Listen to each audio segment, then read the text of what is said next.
Audible Inc. presents How to Sell Your Way Through Life. Written by Napoleon Hill. Narrated by A.C. Fellner. Preface. 35 years ago, a young man dropped from a moving freight train in East Orange, New Jersey, and hurriedly made his way to the laboratory of Thomas A. Edison. When asked to state his business before being permitted to see Mr. Edison, the young man boldly replied, "I am going to become his partner." His boldness got him past the secretary. An hour later, he was at work, scrubbing floors in the Edison plant. 5 years later, he was a partner of the great Edison. The man's name is Edwin C. Barnes, known throughout the United States as the distributor of the Ediphone dictating machine. His home is in Florida, not very far from my own home. I have known him for a quarter of a century, have known him through the relationship of close personal friendship that gives me the privilege of saying that he sold himself to Edison through the psychology of selling described in Part 1 of this book. Edwin Barnes has accumulated a fortune far greater than he needs, and he owes every cent of it to the hour he spent in private conversation with Edison. During that hour, he sold himself so thoroughly that it gave him his opportunity to go into partnership with one of the greatest men this country ever produced. Roughly speaking, that hour of selling was worth in actual cash the millions of dollars Edwin Barnes afterward accumulated. My first job was that of secretary to General Rufus A. Ayers, for whom I went to work while I was still in my teens. Long before I was 20, I became the general manager of one of General Ayers' coal mines. The jump from secretary to general manager was made in less than 1 hour, during which I sold myself into the better position by voluntarily rendering confidential service for which I neither expected nor asked pay. That sale changed the entire trend of my life and led directly to my alliance with Andrew Carnegie, with its far-flung effects on myself and thousands of others. If you asked me to tell you why this book may be of benefit to you, and demanded I give you proof that I am an authority on how to sell your way through life, I would be compelled to pull aside the curtains that hide from view my private life, and give you the information in these frank but truthful words. 30 years ago I began, at the request of and in collaboration with Andrew Carnegie, to organize all the causes of success and failure into a philosophy of individual achievement. During those 30 years of research, it became necessary for me to contact, interview, and gain the cooperation of the most successful men of the country, including Henry Ford, Thomas A. Edison, John Wanamaker, Luther Burbank, Woodrow Wilson, and others of their type, from whose rich experiences I organized the first practical philosophy of individual achievement under the title of The Law of Success. The best evidence the philosophy is sound and practical may be found in the use I have made of it in selling my way through life. The blessings this philosophy has given me are many, the greatest of them being the fact that I can truthfully say I have sold my way through life so successfully that I have everything I need or can use for the attainment of happiness, including, of course, absolute freedom from all manner of worry over money. I am married to the woman of my choice, with whom I have found harmony and understanding sufficient to give me continuous peace of mind and inspiration to hitch my wagon to higher stars than any I had aspired to reach before I found her. Having converted my philosophy into the privilege of living my own life, in my own chosen way, in any part of the world I desire, Mrs. Hill and I have established a permanent home in Lake Dora, Florida, where we have an abundance of sunshine, in a castle surrounded by trees and fresh air, far enough removed from the rest of the world to give us privacy, close enough to keep us attuned to the hearts and minds of our neighbors. From 1 to 3 hours out of every 24, we devote to our private mastermind conference, at which we analyze our plans and prepare some form of service for the benefit of others who have been less successful than us in selling their way through life. We have no fears of any nature whatsoever. We have no worries. We have no feeling of suspense over the past, the present, or the future. We have perfect health and enough years ahead of us, we hope, to enable us to write a score of books after this one. We have open minds toward all things and all people, and we make it our business to learn something of interest or value from every person we contact. Mrs. Hill's major hobby is children. Having none of her own, she has begun the adoption of a family that will not be complete until we are feeding, clothing, sheltering, and educating 15 homeless children, ranging in age from 6 to 10 years, for whom we shall become responsible, until we turn them back to the world, fully capable of selling their way through life successfully. My major hobby is Mrs. Hill. I spent 15 years searching for my wife before I found her. I sold myself to her through the principles of salesmanship described in this book. This is, I believe, the best evidence of the soundness of the rules of selling I have described. If you read this book, you will have your mind temporarily connected with that of a man who is thoroughly happy, who can truthfully say, "Life has nothing to offer that I do not already have." During these days of turmoil, when half of the world is arming itself to the teeth and threatening civilization with its spirit of greed and lust for power, it seems almost a miracle to find even one person who has made life pay on his own terms without damage to others. The philosophy with which Mrs. Hill and I have sold our way into happiness is fully and frankly described in this book. The spirit of our philosophy may be found in the challenge to life that I wrote nearly 10 years ago, the day after the Depression had shut off my income and destroyed my entire fortune. The rhythm of our Florida home is both positive and contagious because it has been established by a blending of the minds of two people who are doing exactly what they wish to do, and through their work have found supreme happiness. This environmental rhythm is so definite, it affects everyone who contacts it, including all the members of our household, our secretariat, our adopted children, and all who visit us. It is so noticeable that it is the first thing our visitors observe when they enter our home, and always they speak of the inspiring effect it has upon them. This same rhythm of opulence and peace of mind has been written into the lines of this book, every word of which was carefully examined, weighed, and evaluated by both Mrs. Hill and myself before the manuscript was given to the publisher. We would be greatly surprised if any reader of the book failed to pick up the influence of this rhythm as he reads. The book consists of 4 parts. Part 1 describes the psychology of negotiation, through which successful men and women sell their way through life with a minimum amount of friction in their relationships with people. Part 2 is devoted entirely to the psychology of selling personal services of every nature, with particular emphasis on facts of great value to young men and young women just beginning their careers.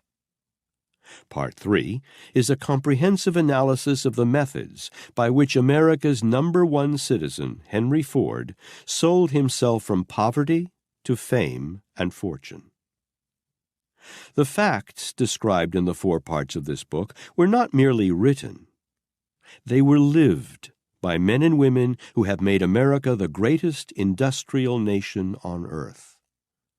I got the facts directly from the distinguished people who lived them, which, of itself, was a job of selling that continued for 30 years and gave me access to the rich store of experience of men such as Frank A. Vanderlip, John D. Rockefeller, Dr. David Starr Jordan, Harvey S. Firestone, William Wrigley, Jr., F. W. Woolworth, James J. Hill, Charles M. Schwab, and scores of others who sold themselves into fabulous riches with the aid of the principles of selling I have described. I cannot overemphasize the importance of studying carefully the story of Henry Ford's rise from poverty to riches as described in Part 3. For here you have an authentic outline of the principles that everyone who sells himself through life successfully must use. It may be helpful if you measure yourself point by point on the 17 principles of achievement described in the Ford analysis, taking care to observe wherein you differ from Ford in applying each of these principles. Part 4 has been devoted to analysis of a principle that has been responsible for all that is good in our present civilization. The principle that must be understood and applied by every person who attains and holds any worthwhile station in life. Unless you make this principle a part of the foundation of your salesmanship, you may sell your way into a high station, but you will not be able to hold your gains. Perhaps some may complain that Part 4 sounds like a preachment on ethics. Very well. What if it is? I can think of nothing right now that you and I and most of the others now living need more than to improve the manner in which we relate ourselves to one another in business and social dealings. Part 4 should be very interesting to every American who has the right to vote, because it accurately describes the principle through which Franklin D. Roosevelt did one of the finest jobs of selling in the history of the United States during his first term in office, when he stopped the stampede of fear and resold the people on the merits of their country. It will be interesting to observe if, by a neglect to apply this principle during his second term in office, the President loses the confidence of the people, which he at first had in so great a measure. Part 4 also describes what I believe is going to happen because of the relations between the President and John L. Lewis. The business recession cost thousands of people their jobs. Any principle of human conduct capable of such far-flung results as these is worthy of careful analysis by all who are trying to sell their way through life. The principle analyzed in Part 4 reveals the path by which the world may sell itself out of the spiritual bankruptcy into which it has been drifting since the World War. It is the only principle that will prevent another world war. It is the only solution for all this controversy between the President of the United States and the business and industrial leaders who supply the economic lifeblood that keeps the nation alive. It is the only solution of the widespread labor racket that is costing working men both their peace of mind and millions of dollars of their wages. It is the only solution available to those who are suffering religious and racial persecution throughout the world. This great universal principle has been the very foundation on which Mrs. Hill and I have made life pay us off in coin of our own mintage. And we sincerely believe it is the only principle through which any person can find and retain peace of mind, prosperity, and happiness. For these reasons, Part 4 could not well be omitted from a book whose chief purpose is to inform people on how to sell their way through life successfully. Part 1. The principles of practical psychology used in successful negotiation. Ability to influence people without irritating them is the most profitable art known to man. The entire first section of this book has been devoted to an analysis of the accepted principles of psychology, through which anyone may negotiate with others without friction. These are the only known principles by which one may win friends and influence people without unnecessarily flattering them. The principles were organized from the life experiences of some of the most successful leaders in business, industry, finance, and education known to the American people during the past 50 years. In this section of the book, one may find modern salesmanship in its most fitting, streamlined clothes. Employers are always on the lookout for a man who does a better job of any sort than is customary, whether it be wrapping a package, writing a letter, or closing a sale. Chapter 1. Introduction. Definition of salesmanship. A master salesman is an artist who can paint word pictures in the hearts of men as skillfully as Rembrandt could blend colors on a canvas. He is an artist who can play a symphony on the human emotions as effectively as Paderewski can manipulate the keys of a piano. A master salesman is a strategist at mind manipulation. He can marshal the thoughts of men as ably as Foch directed the Allied armies during the World War. A master salesman is a philosopher who can interpret causes by their effects, and effects by their causes. A master salesman is a character analyst. He knows men as Einstein knows higher mathematics. A master salesman is a mind reader.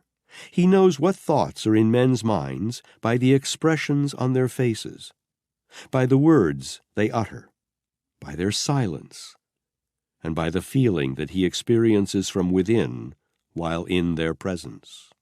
The master salesman is a fortune teller. He can predict the future by observing what has happened in the past. The master salesman is master of others because he is master of himself. The attributes of mastery in selling will be described in this book as well as the means by which these qualities may be acquired. The purpose of the book is to enable the reader to transform mediocrity into mastery in the art of persuasion. Life is a series of ever-changing and shifting circumstances and experiences. No two experiences are alike. No two people are alike. Day after day, we experience life's kaleidoscopic changes. This makes it necessary for us to adapt ourselves to people who think and act in ways different from our own. Our success depends very largely upon how well we negotiate our way through these daily contacts with other people without friction or opposition. This sort of negotiation calls for an understanding of the art of salesmanship. We are all salesmen, regardless of our calling, but not all of us are master salesmen. The politician must sell his way into office. If he remains in office, he must keep himself sold to his constituency. The salaried person must sell himself into a job. Salesmanship must be used to keep the position after it has been obtained. If a man seeks a loan at a bank, he must sell the banker on making the loan. The clergyman must sell his sermons, and himself as well, to his followers. If he is a poor salesman, he soon finds himself looking for another call. The lawyer must sell the merits of his client's case to the judge and jury, even if he knows his case has but little merit. If a man chooses to marry, he must sell himself to the woman of his choice, although the woman may, and often does, remove many of the obstacles in the path of the sale. Everybody will agree with this statement. The day laborer must sell himself to his employer, although the form of salesmanship required is not as difficult as that which must be employed by the man who sells himself into a job at $50,000 a year. These are examples of salesmanship through which people sell intangibles. Any form of effort through which one person persuades another to cooperate is salesmanship. Most efforts at salesmanship are weak, and for this reason, most people are poor salesmen. If a man attains a high station in life, it is because he has acquired or was blessed with native ability as a salesman. Schooling, college degrees, intellect, brilliancy are of no avail to the man who lacks the ability to attract the cooperative efforts of others, thus to create opportunities for himself. These qualities help a man to make the most of opportunity once he gets it. But he must first contact or create the opportunity to be worked on. Perhaps by the law of averages, opportunity is thrust upon one out of every 100,000 people. The others must create opportunity. Moreover, salesmanship is often as necessary in the development of opportunity as in its creation. Salesmanship in this book applies not merely to marketing commodities and services. You can sell your personality. You must do it. As a matter of fact, the major objective in writing this book was to teach men and women how to sell their way through life successfully using the selling strategy and the psychology used by the master salesman in selling goods and services. Herbert Hoover was handicapped during his youth by the loss of his parents. Millions of other orphans have lived and died without having had the opportunity to make themselves known outside of the local communities in which they existed. What distinguishing features did Mr. Hoover possess to enable him to set his sails in the direction of the White House and ride with the winds of fortune to that high goal? He discovered how to sell his way through life successfully. This book is to teach others to do the same. Jean Beltran has given 5 definitions of salesmanship as follows. First, selling is the ability to make known your faith, goods, or propositions to a person or persons to a point of creating a desire for a privilege, an opportunity, possession, or an interest.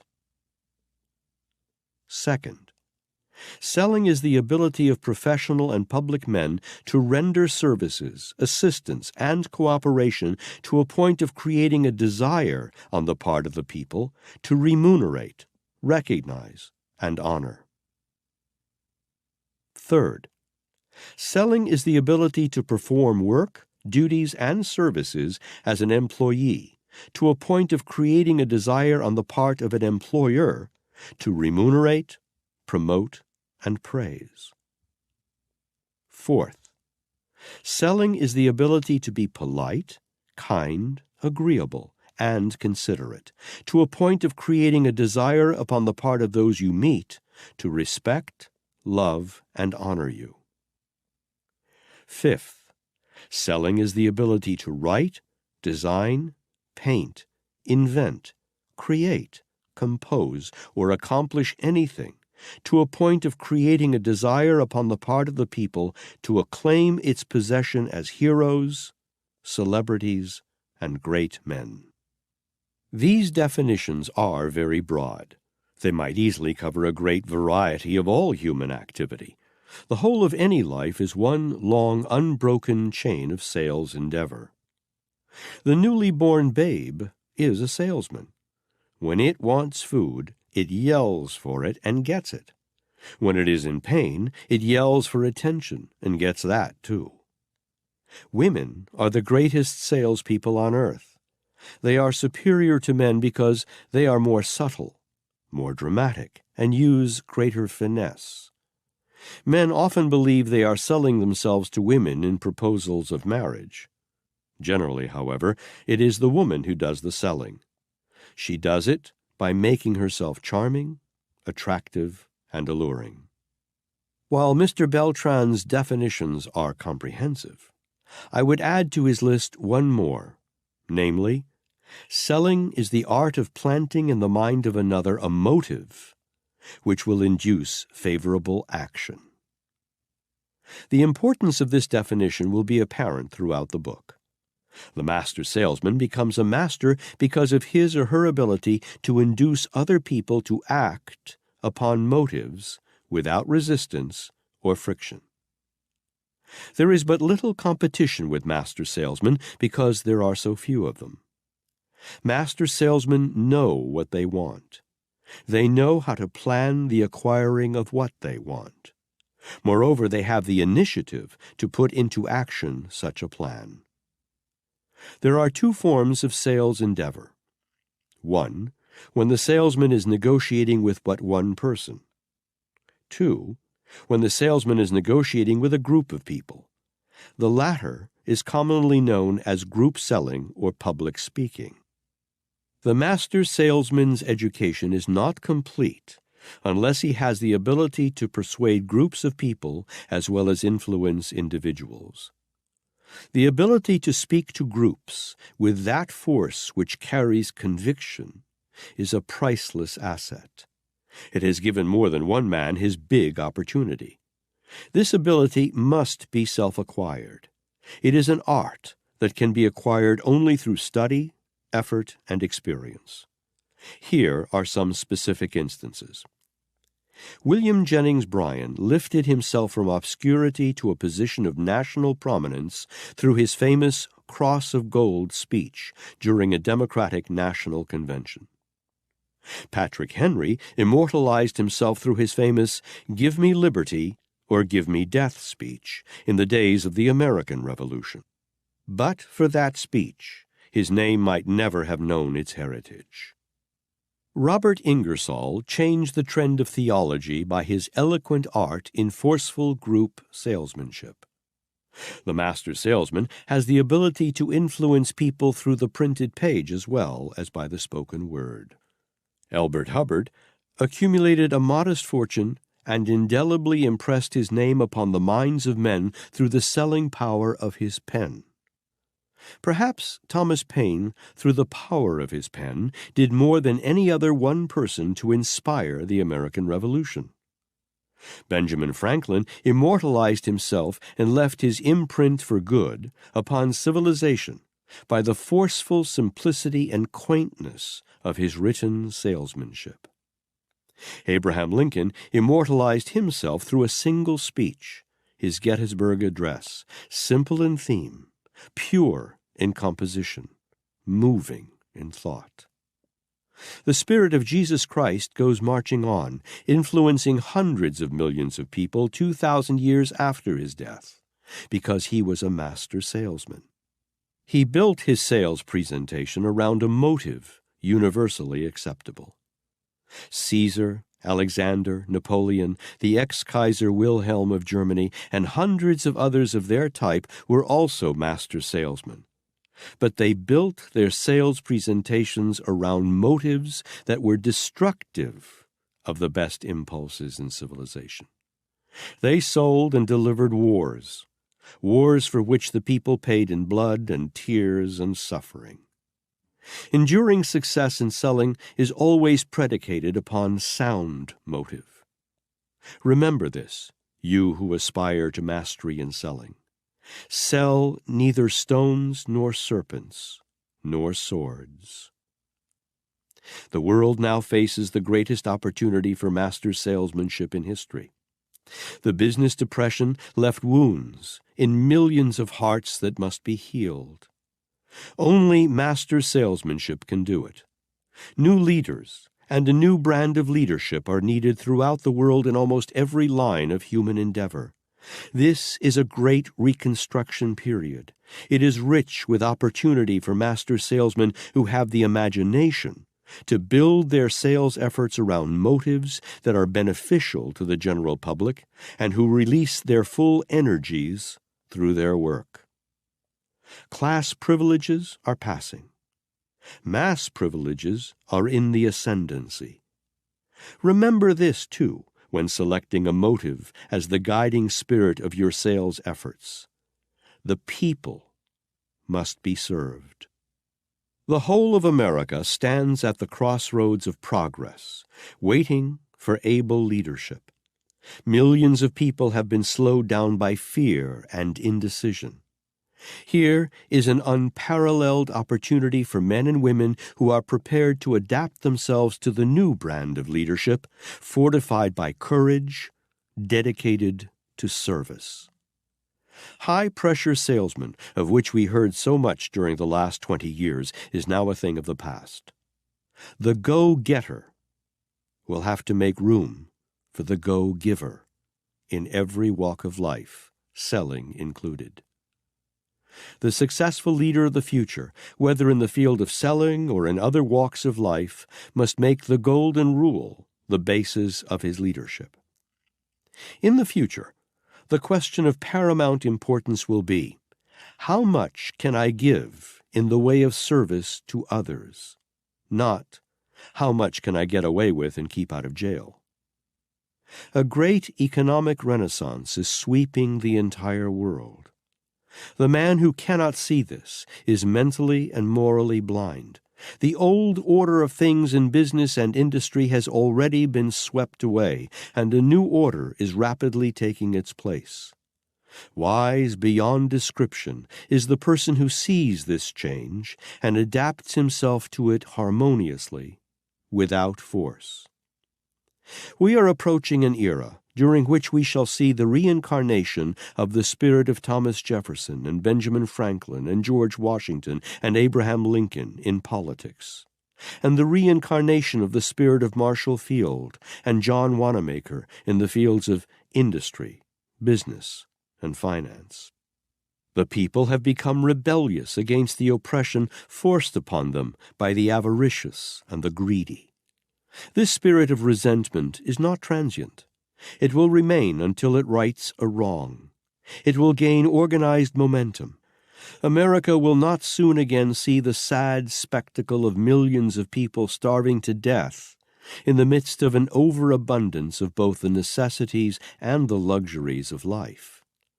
We are on the grand concourse that leads out of the wilderness of human exploitation, and we are not going to be driven or coerced into giving up our rights to remain on this highway. These statements of fact and of prophecy may be helpful to those who aspire to leadership in the field of selling or in some other walk of life. Men who have imagination will not wait for time to prove their soundness. They will anticipate the changes that are to take place and will adapt themselves to the new conditions. The great changes occasioned by the economic upheaval that has thrown millions out of adjustment in all fields of human activity accentuates the need for discovering those fundamental principles by which one may come back into the path of ordered progress. Since all people must use some form of salesmanship to right themselves and to adjust themselves into satisfactory relations, both social and commercial, it behooves one to lend an ear to a presentation of those fundamental principles with suggestions of their practical application. This book attempts to teach such principles. The person who masters these fundamental principles of persuasion can sell his way through life successfully, surmounting obstacles, overcoming opposition, harnessing and redirecting adverse forces. No matter who you are or how much you know, you will not succeed unless you are a salesman. You must sell your services. You must sell your knowledge. You must sell yourself. You must sell your personality. As you approach the study of fundamentals, keep ever before you the fact that your only limitations are creatures of your own mind. Remember, too, you can remove any limitation that you can create.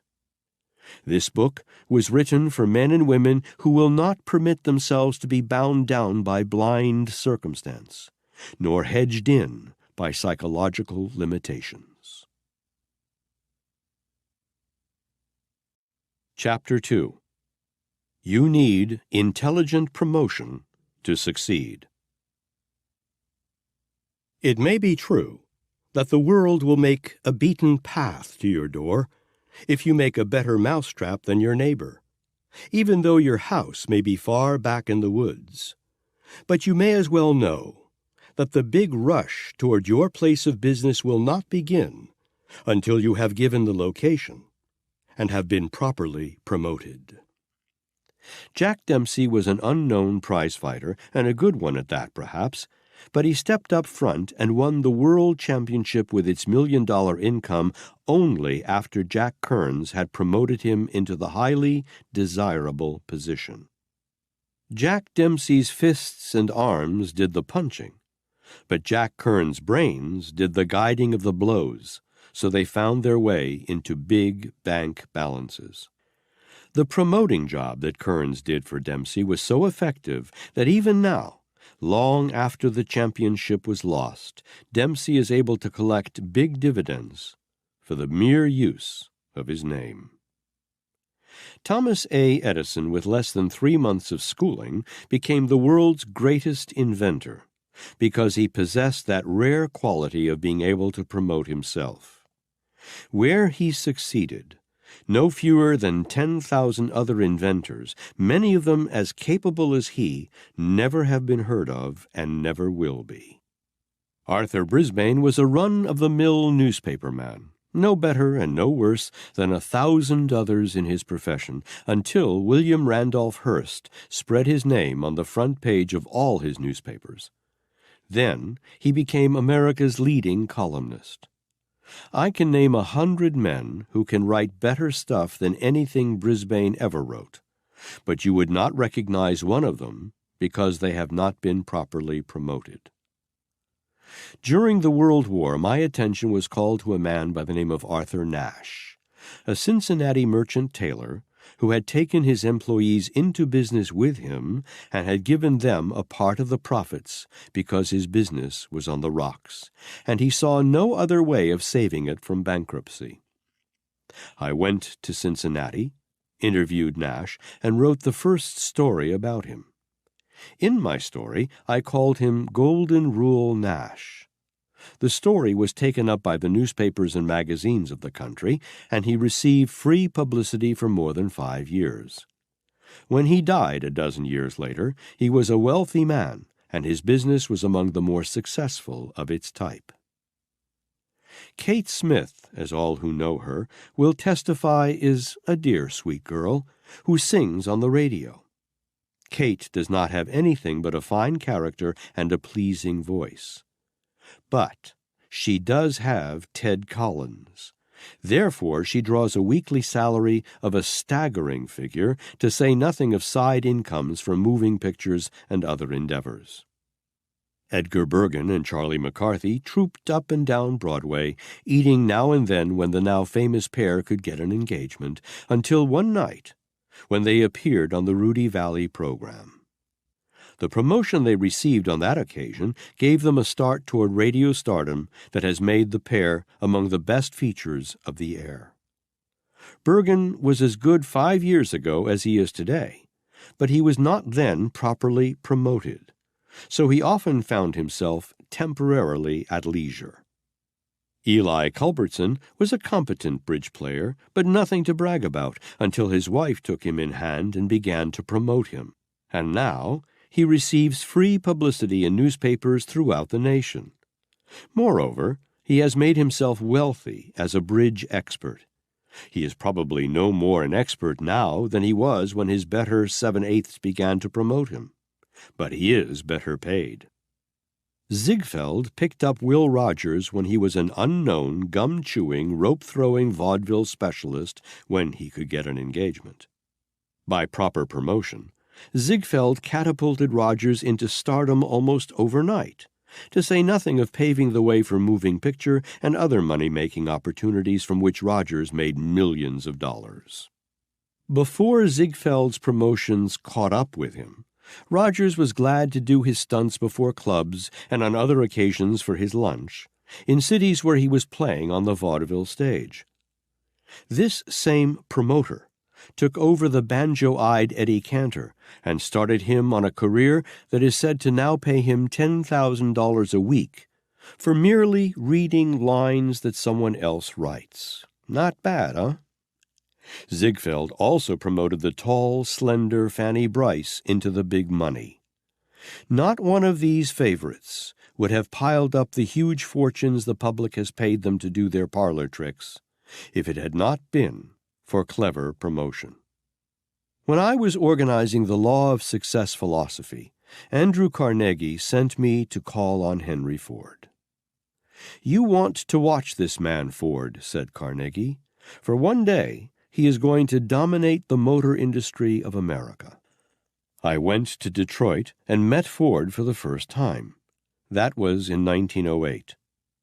When I first looked him over, I wondered how as shrewd a judge of men as Andrew Carnegie could have been so definitely mistaken in his estimation of Ford. But that was 30 years ago. Year by year, I have watched Ford climb to the top in his field, and back of his stupendous achievement I have observed highly organized, systematic, and effective promotion. Perhaps no man who was ever connected with the Ford promotion was of greater service to him than the late Senator Couzens, unless it is W.J. Cameron, the present chief Ford promoter, who sees to it that the Ford interests are never neglected in the eyes of the public. Since Ford began business, I have seen no less than 100 other makers of automobiles rise and fall like mushrooms, because they had not the foresight to surround themselves with promotion experts. By promotion experts, I do not mean advertising men. Promotion is one thing. Advertising is something entirely different. Promotion, the sort to which I have reference, is the art of keeping an individual favorably sold to the public all the time. The late Ivy Lee was one of the greatest promotion men of his time. It was he who removed the odium from the name of the elder Rockefeller and kept that name before the public in a favorable light almost continuously. Ivy Lee seldom worked through paid publicity. He preferred free space and other forms of more efficient promotion for keeping his clients properly sold to the public. While I was publishing the Golden Rule magazine, I wrote a brief editorial praising the work of John D. Rockefeller, Jr. in connection with his fine humanitarian work in going to Colorado to settle the famous coal strike in 1919. Almost before the print had dried on my article, I received a wire from Ivy Lee inviting me to visit him in New York. When I met him, he got down to business without ceremonies, offering me $10,000 a year to join his staff and write similar editorials about other clients of his. Promotion experts earn and receive big money because they have the ability to recognize and the good sense to appropriate the forces needed to further the interests of their clients. I declined the Ivy Lee offer, but I have often regretted the mistake, for I now know that a few years of schooling under that genius would have been worth many times the sum he offered me. During my negotiations with Ivy Lee, I was astounded to learn that the world-famous Billy Sunday revivals were a well-organized, Ivy Lee-guided promotion. Sunday fought the devil up one side of the country and down the other to the tune of millions of dollars. The devil has Ivy Lee to thank for whatever damage Billy did him, which probably was not very much. My personal opinion is that Billy Sunday set Christianity back 1,000 years. One thing is certain: religious revivals of the Sunday type, emotional orgies as they are called by many who think, have gone forever. They died about the time Ivy Lee passed on. Rudolph Valentino, the late silent movie star, in case you have forgotten him, danced up and down Broadway at a few dollars per dance, until a moving picture director discovered him and placed back of him a clever promoter. Then Valentino became the screen's great lover. The women of America, in the slang of the street, ate it up. When the talkies came, all the stars of the silence had to be replaced overnight, because most of them had no real ability in talking parts. The great lovers of the silence were great only because they had been cleverly promoted as such. The talkies proved that. When the late Theodore Roosevelt came back from Africa just after he left the White House in 1909, he made his first public appearance at Madison Square Garden. Before he would agree to make the appearance, he carefully arranged for nearly 1,000 paid applauders to be scattered throughout the audience to applaud his entrance on the platform. For more than 15 minutes, these paid hand clappers made the place ring with their enthusiasm. The other sheep took up the suggestion and joined in for another quarter hour. The newspaper men present were literally swept off their feet by the tremendous ovation given the American hero, and his name was emblazoned across the headlines of the newspapers in letters 2 inches high. Splendid. Teddy understood and made intelligent use of personal promotion. That was the main reason why he was a great statesman. One does not have to be an expert on propaganda or personal promotion tactics to observe how effectively these forces are used by Mussolini, Hitler, and Stalin to maintain their standing in the eyes of the world. They keep themselves constantly promoted in all sorts of favorable lights because they know the necessity of appeasing home folks and impressing foreigners. For a great number of years, I served as my own business and promotion manager, yet I saw other men in my field going by me in an ever-increasing line of procession. I now know that the habit of serving as one's own promotion manager is something like the equally foolish habit of cutting one's own hair. A man can cut his own hair, but it does not improve his appearance. A man can also serve as his own lawyer, but he who does so usually follows his own counsel into difficulty. There is no wisdom in following such a course. Even a street can be made to take on a different reputation and yield greater rents under the right sort of promotion direction. Fifth Avenue in New York is known the world over as the Bon Ton Street of Manhattan. The reputation enables the owners of the ground to ask for and receive fabulous rentals for their property. Fifth Avenue's reputation is a promotion maintained by the Fifth Avenue Association through a carefully managed promotion plan that keeps out the riffraff that has reduced Broadway and 42nd Street to nothing short of a hunting ground for mendicants and street peddlers. Stores on Broadway bring out but a fraction of the rentals received on Fifth Avenue. Alvin York was merely another illiterate Tennessee mountaineer who objected to conscription during the World War. He put up such a howl about his conscientious objection that he attracted much attention and plenty of newspaper space.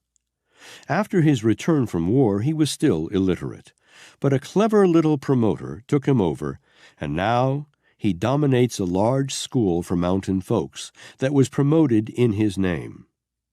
The state of Tennessee has dedicated one of its main highways to him, and he has received financial and other forms of aid from influential people from all over the country. Verily, it pays to be properly promoted. Thousands of Catholic priests throughout America have never been heard of outside of their own parishes. Father Coughlin, self-promoter extraordinaire, made himself and his influence felt all over the country, and to some extent all over the world. He shone for a little while, then his candle flickered out. Father Coughlin could not or did not take counsel from promotion experts. He talked himself into the limelight and out again. Under promotion management such as that of the late Ivy Lee, Father Coughlin would have become one of the political and economic factors that this country would have been compelled to heed, whether for weal or for woe to the rest of us. I wonder how many readers of these lines know or ever heard of America's greatest thinker. I venture the guess that not half a dozen people could name him. He lives in Dallas, Texas, practices law, and his name is Stuart Austin Weir. He is, in my opinion, the most suitable man in the United States as the successor to Franklin D. Roosevelt. I doubt that there is living in the world today any person who has the depth and balance of thought that Mr. Weir possesses. And I doubt seriously that any philosopher, from Socrates to Elbert Hubbard, ever possessed the flexibility of thought, the variety of knowledge, the balance of judgment possessed by Weir. But Weir is practically unknown because he does not choose to avail himself of professional promotion service. Remember the name. You may hear of it again. If you do, it will be for the reason that someone who has a penchant for uncovering and publicizing men with brains has voluntarily smoked Weir out into the open where the world can take a look at him. Mrs. Franklin D. Roosevelt is not known as the President's wife. She is known as herself. Professional promotion experts see to this. Whether or not this exploitation of Mrs. Roosevelt is an individual separate and distinct and independent from the President is good taste, it is not my business to say. But I do know that she is neither idle nor without income from her independent sources of service. One might think that a person as prominent as the wife of the President of the United States would not need professional promotion. But Mrs. Roosevelt is keen enough to know that no one is so big or important that he cannot be raised higher through well-organized promotion. Now, how do these ideas apply in your case? One of the major duties of life is that of selling one's way to some definite goal. Not all of us are efficient salesmen. Therefore, most of us need the services of experienced promotion experts who will assume the responsibility of keeping us steadily and favorably before the public. Over 30 years ago, an enterprising young lawyer in Chicago by the name of Paul Harris conceived the brilliant idea of circumventing the rule against a lawyer advertising. He gathered around him 30 or so of his business friends and organized the first Rotary Club, the idea being, of course, to promote himself into a variety of contacts that might conceivably be converted into clients as the result of his personal relationship with them once a week. Today, the Rotary Club movement has spread all over the world and has become an international power for good. The movement did its founder no harm. Doctors, dentists, lawyers, architects, and other professional men whose professional ethics make direct advertising of themselves inadvisable might well profit by Paul Harris's example. Ethics is one thing. Building up a professional practice is another. The two can be made to harmonize. That is the business of expert promotion men, and that goes for the rest of us as well. If we wish to get ahead in the world, we must find ways and means of bringing ourselves to the attention of people who need whatever we have to offer the world. Building a better mousetrap than one's neighbor will avail one nothing unless sound, intense, and continuous sales promotion is placed back of the trap. Ham actors walk hungrily up and down Broadway, trying to sell themselves. Once in a blue moon, a Ziegfeld discovers a Cantor, or a Will Rogers, or a Fanny Bryce, and promotes him or her to the top. But blue moons do not rise often. The better plan is not to wait for discovery, no matter who you are or what you have to offer the world. The better plan is to search until you find the one person best equipped to market the sort of services you have to offer, Then give that person a good block of stock in yourself and tell him to go ahead and promote you. While I was writing this story, my doorbell rang. My visitor was a young man who has been acknowledged in America and abroad as one of the coming musical composers and pianists. He spent 2 hours trying to convince me there is virtue in the old habit of an artist starving in an attic, rather than commercialize his art. He tried conscientiously enough to convince me that the philosophy of opulence, as outlined in my book, Think and Grow Rich, was an insult to great artists whose major business, from his viewpoint, should be a willingness to starve for their art. I liked the young fellow. He had a pleasing personality, a brilliant mind, and a truly great passion for classical music. But I also felt very sorry for him. Sorry because I knew his warped view of life would cost him his much-coveted goal, the desire to be recognized as a truly great musician. He is already a great artist, but the world does not know him. Unless he allies himself with a set of brains skilled in marketing his services, he may go through life an unknown genius. There is no greater tragedy. The irony of this story is that the genius of whom I write came to my apartment to pick up a cast-off suit and an overcoat I had promised him. Great heavens! This genius accepting alms merely because he does not believe in professional promotion. A little while ago, I was in the office of one of the editors of a syndicated service with my manager, negotiating for the sale of some of my works. He told me that every well-known man in the literary field reached the top through clever promotion. He mentioned in particular the late Dr. Frank Crane, who wrote, in a light vein, a daily column for the newspapers.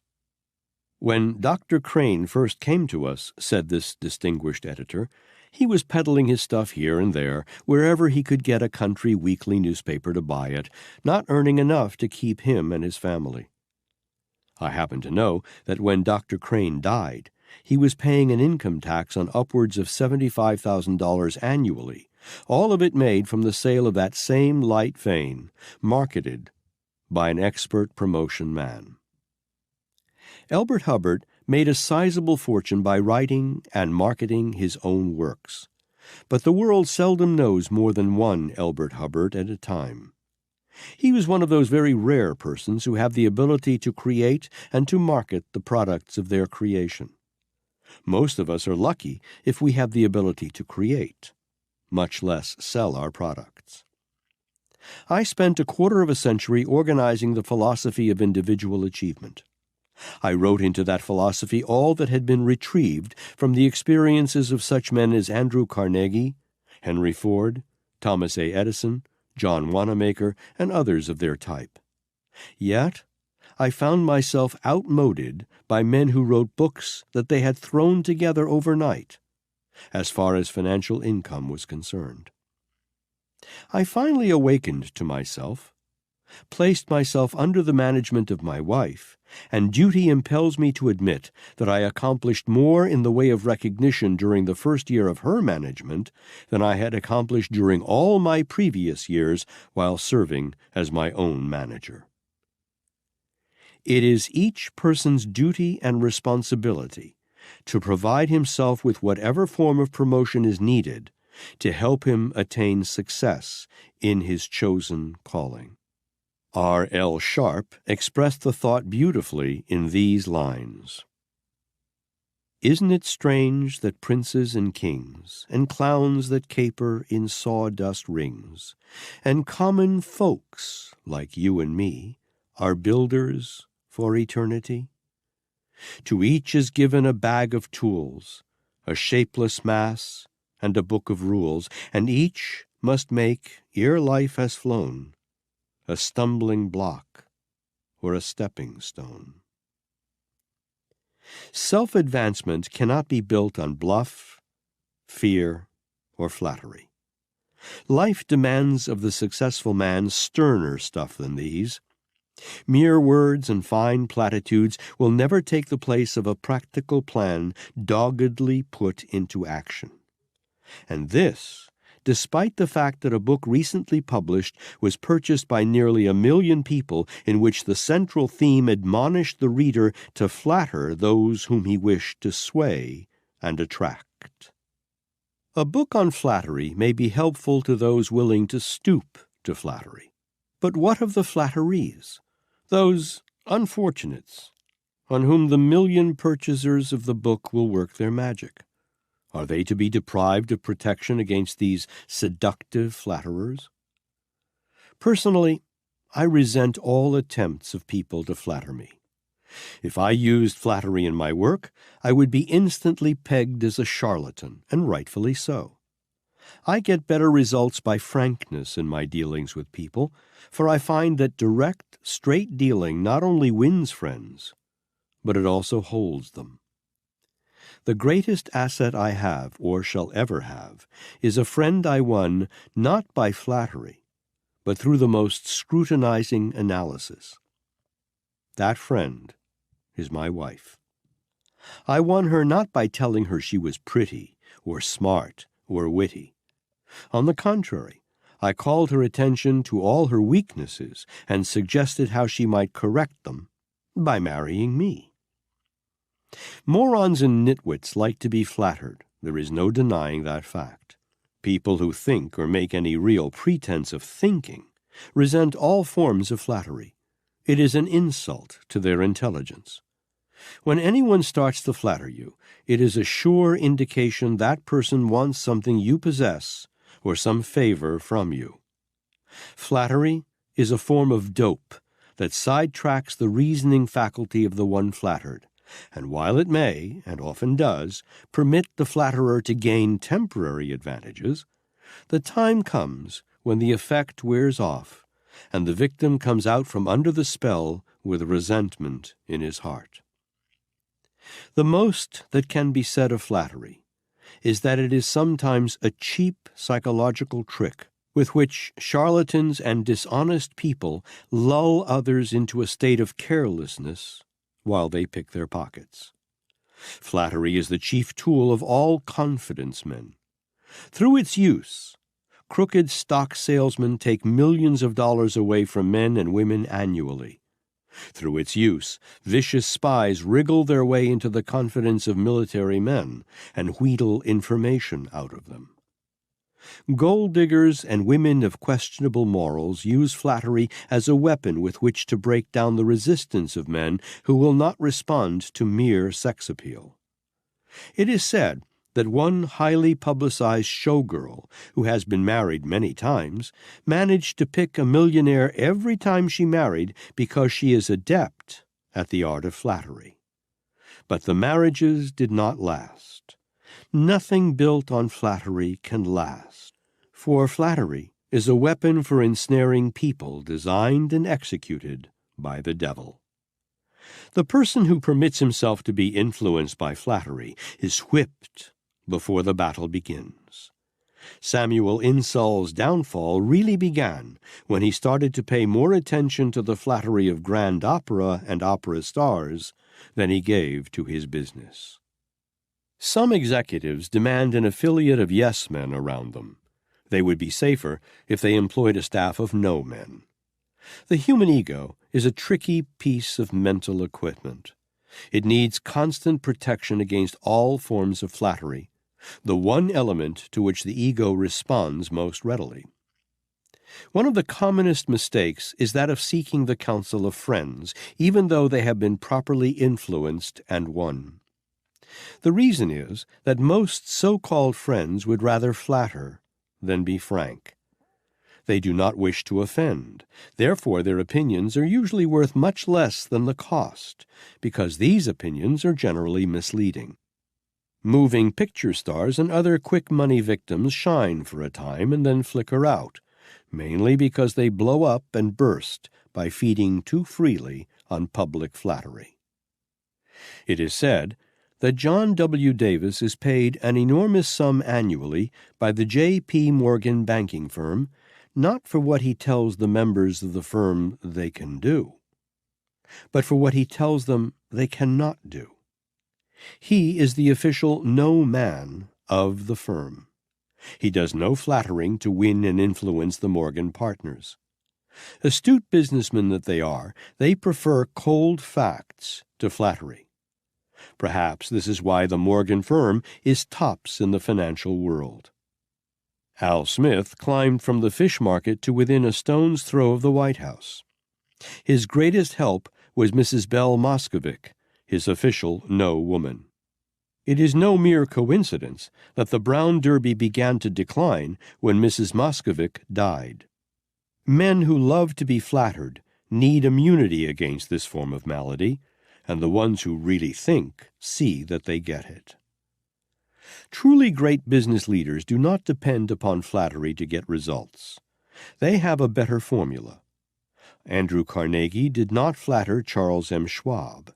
He got more dependable results by paying Mr. Schwab as much as $1 million a year for his brains and his personality, demanding loyalty, and getting it.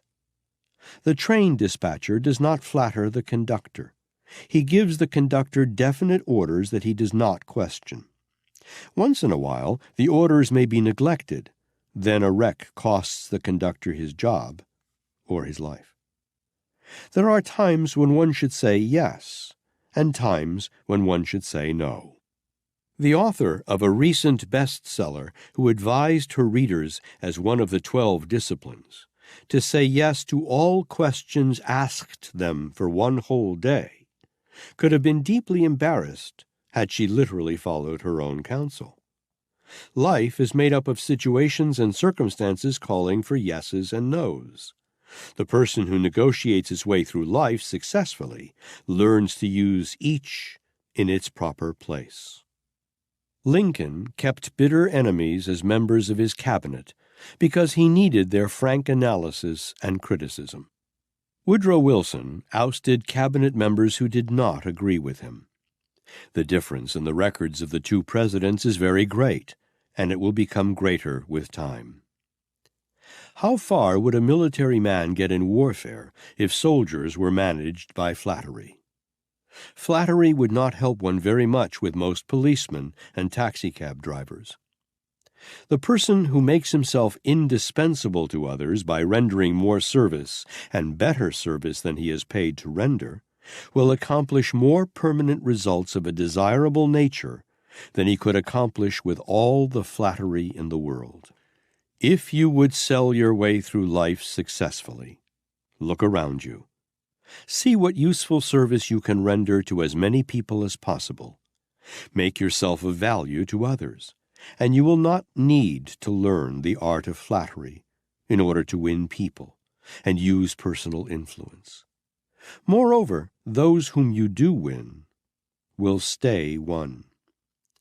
To be well-liked gives one great advantages, but flattery is not the tool with which this desirable end may be attained and held.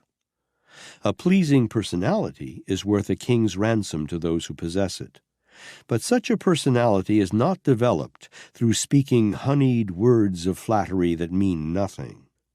A pleasing personality consists of 21 different characteristics that can be developed. You will find the complete description of these 21 assets in a subsequent chapter. Master them, and make them your own property. Then you will be able to attract and hold friends. There are practical and tried rules for attracting and holding friends. You will find them all in the subsequent chapters of this book. These are not the rules used to gain temporary advantage over others. They are the rules gleaned from the life work of Abraham Lincoln, Benjamin Franklin, Thomas Paine, Thomas Jefferson, Samuel Adams, Richard Henry Lee, George Washington, and 100 other truly great men who laid the very foundation of this country. They are the rules used also by the most successful business and industrial leaders the country has produced, such men as Andrew Carnegie, Thomas A. Edison, Henry Ford, Owen D. Young, Cyrus H. K. Curtis, Frank A. Vanderlip, and John Wanamaker. If any of these men had advocated flattery as a means of getting ahead in the world, I would have been impressed by their recommendation. But not one of them used or recommended so low and vulgar a method as a means of self-advancement. When flattery and direct frankness are placed side by side, the latter will win over the former 999 times out of every 1,000. Every truly great trial lawyer knows that attempts to flatter a jury are always fraught with definite hazards to his case. The most successful lawyers are those who deal with facts instead of relying upon flattery. The same is true of successful business executives. How far, for example, do you believe one could get by trying to influence Henry Ford through flattery? If I appear to be overemphasizing the importance of guarding against the dangers of relying upon flattery as means of selling one's way through life, it is because of the possible effects upon the large number of people who have been taught to use flattery as the hub of the wheel of personal advancement. I believe that philosophy is dangerous to all who embrace it, and especially is it hazardous to the young person just starting out with little or no experience in the business world. There are sound and commendable ways of winning friends and influencing people through appeal based upon some combination of the 9 basic motives described in another chapter. If you wish to climb to the top of the ladder of success and remain there, it will be much safer to use these 9 motives as the rungs of your ladder instead of depending upon flattery. Every move, every act, and every thought of every human being of sound body and mind who has reached the age of reason is influenced by one or more of the 9 basic motives. When you come to the description of these motives, study it carefully and learn how to influence people by genuine appeal to natural motives. Then you will experience no resentment from those whom you influence. Success in any calling is largely a matter of one's being able to negotiate his way through life with a minimum amount of friction in connection with his relationship with other people. By mastering, understanding, and applying the 9 basic motives, you may reduce misunderstandings, opposition from others, and friction to a minimum. Do this, and you will be a great salesman no matter what may be your calling. Lest all this counsel impress you as a mere preachment, I am taking the liberty of citing at least one illustration of a circumstance in connection with which practical application was made of the principles of salesmanship recommended in this philosophy of personal negotiation. Let me mention my own use of this idea. At the end of the first year of the World Depression, I found myself divested of my money and most of my worldly property. People were not interested in books. They were interested in eating. I closed my New York office and moved to Washington, D.C., where I planned to remain until the economic storm had passed. Months stretched out into years, and instead of the depression passing, it became worse. Finally, I reached a decision not to wait for the end of the business stagnation, but to go on the lecture platform and work my way back into useful service to others who also had been wounded. I decided to make my start in Washington. For this purpose, I needed newspaper space for advertising. The amount of space I required would cost over $2,000, and I did not have this amount, neither could I get it from the usual banking sources. Here I was, face to face with a situation similar to that which you and every other person on earth must sometime experience. I was in need of something I had to procure with mere words. Here, then, is a brief description of exactly what I did and said in order to surmount my problem. I went to Colonel Leroy Herron, advertising director of the Washington Star, and made known to him my needs. In approaching him, I had two courses available to me. I could flatter him. I could tell him what a great paper he represented, what a fine record he made in the World War, what a great advertising man I believed him to be, and all that sort of piffle. Or I could lay all my cards on the table and tell him what I wanted, why I wanted it, and why I believed I should get it. I chose the latter method of approach. Then I was forced to decide whether I would disclose to Colonel Heron all the facts, including my financial weakness, or skip over these embarrassing subjects without clearly discussing them. Again, I chose to rely upon frankness and directness. There come times in one's life when no other plan will secure the desired results. As well as I can remember, here is a word-for-word statement of what I said. Colonel Heron, I wish to use the Washington Star in an advertising campaign to announce a series of public lectures on the philosophy of individual achievement. The space I require will amount to approximately $2,500. My problem is in the unpleasant fact that I do not have that amount of money available. I had that amount and more a short time ago, but the Depression consumed it. My request for this credit is not based upon the usual commercial credit rating. On that basis, I would not be entitled to the credit. My appeal is based upon the fact, plenty of evidence of which I am prepared to present to you here and now, that I have devoted a quarter of a century to the study of the principles of individual achievement. During this time, I have had the active cooperation of such men as Andrew Carnegie, Thomas A. Edison, Frank A. Vanderlip, John Wanamaker, and Cyrus H.K. Curtis. These men thought enough of me to give freely of their time and experience over a long period of years, while I was organizing the philosophy of success. The time each gave to me was worth many times the amount of credit I am asking of you. Through their cooperation, I am now prepared to take to the world a philosophy of self-help that all the people of the world badly need. If you do not wish to extend me the credit as a sound business risk, then extend it in the same spirit of helpfulness that these men of affairs gave to me of their time and experience.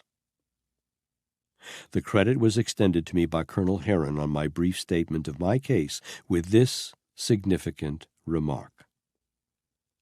I do not know what your chances are of paying for the space you want, but I believe I know enough of human nature to understand that you intend to pay for the space. I also believe that any philosophy organized from the life work of such men as Edison and Carnegie is sound and needed at this time. Moreover, I believe anyone to whom these men would devote their priceless time is worthy of much more credit than you seek with the Star. Bring in your copy, and I will run it. We will talk to the credit manager afterward. After the transaction had been completed, and the advertising had been paid for, I called on Colonel Heron again and had a very intimate personal talk with him. I asked him to tell me frankly why he extended the credit in face of the fact I had told him all about my financial weakness, and nothing whatsoever of my ability to pay the account. His reply was illuminating.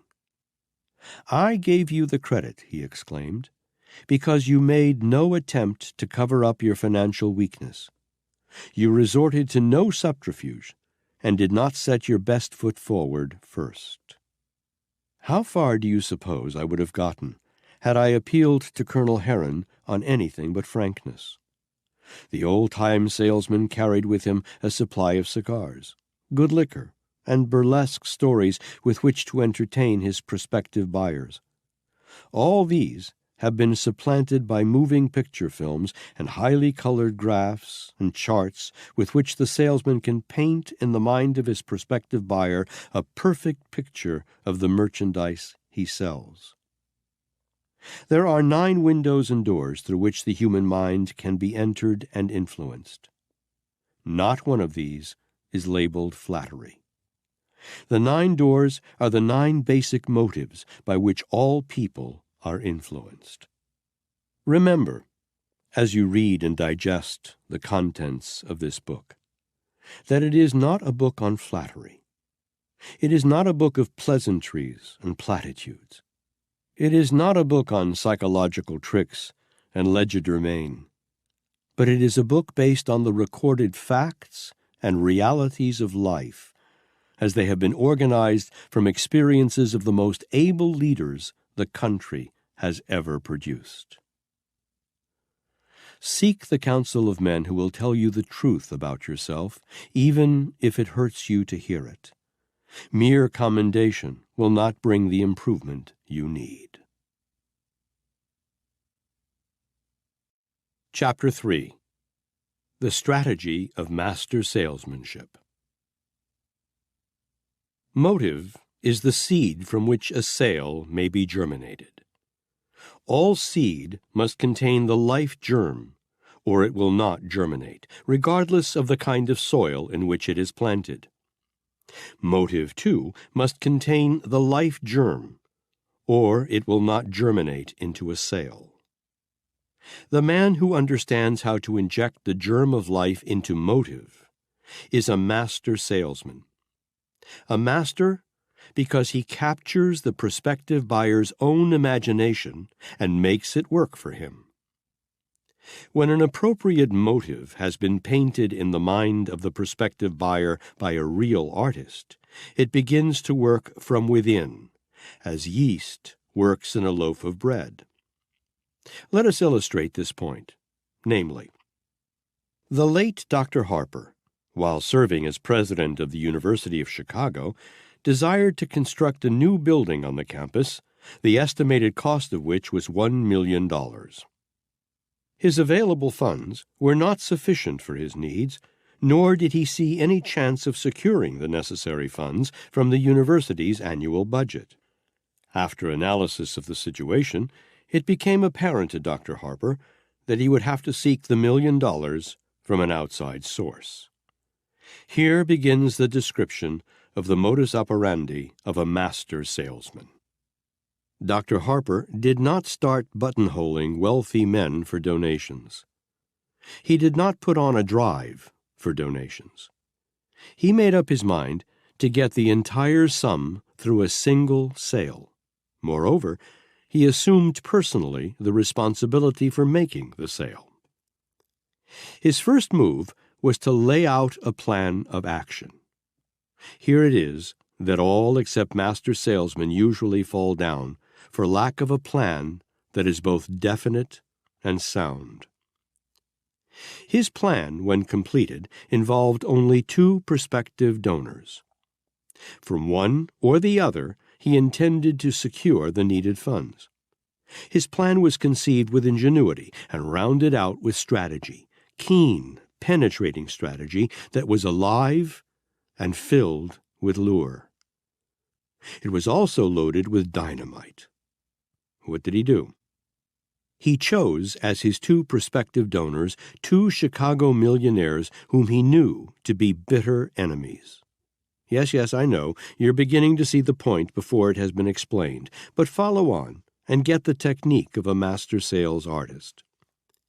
One of these men was the head of the Chicago Street Railway system. The other was a politician who had accumulated a great fortune by gouging the streetcar company and by other methods.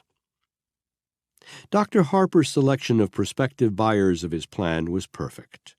Here again is a point at which all but master artists at selling are usually weak. They do not use sound judgment in the selection of prospective buyers. After turning his plan over in his mind for a few days and carefully rehearsing his sales presentation, Dr. Harper swung into action. Choosing the noon hour as the most favorable for his call, he presented himself at the office of the streetcar magnate. Observe with profit his reason for choosing this particular hour. He deduced that the executive secretary would be at lunch at that hour, and that his prospect would be alone in his office. His deduction proved to be sound. Finding the outer office empty, he walked on into the private office. The magnate looked up at the intruder in surprise and asked, "What can I do for you, sir?" "I beg your pardon for the intrusion," Dr. Harper replied. "I am Dr. Harper, president of the University of Chicago. I found no one in the outer office, so I took the liberty of walking in." "Why, yes, of course," the other exclaimed. "Have a seat, Dr. Harper. I am glad to have the honor of a visit." "Thank you," the doctor replied. "I am in a great hurry and will stand if you don't mind. I just dropped in to tell you of an idea that has been running in my mind for some time. Here comes the motive. Watch how deftly it is planted in fertile soil. First of all, I want to tell you how greatly I admire the wonderful system of street railway transportation you have given to the people of Chicago." Neutralizing his prospect's mind. "I believe it to be the greatest system in the country. It has occurred to me, however, that while you have built a great monument to your name, it is of such a nature that the world will forget who built it the moment you die." Watch the master go back now to motive. "I would like to see you build a monument that will endure forever. I have thought of a plan by which you might build such a monument, but I have met with some difficulties which, I am sorry to say, may stand in the way." Pulling the lure away from the prospect to make the idea more desirable. "I had thought of securing for you the privilege of constructing a beautiful granite building on the university campus. But some of the members of our board want this privilege to go to Mr. X, mentioning the name of the political enemy. I am holding out in your favor, and just came by to ask if you can think of any plan that may help me to secure this rare privilege for you." "That is most interesting," the magnate exclaimed. "Please sit down, and let us talk about the matter." "I am exceedingly sorry," Dr. Harper replied, "but we are having a board meeting in an hour, and I must hurry along. If you think of an argument I might use on your behalf, please telephone me as promptly as possible, and I will go to bat for you before the board. Good day, sir." Dr. Harper turned and walked out. When he reached his office, he found that the streetcar magnate had already telephoned him 3 times, requesting that Dr. Harper call him as soon as he came in. The doctor was obliging. He telephoned the magnate, who requested that he be permitted to come out and present his case to the board in person. Dr. Harper replied that this would be inadvisable, that in view of the opposition some of the board members had expressed toward him, Dr. Harper might present the matter more diplomatically, intensifying the lure. "If you will telephone me tomorrow morning," Dr. Harper suggested, "I will let you know what luck I have had." The next morning, upon arriving at his office, he found the streetcar magnate already there. They were closeted together for half an hour. What happened probably will never be known to the public. The interesting thing, however, is that the streetcar magnate assumed the role of salesman, while Dr. Harper became the buyer and was persuaded to accept a check for $1 million and to promise that he would try to get it accepted by the board. The check was accepted. What arguments Dr. Harper used with his board no one knows, but the $1 million building now stands on the campus of the university, silent but impressive evidence that mastery in selling is never accidental. The building bears the name of the donor. Hearing of this incident, I called on Dr. Harper and asked him to tell me why some of the members of his board should prefer to honor a racketeering politician. In reply, he merely shrugged his shoulders and smiled at me, a queer little twinkle in his eyes. His answer was sufficient. I got the idea. The opposition existed mainly in Dr. Harper's imagination. To place the transaction in the category of justified strategy, Dr. Harper probably developed the idea of friendly opposition in the minds of some of the members of his board. Let us analyze this transaction to make sure that the fine points are not overlooked. First of all, observe that no high-pressure methods were used by Dr. Harper.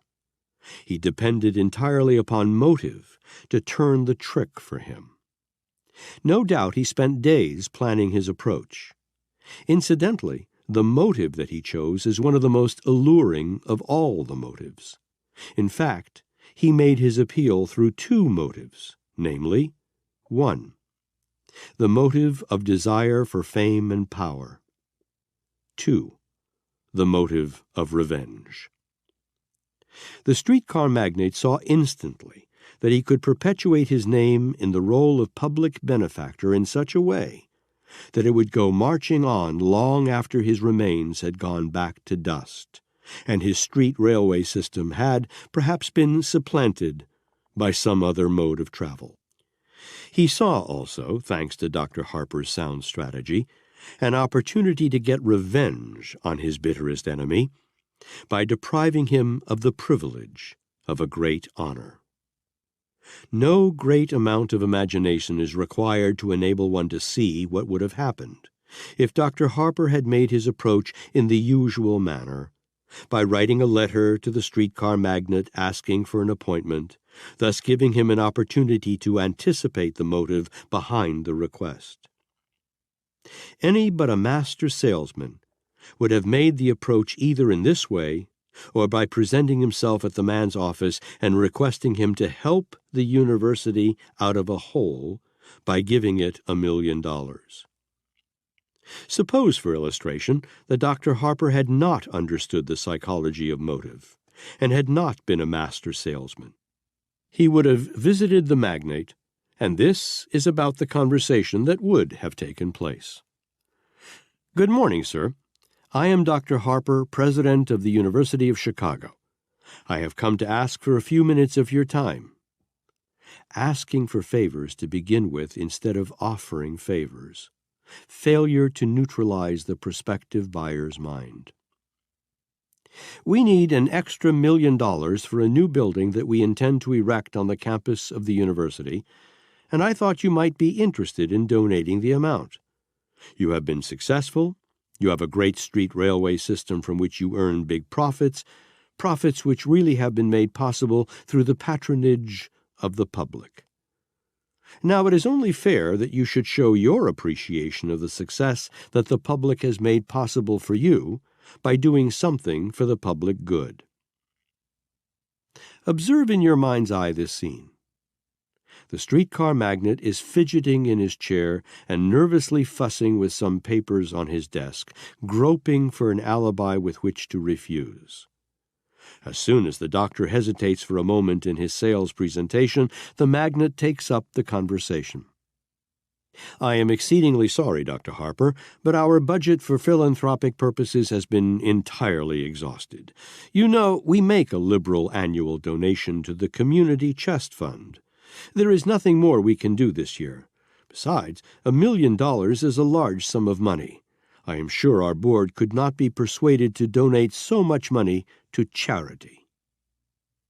He beats the doctor to that board gag. That word, charity. You see, of course, that a poor presentation would have placed Dr. Harper in the unhappy position of one who begs for charity. Giving to charity as such is not listed as one of the 9 basic motives that move men to action. But lift the word charity out of its humble setting and give it the color of privilege, fame, and honor, and it takes on an entirely different meaning. Only a master salesman can do this. One way is clever, the other is crude. The act of selling, if scientifically conducted, may be compared to an artist at his easel. Stroke by stroke, as the artist develops form and harmony and blends the colors on a canvas, the master salesman paints a word picture of the thing he is offering for sale. The canvas on which he paints is the imagination of the prospective buyer.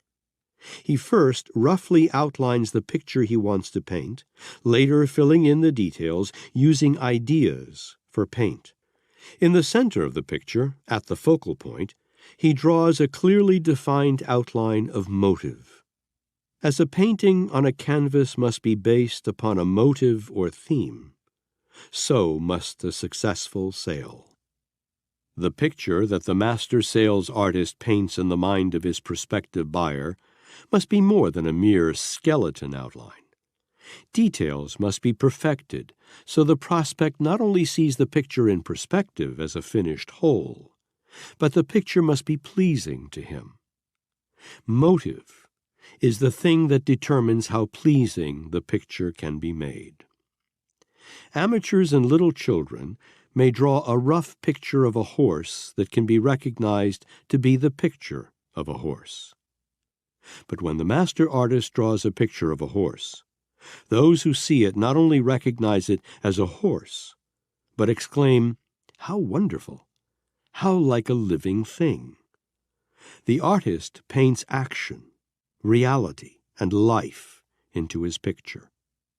There is the same difference between men who call themselves salesmen and a master salesman as there is between the dabbler and the master painter. The inefficient salesman hurriedly sketches a crude outline of the thing he wishes to sell, leaving motive out of the picture. He says, "See, there it is, as plain as the nose on your face. Now will you buy?" But the prospective buyer does not see that which the salesman has kept hidden within his own mind, or he may see but does not feel. He is not moved to action by any rough sketch or unfinished, lifeless picture. No seed of desire has been planted in his mind, no appeal to motive. That's why he doesn't get desired results. The master salesman paints another picture. He omits no detail. He mixes his word colorings so that they blend with harmony and symmetry that capture his prospective buyer's imagination. He builds the picture around a motive that dominates the entire scene, putting the prospective buyer's own mind to work on his behalf. That is master salesmanship. A little while ago, a great sales artist came to sell me life insurance. As everyone knows, life insurance is abstract, intangible, and one of the hardest things in the world to sell. One cannot see it, one cannot smell it, or taste it, or feel it, or sense it through any of the 5 senses. In addition to these handicaps, one must, in a sense and under certain conditions, die in order to profit by it. Even then, the profit goes to someone else. No amateur is a successful life insurance salesman. But this artist was no amateur. Through study and preparation, he had gained the status of a master. He had familiarized himself with the motives that most quickly and effectively appealed to the prospective purchaser of life insurance. He had prepared himself to analyze his prospective buyers accurately in order that he might readily catalog them as to the motive best suited to each case.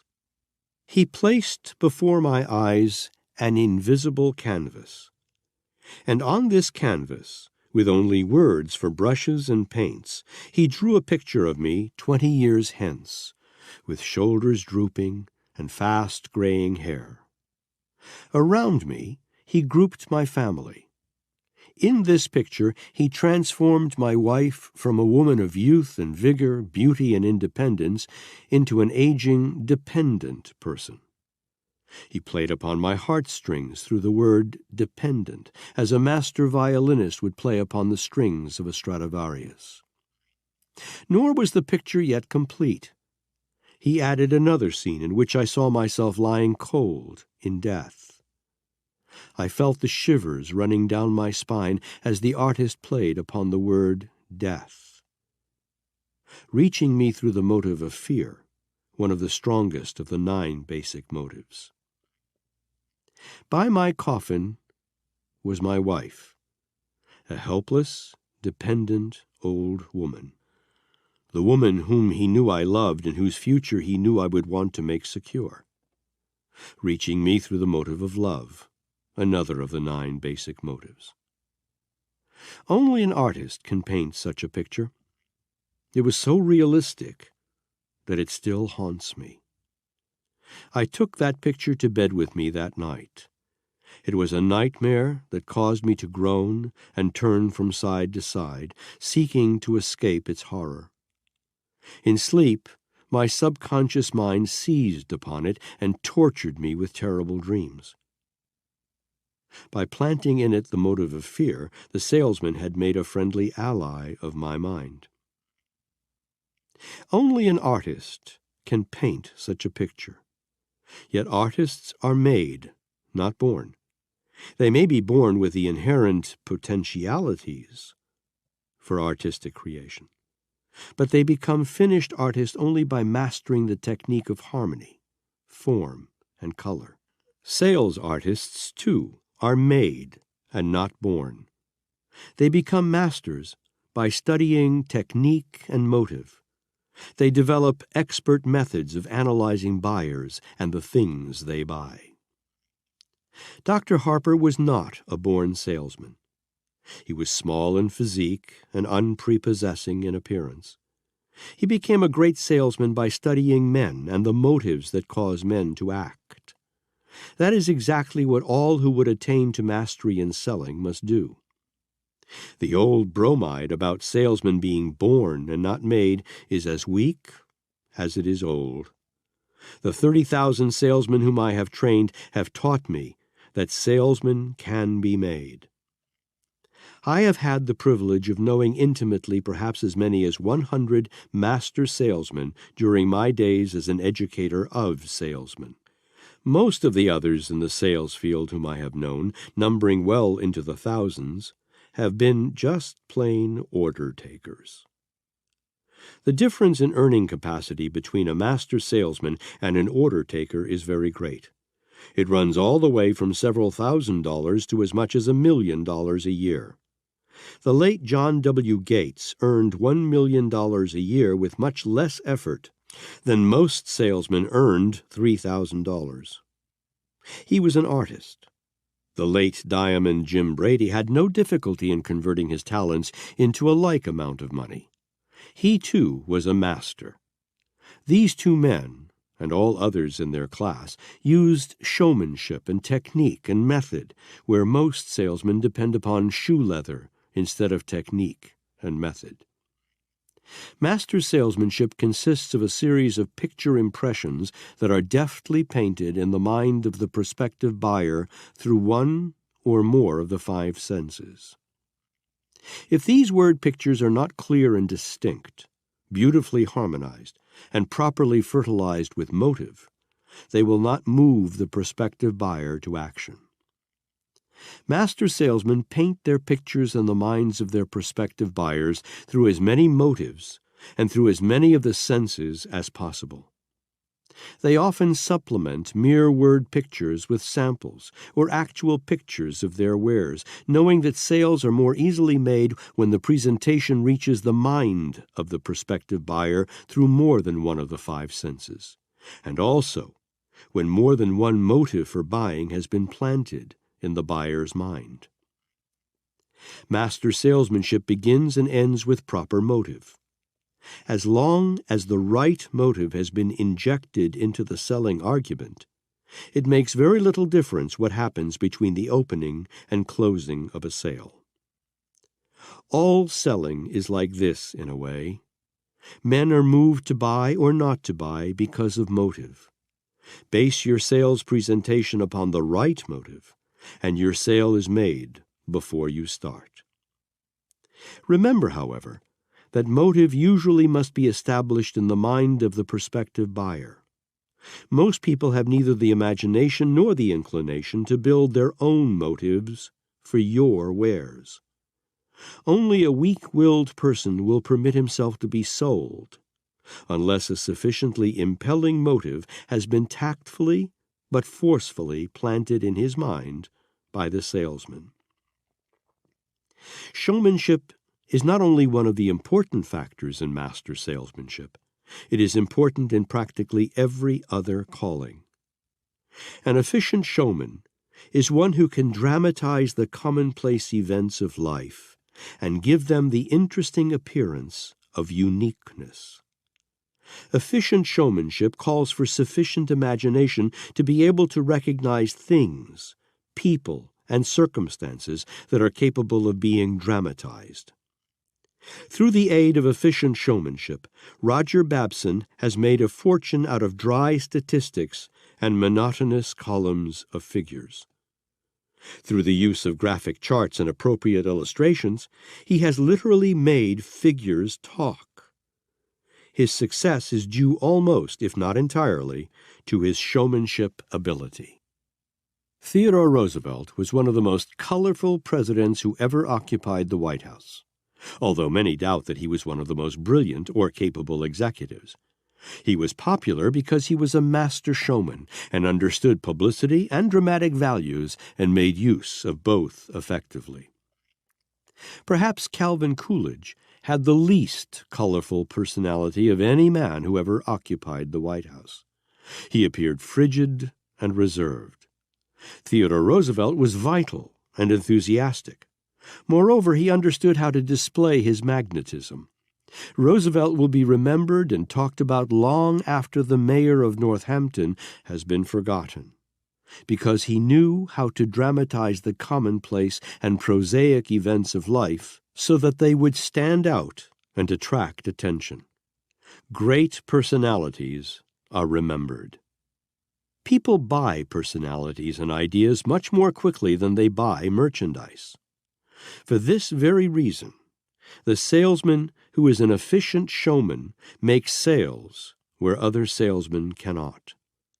The life insurance salesman who knows nothing about showmanship and does not possess a magnetic personality usually tail ends the list of producers.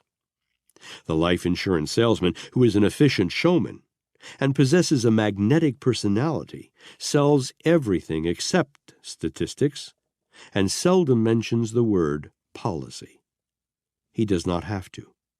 He deals in ideas and uses them to paint alluring pictures that interest and please his prospective buyers. An efficient showman makes effective use of enthusiasm. The poor showman knows nothing of enthusiasm. He trusts his case to his own colorless statement of fact, which he intends as an appeal to the prospective buyer's reason. Most people are not influenced largely by reason. They are swayed by emotion or feeling. The man who is not capable of arousing his own emotions very deeply is not apt to be able to appeal to others through their emotional nature. During the heyday of his career, Billy Sunday was the greatest showman who ever went gunning for the devil. He could sell tickets into heaven and make the crowd stand in line and like it. The public paid him millions of dollars while other preachers, who lacked a sense of the dramatic, starved to death. Had Sunday been selling patent medicine instead of tickets through the pearly gates, he would have been arrested for profanity. Be an able salesman, and you can be almost anything else you wish to be. Jimmy Walker is an efficient showman, however poor a mayor he may have been. Ex-Mayor James F. Hyland was perhaps one of the best mayors New York City ever had, and the least capable in showmanship. The difference in their popularity was the difference between showmanship and the lack of it. Will Rogers made himself popular through his comments on the highlights of world news, because he had a sufficient sense of the dramatic to make his remarks fit people's moods. That is not only showmanship, it is salesmanship of the highest order. Arthur Brisbane was the highest-paid newspaper columnist in America. His yearly income was well above $500,000. He made a fortune through his Today column because of his ability to dramatize what people think about, or what they want to think about, and to color the news of the day. The sales manager who is not an efficient showman is defeated before he begins. He must bring out showmanship qualities in his salesman. A sales presentation delivered by an able showman is a show all by itself and as interesting as a play. Moreover, it carries the prospective buyer through exactly the same mental processes that a good play does. A salesman who is an able showman can change the prospective buyer's mind from negative to positive at will. He can accomplish this change of mental attitude not by accident or luck, but by a carefully prearranged plan. An able showman can neutralize the mind of his prospective buyer regardless of the state of mind he may be in when approached, and what is more important, the able showman knows enough not to try to reach a climax or close his sale until this change has been successfully effected. The farmer cannot raise wheat in paying quantities without preparation of the soil before the seed is sown. No more can a salesman plant the seed of desire in the prospective buyer's mind while that mind is negative. The salesman who understands showmanship prepares the mind of the prospective buyer as carefully and scientifically as the farmer prepares his ground. If he does not, he is not a salesman. A little while ago, a salesman walked into a man's office while the man was engaged in a heated argument with his wife over the telephone. When the conversation was finished, the man turned to the salesman and barked, "What the hell do you want?" Undismayed by the unfortunate moment of his call, the salesman replied in a soft drawl and with a kindly grin, "I am organizing a defense club for husbands," going on to explain that he also had that kind of wife. The two men talked about women for 10 minutes, after which the salesman tactfully switched the talk to his own wares and went away with a $10,000 sale. That was showmanship plus salesmanship. The salesman, who knew nothing about showmanship, would have failed in this case. This salesman, knowing the value of the dramatic, turned an unfortunate situation into an advantage for himself.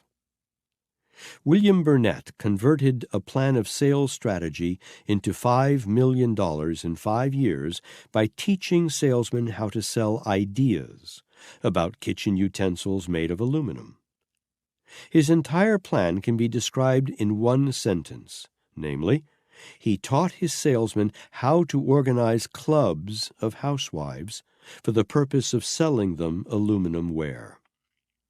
More specifically, Burnett's plan was to invite the housewives of a community to luncheon at one of their homes, all expenses to be paid for, and the meal to be cooked by one of his salesmen with the aluminum ware he was selling. After the luncheon, the salesman would take orders for the aluminum ware, running all the way from $25 to 3 times that amount. It was the sales strategy of the plan that turned the trick for Burnett. Because he was a master salesman, William Burnett lifted himself from the lowly work of house-to-house canvassing in which he had previously been engaged, to make himself a multimillionaire in 5 years. Bear in mind the fact that his salesmen were selling a complete kitchen set of aluminum ware, not merely a few pots and pans. Also, no individual selling was done. The work consisted of group sales that took place after the luncheon had been served.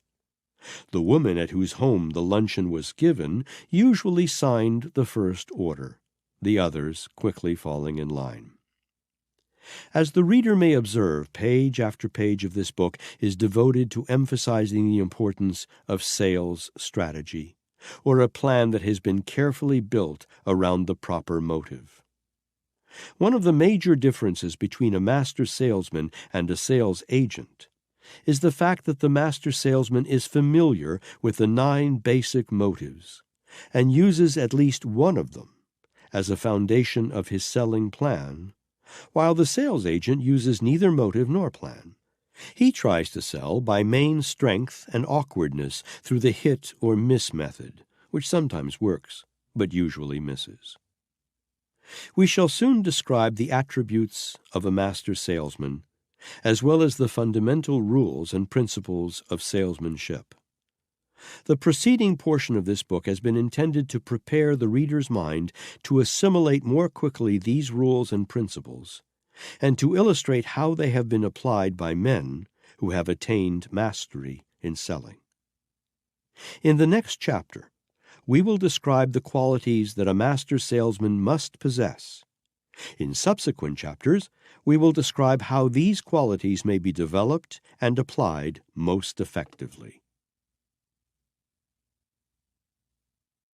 Chapter 4. Qualities the master salesman must develop. There are many factors that enter into the equipment of the successful salesman.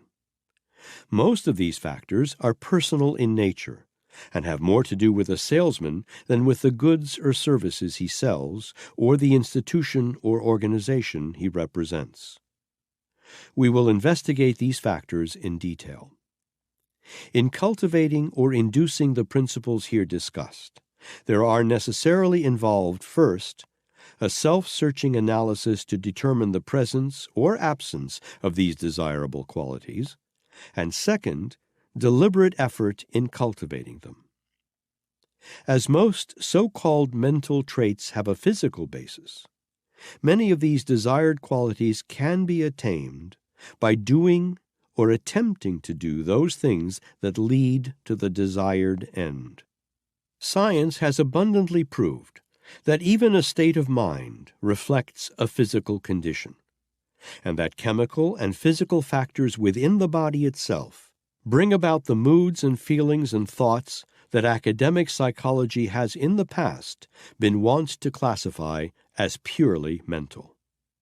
Even thought has been proved by scientists, including the great John B. Watson, to be intimately bound up with speech.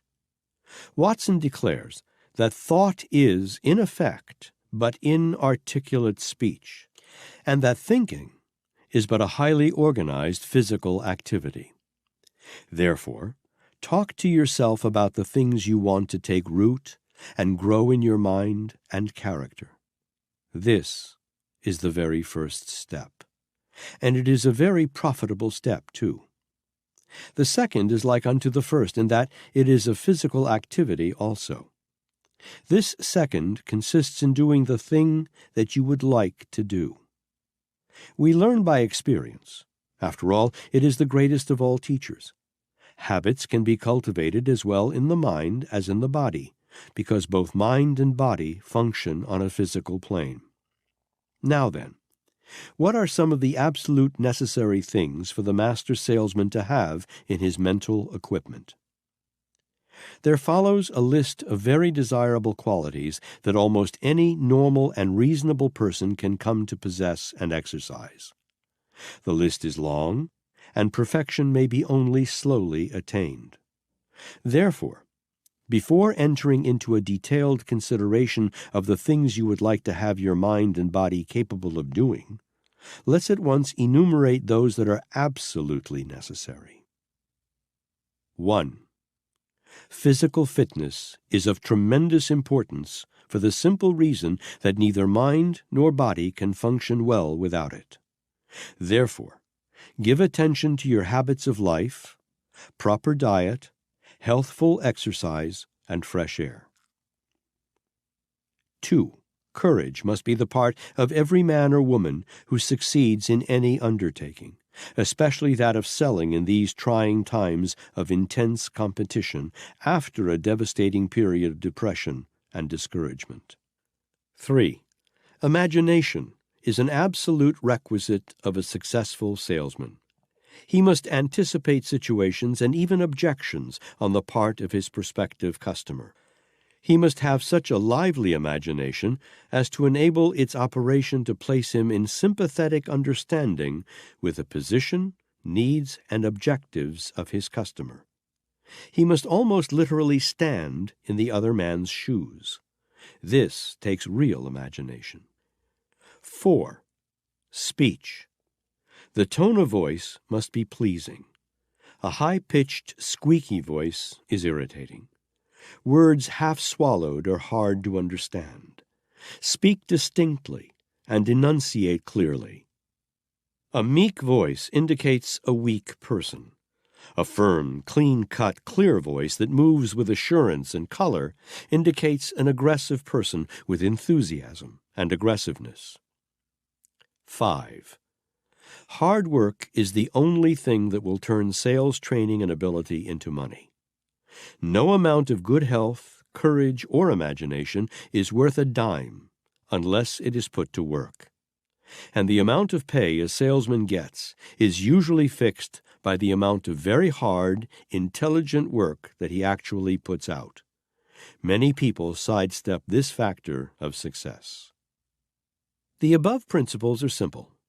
There is nothing unusual or impossible or even striking in them separately or collectively. Unless, perhaps, it is the fact that most salesmen fail to possess one or more of these 5 primary requisites. Some salesmen may work hard and even intelligently, using their imaginations well until they meet a succession of rebuffs and turndowns. It is here that the salesman with sand in his soul, stamina in his backbone, and courage in his heart comes right back and whips the salesman who hasn't these qualities. So courage is essential.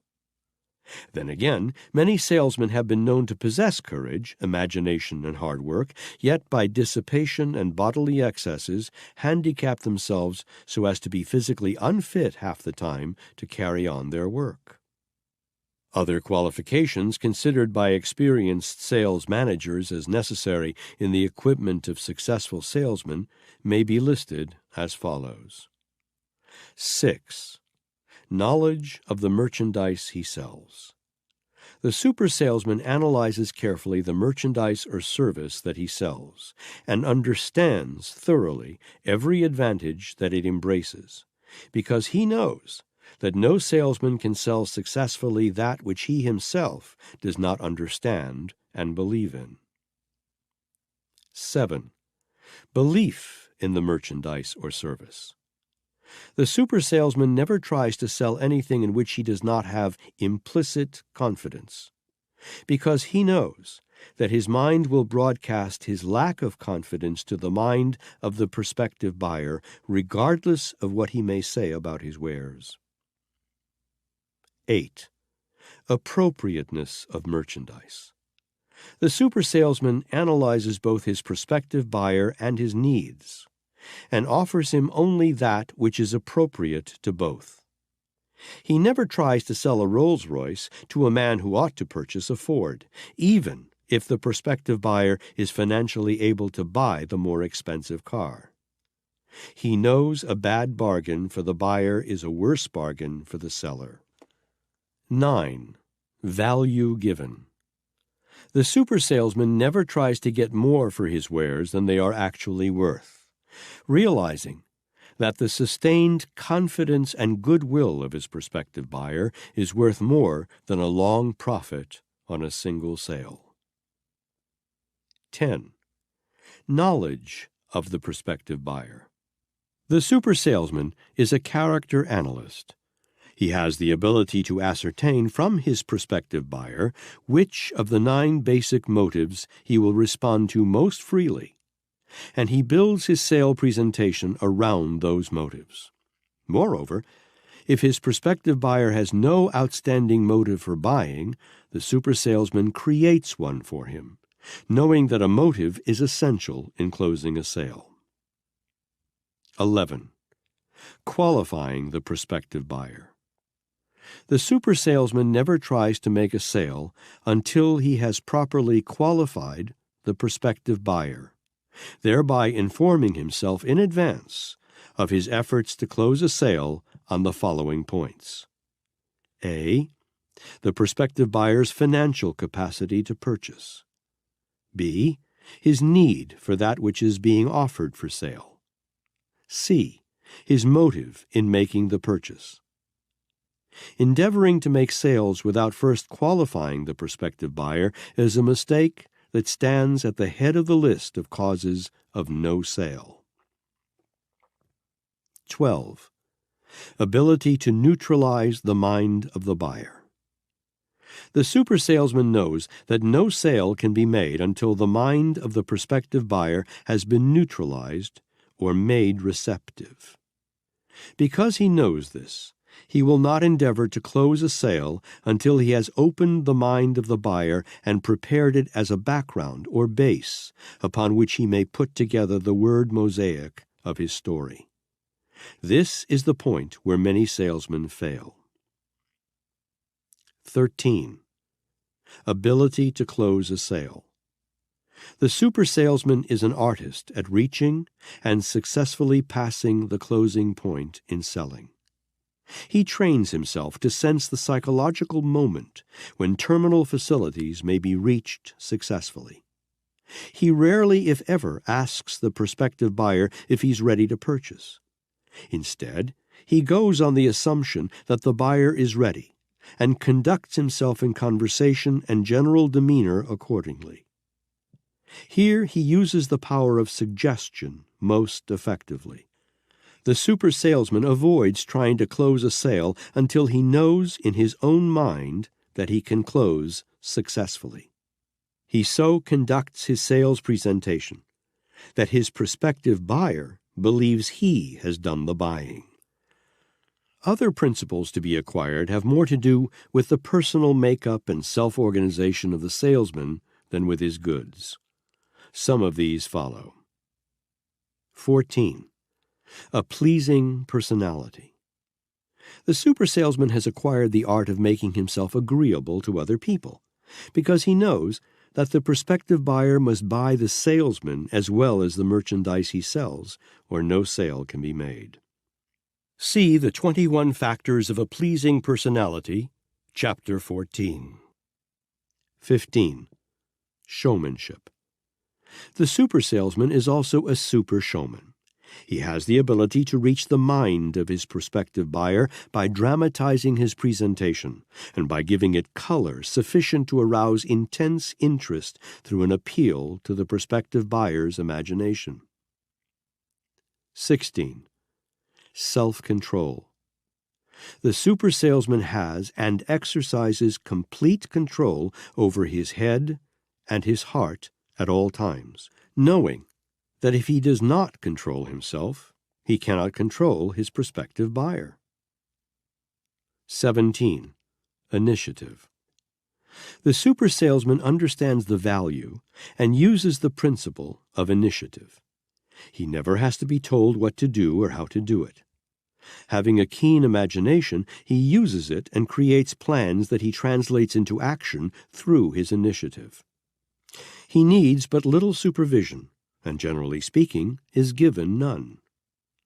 18. Tolerance. The super salesman is open-minded and tolerant on all subjects, knowing as he does that open-mindedness is essential for growth. 19. Accurate thinking. The super salesman thinks. Moreover, he takes the time and goes to the trouble to gather facts as the basis of his thinking. He does no guessing when facts are available. He has no set or immovable opinions that are not based upon what he knows to be facts. 20. Persistence. The super salesman is never influenced by the word no, and he does not recognize the word impossible. To him, all things are possible of achievement. The word no to the super salesman is nothing more than a signal to begin his sales presentation in earnest. He knows that all buyers take the line of least resistance by resorting to the no alibi. Because he has this knowledge, he is not susceptible to negative influence by sales resistance. 21. Faith. The super salesman has the capacity for super faith in A. The thing he is selling, B. Himself, C. His prospective buyer, D. Closing the sale. Moreover, he never tries to make a sale without the aid of this faith, because he knows that faith is contagious. His faith is picked up through the receiving station of the prospective buyer's mind, and acted upon as if it were the prospective buyer's own state of mind. Without the quality of faith, there can be no super salesmanship. Faith is a state of mind that may be described as an intensified form of self-reliance. It is said that faith moves mountains, but it also makes sales. 22. Habit of observation. The super salesman is a close observer of small details. Every word uttered by the prospective buyer, every change of facial expression, every movement is observed and its significance weighed accurately. The super salesman not only observes and analyzes accurately all that his prospective buyer does and says, but he also makes deductions from that which he does not do or say. Nothing escapes the super salesman's attention. 23. The habit of rendering more service than is expected of him. The super salesman follows the habit of rendering service that is greater in quantity and finer in quality than he is expected to render, thereby profiting by the law of increasing returns as well as by the law of contrast. 24. Profiting by failures and mistakes. The super salesman experiences no such contingent as lost effort. He profits by all of his mistakes, and through observation by the mistakes of others. He knows that in every failure and mistake may be found, if analyzed, the seed of an equivalent success. 25. The master mind. The super salesman understands and applies the master mind principle, through which he greatly multiplies his power to achieve. The master mind principle refers to coordination of two or more individual minds working in perfect harmony for a definite purpose. 26. A definite major aim. The super salesman works always with a definite sales quota or goal in mind. He never goes at his work merely with the aim of selling all he can. He not only works with a definite goal in mind, but he has a definite time in which to attain the object of that goal. The psychological effect of a definite chief aim will be described in Chapter 5 on auto-suggestion. 27. The golden rule applied. The super salesman uses the golden rule as the foundation of all his business transactions, putting himself in the other man's shoes and seeing the situation from his viewpoint. This quality will be a greater necessity in the future than it has been in the past, because of the changes in business ethics that have taken place as the result of the business depression. Of all the qualities that a salesman must possess, none is more necessary, none more valuable than the next one, which is 28. Enthusiasm. The super salesman has an abundance of enthusiasm that he can use at will. Moreover, he knows that the vibrations of thought that he releases through his enthusiasm will be picked up by the prospective buyer and acted upon as if it were his own creation. Enthusiasm is a difficult thing to explain, but its presence is always easily recognized. Everybody likes the enthusiastic person. He is high of spirit and radiates an atmosphere of good fellowship, high faith, and lofty purpose. Perhaps enthusiasm is born as much of his own deep faith in himself, the mission of work he carries on, and the good he does in his work, as anything. Enthusiasm in people, and the lack of it, may be compared to the light that surrounds a flashing diamond on a jeweler's tray, with its spontaneity and iridescence, which compel admiration and give value to it, and the dull, leaden atmosphere surrounding a piece of glass the same size. The glass can be bought for a song with none willing to sing it, while the diamond is eagerly sought by all, great and small, rich and poor. Therefore, to every salesman this advice is given as though from Sinai. With all thy getting, get enthusiasm. Mastery in connection with these major factors in selling entitles those who sell to rate as super salesmen. Study the list carefully and make sure you are not weak in connection with any of these qualities if you aspire to mastery in selling. You will observe that every quality may be acquired. This does not harmonize with the false notion held by some people that salesmen are born and not made. Salesmanship is an art and a science, and may be acquired by those with the will to acquire it. Some people are blessed with personalities that are favorable to quick mastery of the factors of super salesmanship, while others must develop such a personality, but it can be developed. The 9 basic motives to which people respond most freely. Science has catalogued the responses of which normal people are capable, and has set forth for us the types of appeal that will induce desired responses. Response may be of a low grade, such as scientists would call purely physical, or which are prompted by physiochemical stimuli. You may cause a man to get out of the office by kicking him out. That is purely physical. Or he may be induced to act by reason of those chemical reactions incident to a peculiar condition of the physical body. Temperature, atmosphere, and physical comforts or discomforts, as well as foods and drink, bring about such chemical conditions as to prompt certain reactions.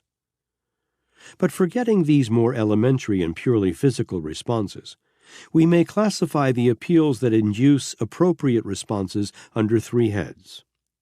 These appeals are the only ones to which we need address ourselves in this study. They are: 1. Appeals to instinct. 2. Appeals to emotion. 3. Appeals to reason. The appeals that cause most people to buy food, clothing, and shelter fall primarily into the first group, though in lesser degree they may find a field of expression in the other 2. All beautiful things in the world that are desirable because of their beauty may be sold because of suitable appeals made under the second heading, emotion.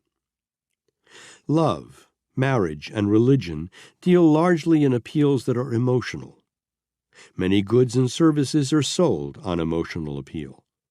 Education, books, the theater, music and art, life insurance, advertising, cosmetics, luxuries, toys, and a long list of things that are all sold on emotional appeal. Investments, savings, mechanical appliances, business machines, and scientific works often change hands on appeals to reason. There are 9 basic motives to which people respond, and by one or more of which they are influenced in practically every thought and deed. When the super salesman qualifies his prospective buyers, he looks first for the most logical motive with which he may influence their minds. The 9 basic motives are: 1. The motive of self-preservation. 2. The motive of financial gain. 3. The motive of love. 4. The motive of sexual urge. 5. The motive of desire for power and fame. 6. The motive of fear. 7. The motive of revenge. 8. The motive of freedom of body and mind. 9. The motive of desire to build and to create in thought and in material. These motives are listed in the approximate order of their importance and greatest usefulness. The super salesman checks his sales presentation against these 9 basic motives to make sure that it embraces an appeal through as many of them as possible. He knows that a sales presentation is more effective when based upon more than one motive. No salesman has any right to try to sell anything to anyone unless he can present, through his sales argument, a logical motive for the purchaser to buy. And no super salesman will try to do so. Super salesmanship contemplates the rendering of useful service to the buyer. High-pressure methods do not come within the category of super salesmanship, mainly for the reason that such methods presuppose the lack of a logical motive for buying. The very fact that high-pressure methods are employed is evidence that the person doing the selling has no logical motive to offer the prospective purchaser as to why he or she should buy. High-pressure salesmen usually depend upon superlatives to take the place of motives for buying. This is a form of hijacking to which master salesmen never resort. If your sales presentation plan does not emphasize one or more of the 9 basic motives, it is weak and should be revised. Careful analysis of over 30,000 salespeople disclosed the fact that the outstanding weaknesses of approximately 98% of them were to be found among the following. Weaknesses in technique. 1. Failure to present a motive for buying. 2. Lack of persistence in sales presentation and in closing. 3. Failure to qualify prospective buyers. 4. Failure to neutralize the minds of prospective buyers. 5. Lack of imagination. 6. Absence of enthusiasm. These deficiencies are common among the majority of salespeople in all fields of selling. Any one of these weaknesses is sufficient to destroy the chances of a sale.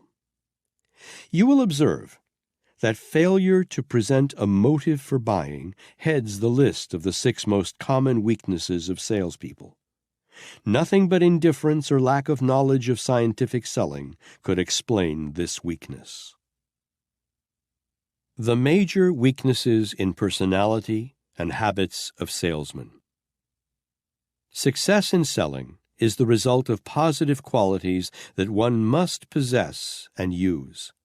Failure in selling is the result of negative qualities that should be eliminated.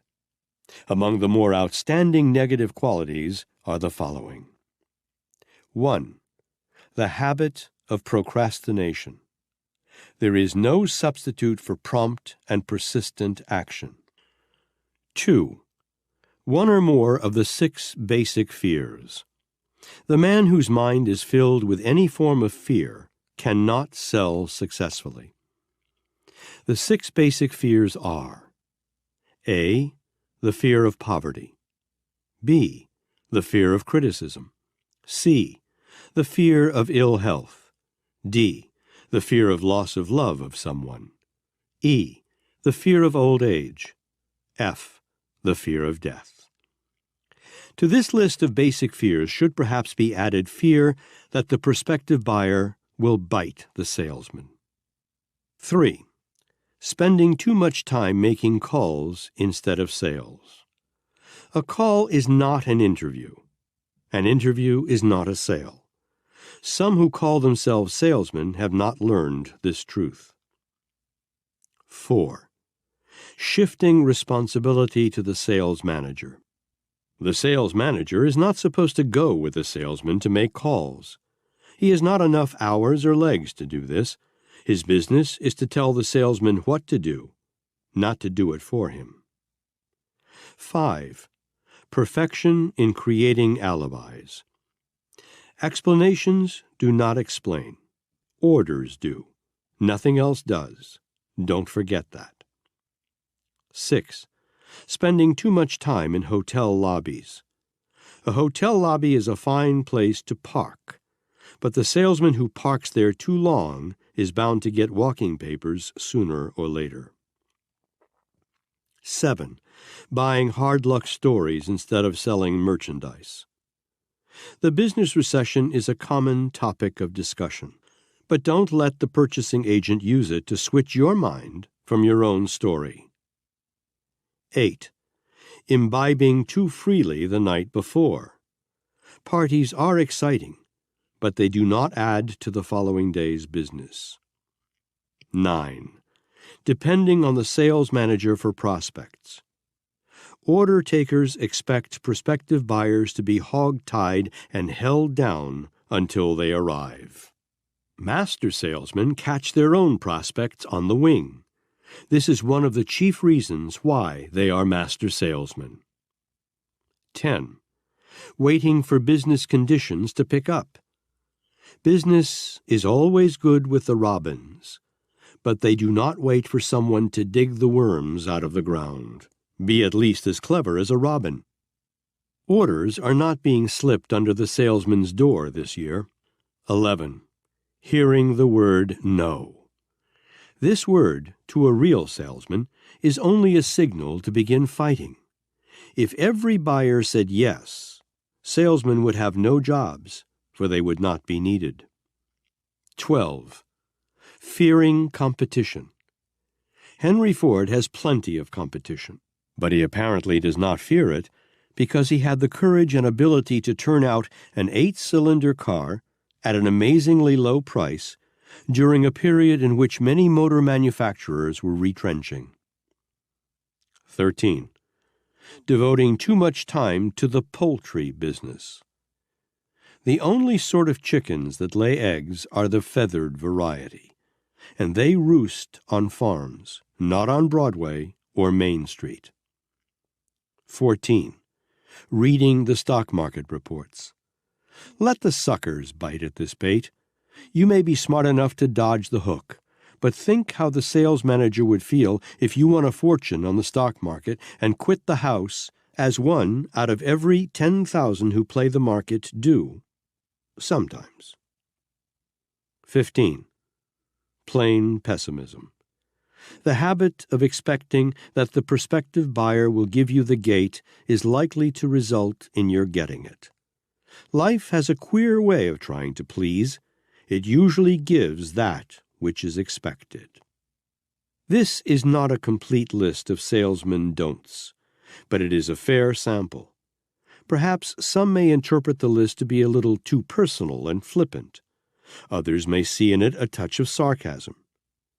Remember as you read that it was intended only for those who have corns on their toes. Others will not be offended.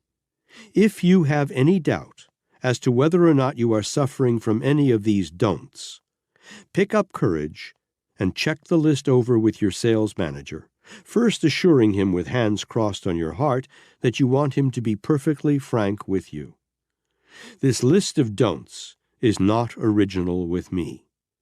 It was compiled from observation of more than 30,000 salesmen whom I have had the privilege of training, some of whom I have directed. Need I suggest that not one of these don'ts is an attribute of a pleasing personality? Chapter 5. Autosuggestion, the first step in salesmanship. Every super salesman knows that every sale is first made to the salesman himself, and that the extent to which the salesman convinces himself in making this sale measures perfectly the degree of conviction that can be induced in the buyer's mind. Because of the importance of self-selling, the subject of autosuggestion assumes an important role in the teaching of salesmanship. This is the principle through which the salesman saturates his own mind with belief in the commodity or service offered for sale, as well as in his own ability to sell. Autosuggestion is self-suggestion. It is the principle through which one imparts to one's subconscious mind any idea, plan, concept, or belief. The subconscious mind is the broadcasting station that voluntarily telegraphs one's thoughts and beliefs or disbeliefs to others. The super salesman knows he must educate his subconscious mind to broadcast belief in that which he offers for sale. Repetition of a suggestion to one's subconscious mind is the most effective way of educating it to broadcast only such thoughts as will be beneficial. The subconscious mind will not be influenced by any suggestions made to it except those that are mixed with feeling or emotion. The head, or cold reasoning faculty, has no influence whatsoever on the subconscious mind. It responds only to the impulses of thought that have been well mixed with feeling. The subconscious mind is influenced by the negatives as readily as by the positives. Super salesmen never overlook this fact. This is one reason they are super salesmen. The 7 major positive emotions. 1. The emotion of sex, placed at the head of the list because it is the most powerful emotion. 2. The emotion of love. 3. The emotion of hope. 4. The emotion of faith. 5. The emotion of enthusiasm. 6. The emotion of optimism. 7. The emotion of loyalty. The world is controlled by the emotional faculty. Most of our activities, from birth until death, are induced by our feelings. The salesman who appeals to his buyers through their emotions or feelings will make 10 sales to 1 made by the salesman who appeals to his buyers through their reason alone. Buyers generally make purchases because of some motive that is closely associated with the emotions, as one may readily discern by studying the table of motives that prompt people to buy. In the foregoing list of 7 major positive emotions, the super salesman will find nature's elixir, which he must mix with the suggestions he plants in his subconscious mind if he expects to broadcast to his prospective customer thought impulses that will influence them in his favor. The 7 major negative emotions. 1. The emotion of anger, quick and transitory. 2. The emotion of fear, prominent and easily discernible. 3. The emotion of greed, subtle and persistent. 4. The emotion of jealousy, impulsive and spasmodic. 5. The emotion of revenge, subtle and quiet. 6. The emotion of hatred, subtle and persistent. 7. The emotion of superstition, subtle and slow. The presence of any one of these emotional impulses in the conscious mind is sufficient to discourage the presence of all of the positive emotions. In extreme cases, the presence of a combination of these emotions in the conscious mind may lead to insanity. Obviously, any suggestion planted in the subconscious mind, while any one or more of these negative emotions is present, will carry with it a coloring of a negative nature. And when the subconscious mind broadcasts any such suggestion, it will register a negative result in the minds of those who pick up the vibration. Understand this principle, and you will know why a super salesman must first sell himself before trying to sell others. You will also know why the negative-minded salesman hears no so often. Feelings, beliefs, and thoughts released by the salesman through his subconscious mind speak more loudly than words. Remember that people are motivated to buy or not to buy through their feelings. Remember also that much of what they believe to be their own feelings consist in reality of thought impulses that they have unconsciously picked up from the vibrations of thought released by the salesman. The super salesman neither permits his subconscious mind to broadcast negative thoughts, nor gives expression to them through words, for the reason that he understands that like attracts like, and negative suggestions attract negative action and negative decisions from prospective purchasers. The salesman who knocks anything or anyone thereby destroys the advantage he might obtain through positive suggestion. The presence in the mind of even one of the negative emotions has a tendency to attract to it a flock of its relatives. Knowing this, the super salesman takes care not to plant negative thoughts in the minds of his prospective purchasers. Politics and politicians, as is well known to every reader, are in ill repute all over the country today. Analyze the brand of salesmanship used by politicians, and you may readily understand why they have lost the confidence of their buyers. It is customary for those who seek office to do so by attacking their competitors for office, instead of selling themselves to the voters on their own merit. No well-managed business would permit salesmen to seek patronage by knocking competitors. Sales managers have enough common sense to know that sales made by belittling competitors or competitive merchandise are not really sales, and that business obtained in this way is a liability in the long run. Any political speech is, as a rule, a fine example of just this sort of salesmanship. A wise philosopher once said, "Whom the gods would destroy, they first make mad." Anger is a negative emotion. It makes a very poor salve when mixed with salesmanship, whether or not there be just cause for anger. Silence is far more effective than words inspired by and mixed with the emotion of anger.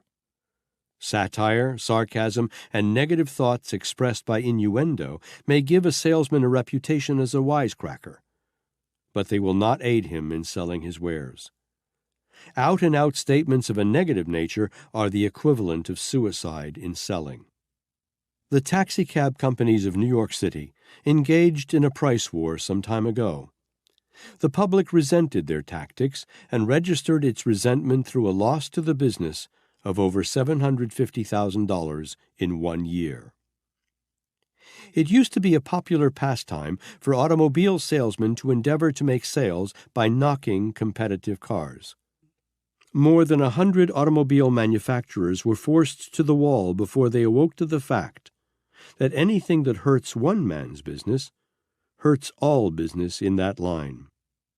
Life insurance men used to follow the practice of twisting, inducing the owner of a policy in a competitive company to give up that policy and purchase one in his company. Intelligent life insurance officials stopped the practice except in isolated cases. Twisting, with most life insurance companies, is considered the equivalent of a discharge. The agent who does it will not be tolerated any longer than is required to find him out.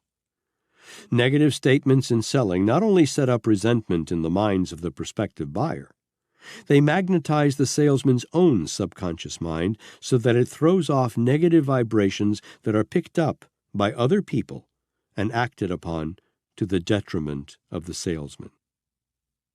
Never in the history of the world has there been such abundant opportunity as there is now for the person who is willing to serve before trying to collect. Chapter 6. The Master Mind. In selling, as in every walk of life, noteworthy achievement is predicated upon power. Power is acquired through organized and intelligently directed knowledge.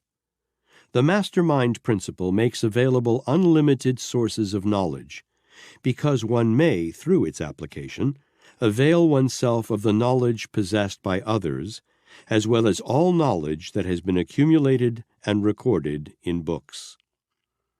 The term mastermind means the coordination of two or more minds, working in perfect harmony for a definite purpose. There are two separate and distinct phases of this principle. One is economic in nature, the other psychic. Through the aid of the economic phase, it is obvious that one may, through friendly alliance with others, avail oneself of their knowledge, experience, and cooperative efforts. The psychic, spiritual phase leads in an entirely different direction from the economic phase.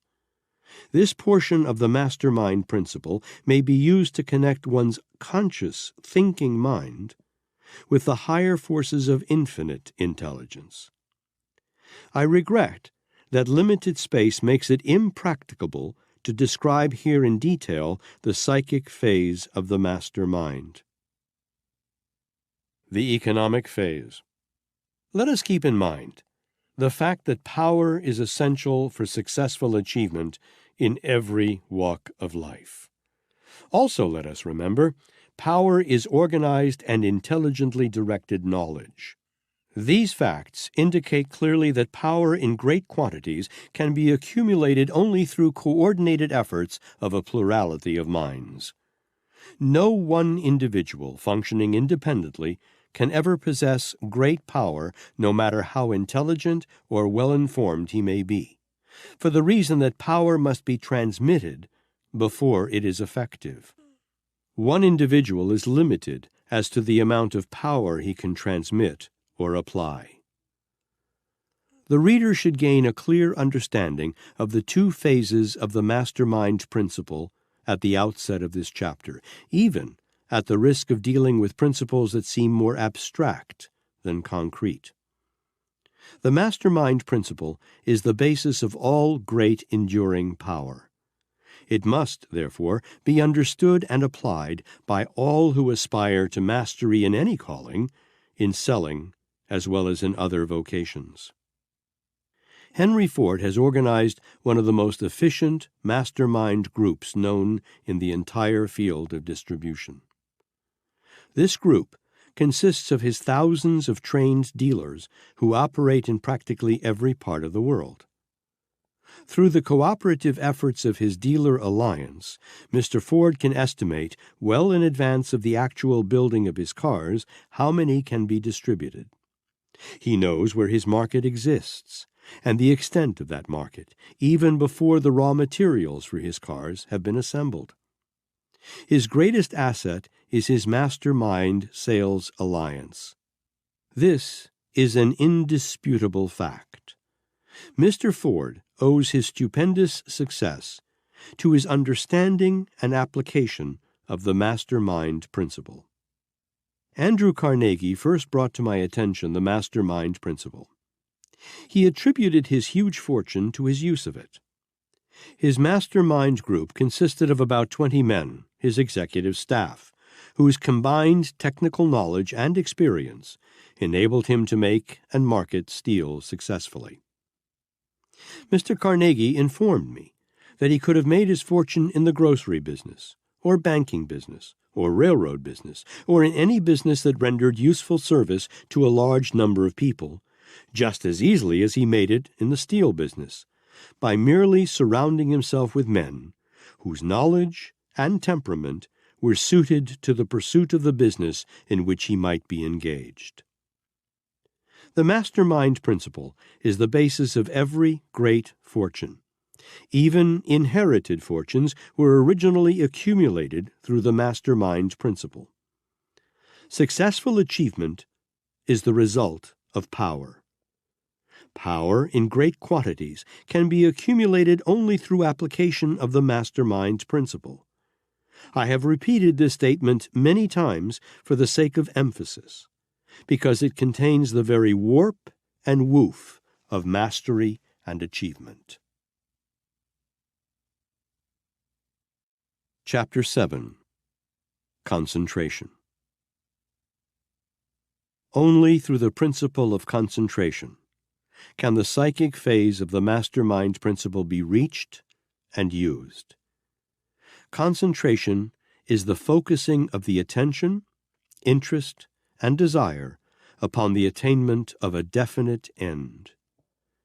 In view of these facts, it will be readily observed that concentration is essential for the effective use of the mastermind principle, the two being inseparable when practical results are to be obtained through their use by two or more people. Autosuggestion, self-suggestion, is the principle through which the subconscious mind may be reached and influenced.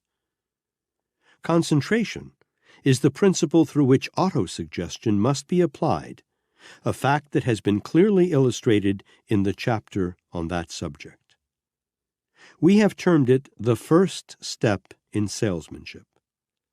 Let us state these important facts in another way, namely, the mastermind principle, the principle of concentration, and the principle of autosuggestion constitutes a triumvirate that must be used in reaching and influencing the subconscious mind. The subconscious mind will not recognize nor be influenced by any suggestion given it unless that suggestion is mixed with one or more of the emotions mentioned in the chapter on autosuggestion. Thus it will be seen that these 3 chapters on the master mind, autosuggestion and concentration, constitute the very heart of master salesmanship. If you miss complete understanding and assimilation of these 3 chapters, the book will have lost for you much of its value. In this chapter is described the method by which the principle of concentration may be applied effectively. Don't fail to make the most of it, for it is of supreme importance to you. Concentration is defined as the habit of planting in the mind a definite aim, object, or purpose, and visualizing the same until ways and means for its realization have been created. The principle of concentration, as it applies to and constitutes a part of mastery in selling, embraces planting in one's conscious mind a definite chief aim, idea, plan, or purpose, and the continuous focusing upon it of the conscious mind. The principle of concentration is the medium by which procrastination is overcome. The same principle is the foundation upon which both self-confidence and self-control are predicated. The principle of habit. The principle of habit and the principle of concentration go hand in glove. Habit may grow out of concentration, and concentration may grow out of habit.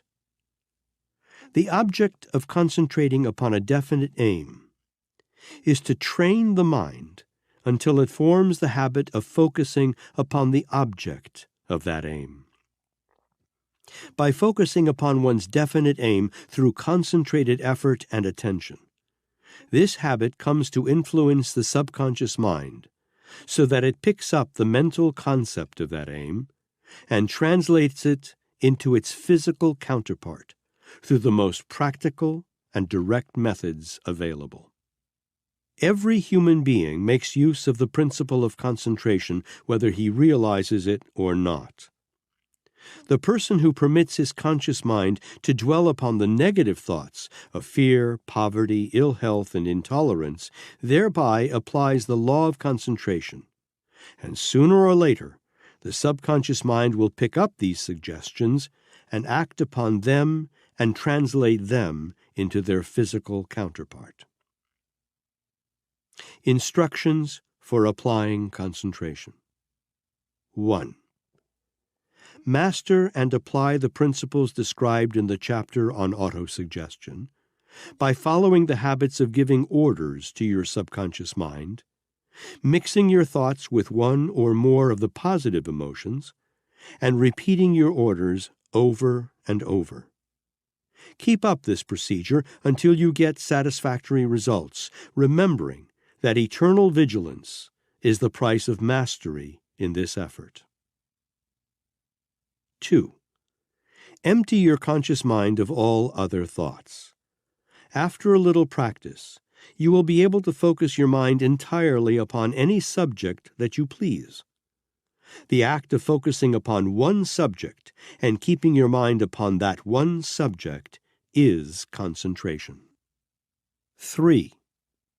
Hold your thoughts to the object of your concentration with a burning desire for the attainment of whatever object you have in mind.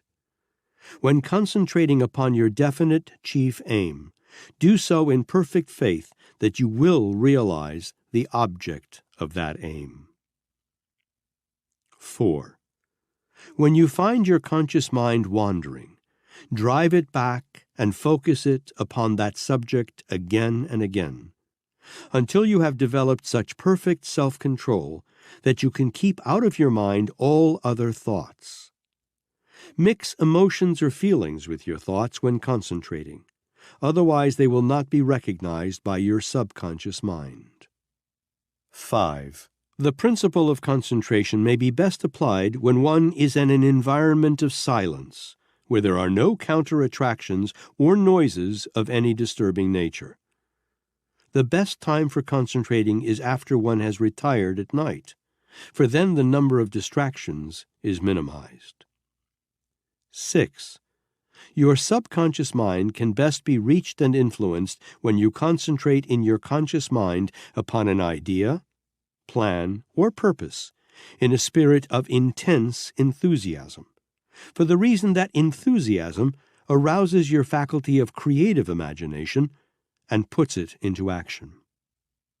Any idea, plan, purpose, or definite aim that you persistently submit to your subconscious mind through the medium of concentration here described brings to your aid the force of infinite intelligence, until eventually practical plans of procedure will flash into your mind during your period of concentration. When you first start your practice of concentration, you may not experience the feeling that you are in communication with a superior intelligence. But in time, if you develop the habit of regular concentration, you will be thoroughly cognizant of the fact that a superior intelligence is influencing you. It is a well-known fact that the jack of all trades never achieves success. Life is so very complicated, and there are so many ways of dissipating energy unprofitably, that the habit of concentrated effort must be formed and adhered to by all who succeed. Power is predicated upon organized energy. Energy can only be organized through the principle of concentration. It is a fact worthy of serious consideration that all men of outstanding success in all walks of life are men who concentrate the major portion of their thoughts and efforts upon some one definite purpose or chief aim. By analyzing the principle of the master mind, you will observe that when two or more people ally themselves in a spirit of harmony for the purpose of achieving some definite objective, that alliance functions through the principle of concentrated effort. From my analysis of more than 25,000 men and women who were rated as failures, I observed that not one of them followed the habit of focusing his or her mind upon a definite chief aim through the principle of concentration. The 30 major causes of failure may be either controlled or eliminated entirely through the principle of concentration, indicating the importance of this principle as a part of the working equipment of the successful salesman. Nearly everyone has a definite chief aim at one time or another. 95% of the people who have such aims, however, make no attempt to realize them, for the reason that they have not learned the art of concentrating on their definite aims for sufficient length of time to fix in the subconscious mind the object of their aims. The majority of the people who adopt a definite aim do so more in the nature of a wish than in the form of a definite, determined, well-defined intention. Merely permitting a definite aim to come into one's mind is in no way beneficial. Such an aim, to be of permanent value, must be fixed in the mind through the principle of concentration. Concentration develops the power of persistence and enables one to master all forms of temporary defeat. The majority of people never learn the real difference between temporary defeat and permanent failure, for the reason that they are lacking in the persistence necessary to stage a comeback after they have experienced temporary defeat. Persistence is merely concentrated effort well mixed with determination and faith.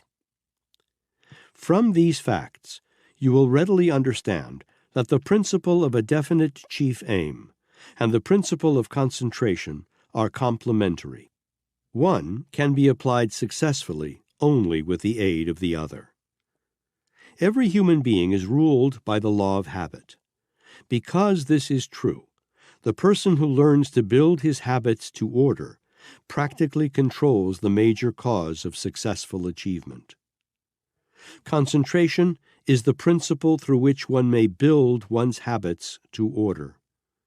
It has been correctly said that we first make our habits, and our habits then make us. We have habits of mind and habits of body. Both are subject to control, and the medium of that control is concentration. The mind is just as susceptible to the influence of habit as is the physical body.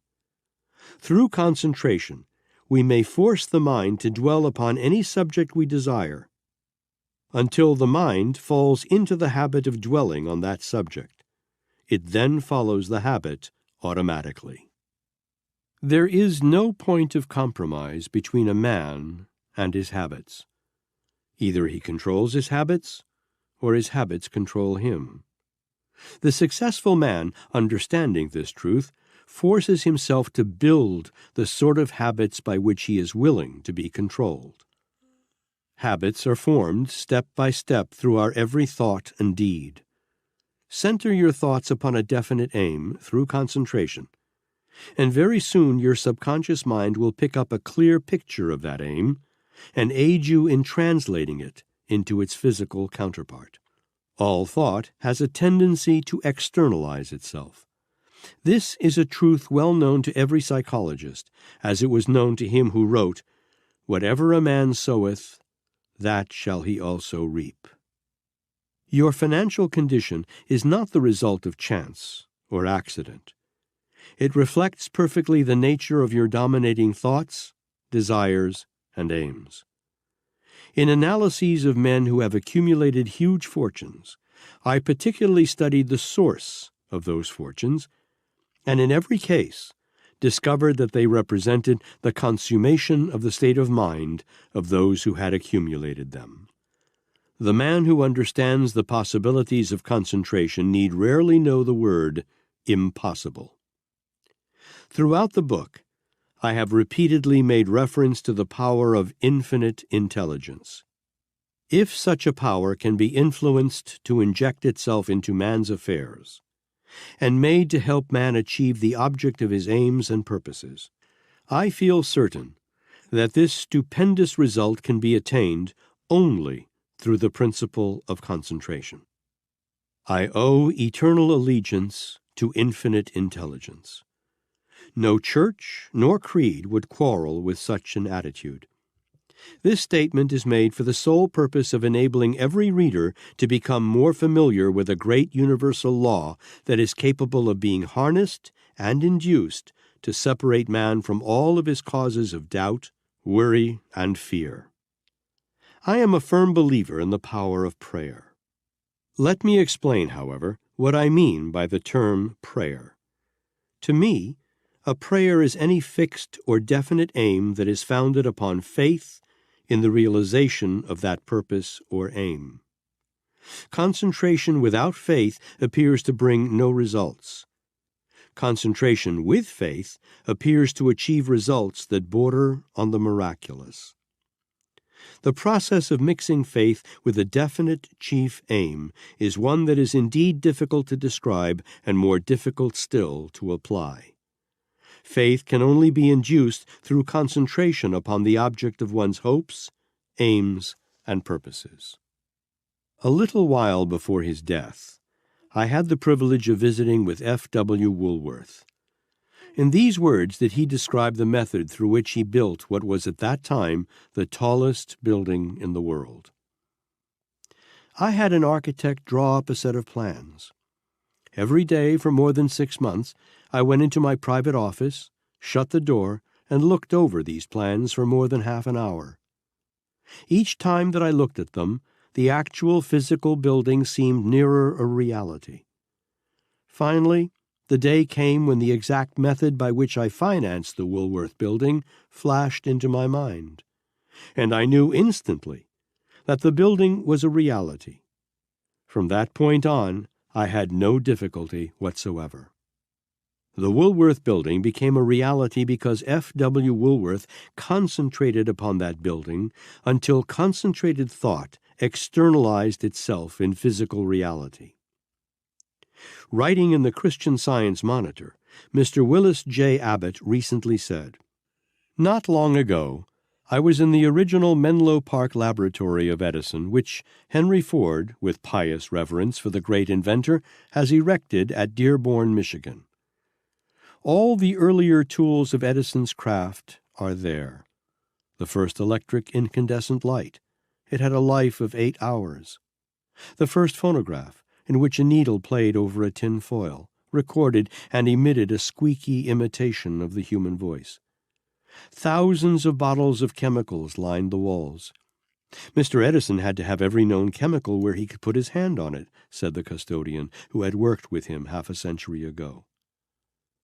But to me, more interesting than the material relics, was a picture the custodian drew for me, little thinking how impressive it was.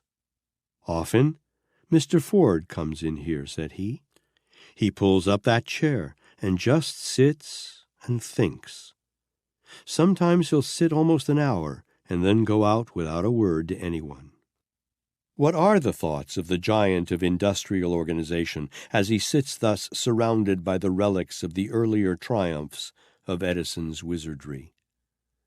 "Thinking," he once said, "is the hardest work that any man can do."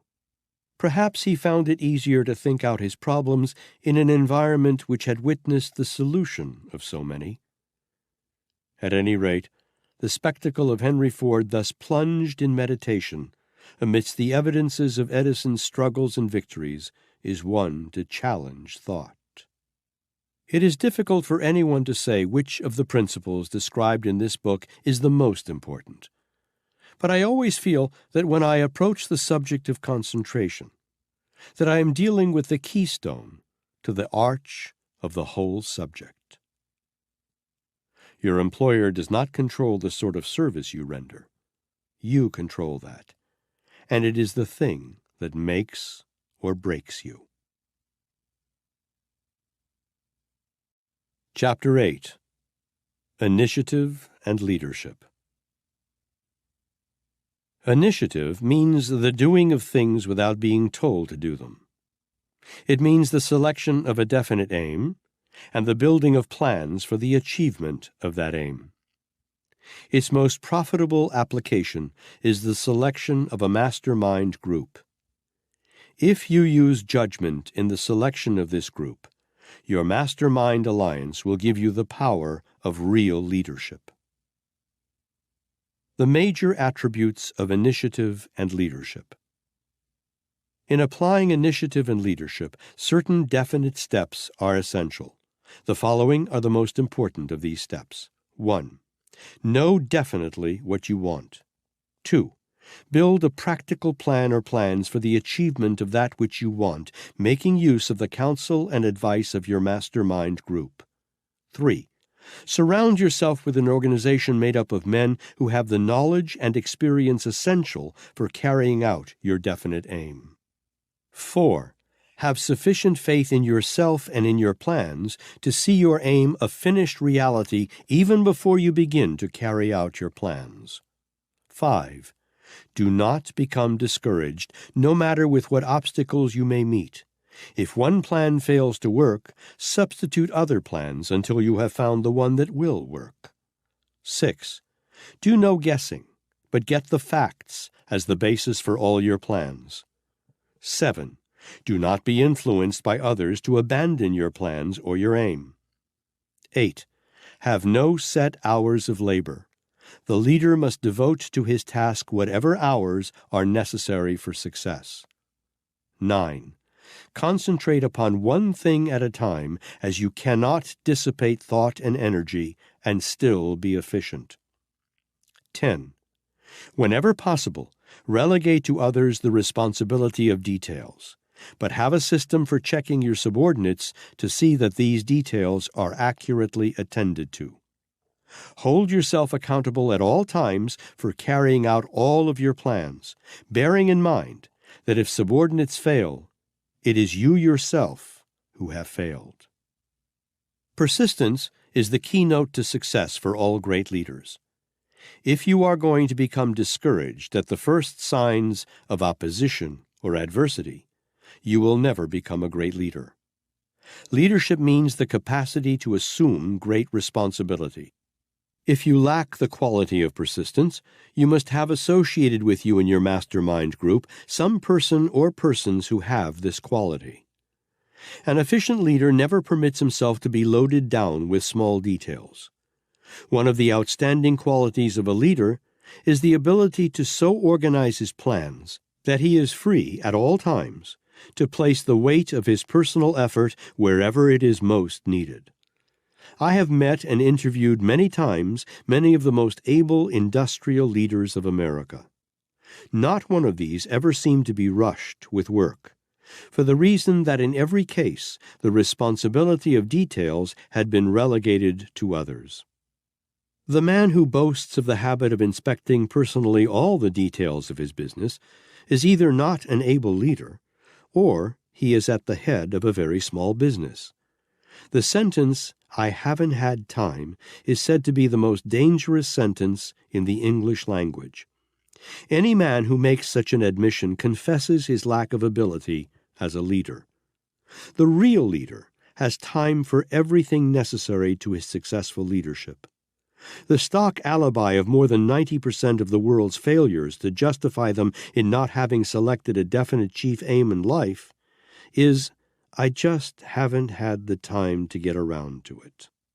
An efficient leader is not necessarily the person who appears to be the busiest, but he is the person who can so organize his plans that he can efficiently direct and keep large numbers of other people busy.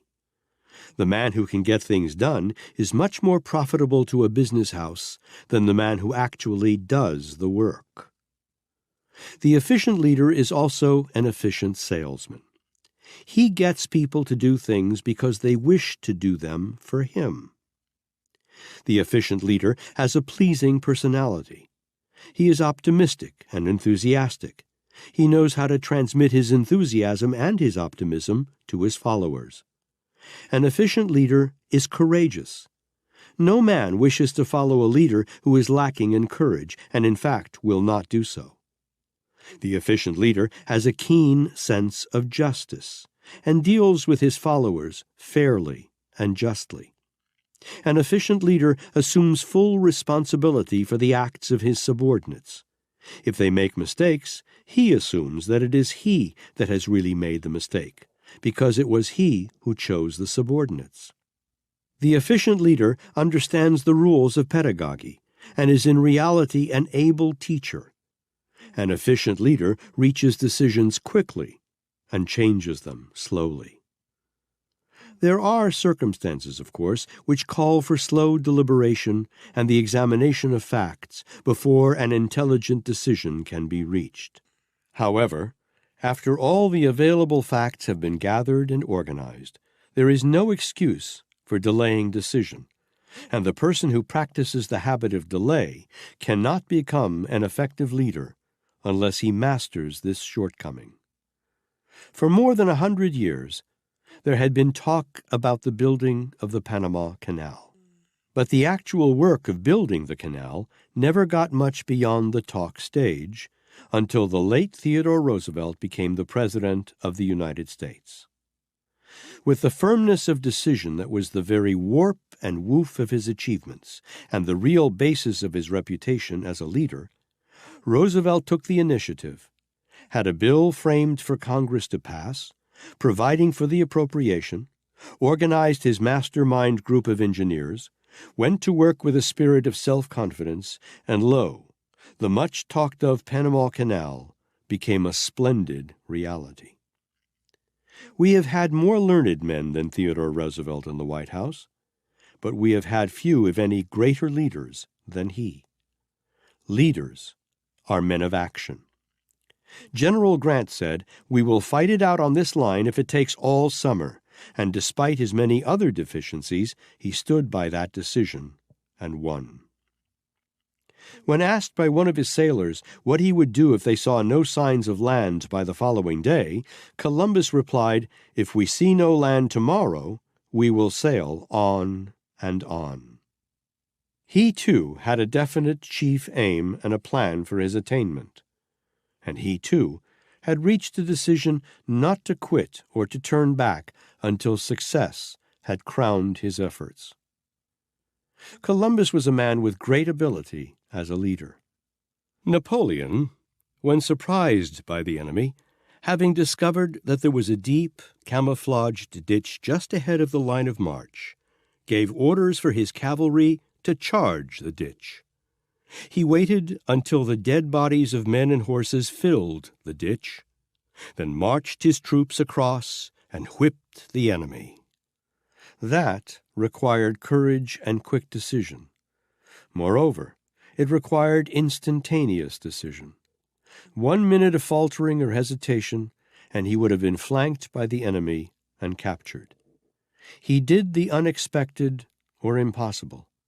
His capacity to act quickly, without waiting to be told by others what to do, was the quality that marked him as a great leader.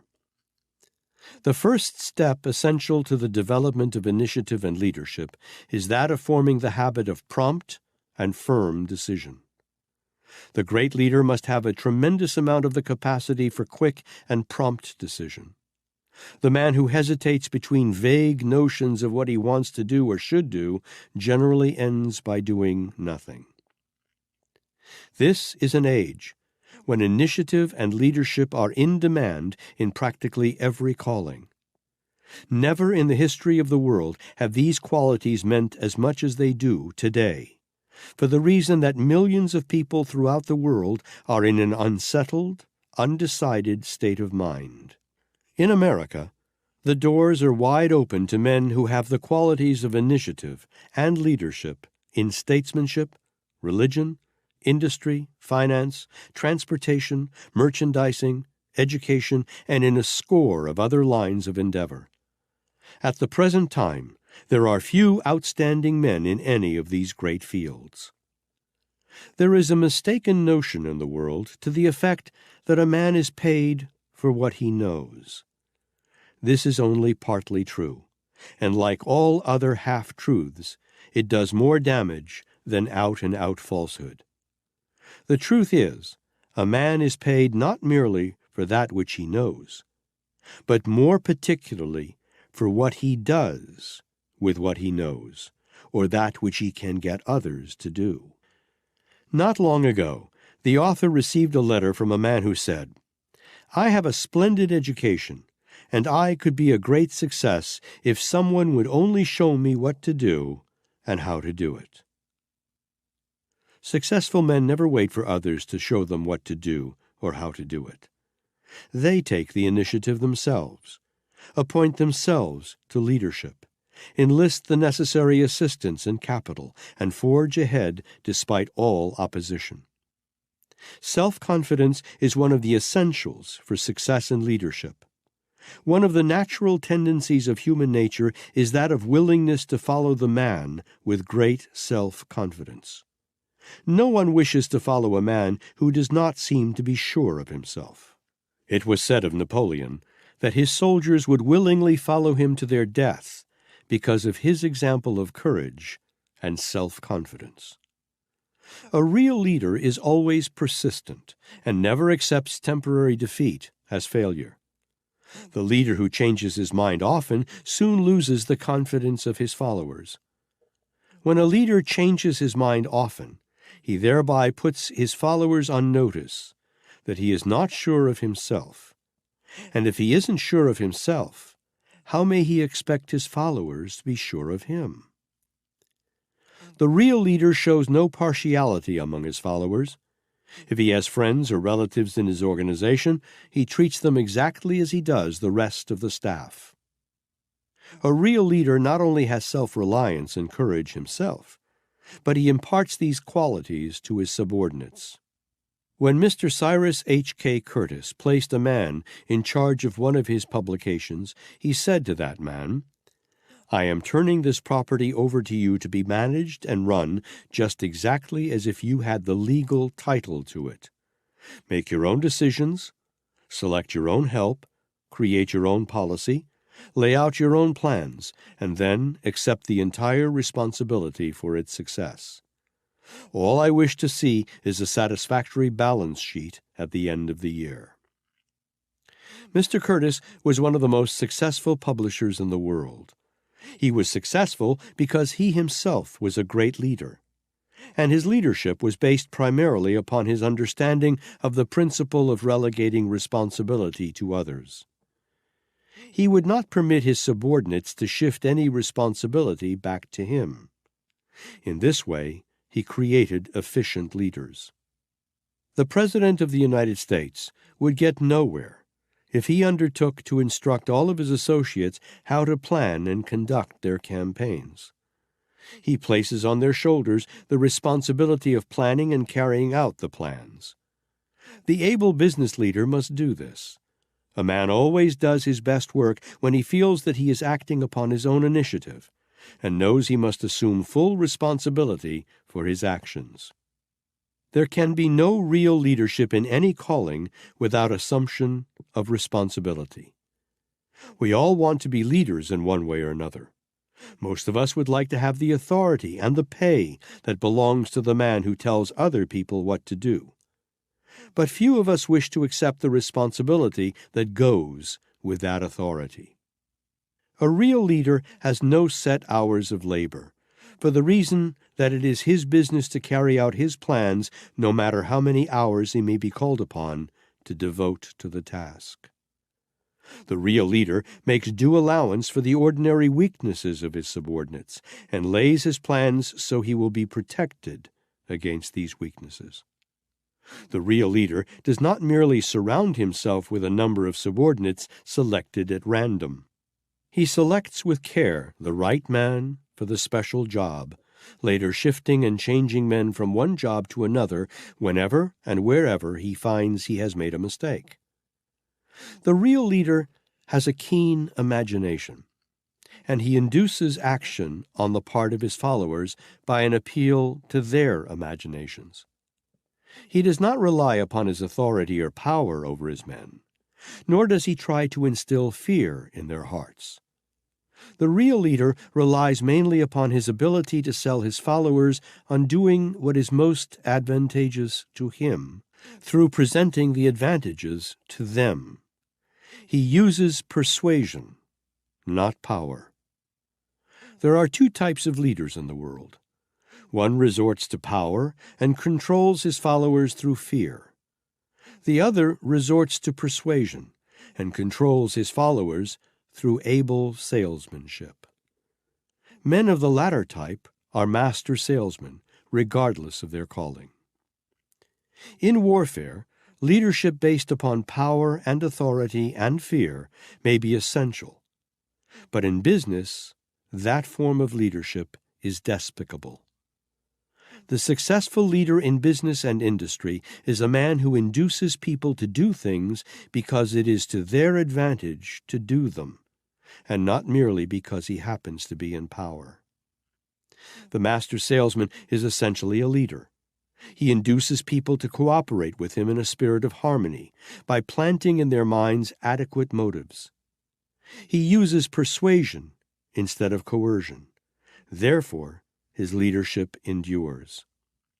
The master salesman reaches his followers and influences them favorably through their emotions as well as their reason. All great leaders are master salesmen, and all master salesmen are great leaders. They understand the art of persuasion.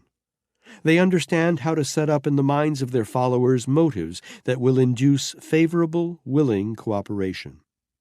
Master salesmen can sell anything they choose to sell because they have sufficient initiative to create markets. Moreover, they can sell one commodity, idea, plan, form of service, or motive just as easily as any other. Great leaders and master salesmen use the same philosophy. They sell their followers or patrons whatever they choose to sell by establishing a relationship of confidence. One of the greatest leaders who ever lived stated the secret of his leadership in 6 words as follows: "Kindness is more powerful than compulsion." Chapter 9. Qualifying the Prospective Buyer. In the actual process of selling, the first step is to qualify the prospective buyer. That is, the salesman should ascertain tactfully from the prospective buyer, and from other sources if possible, the following information that he will need in presenting his sales plan to the best advantage. 1. How much money is the prospective purchaser prepared to spend, and how much should he be asked to spend? 2. Are conditions, including the prospective buyer's state of mind, favorable for closing the sale? If not, when are they likely to be? 3.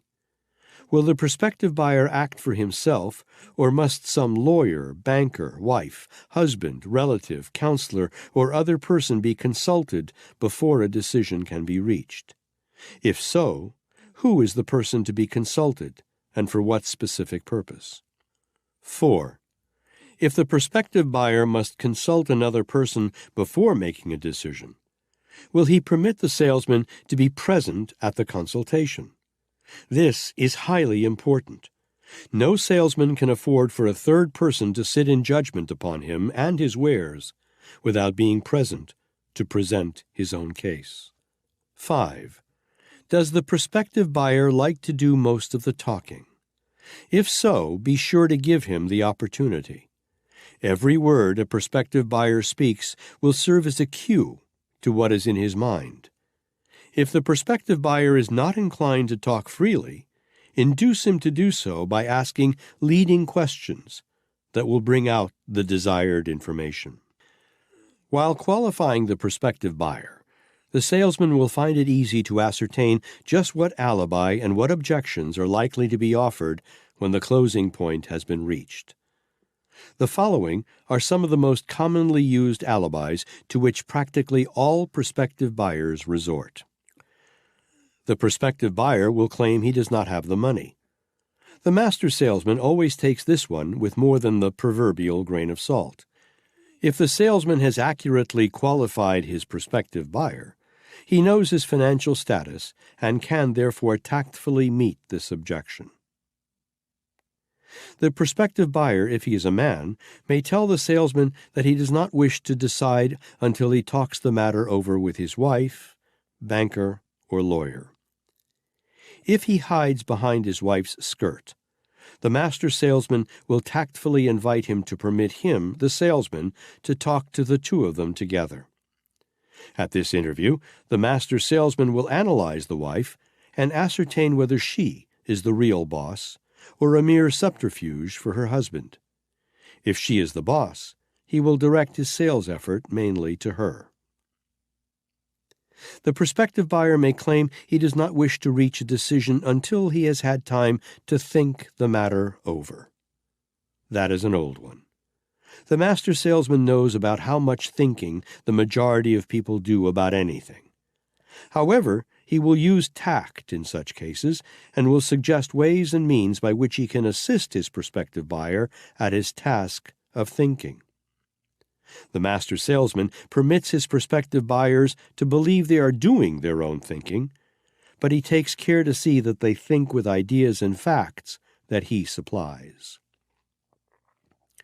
All of this process of qualifying the prospective buyer must precede the attempt to close the sale. Practically every sale that is lost after the sales presentation has been made occurs for one of 2 reasons, namely, first, either the salesman has not properly neutralized the mind of his prospective buyer before making his sales presentation. Second, he has failed to qualify accurately the prospective buyer before trying to close the sale. The master salesman never tries to close a sale until he is absolutely sure that he has painted in the prospective buyer's mind a picture that has created a strong desire for his wares. The prospective buyer must be able to buy. This is a point on which no guessing should be done. It is the master salesman's business to know, and if he does not know, he is not a master salesman. Trying to sell a Packard automobile to a man who has only a Ford income and an Austin bank account is wasted effort. Accurate qualification prevents such waste. The first thing a master salesman asks a prospective purchaser of life insurance is, how much insurance do you now carry, and what sort of policies have you?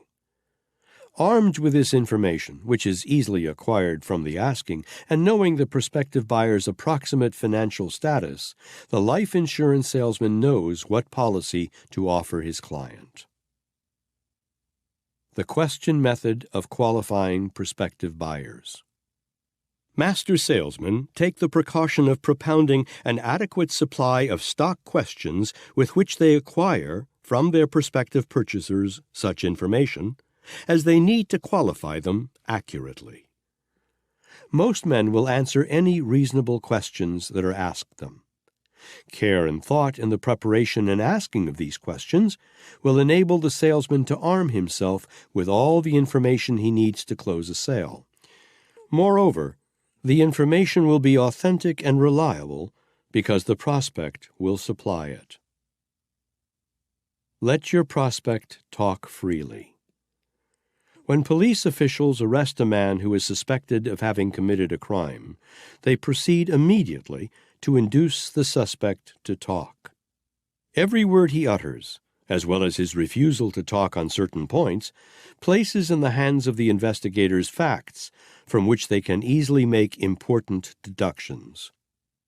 Until the point of actual presentation of the sales plan has been reached, every master salesman is, in reality, an investigator. It is his business to get the facts, and the best method of getting them is to induce the prospective buyer to talk. Some who call themselves salesmen spoil their chances of making sales by opening their mouths and closing their eyes and ears. The most successful salesmen manage an interview in such a tactful fashion that the prospective buyer believes he is managing it. When the sale has been closed, the buyer believes he has made a purchase rather than having been sold anything. Stalking the prospective buyer. Master salesmen make it a part of their technique to contact prospective buyers in advance of the time when any selling effort is made, for the purpose of qualifying them in an unobtrusive manner. One of the most successful life insurance salesmen in America specializes in the sale of life insurance policies to men with whom he plays golf. He takes great care, however, never to refer to his profession, even briefly, on the golf course. Moreover, he never tries to talk life insurance to his prospective buyers until after he has played golf with them at least 3 times, and even then, he leads up to the subject through a series of cleverly prepared, tactful questions, through which he induces his prospective buyers to ask him about life insurance. He calls himself a life insurance counselor. It is his business, he tells prospective buyers, to go over their life insurance policies with them for the purpose of ascertaining whether they have the best form of insurance, the right amount, and so forth. Naturally, he chooses prospective buyers of insurance who carry large amounts of insurance and who therefore have many policies already in force. He has made hundreds of sales without asking his prospective buyers to take additional insurance, merely by analyzing their life insurance schedules in such a tactful way as to plant in their minds the thought that they need additional insurance of one sort or another. Confidence is the condition of major importance that must be created by the master salesman in the minds of his prospective buyers. If he qualifies his prospective buyers accurately, he builds this confidence while doing so. No sale of note can be made without this element of confidence. Master salesmen often stalk their prospective buyers for months while establishing confidence, meanwhile refraining from any attempt to make sales. Methods of qualifying. The skilled detective often plants stool pigeons where they can contact those who are suspected of crime for the purpose of gaining information about the suspect.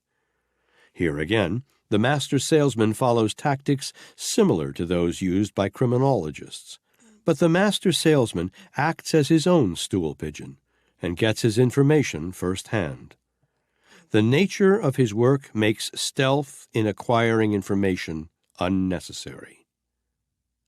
Sometimes, however, master salesmen use skilled investigators. They do not consider them to be stool pigeons.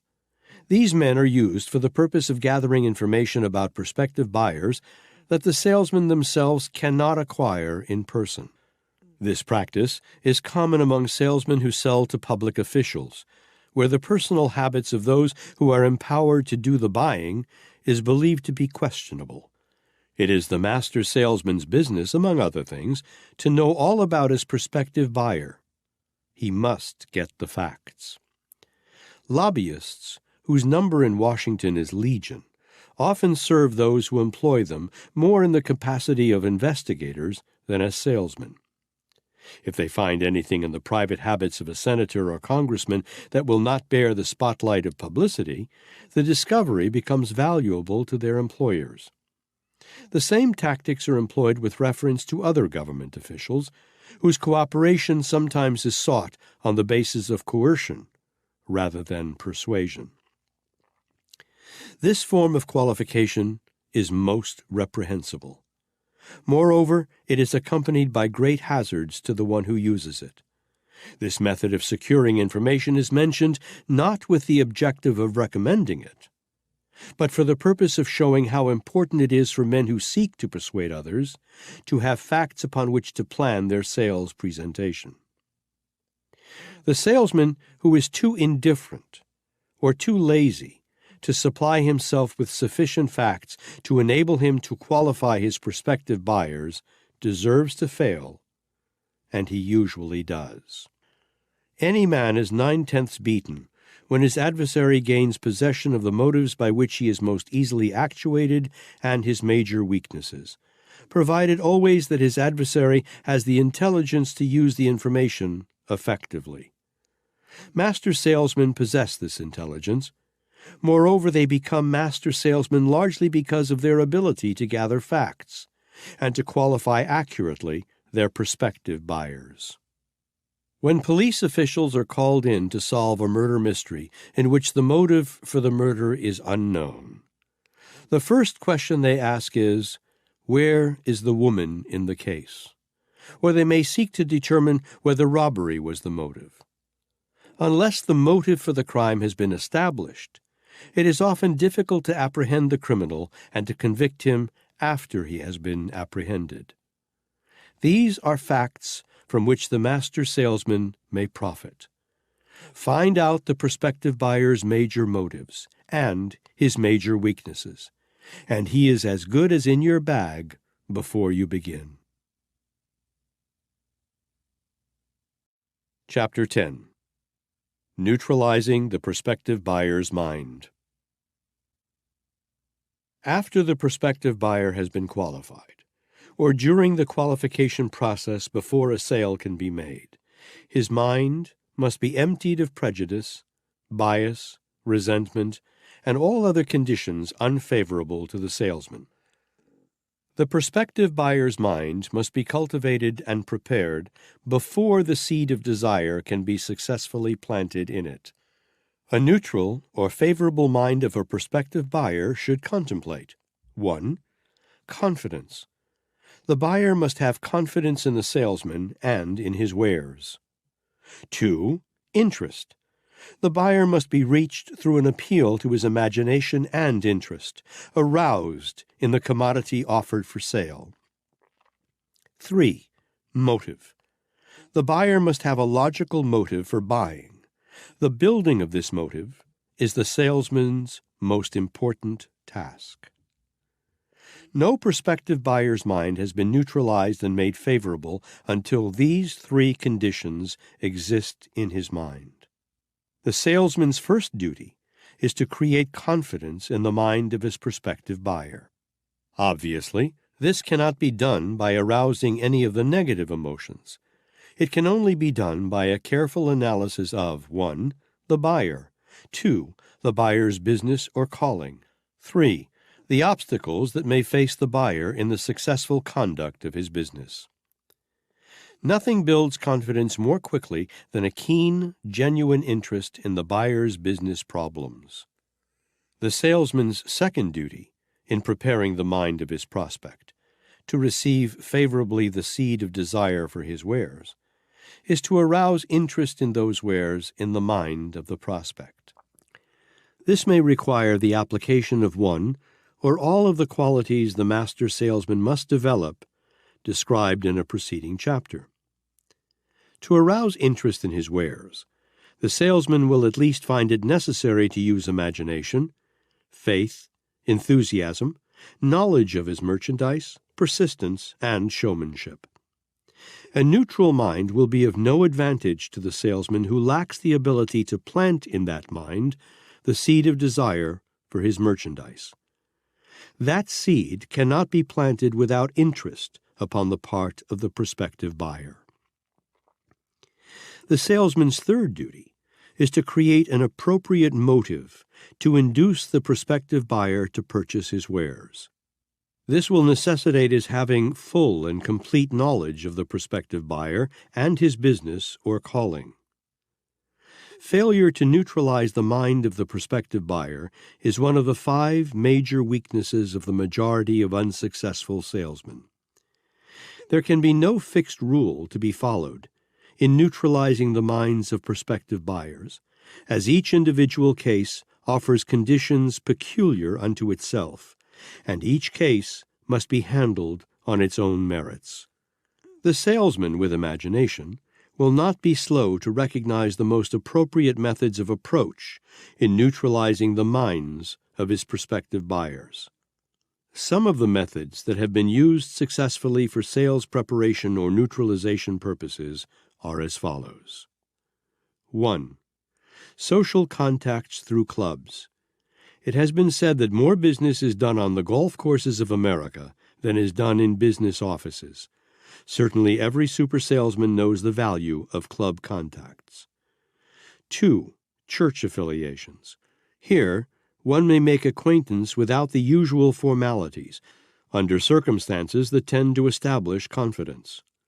3. Lodge and union affiliations. In many lines of selling, the salesman will find it highly helpful to establish contacts through lodges and trade unions where men naturally let down the bars of formality. 4. Personal courtesies. Dinner engagements offer favorable opportunity to break down the resistance of formalities and to establish confidence, a condition precedent to neutrality of mind. 5. Personal service. Under some conditions, salesmen are in a position to render valuable service and to supply helpful information to those with whom they intend to do business subsequently. 6. Mutual interest in hobbies. Nearly every man has a hobby or some form of interest outside of his business or calling. When discussing or pursuing his hobby, one is always inclined to step out from the defense behind which he hides in the course of his business routine. Having neutralized the mind of the buyer, and having established confidence, the next step in making a sale is to crystallize that confidence into interest in the salesman's wares. Here, the salesman must build his entire sales presentation around a central motive that is appropriate and best suited to the business and financial status of his prospective buyer. The 3 subjects of confidence, interest, and motive having been attended to, the salesman has reached the point at which the sale may be closed. Salesmanship resembles a stage play. Scientific salesmanship involves principles similar to those upon which a successful stage play is based. The psychology of selling an individual is closely akin to that which is used by actors in selling an audience. The stage play that succeeds must have the advantages of a strong opening act and a smashing climax or closing act. If a play does not have these, it will be a flop. Act 1. Must grip the attention and arouse the interest of the audience. Act 2. Must develop plot or presentation. Though this be weak, it may yet go over providing the first act has been strong. The audience, or buyers, will be charitable, providing they gain sufficient confidence from the first act to arouse expectation of a strong climax. Act 3. Must realize the objective. This must be a knockout, regardless of the first two acts, or the play will be a flop. The third or last act is where the sale is closed or lost. The approach in selling must be strong enough to establish confidence and arouse interest in the salesman and his wares. If he falls down in this first act, he will experience difficulty, if not impossibility, in making a sale. The sales presentation may be weak at many places in the middle, without fatality to the sale, providing the opening and the close are strong and impelling. The art of scientific salesmanship may be described as a 3-act drama consisting of Act 1, interest. This must be created by neutralizing the mind of the prospective buyer and establishing confidence. Act 2, desire. Desire must be developed through the proper presentation of motive. Act 3, action. Action, or the close, can be induced only by the proper presentation of the two preceding acts. It is hardly necessary to suggest that the director, salesman, who presents successfully the 3-act drama of selling must possess and use imagination. The imagination is the workshop of the mind, in which is fashioned every idea, plan, and mental picture with which the salesman creates desire in the mind of his prospective buyer. Salesmen, whose imaginations are deficient, resemble a ship without a rudder. They go round and round in circles and finish where they started without making a favorable impression. Words alone will not sell. Words woven into combinations of thought that create desire will sell. Some salesmen never learn the difference between rapid-fire conversation that does not end soon enough and carefully painted word pictures that fire the imagination of the prospective buyer. The sole object of neutralizing the mind of prospective buyers is, of course, to establish confidence. Where confidence has not been first built in the mind of the prospect, no sale can be made. The 10 major factors on which confidence is built. By careful observation of thousands of salespeople from whom I have learned all that I know about selling, I discovered that 10 major factors enter into the development of confidence. They are: 1. Follow the habit of rendering more service and better service than you are paid to render. 2. Enter into no transaction that does not benefit as nearly alike as possible everyone it affects. 3. Make no statement that you do not believe to be true, no matter what temporary advantages a falsehood might seem to offer. 4. Have a sincere desire in your heart to be of the greatest possible service to the largest number of people. 5. Cultivate a wholesome admiration for people. Like them better than you like money. 6. Do your best to live as well as preach your own philosophy of business. Actions speak louder than words. 7. Accept no favors, large or small, without giving favors in return. 8. Ask nothing of any person without believing that you have a right to that for which you ask. 9. Enter into no arguments with any person over trivial or non-essential details. 10. Spread the sunshine of good cheer wherever and whenever you can. No man trusts a joy killer. This list is well worth memorizing. It is also worth following. A master salesman can sell a man anything he needs if the purchaser has confidence in the salesman. He can also sell a man many things he does not need, but he doesn't. Remember, a master salesman plays the double role of buyer and seller. He therefore does not try to sell any person anything that he himself would not buy if he were actually in the position of the prospective buyer. There is a well-known type of crook who is a master salesman. He is known as a confidence man. His sole equipment is his ability to build confidence in the minds of his victims.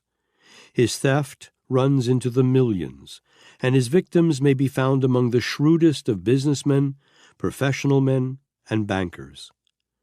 These crooks often stalk their victims for months or even years for the purpose of building a relationship of perfect confidence.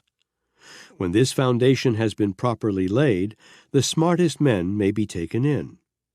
Men are without defense against those in whom they have perfect confidence. If confidence can be used successfully as the sole tool of operation of the crook, surely it can be used with greater effect for legitimate business and professional purposes. The salesman who knows how to build a bridge of confidence between himself and his prospective purchasers may write his own income ticket, as all such salesmen do.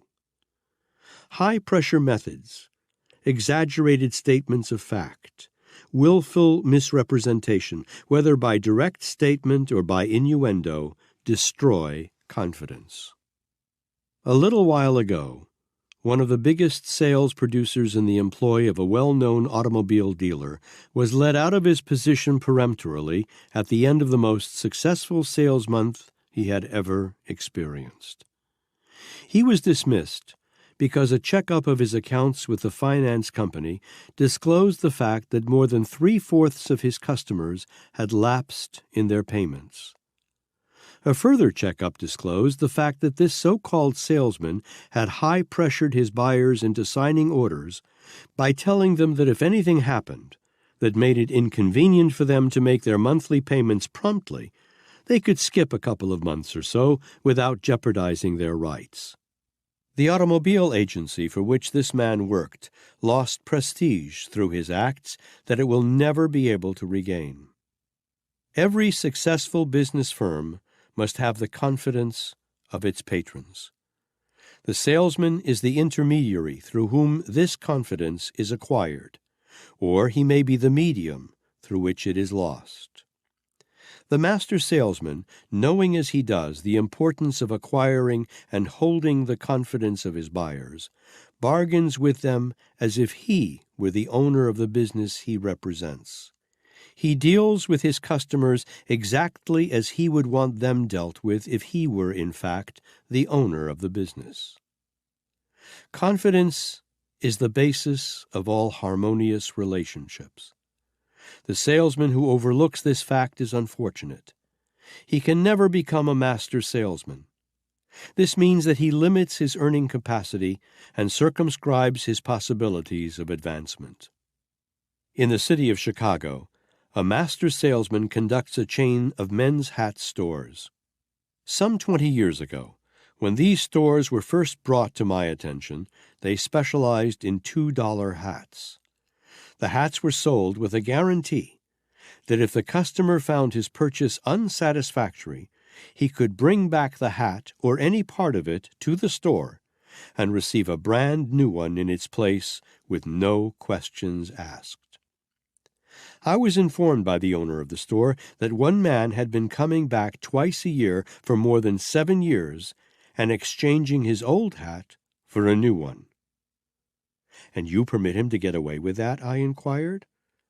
"Get away with it," the store owner replied. "Why, man alive, if I had 100 men doing the same thing, I could retire from business with all the money I need inside of 5 years. Never a day passes that we do not trace sales to the talking done by this man. He is literally a walking and a talking advertisement for us." That statement threw an entirely different light on the subject. I saw that this hat store owner had built an enormous business upon an unusual policy that developed confidence. There are 2 major occasions that cause men and women to talk, and therefore advertise favorably or unfavorably a business: when they think they have been cheated, and when they have received fairer treatment than expected. All people are like this. They are impressed by the law of contrast. Anything unusual or unexpected, whether it impress favorably or unfavorably, makes a lasting impression. Chapter 11. The Art of Closing a Sale. The climax, or closing of a sale, is said to be the most difficult part of the entire transaction. This is not true, however, if the groundwork preparatory to reaching the close has been properly laid. As a matter of fact, the climax of a sale is a mere detail, if a sale has been properly prepared. In almost every instance, when a sale is hard to close, the difficulty may be found in some part of the transaction preceding the climax. Before trying to reach a climax, the master salesman prepares the way carefully, step by step, through proper attention to the following important details. He has taken care to neutralize the mind of his prospect, to make it receptive to his sales presentation. He has made the mind of his prospect favorable by establishing confidence.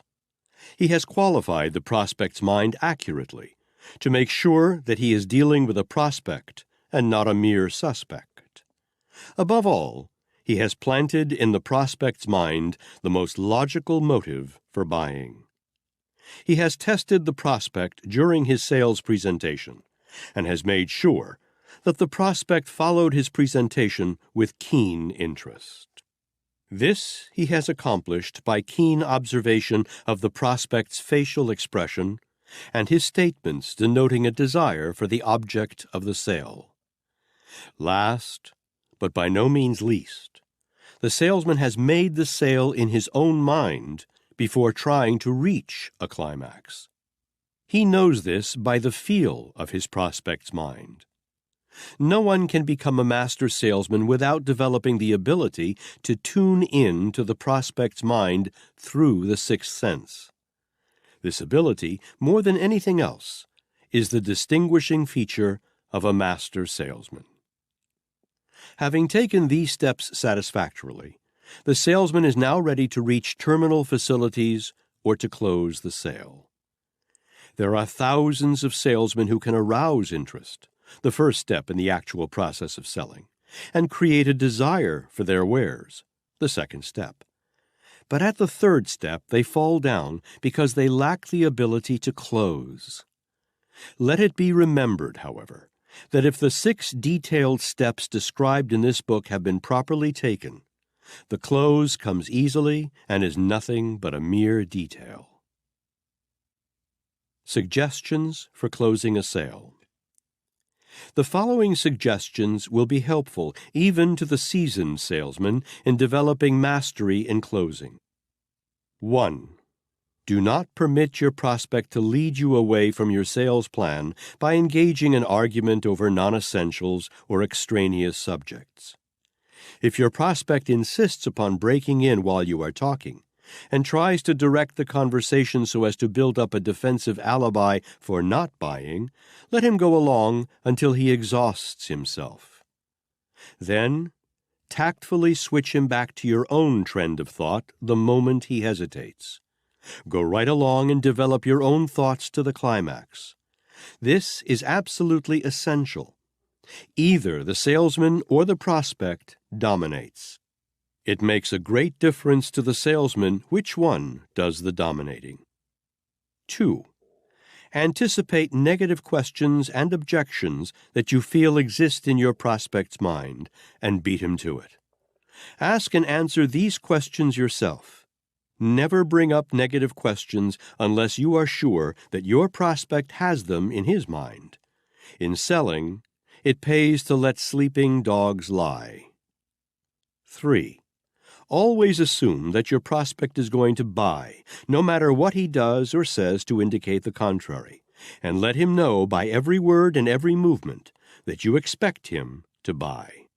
If you weaken on this point, you are beaten at the outset because your buyer may be shrewd enough to observe that you are not sure of yourself. If he does, he will use this as an alibi with which to give you a negative answer when you try to close. The master salesman never wavers for a moment, and never shows the white feather, regardless of how clever the prospect may be at setting traps for the purpose of causing the salesman to weaken. Some of them are quite as clever at leading the salesman off the scent as the master salesman is at sticking to the trail of his argument. Be on the lookout for this sort of tactic, and be prepared to negotiate successfully through opposition of this nature. 4. Assume the attitude that your buyer is right, that he knows his business. Any suggestion that you may make by direct statement or by innuendo that you are smarter than he will be sure to antagonize him, although he may not show his antagonism openly. The majority of mediocre salesmen make the mistake of trying to impress their prospect with their superior knowledge. This is usually poor salesmanship. It has cost more than one salesman the opportunity of making a sale. 5. When naming the amount of the purchase, set the figure high. It is better to come down in the amount, if you find that necessary, than it is to set the amount too low and then find yourself with no margin on which to trade when closing time comes. It is far better to start high and compromise by coming down than it is to start low and then try to build up. Even if the figure you name is out of the prospect's financial range, your assumption of his ability to buy at the larger amount will not offend him. If, however, you make the mistake of underestimating his financial ability, you may offend. It has happened many times. 6. Use the question method to induce your prospect to commit himself on vital points out of which you intend to build your sales presentation. Then refer to those points as his own ideas. This is among the most effective of sales tactics, since a man will naturally uphold any statement that he has made, or thinks he has made. 7. If your prospective buyer says he wishes to consult his banker, or his lawyer, or his wife, or some acquaintance whose opinion he values, congratulate him on his good judgment and his exercise of caution.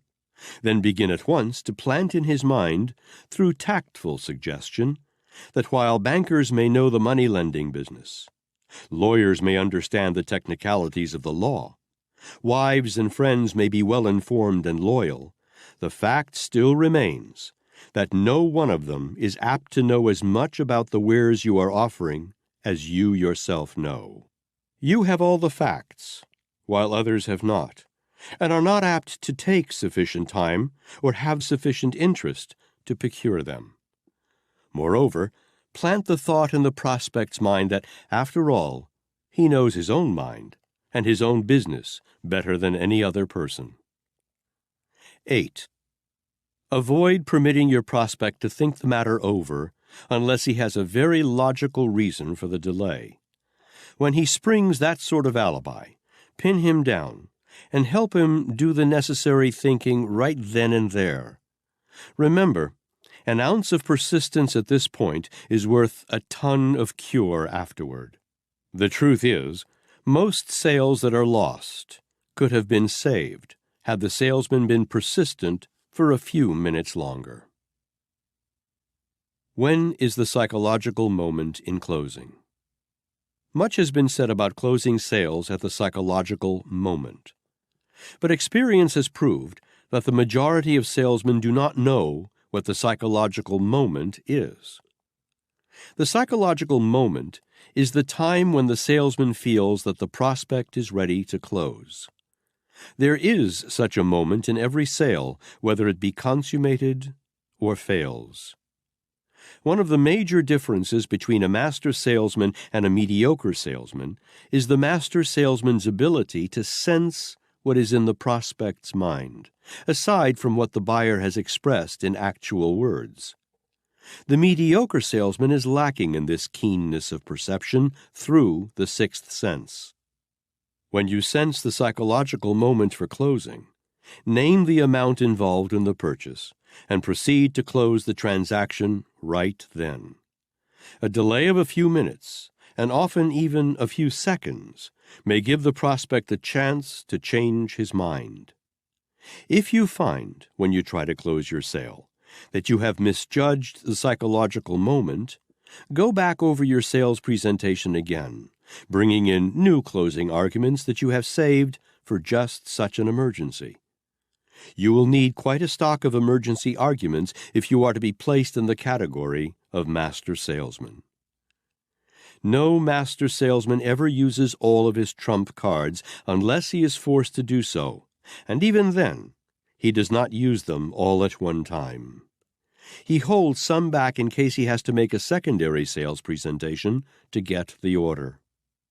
The psychological moment for closing is something that the salesman usually has to sense, although there are times when that moment is obvious, either from the statements of the prospect or from his facial expression. The salesman whose mind is negative, or the salesman who is lacking in self-confidence, often misses the feel of the psychological moment for closing, mistaking his own state of mind for that of his prospect.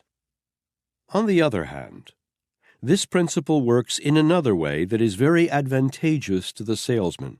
The prospective buyer often mistakes the salesman's positive mind, self-confidence, and assurance of a willingness to buy for his own, and acts accordingly if the salesman insists upon closing the sale. If a salesman can transmit a negative thought to his prospective buyer, which he most assuredly can and does if he is not a master salesman, he can also transmit a positive thought, wherein may be found the real reason that the salesman should always assume an attitude both in manner and thought of belief that a sale will be consummated. Eagerness to close a sale hurriedly, if observed by the prospective buyer, is generally fatal, for the reason that eagerness to close is always accompanied by lack of confidence on the part of the salesman, who transmits the thought to the mind of his prospect, if in fact he has not already disclosed his state of mind by his words and facial expression.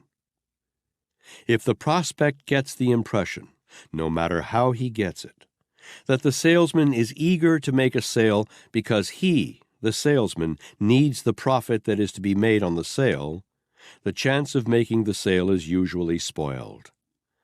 A salesman who carries an air of prosperity and nonchalance, which reflects itself in his personal appearance and in the tone of his voice, is usually a successful closer. The reason is obvious. A master salesman seldom asks the prospect if he is ready to close. He goes right ahead and, at the psychological moment, makes out the order, conducting himself in every way as if the question of the sale were settled.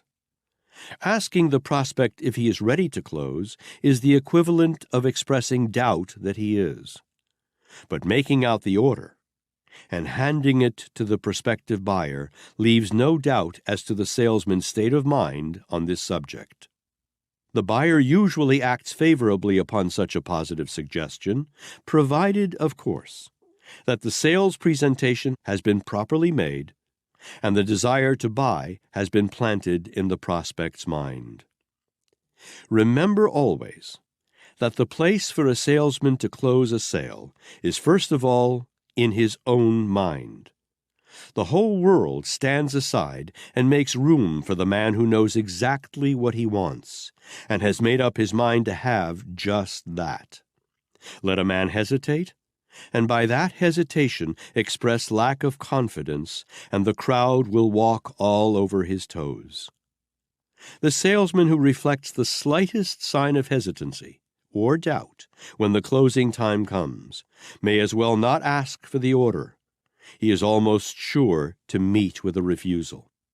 This is the way men's minds work. It is important that one be able to realize where a sale potentially exists, and follow to successful conclusion situations that might not have been obviously declaring, "Here is a sale." Ray Cunliffe, the Baltimore distributor of the Cadillac automobile, told me of a typical case of a salesman who unwittingly tried to register a no sale that almost cost him the commissions on 3 expensive automobiles. The incident took place in the New York sales room of the old Locomobile Company. Late one afternoon, just before closing time, the 5 o'clock variety, a rather sportily dressed man walked into the sales room and told the floor man that he was interested in a Locomobile. 3 new cars were standing on the floor. The man balanced himself on his cane and looked at all 3 cars for a few minutes, then asked the price. In a very indifferent attitude, the floor man told him, but made no effort to give his prospective buyer the works. The price of the cars, as I recall it, was $12,000 each. The sportily dressed gentleman stood and looked at the cars a minute or two. Then he said, pointing to each car as he spoke, "Well, I do not know whether I will take this one, or this one, or this one, or whether I will take all 3 of them." That settled the matter. The man was a Broadway crank. Moreover, the salesman had a dinner appointment and was in a hurry to get away. Luckily, before his no-sale mental attitude had had time to register in the prospect's mind, the man said, "I see you're anxious to get away, so I guess I will take this car," pointing to the one that stood in the middle of the floor. "All right," the salesman replied, "I will get you to fill out an order." "Oh, never mind about an order blank," the prospective buyer answered. "I will just give you my check for the car, and you can send it out to my home tomorrow." Meanwhile, he took out his checkbook, wrote a check for $12,000, and handed it to the floor man. As soon as the floor man saw the name on the check, his face turned 3 different shades of red. The signature was that of Charles Payne Whitney, who, as the floor man well knew, could have been sold all 3 cars just as easily as the one he purchased. Observe that I use the word purchased. No sale was made in that case.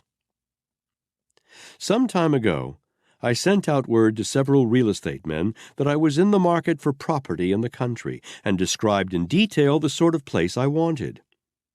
Salesmen came by the score.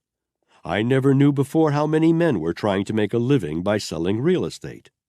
That they were all hungry for business was plainly indicated by their eagerness to put me on the spot. I said that scores of salesmen came. Perhaps it would be more in keeping with the facts if I said that a salesman came.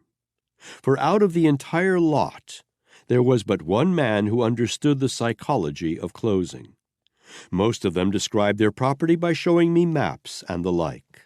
Some of them handed me printed literature describing it and asked me to look it over and let them know when I was ready to see the property.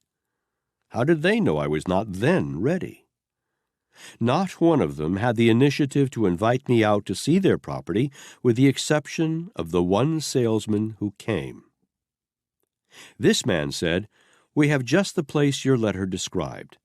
We've been holding it for you a long time," winking to show that he was taking a slight liberty with my credulity. "Jump in my car, and we will run out and see your property. If it is not exactly what you want, I will buy you the best dinner in the city when we return." He had enough imagination to observe that it would be about time for dinner upon our return. "When you see this place," he continued, "you will look no further. I'm sure it is just what you want." By that time, I had begun to believe he knew what I wanted. He had caused me to do something I had not intended to do, namely, to inspect the property that day. His whole demeanor was so positive and assured that I found myself in his car before I had a chance to think of a good reason for not going. If he had hesitated in his approach, I could have put him off until the following day. But it was his business, doubtless, to strike while the iron was hot. So I was on my way in less time than it takes to tell the story. On the way, this salesman described the place so accurately and so pleasingly that I almost felt myself the owner of it before I had seen it. Frankly, I would have been greatly disappointed to find anything wrong with it, because the salesman had planted the seed of desire in my mind so deeply that I was like putty in his hands. The salesman took a contract with him and got my name on the dotted line before we left the property. It was one of the smoothest pieces of salesmanship I have ever observed. The moment this salesman sensed that I was ready to sign, he took out his contract and handed it to me with his pen. Seeing that I had nothing on which to rest the contract while signing, he rushed to his car and pulled out a briefcase, saying, "Here, use this for a table, General." Now, I'm not a general, but the title was slipped to me so unobtrusively that I did not resent it, and I signed. This salesman handed me no literature to read over. He handed me the property instead. Master salesmen always do something like that. It is one of their peculiarities. Some of the other salesmen are still sending me printed literature through the mail. Now, if a country place was ever sold by printed literature alone, I should like to hear about it. The salesman who turned the trick must have been a miracle worker. A few days ago, one of these salesmen came in to see me. He wanted to know if I had made up my mind about that country place I was looking for some time ago. "Bless your life, yes," I replied. "Perhaps I should say, however, that I did not make up my mind to buy it. A very able salesman made it up for me the same day that you first came to see me, and made the sale that very day." "That's too bad," the salesman exclaimed. "No," I replied. "It is only one bad. It may be bad for you, but it was fine for me, because I got just the place I was looking for." With a look on his face that indicated that he vaguely suspected that I might be kidding him, this dilatory salesman turned and walked away without saying goodbye. He was obviously disgusted at my sense of humor or my credulity in buying a place the first time I saw it. I do not know which. You cannot tell how far a frog can jump by counting the warts upon its back. No more can you tell by merely looking at a prospect whether you can sell him your wares. Give yourself the benefit of the doubt, and give every prospect the works before registering a no sale in your own mind. It is the safest plan. I once trained a sales army of 3,000 men and women for a Chicago firm. Efficiency had to be the watchword. We inaugurated a system from which I learned much about the possibilities of persistence. Before any salesman was permitted to become permanently allied with the organization, it was necessary for him to sell one out of the first 5 prospective buyers called upon. The instructions were to stick to these 5 prospects until a sale had been made. On many occasions, salesmen called on those 5 prospects as many as a dozen times before the sale was consummated. I recall that one salesman called on one of his prospects 18 times before he made a sale. The victim succumbed on the 18th visit and made a purchase out of self-defense. In the group of 3,000 salespeople, only 128 failed to qualify for permanent positions because they could not make a sale to the first 5 prospects called upon. We taught these salespeople that no seldom need be taken seriously, Moreover, we proved it. It was also apparent that confidence must be manifested by the salesman as well as by the prospect before a sale can be effected. To make sure that our salespeople acquired confidence, we resorted to a very unique plan at the outset, that of setting up dummy offices maintained by the company and managed by the company employees. When we felt sure that a green salesman lacked only the quality of confidence in himself, we included in the list of the first 5 prospects the name of one of these dummy managers who was instructed to give the salesman a hard battle, but to let him win by making a sale. These sales went through, and commissions were paid on them. The effect was astounding, especially in the cases of salespeople who had never tried to sell before. We usually had the salesman call on the dummy buyer last, after the 4 legitimate prospects had been called on. We found, too, by experimenting, that after making the sale to the dummy, the effect was so encouraging that we could then send him back over the list of the 4 who had not been sold, with the result that in some instances all 4 of them were sold, despite the fact that he had previously failed. We discovered from this experimentation that the salesman's state of mind has more to do with determining whether a sale is made than the state of mind of the prospective buyer.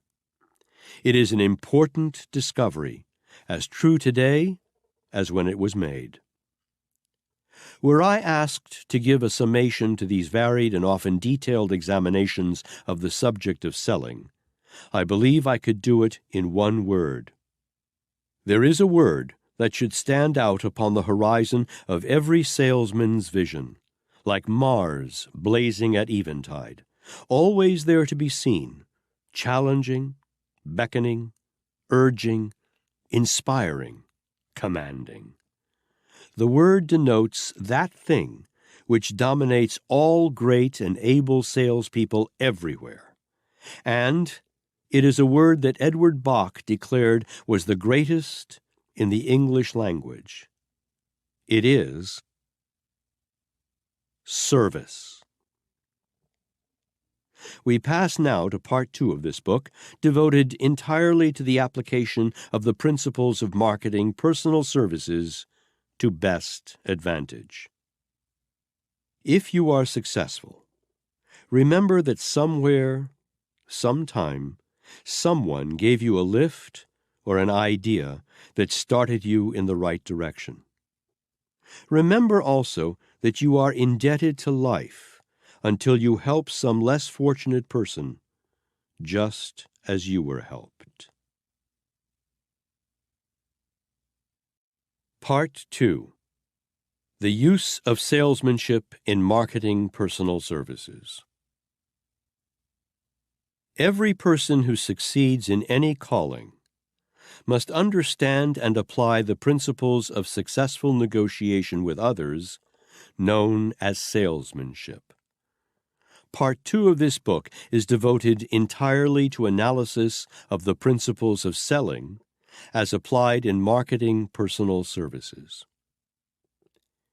Quibbling over salary to start with has lost many a man the big opportunity of a lifetime. If the position you seek is one that you know you can throw your whole heart into, take it, even if you have to work for nothing, until you deliver a good sample of your goods. Thereafter, you will receive pay in proportion to the quality and quantity of the work you perform. Chapter 12. Choosing Your Job. You have the privilege of choosing any position you desire as an objective toward which to work.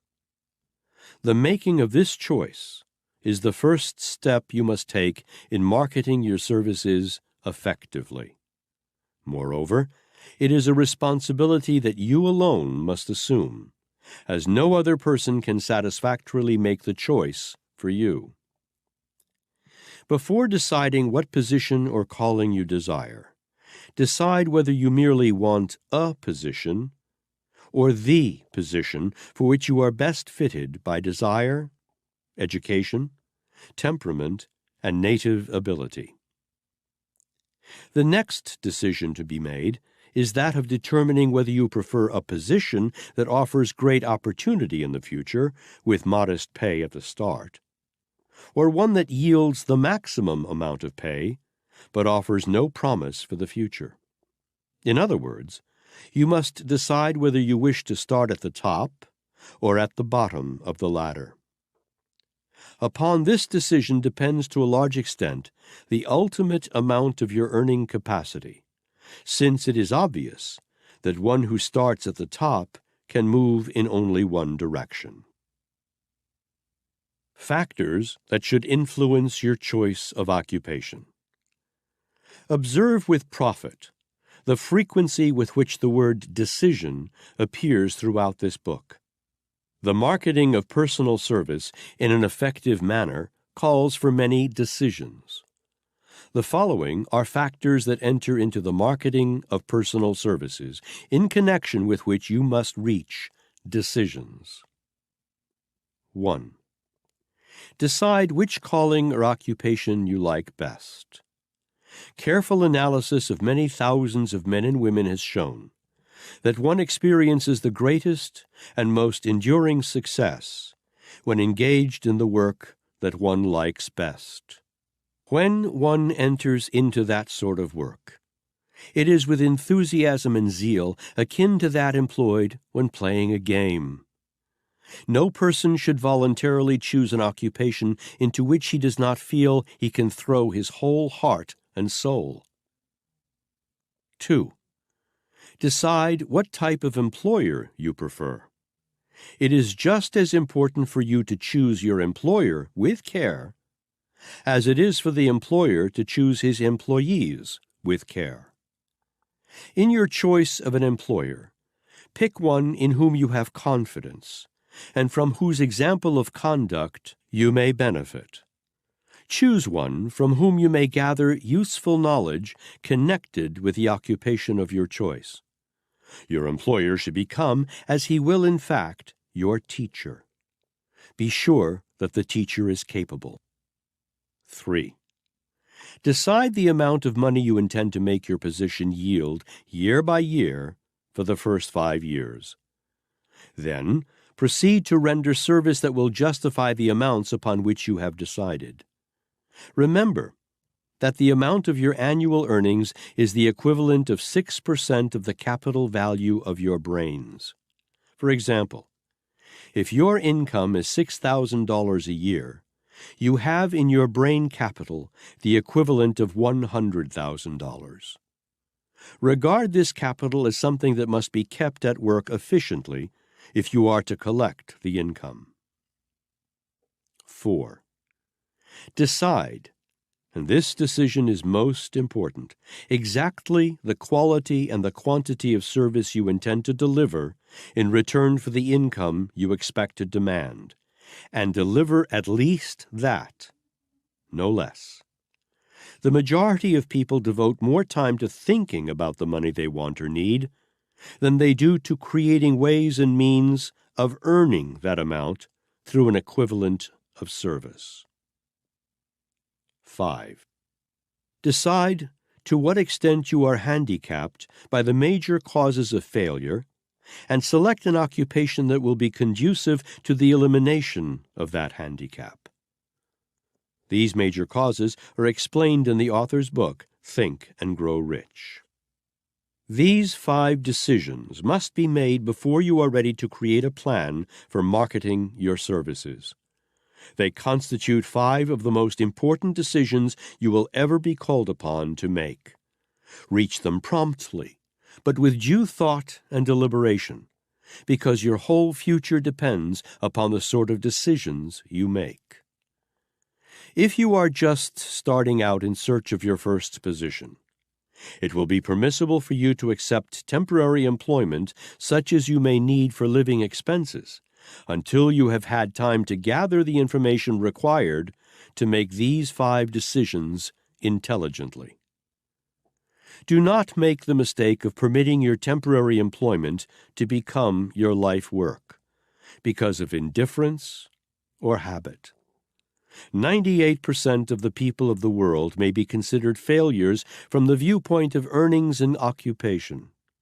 Also, 98% of the people holding positions have drifted into them and remained there because they lacked the power of decision to choose more suitable positions. One of the most pathetic sights I have ever witnessed is that of a man who has committed himself to the wearisome treadmill of toil for his entire lifetime, where he must spend 6 days out of every 7 at labor that he does not like. Such a man is in prison, to which he has sentenced himself for a term approximating 6/7 of his life. Moreover, he is no less a prisoner than the man who is behind bars, the only difference being that he has a slightly wider scope of freedom 1 day out of every 7. Performing labor that one does not like is one of the great tragedies of civilization. Stating the case conversely, voluntary choice of an occupation that one does like, and into which one may throw himself wholeheartedly, requires greater willpower and more force of character than the average person is disposed to exercise. Observe with significance that I did not say more force of character than the average person possesses. Possession of personal power and use of it are two different things. The reason one should choose an occupation that one likes is obvious. Service rendered in connection with an occupation that one enjoys is never burdensome toil, because it is a form of labor that one enjoys. You get tired not from overwork, but from lack of interest in what you are doing. Here is an appropriate place at which to reply to the person who asks, "How can I avoid engaging in labor that I do not like?" The answer is, you can avoid it by firmly deciding you will not become a prisoner for life in a prison of your own making. Or, if you find yourself temporarily in such a prison because of the necessity of living, you can release yourself by deciding that you are going to select another occupation, and then follow that decision with action in harmony with the instructions described in this book. The book was written with the primary idea of serving as a key by which men and women may release themselves from prisons of labor that they do not like. It will serve as such a key for all who follow it. We are all creatures of habit. We are where we are and what we are because of the habits of which we have become the victims, voluntarily or involuntarily. We are victims of the habits of thought and the habits of action. We can change our station in life, and this is the only way we can change it, by changing our habits. You might as well know here and now that you cannot hope to market your personal services more advantageously without changing your present habits. If your habits were constructive, there would be neither the desire nor the necessity for you to concern yourself about marketing your personal services differently. Something for nothing. Life has no bargain counters. Everything has a price that must be paid in one form or another. No man is smart enough to cheat life. It has been tried by the smartest of men without success. The price of success in marketing personal services is measured in a great variety of terms and equivalents, all of which have been plainly described in this book. Familiarize yourself with these price tags and decide if you are willing to pay the price.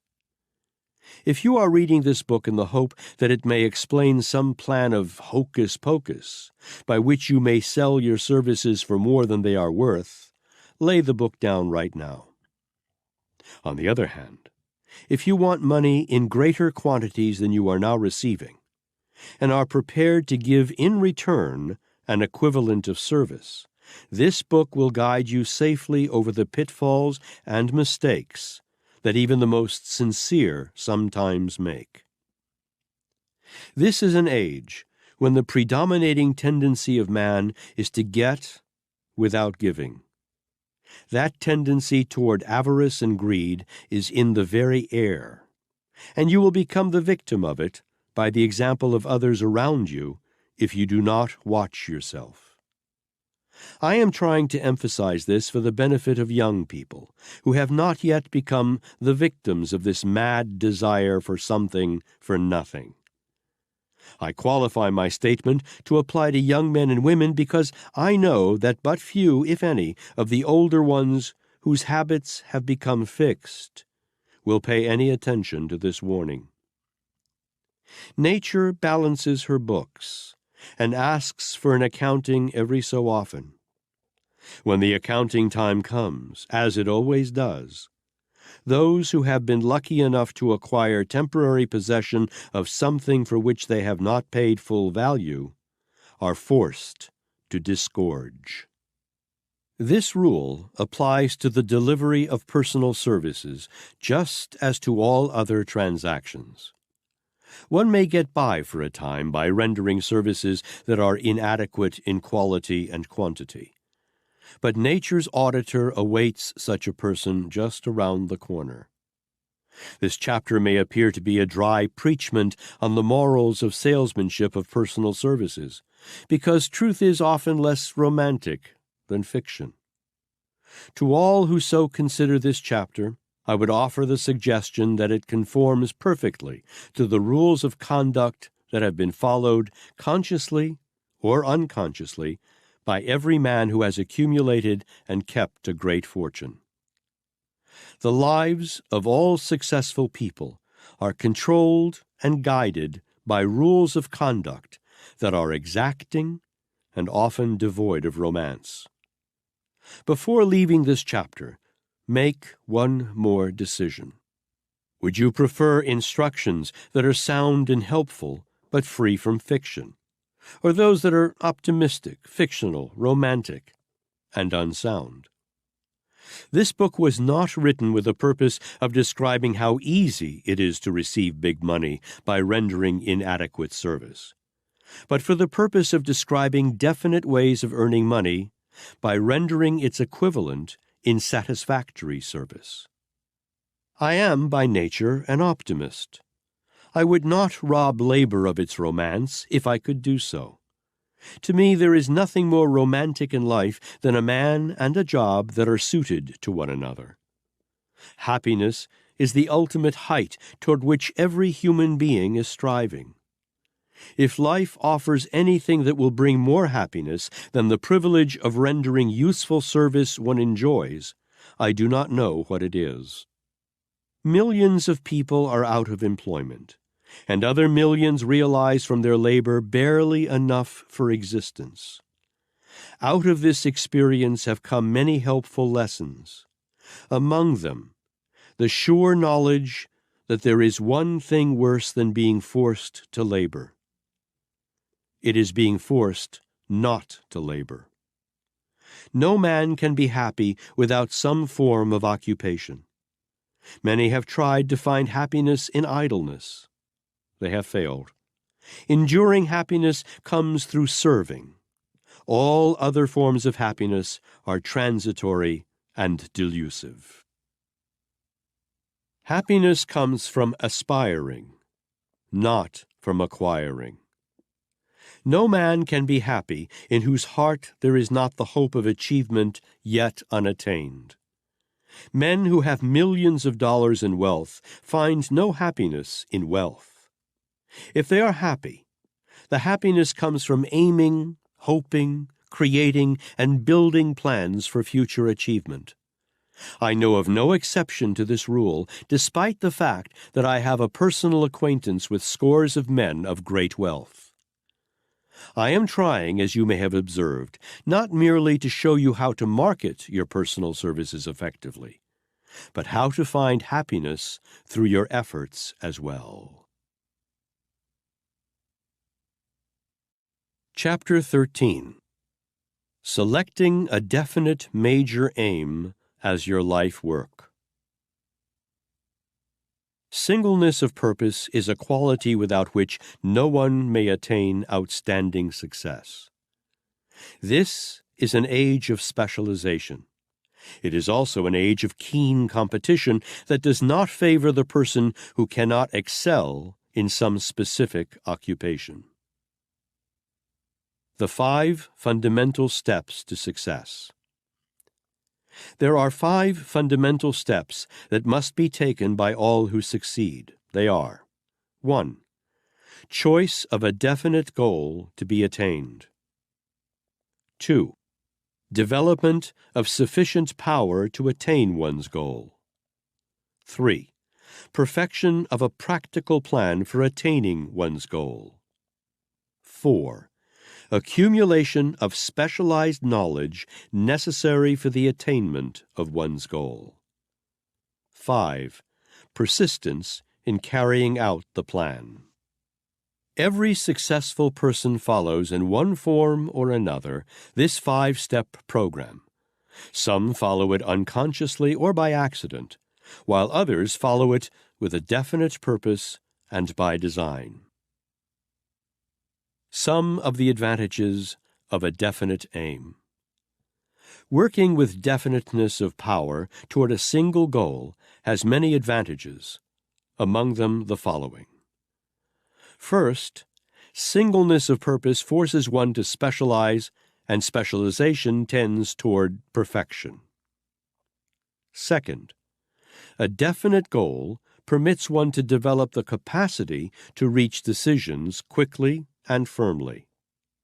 Third, definiteness of purpose enables one to master the habit of procrastination. Fourth, definiteness of purpose saves the time and energy one would otherwise waste, while wavering between 2 or more possible courses of action. Fifth, a definite purpose serves as a roadmap that charts the direct route to the end of one's journey.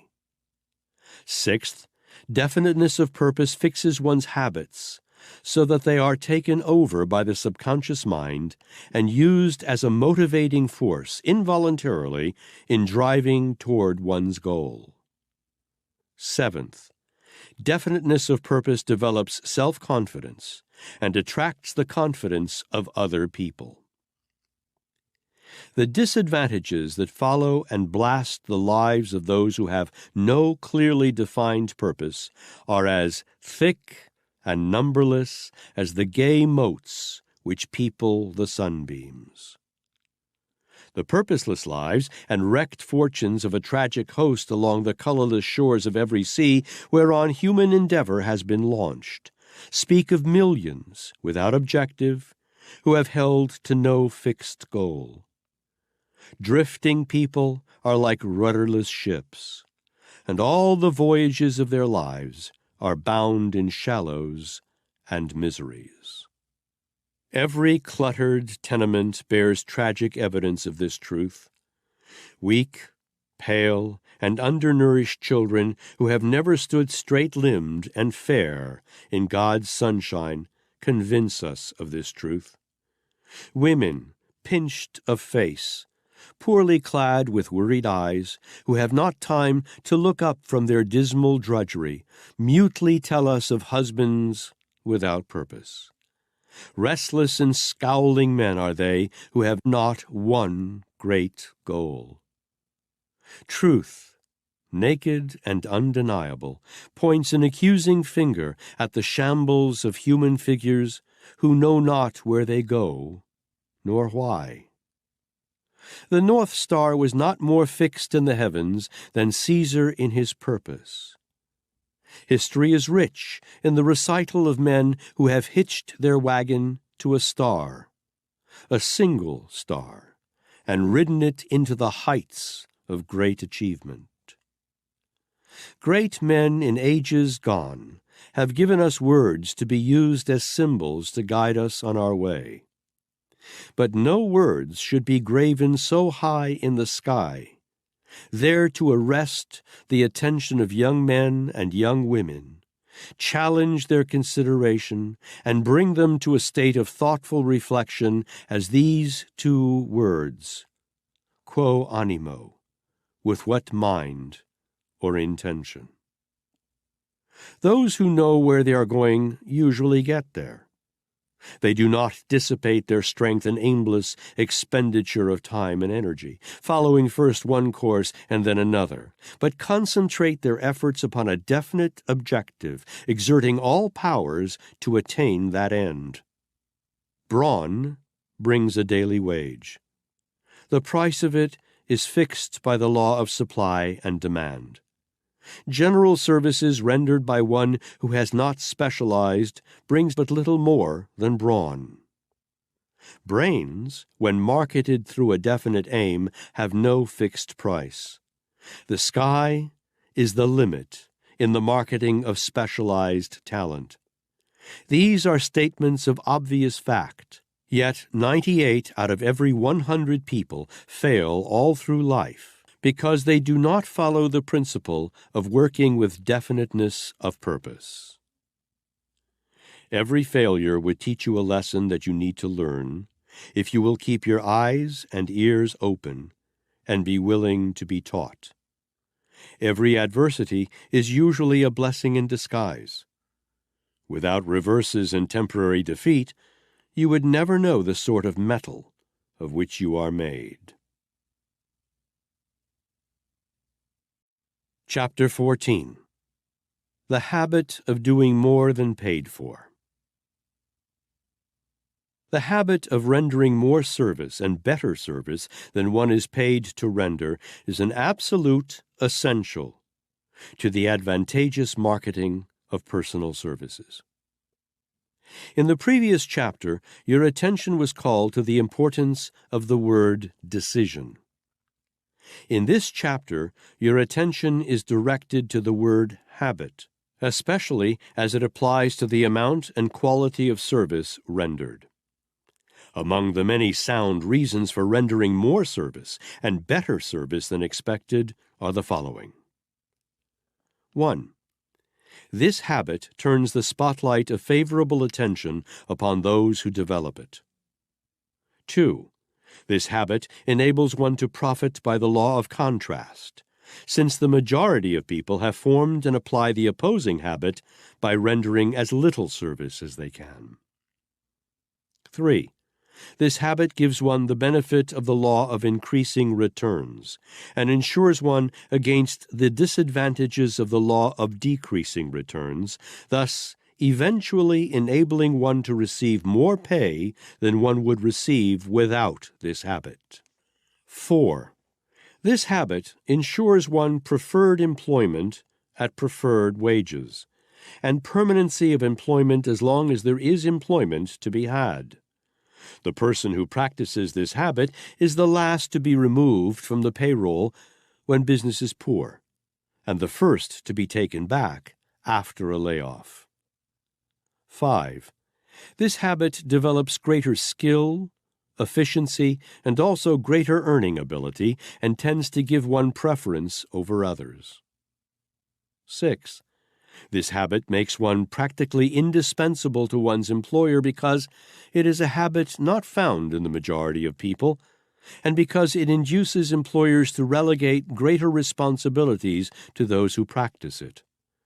The capacity to assume responsibility is the quality that brings the highest monetary returns. 7. This habit leads to promotion because it indicates that those who practice it have ability for supervision and leadership not found in those who follow the opposite habit. 8. This habit enables one to set one's own salary.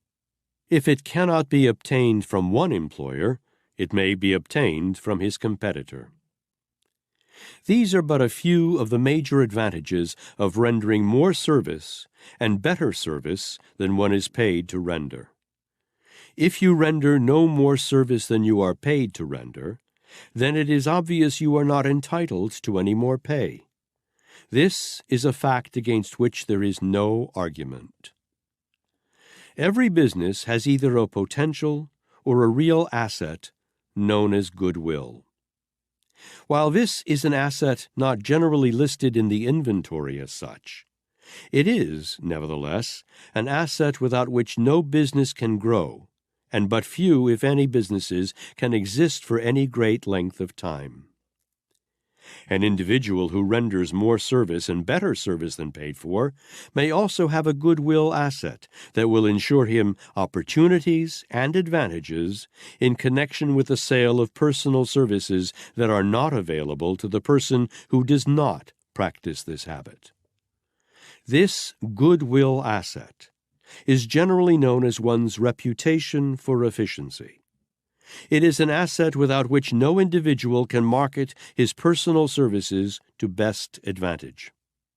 The strongest and most attractive selling feature any individual may have in marketing his personal services is the habit of rendering service that is greater in quantity and superior in quality. The habit of rendering more service and better service than one agrees to render for a stipulated sum is one of the most important principles through which businesses grow to huge proportions, and businessmen accumulate great fortunes.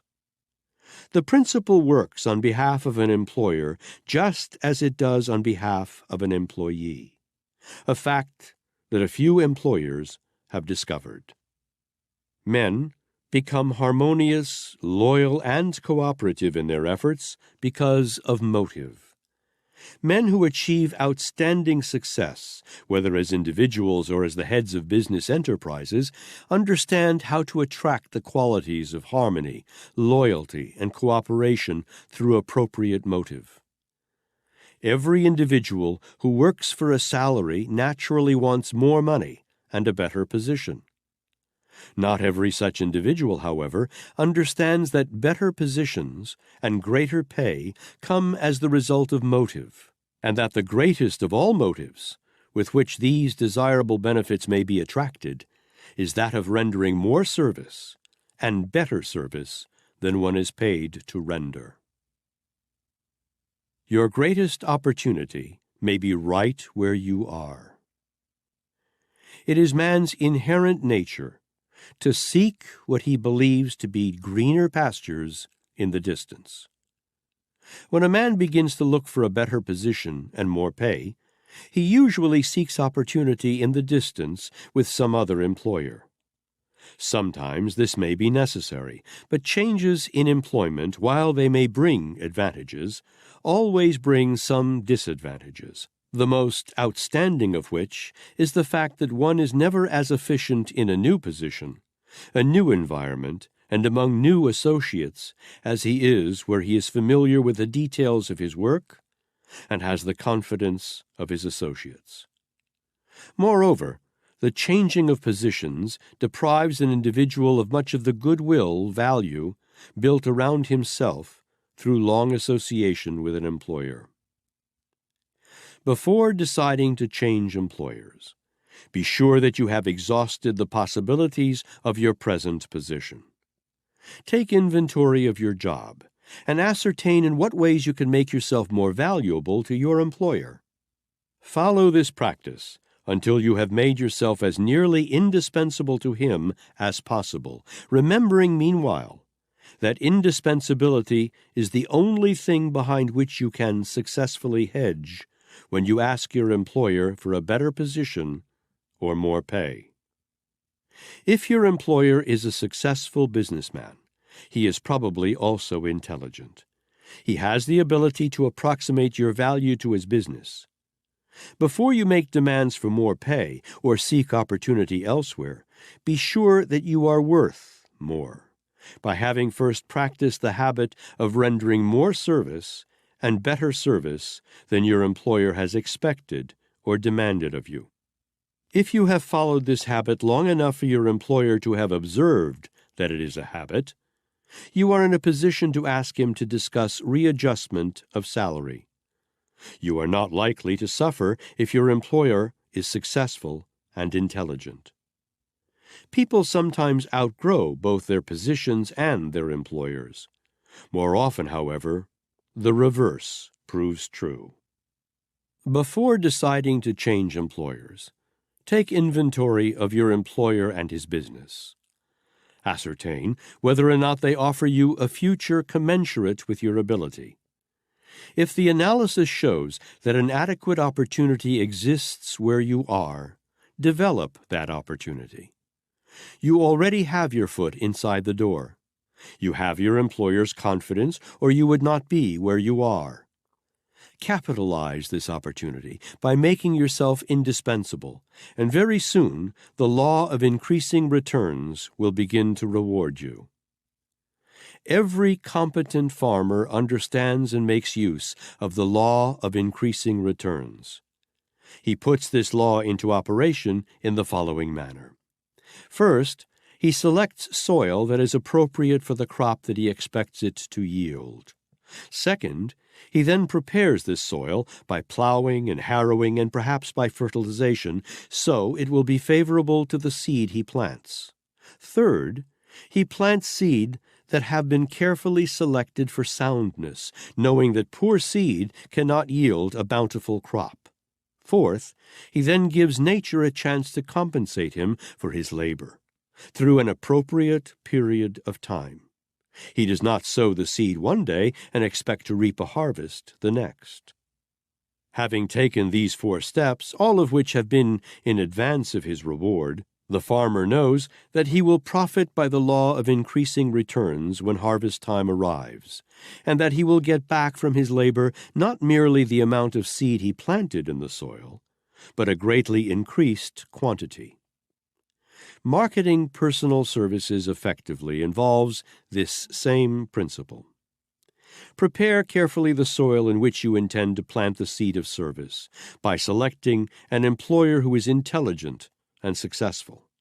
Then, cultivate that soil and prepare it through conduct that is harmonious and cooperative. Plant in the soil the finest seed of service, and be sure to plant an abundance of that seed, as not all seed will germinate and grow. Do not expect to harvest a crop of pay before you have sown the seed of service. After the seed has been sown, do not become impatient if you do not reap your reward immediately. Give the seed time to germinate. Meanwhile, you are making yourself indispensable to your employer and ensuring permanency of employment. If, after you have done your part, your employer does not show his appreciation, do not stop sowing the seed of service, which is right in both quality and quantity. Keep right on sowing, because it will provide you with the evidence of your capacity to render useful and desirable service if you find it necessary to seek employment elsewhere. The habit of frequent changing of positions places an individual under the disadvantage of the law of diminishing returns, because no employer wants to permit a rolling stone to become a factor in his business. This is worthy of application before you decide to change employers. You are a merchant. You have the equivalent of a commodity to market. That equivalent is your personal services. Use the same principles of sound judgment in marketing your services that a successful merchant uses in marketing his merchandise. You know, of course, what happens to the merchant who short-weighs his customers or cheats them at trade. He pays by loss of business. You know, on the other hand, what happens to the merchant who builds confidence by rendering service and delivering merchandise that measure up to or exceed the customer's expectations. John Wanamaker, Marshall Field, and Sears Roebuck built businesses that have become landmarks in American merchandising. Their motto is, "The customer is always right," and they go to great extremes to make this motto mean what it says, even permitting some of their customers to take advantage of them in order to put teeth into that policy. No person may be sure of success, no matter what may be his calling, without applying this principle of giving before trying to get. Failure to apply this principle will render practically useless every other principle for the successful marketing of personal services. Emphasis of this principle seems doubly necessary because of the prevailing tendency that obtains all over the world at this time to seek a harvest in wealth without first sowing the seed of service. The depression that began in 1929 was a most impressive example of the existence of the law of diminishing returns. People went money mad and tried to get without giving through the law of chance. That law is tricky. It permits you to win just often enough to lure you on to sure destruction. Every person whose major source of capital is his capacity to render personal services should remember the lesson taught by the Depression and profit by it. From that experience came a worldwide demonstration that he profits most who serves best. During Prohibition, I visited a small town just across the border of Southern California in Mexico. I witnessed the spectacle of 40,000 men and women who had come across the line to patronize saloons and gambling halls. Except for the Depression, I have never witnessed so huge a demonstration of man's lack of understanding of the futility of gambling. The experience aroused my curiosity and caused me to investigate for the purpose of understanding and ascertaining how well Lady Luck favored those 40,000 go-getters who were looking for something for nothing. The government authorities in charge informed me that by conservative estimate, fewer than 300 of the 40,000 people who visit the town every Sunday go back over the borderline with more money than they brought with them. The officials also estimated that the net value to the saloon keepers and gaming proprietors of a Sunday's business averaged about $10 per person, or $400,000. They estimated that the 300 who were lucky enough to go away with more than they brought took away not to exceed $20 each, or a total of $6,000. Compare these two sums, and you have about the percentage of opportunity one has of winning when one tries to get without giving. The odds against the person who tries to get without giving an equivalent apply to the person who attempts to collect pay before delivering adequate service, just as they do to people who gamble. Those who try to harvest before sowing generally believe themselves wise enough to beat the game. It cannot be done.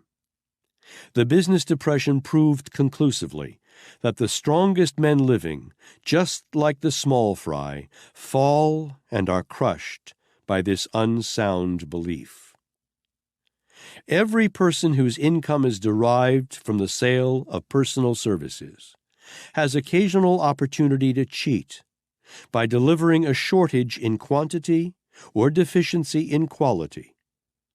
But the cheater only cheats himself, because this form of default is a mild method of stealing, and those who practice it write the results indelibly into their own characters to be heard from later on.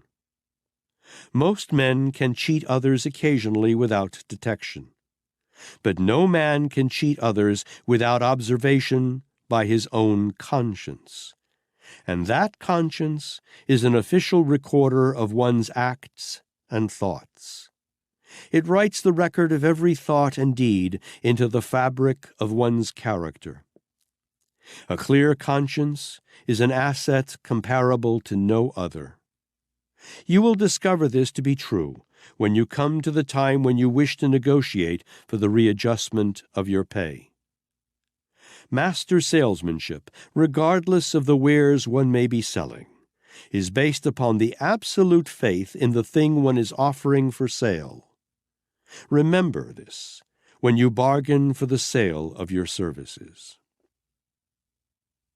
E. M. Statler became the most successful hotel man in the world by rendering more service and better service than his guests were asked to pay for.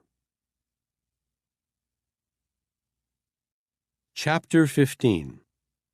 A Pleasing Personality. A major portion of your responsibility, regardless of your calling, is that of being able to negotiate your way through life with a minimum of friction between yourself and other people. To negotiate with others without friction is a rare ability. It is a necessity in marketing personal services effectively. A pleasing personality is an asset without which it is difficult to market personal services or to keep them marketed. Andrew Carnegie rated this quality at the head of the list of qualifications for success, and went so far as to say that personality could often be substituted for brains. Perhaps Mr. Carnegie did not mean for that statement to be taken literally, but used it merely to emphasize the importance of a pleasing personality in marketing personal services. Anyway, it is well worth thinking about. The person who markets his or her services effectively must be an able salesman. A pleasing personality is an essential quality in salesmanship. Let us approach the study of this subject on a common ground of understanding by defining pleasing personality as follows. A pleasing personality is one that has flexibility and adaptability, sufficient to permit an individual to harmonize with any environment, and the necessary magnetism to dominate through attraction. A pleasing personality consists of a blending of many qualities, the more important of which are: 1. Good showmanship. An efficient showman is one who understands and applies the art of catering to the masses. He appeals to people through their imagination and keeps them interested through curiosity. A good showman is quick to recognize and to capitalize on other people's prejudices, biases, likes, and dislikes at the psychological moment. 2. Harmony within self. No one may enjoy a personality without first developing harmony and control within his own mind. 3. Definiteness of purpose. The procrastinator who drifts through life without plan or purpose can never be pleasing to others.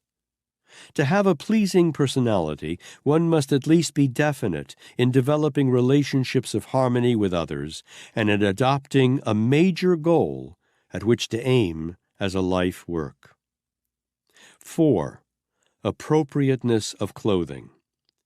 The person with a pleasing personality dresses in clothing that is appropriate not only to himself, but also to his calling. First impressions are lasting. Inappropriate wearing apparel creates a prejudice that is difficult to overcome. Clothes may not make the man, but they give him an advantageous start if selected with taste. 5. Posture and carriage of the body. One does not have to be a character analyst to be able to judge other people by the way they walk and the general posture of their bodies. Alertness in posture and carriage of the body indicates alertness of the brain and keenness of perception. 6. Voice. The tone, volume, pitch, and general emotional coloring of one's voice constitute important factors of a pleasing personality. A high-pitched voice is never pleasing. It is often offensive. 7. Sincerity of purpose. This quality needs but little, if any, explanation. Without it, one may not have the confidence of others. 8. Choice of language. The man with a pleasing personality expresses himself in language appropriate to his calling and avoids the use of slang and profanity. 9. Poise. Poise is based upon self-confidence and self-control. Lack of it irritates and annoys other people. 10. A keen sense of humor. Perhaps no other quality is more essential than this. Without it, one's life is a series of ups and downs, mostly downs. 11. Unselfishness. Selfishness and a pleasing personality are never found together. No one is attracted to a selfish person. 12. Facial expression. Facial expression is an accurate medium for the interpretation of one's moods and thoughts.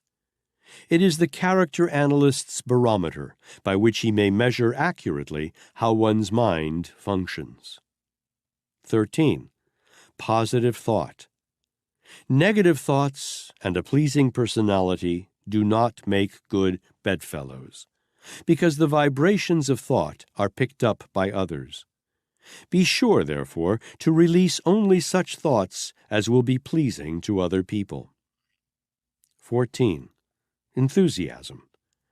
People who lack enthusiasm cannot arouse others. Enthusiasm is an essential factor in all forms of salesmanship, the sale of personal services included. 15. A sound body. Poor health does not attract people.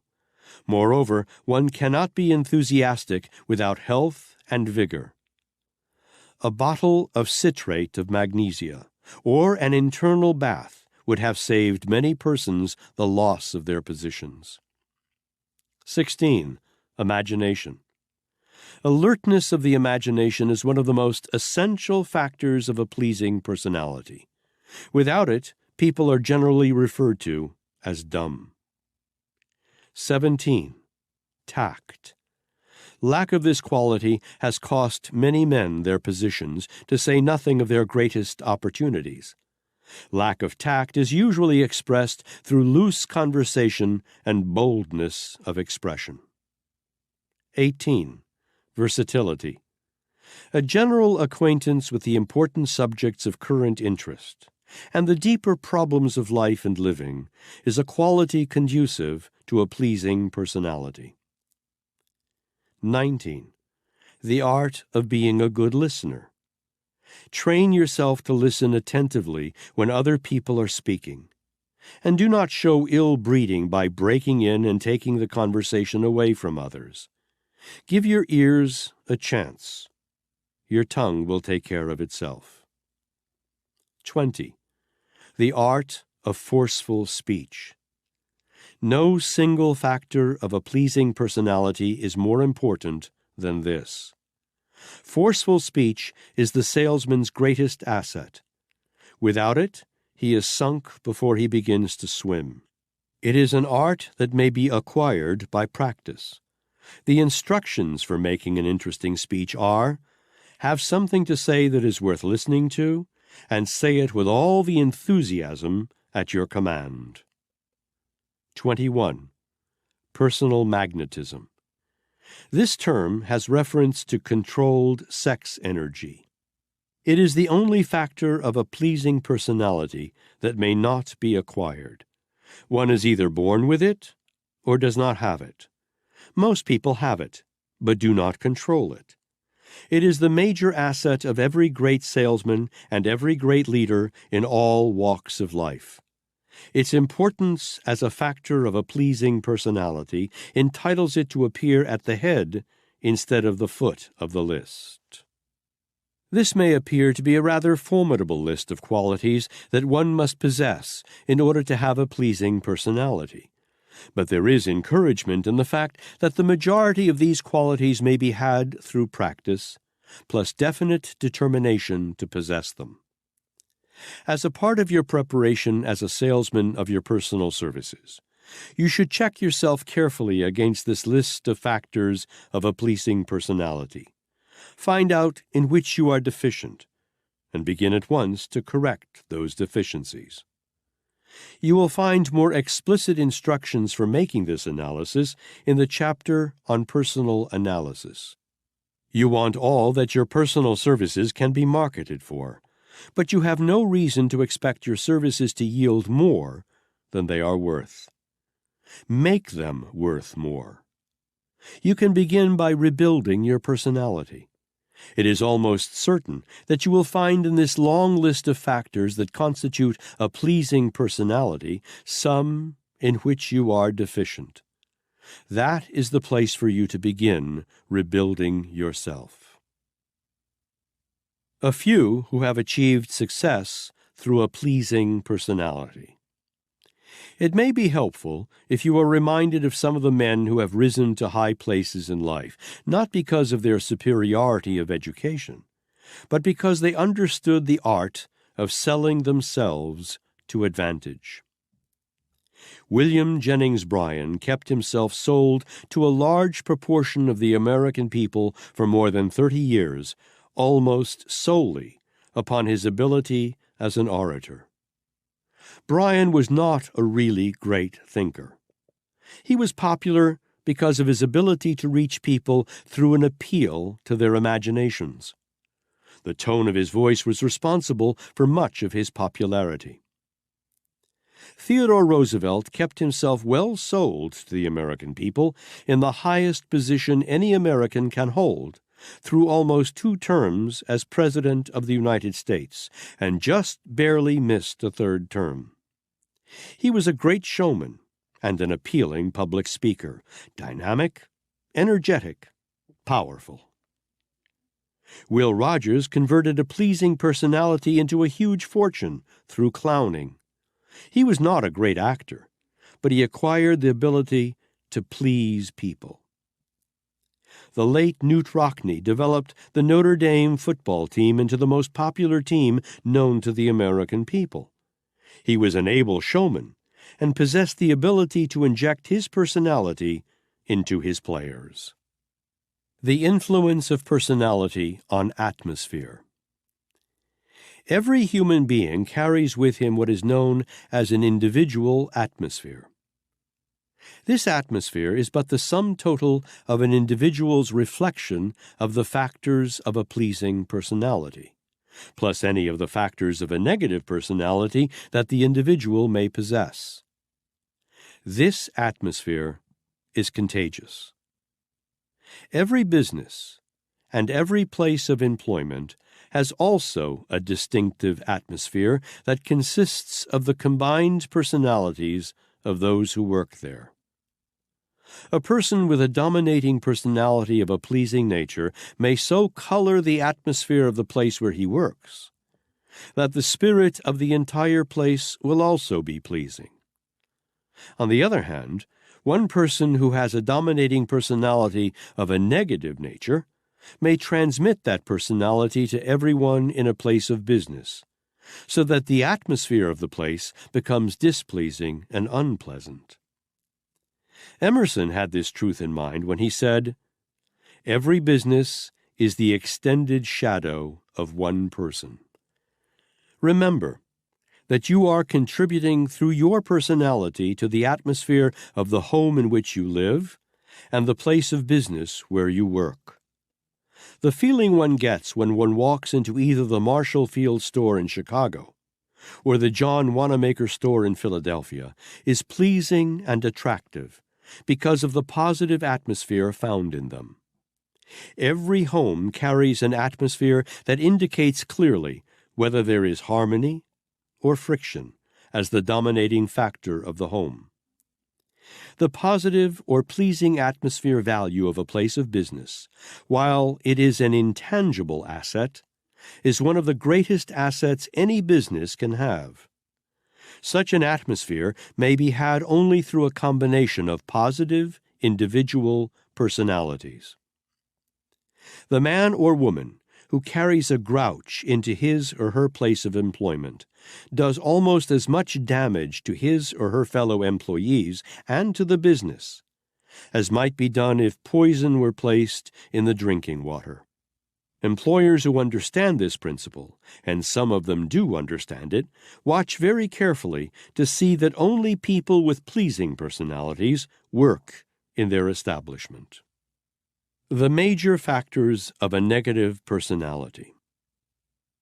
We come now to examine the qualities that constitute a negative personality.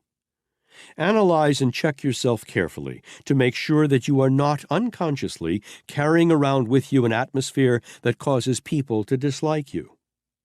The list is as follows. 1. Disloyalty. There is no substitute for loyalty. The person who lacks loyalty is poverty-stricken, regardless of his other qualities or worldly possessions. Such a person cannot possibly market his personal services effectively, because the market for those services will play out as soon as that quality is disclosed. 2. Dishonesty. There is no substitute for honesty. It is the keystone to the arch of character. Without sound character, no person can market his services effectively. 3. Greed. A person who is cursed by greed is never liked by others. It is a quality that cannot be kept under cover. It will assert itself so clearly that all may observe it and shun the person who reflects it. 4. Envy and hatred. These qualities make a pleasing personality an impossibility. Like attracts like. The person who hates people will in turn be hated by people, regardless of company manners or attempts to cover this disagreeable trait. 5. Jealousy. This is a mild form of insanity. It is fatal to a pleasing personality. 6. Anger. Whether passive or active in form, this is a quality that arouses antagonism and makes one disliked by others. 7. Fear. This quality repels people. It never attracts. There are 6 basic fears against which every person must guard.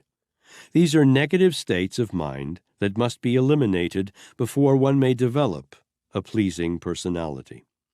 Fear never pleases, and it never attracts anything except its counterpart. 8. Revenge. A revengeful person cannot be pleasing to anyone. 9. Fault-finding. The person who has the habit of finding fault with others, or with conditions, cannot please. Such a person might more profitably spend his time looking for faults. 10. Peddling scandal. The old saying that a dog that will fetch a bone will take one back is true. People may listen to the scandalmonger because they cannot avoid it, but they will not like the person. 11. Uncontrolled enthusiasm. Too much enthusiasm is as bad as none. Enthusiasm, controlled and directed, is generally more effective than that which is expressed too freely. No one is attracted to the person who starts his tongue wagging and then goes off and leaves it. 12. Prevarication.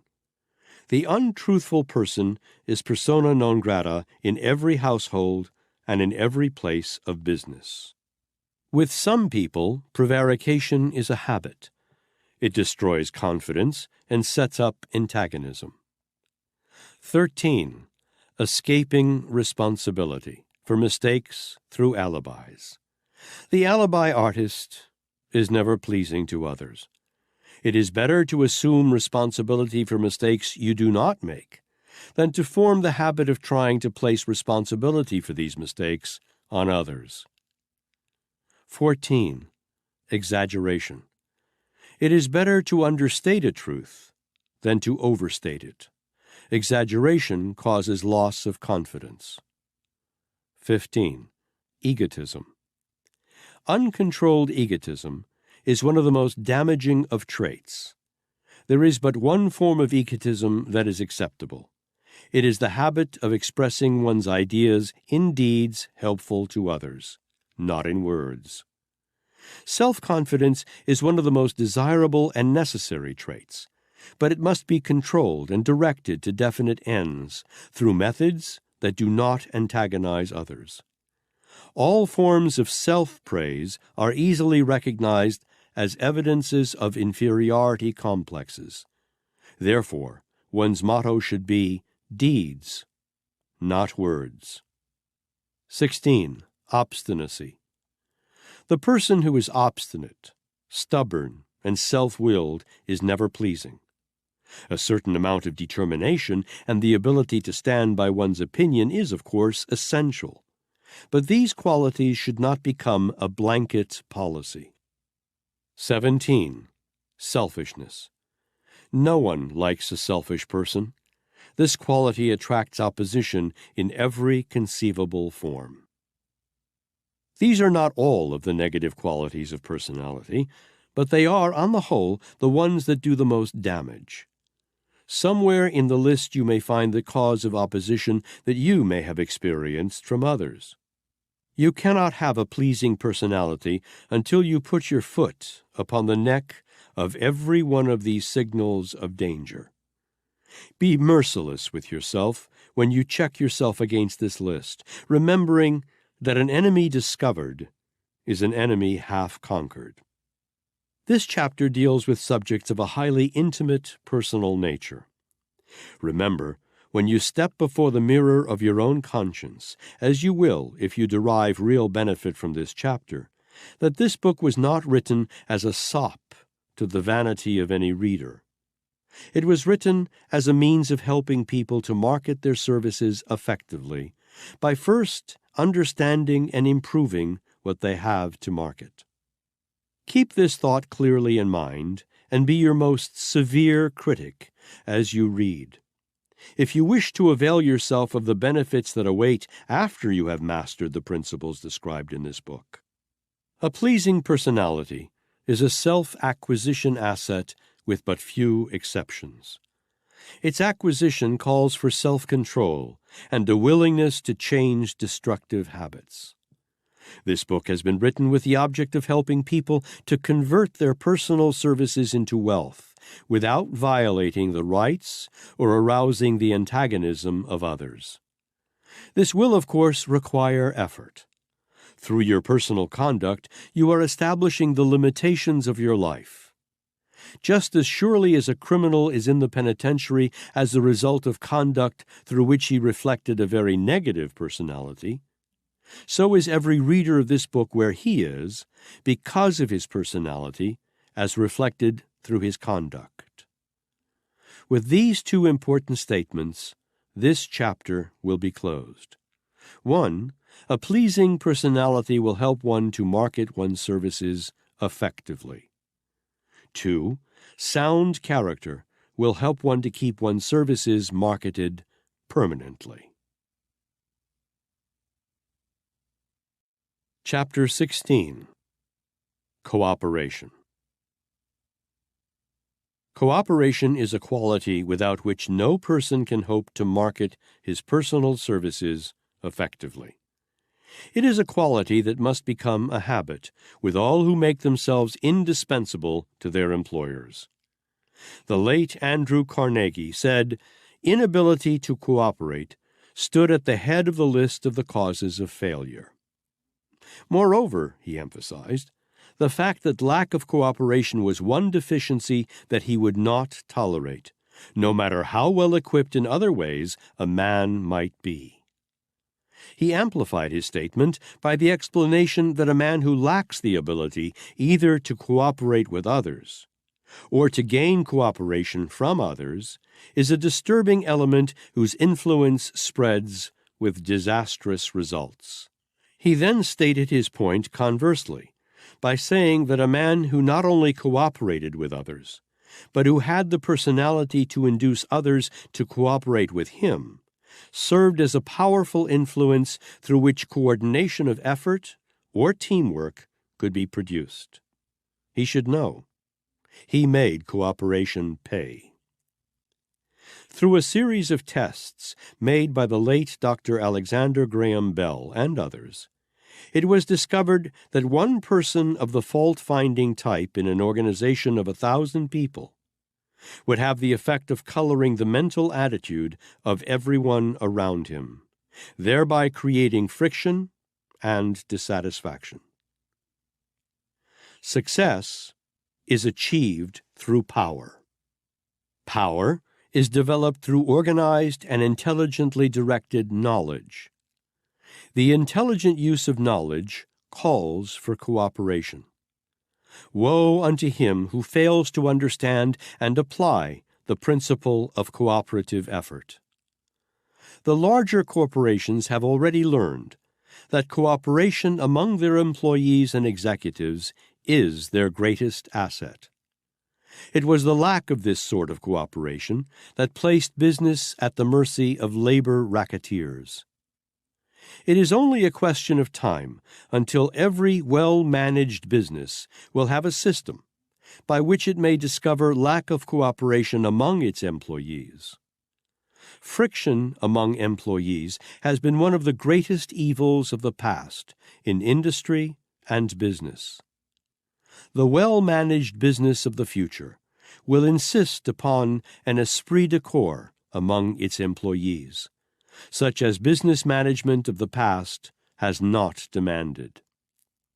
Those who are capable of managing business successfully have learned that no business can succeed without this spirit of harmonious cooperation. Moreover, the cooperative effort must be in spirit as well as in deed. This point is important, so bear it in mind.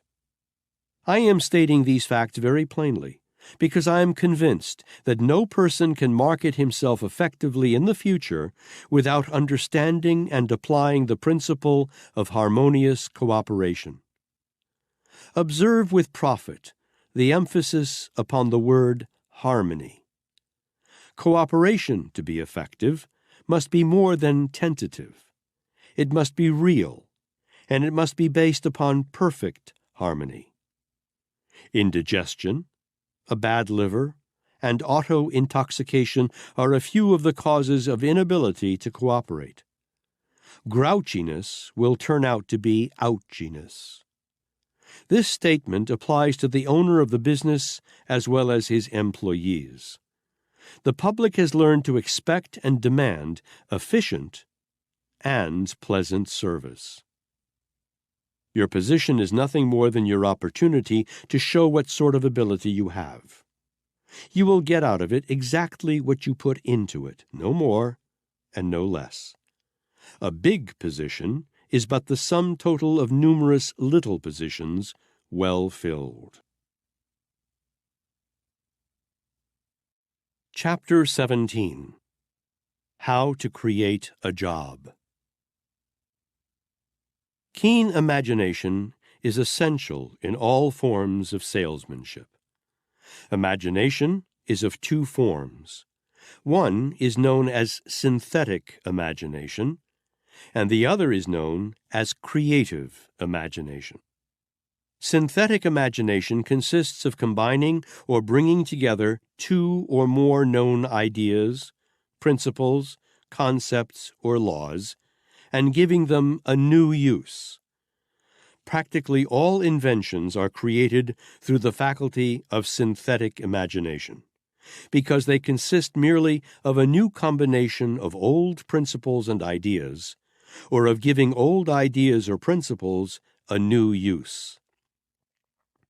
Creative imagination consists of interpretation of basically new ideas, plans, concepts, or principles that present themselves through the creative faculty, and whose source is outside the range of the five senses of perception. Imagination can be cultivated. It is a fascinating pursuit, rich with rewards.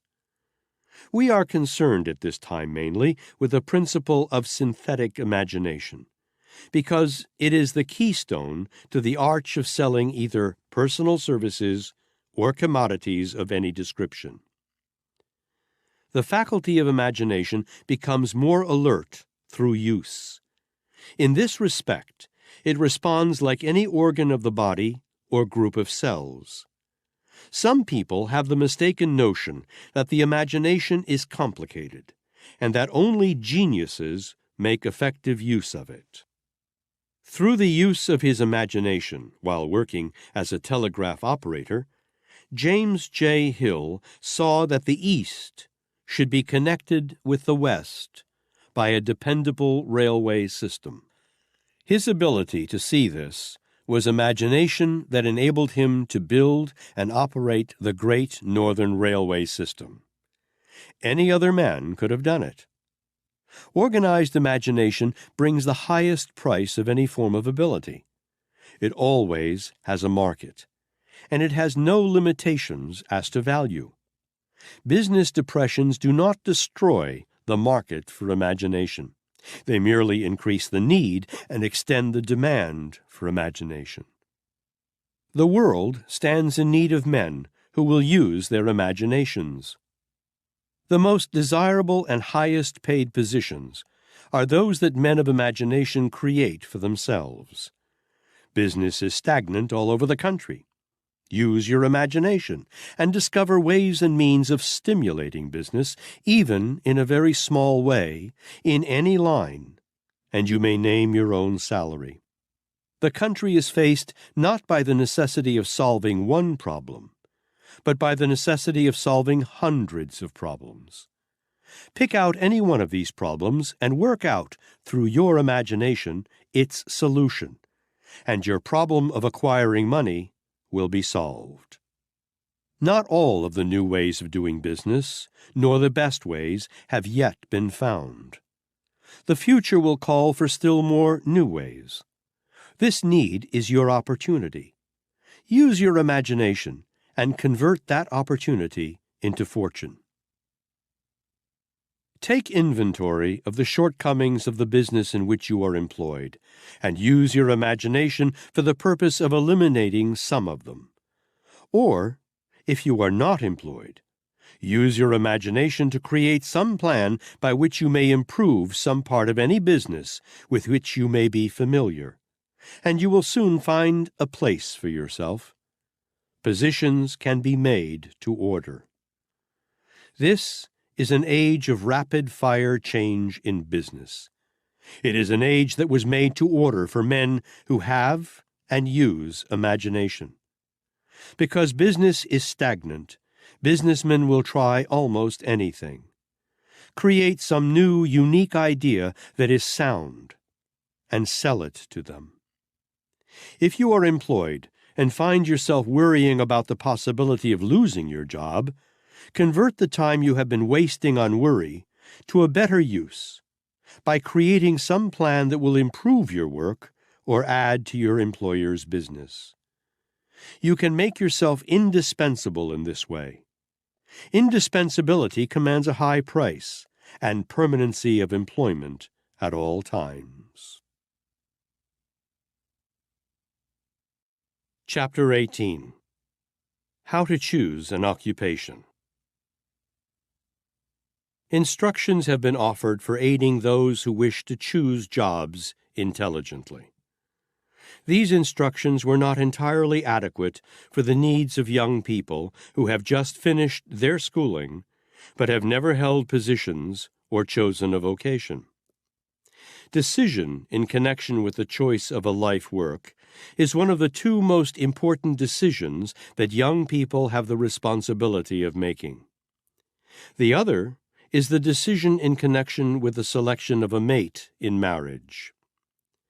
These two decisions determine largely whether one's life shall be blessed with happiness and fortune or cursed with misery and poverty. A decision as to a vocation suited to his or her needs is a very difficult matter for any inexperienced young person. Had I chosen my vocation at the end of my high school training, I would have become a telegraph operator, since this was the work that most appealed to my imagination at that time. Fortunately, a former schoolmate who had been away attending business college came home for the Christmas holidays, and before returning, sold me on the idea of going with him. My decision to take business training proved to be one of the most important decisions of my life. In the first place, this training prepared me to earn a living. In the second place, it brought me into intimate contact with some of the greatest business and industrial leaders the country has ever known. In the capacity of secretary, I literally went to school to the men for whom I worked, and I'm happy to acknowledge this part of my schooling was worth more than all the other schooling I received. I am convinced that every young man and woman should take a business course and gain some experience firsthand in many lines of business before selecting a vocation. This gives one an opportunity to weigh and to consider the possibilities available in various fields of business, and to make a choice of vocation that is based upon actual knowledge of the details of the chosen work. Business training not only gave me the opportunity to go to school to some of the most able men in America, but that training proved to be a veritable source of insurance against catastrophe on more than a score of occasions during the 25 years of effort, when I found it necessary to stop my research and earn money. There was never a time when I could not market the knowledge that I gained in business school for more than enough to take care of my living expenses. Because of my business training, I was privileged to work for the late Dr. Elmer R. Gates and the late Dr. Alexander Graham Bell, inventor of the long-distance telephone. From both of them, I received knowledge of a priceless nature. Through this training, too, I was privileged to work for a doctor from whom I received much of the biological data I needed, and for a noted lawyer from whom I gathered a knowledge of law and legal procedure which has been most helpful to me. Training in business brought me the knowledge through which I obtained every promotion I ever had while working for a salary. To it, I also owe the selection of my life's work, for it brought me into contact with Andrew Carnegie, Thomas A. Edison, Henry Ford, and most of the others who have been so helpful to me in the building of this philosophy. Every young man and woman ought to be able to 1. Operate a typewriter efficiently, 2. Take shorthand notes speedily, and 3. Keep a set of books accurately before selecting a vocation. Knowledge of these subjects is of vital importance in the successful conduct of any business or profession. The modern business college is a sort of missing link between the public schools and colleges and the field of business, because the business college specializes in a form of training that is inadequately handled by the public schools. The public schools and colleges, although they should prepare young people for efficient service in business, do not. Moreover, I have learned from my experience in employing many young people, some of whom were graduates of commercial departments of high schools, and others who were graduates of modern business colleges, that the business college graduate is far superior to the graduate of the commercial departments of high schools. A business college training is an absolute necessity to the person who aspires to a position as an executive in the field of business today, for the reason that executives must have understudy experience of a nature that can be acquired only through business college preparation. The modern business colleges of today have had the foresight to see the dawn of a new era of business ethics that has grown out of the Depression, and are preparing their graduates to adapt themselves to the new standards. The public schools on the whole have not seen this need, or if they have seen it, they are doing nothing to equip students to meet it. This chapter is intended solely for young people who have not yet selected a life work. If you are in that category, defer your decision as to a vocation until you have taken a complete business training and have applied that training for at least 2 years. Your decision then will be more sound than any you could make at this time, for it will provide an opportunity to go to school to successful men who will pay for the privilege of training you. Business training, in my case, was the result of a chance or accidental decision. Your decision to market your services through the aid of a business college training should not be accidental. It should be by design. There is no way of determining the actual value of the training I received in business college. First, because I am still in the prime of life and have before me what I consider the best part of my career. And second, because I have found through my business training the vocation that I like best and in which I am happy. Happiness and contentment cannot be measured in terms of bank balances alone. Were I forced to set a monetary value on my business college training, however, I would estimate it at no less than $1 million. Its total cost was approximately $500 in money and a year's time. The investment has yielded me more than adequate returns. There is a certain atmosphere about a business college that is most helpful to young people, because all of the students in attendance are thinking and talking in terms of rendering useful service. In the public schools and colleges of today, the atmosphere often takes on an entirely different tone that savors more of play than it does of work. The best results cannot be obtained in this way. Mindful of the fact that some readers may wish to go from high school to college for the purpose of preparing themselves to take up a profession, I would particularly recommend that they take a business college training first. The competition in the professions today is very keen. Only those who understand the business foundation on which every profession must be conducted will survive.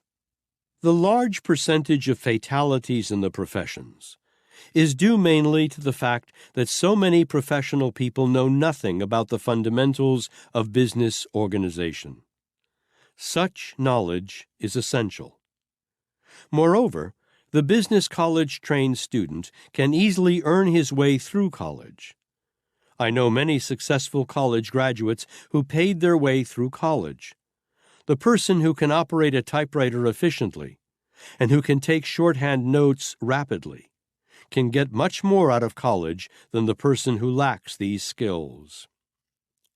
Young women usually begin to think in terms of marriage about the time they complete their high school training. While marriage is a lofty ambition, it brings responsibilities and creates emergencies that call for wise thought and action. The woman who has been schooled in a business college and who has had some experience in a business office is much better prepared to assume the practical responsibilities of a home than one who has had no such training. She not only is in a position to cooperate with her husband in a spirit of sympathy and understanding in connection with his problems of earning a living, but if occasion demands, the married woman who has had business training may go back to it and earn a living. Business training, therefore, becomes a sort of insurance against dependence. Use wisdom in the selection of a business college. No statement in this chapter should be interpreted as a blanket endorsement of all business colleges. Happily, most of the business colleges in the United States are efficient, and their management consists of men and women who are conscientious. But, as in all other fields, there are some that are better equipped than others to render practical service. The first thing to be looked for in the selection of a business college is age. The college that has survived a long number of years must have adequate equipment and competent teachers, or it would not have lasted. The next thing to be considered is the business and ethical standing of the owner. The school, whose practice or teaching is unethical, cannot be long-lived. The third thing to be considered is the question of the competency of its teachers. A suggestion for financing yourself through business college. Usually, the young people who pay a portion or all of their expenses while taking a business or college training get more out of their training than those who do not pay any part of their expenses. I have delivered lectures to many groups of students. The students who work their way through college are the first to arrive, and they occupy the front seats, while those whose expenses are paid by their parents usually arrive late and select seats well toward the rear of the auditorium where they can make a quick getaway as soon as the lectures are finished. Those who work take copious notes on the lectures, while those who do not work usually take no notes. I have no doubt that if I could follow these young men and women into the business world, I would find that the students who worked their way through college had much less difficulty in earning a living than those who did not. I believe you'll agree with that statement. The urge of necessity is a great blessing to most people. It forces them to do the things they should do, but too often would not do without the pressure of necessity. One reason business college graduates usually find less difficulty in marketing their services is the fact that most of them are attending business college because they come from families who know from experience the urge of necessity. This is an age of unprecedented opportunity, due mainly to the great need for leadership in practically every calling. Opportunity will be greatest for those who have had thorough business training. This is an age that accepts young blood in positions of responsibility. These greater opportunities of today call for greater efficiency than was acceptable 25 years ago. This machine age of efficiency in production has brought with it a demand for greater efficiency in manpower. The principles through which efficiency may be attained have been described in the pages of this book. Not one of these principles is difficult to develop or apply. In closing this chapter, your attention is called to a principle that I believe to be the factor, more than any other, which determines whether one succeeds or fails in any calling. The principle to which I have reference is so simple that its importance may be underestimated by many, especially by the young person inexperienced in business. The principle may be described as the faith and persistence to accept defeat as being nothing more than an experience from which something of value may be learned.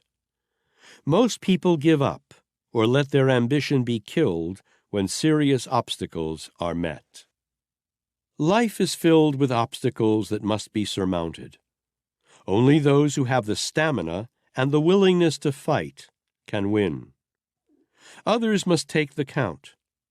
Do not expect that you will be one of the fortunate who never meet with serious opposition in life, for you will be no exception to the general rule. Everyone meets with opposition. Opposition should be accepted as a signal to put everything you have into its mastery. It has been my privilege during my public career to know many men and women of great achievement. Some of them I have known intimately. All of them had met with opposition that necessitated struggle and persistence. When defeat comes, as it will, accept it as a hurdle that has been placed in your way for the purpose of training you to jump higher. You will gain strength and skill from each hurdle that you surmount. Do not hate people because they oppose you. Thank them for forcing you to develop the strategy and imagination you will need to master their opposition. This is a beautiful world, and life is stocked with an abundance of everything you need, including riches and happiness, which you may have, provided you do not overindulge in the things you like best, nor permit yourself to be suppressed by the circumstances and things you do not like. Accept both the bitter and the sweet of life's cup like a real sportsman, remembering all the while that a well-rounded life requires some of each. Success without defeat would lead to autocracy and a consequent boredom. Defeat without the counteracting effect of success would kill ambition. Be willing to accept your portion of each, but do not expect success without temporary defeat, for there is no such possibility. Now, let's see what a popular writer says. Ed Sullivan, the noted Hollywood newspaper columnist, wrote the climax of this chapter for you. He wrote out of an abundance of opportunity to observe what helps people to sell their way through life successfully. His counsel may be of great value to any young person who thinks for a moment that one can crash the gates at Hollywood or any other place without paying the price of success. A few days ago, a Boston professor urged the graduating class to forget their ambitions and go on relief. The class orator at New York University sounded the same refrain. Now, I've seen a lot more of life than either of these two speakers, have traveled wider, met more varieties of people, observed life much more intimately. So let me say something to you who have just graduated from high schools and colleges. 500,000 were graduated from American colleges this month. Are the odds 500,000 to 1 against you, then? Certainly not. 50% of that total will disqualify themselves by laziness, lack of ambition, refusal to accept responsibility, because I've found that half of the world is as intent on not succeeding as the other half is intent on success. So your opposition is sliced in half. Sickness, temperament, liquor, gambling will cut heavily into the remainder. The best dramatization of what I'm telling you is the Kentucky Derby. Last year, 110 horses were nominated for the Derby. These nominees were well trained and coddled in every possible way that great trainers could devise. Of the 110 horses, only 10 of them went to the post. It's the same in everyday life. The odds are always less when the chips are on the lines. So don't worry about the opposition and competition that will be offered you. It will be much less than you expect. And don't worry either if you won't be able to go to college now that you have finished high school. University of Southern California recently conferred a degree of Master of Science on a boy who never even finished high school. Walt Disney.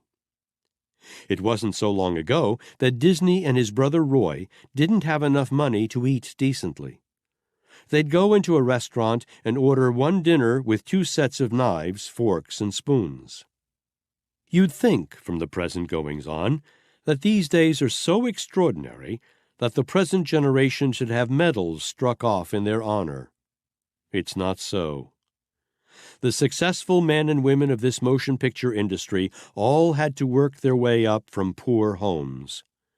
Times always have been tough for the poor.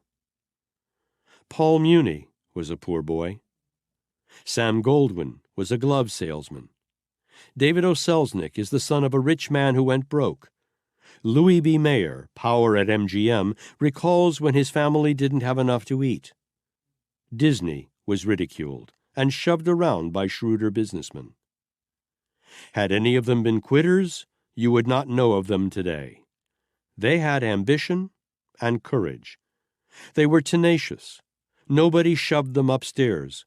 Nobody created jobs for them or told them how to hang on once the job was secured.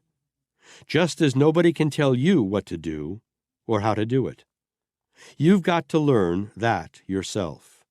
You've got to adapt yourself to conditions, and that is a personal issue. If you listened to the radio in recent years, you heard the broadcast of 2 fights, the Joe Louis-Max Baer fight and the Henry Armstrong-Barney Ross fight.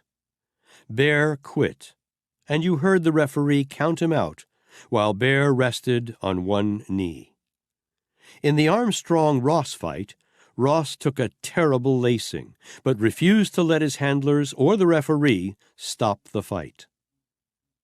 In life, you can take the count on one knee as Max Bear did, or you can imitate Barney Ross. You can quit, or you can carry on. I'll let you decide which to emulate. You are living in an age that is distinguished for the greatest liberalism that ever has been focused on the American scene. Legislators are occupying themselves with the problems of the poor, which didn't happen years ago. There are civilian conservation corps camps, and the Works Progress Administration. The world is interested in relieving distress in much greater measure than ever before. Governments actually tell off dictators and speak on behalf of weaker nations. All of these things are encouraging. So, to all of you kids who are starting out, don't be too overwhelmed by surface indications. The weather forecast still is weather clear. Track fast, and the rewards are greater than ever before. Don't ask too much of life, that's all. In the final analysis, if you get just a little success and a lot of love, they'll hold up your hand as the winner. Chapter 19. How to Budget Your Time. Before you can market your personal services effectively, you must lay out a program for yourself based upon an appropriate budget of your time. Nothing will be of greater assistance than compliance with this suggestion, a fact that will be surprising when you begin to make up your first-time budget. Surprising because of your discovery of the amount of time you have been wasting through lack of a budget. All well-managed businesses are operated on a budget system. The marketing of your services is a business. Moreover, to you, it is the most important business in the world. It is a business that you can conduct efficiently only by organizing the hours at your disposal, so they will yield a greater return than you could get from them without a budget. Experience has proved that the following schedule is one that the majority of people can easily follow.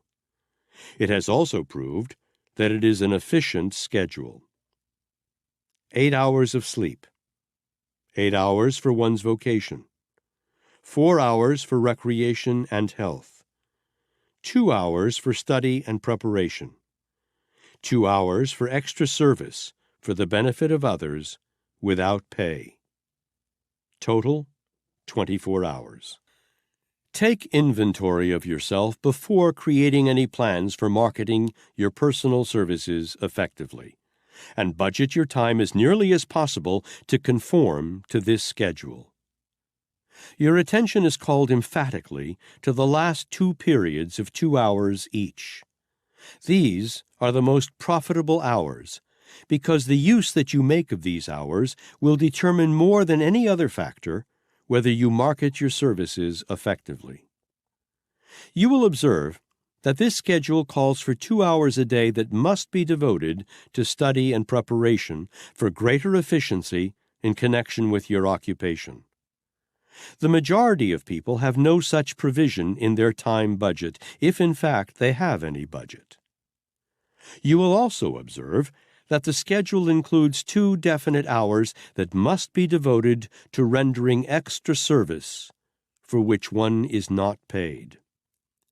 This fixes approximately the time that one must put into one's work in following the habit of rendering service that is greater in quantity than one is paid for. The proportion is 1/4 of the time allotted for one's vocation. If you follow this schedule, you will find ways and means of doing approximately 1/4 more work in the future than you have been doing in the past. The majority of people can easily follow this part of the schedule. It does not mean that one must be on duty 12 hours a day instead of 8. It means that one should accomplish in 8 hours as much as one has heretofore been accomplishing in 12 hours. These additional 2 hours of quantity of service may be rendered in many ways other than by merely being on the job 2 hours longer. For example, the equivalent of 2 extra hours may be delivered by 1. Greater cooperation with fellow employees and management, 2. Personal conduct that constitutes a more pleasing personality, 3. Greater skill in connection with one's efforts, 4. Working with a definite goal or amount of work to be performed, as salesmen work on definite sales quotas, 5.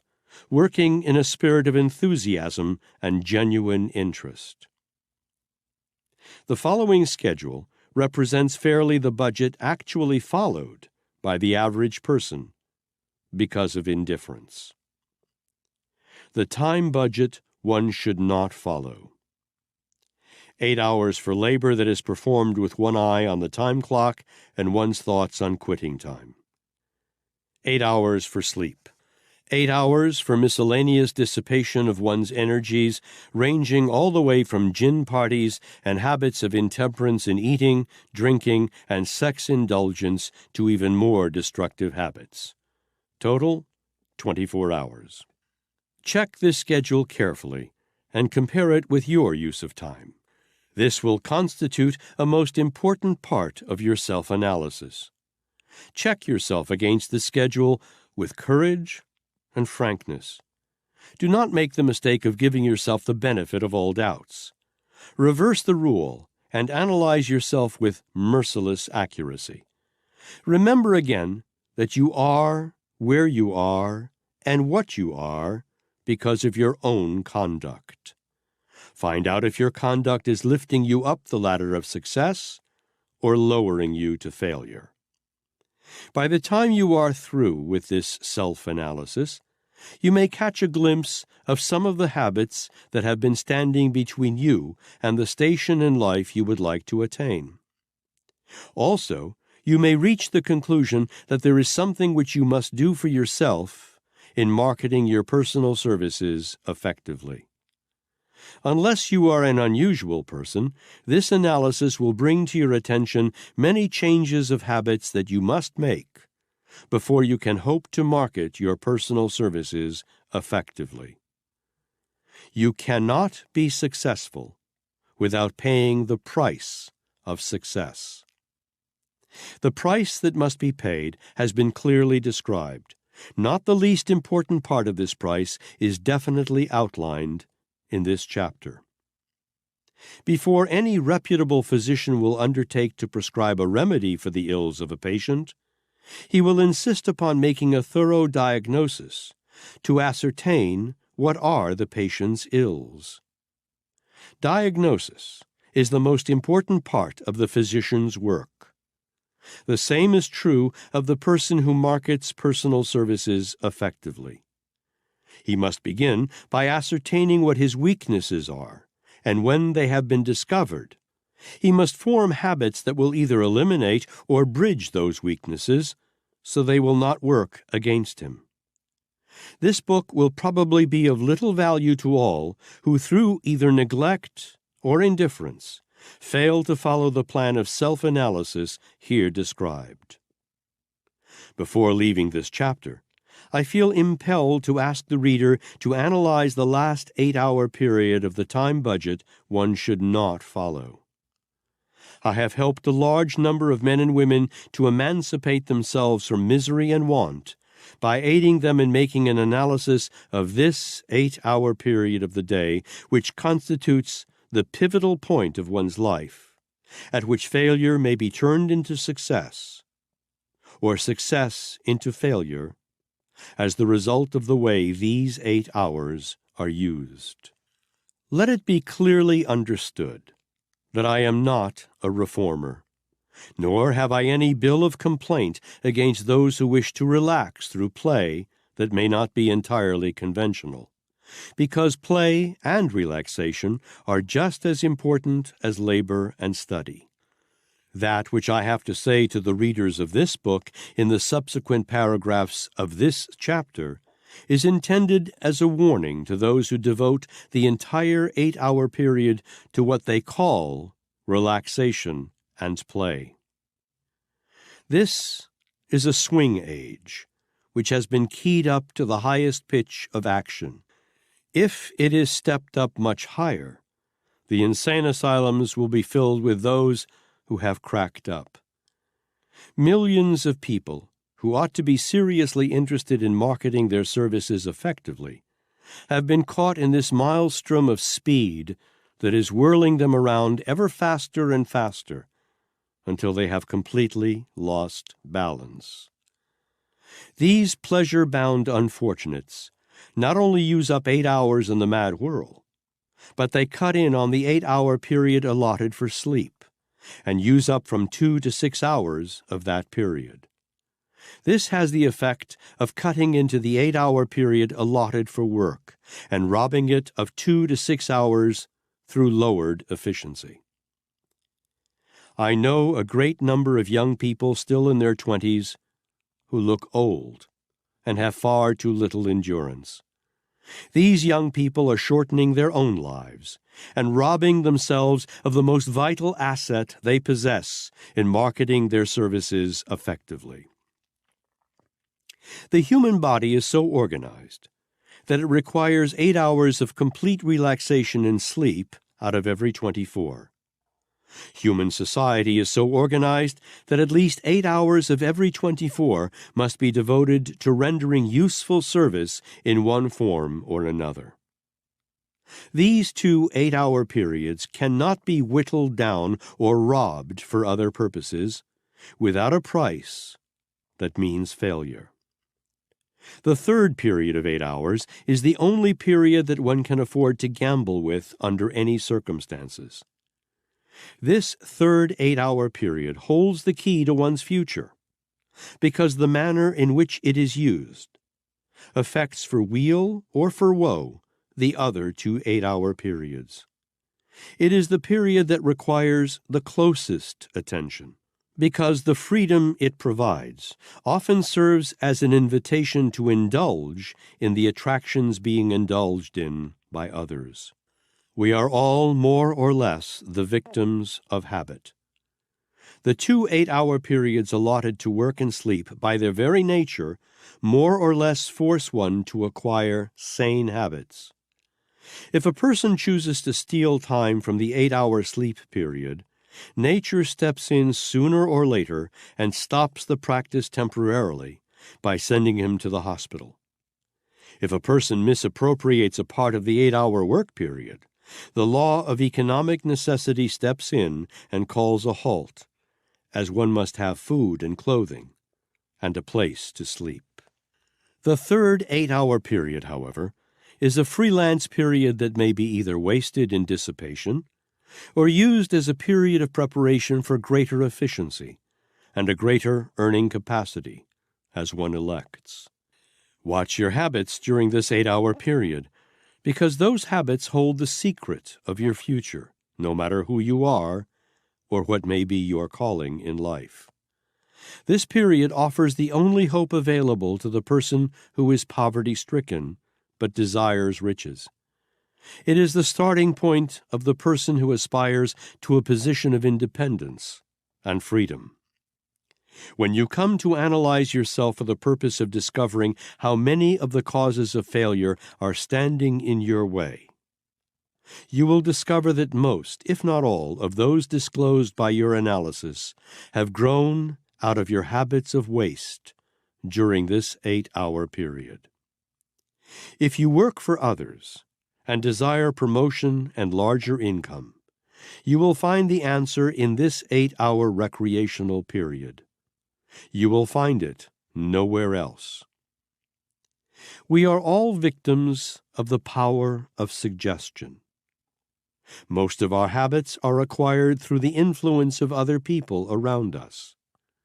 This is an age of wasteful, destructive habits, and the price of escape from these habits is eternal vigilance. It is a price that must be paid by every person who markets his personal services effectively. Gin parties are very exciting. To some, they are very interesting. To all, they are destructive. If you have not the willpower to resist the temptation to join your friends in parties of this kind, you had better look for new friends whose habits will tempt you in a more profitable direction. These parties, so popular in this age, collect a heavy toll in two ways from all who indulge in them. Their victims pay in loss of efficiency, which means loss of earning capacity, and they pay sooner or later in loss of health. Young people can, because of the endurance of youth, make tremendous inroads upon their vitality without apparent effects. There comes a time, however, when these debts against one's health must be paid. Nature attends to this. She keeps a set of books in which every item is recorded. Moreover, she forces the individual to become his or her own bookkeeper. The charges compiled through the indiscretions of youth are collected through the infirmities of old age. A little while ago, I was called to a hospital to visit a former schoolmate whose habits of youth have piled up a huge account against his old age reserve. He had not yet reached old age, but his account had been so grossly overdrawn that nature brought him into the debtor's court for settlement. He was suffering from partial paralysis of the brain. In plain English, he was on the road to insanity. All this may sound like a prohibitionist's preachment against drink. It is more than that. This acquaintance had cut himself down through excesses in eating, drinking, and sexual expression for over 10 years, using up his 8-hour recreational period and making serious inroads upon the other 2. I went to see him at the hospital for the purpose of helping him out of his financial difficulties. Excesses take a financial toll, as well as a physical toll. I have never desired to be a reformer or a preacher. This is a book on the subject of marketing personal services effectively. Nothing can be marketed effectively unless the product to be marketed has value. It has been my aim throughout these pages to describe what constitutes valuable services. It is hoped that some suggestion or statement may throw light upon your own situation and point out the way to a more effective marketing of your personal services. During my public career, I have observed the methods used by thousands of successful men in selling their way through life. Space does not permit a description of the methods used by all these men, but I have chosen from the group one man whose principles of selling himself are described in detail. The man chosen is Henry Ford, known the world over for his ability to get whatever he wants without violating the rights of his fellow men. I have chosen Ford for my analysis of men who successfully sell their way through life because he has used the same principles every successful person must use. I have chosen Ford for the reason that I have had the privilege of closely observing him over so long a period of years, that I feel sure I understand the principles underlying his success. Do not browse through the Ford analysis or read it hurriedly. It is worthy of slow reading and careful analysis, because it conveys the material of which you may easily build your own successful life. The story has not been included to glorify Ford. The sole purpose in publishing it is to place in the hands of every reader an accurate outline of the plans and principles that have made America's most successful businessman the success that everyone knows him to be. You are especially requested to study carefully the rating given Ford on the principles of individual achievement. After you finish reading this book, Come back to the Ford analysis and take inventory of yourself, measuring yourself honestly and frankly by these principles. If you do this faithfully, you may discover what the major points of differences are between you and Henry Ford. The discovery, if accurately made, may both shock and benefit you. It is well worth trying. This book on personal promotion would hardly be complete without a description of the methods by which the world's leading industrialist lifted himself from poverty to plenty. As you read the analysis of Henry Ford's astounding achievements, you should remember he was no outstanding genius at the start, had but little schooling, and was a pioneer in a new industry at a time when the entire country was unfriendly toward him and his horseless buggy. Do not make the mistake of assuming that Ford began in an age blessed with greater opportunities than those available at the present. The truth is just the opposite, and coincidental as it may seem, Ford's influence on civilization has actually had much to do with creating the more extensive opportunities that exist today. His influence has helped to bring the country and the city dweller into closer contact because of the wonderful system of good roads that belts the entire nation. He has provided employment for more people than any other man living. He has proved that an American citizen may start from scratch, without pull or financial backing, and accumulate a vast fortune without violating the rights of others. And I wish to emphasize one truth above all others, namely, the principles employed by Ford in his climb to opulence are understandable and usable by any person who has the ambition to appropriate them. Did you ever think of that? Ford is a self-made man in the true sense of the term. If ever a man sold his way through life successfully, with his own brain and his own ideas, that man is Henry Ford.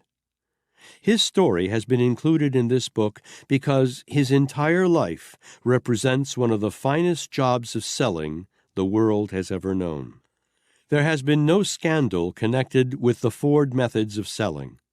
He has helped everyone whom he has influenced. Every dollar of his fortune is being used constructively.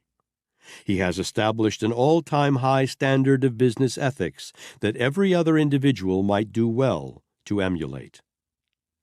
I have begun my analysis of Ford by describing the one principle which, more than all others, has been responsible for the stupendous success he has achieved: the principle of singleness of purpose. That was all Ford had as an operating capital to begin with, but it was enough. Remember this, you who wish to emulate Ford, and remember, too, that you are reading an analysis of the number one citizen and successful businessman of the entire world. Here's a good joke to play on your employer. Get to your work a little earlier and leave a little later than you're supposed to. Handle his tools as if they belonged to you. Go out of your way to say a kind word about him to your fellow workers. When there is extra work that needs to be done, volunteer to do it. Do not show surprise when he gets on to you and offers you the head of the department or a partnership in the business, for this is the best part of the joke. Chapter 20. The Master Plan for Getting a Position.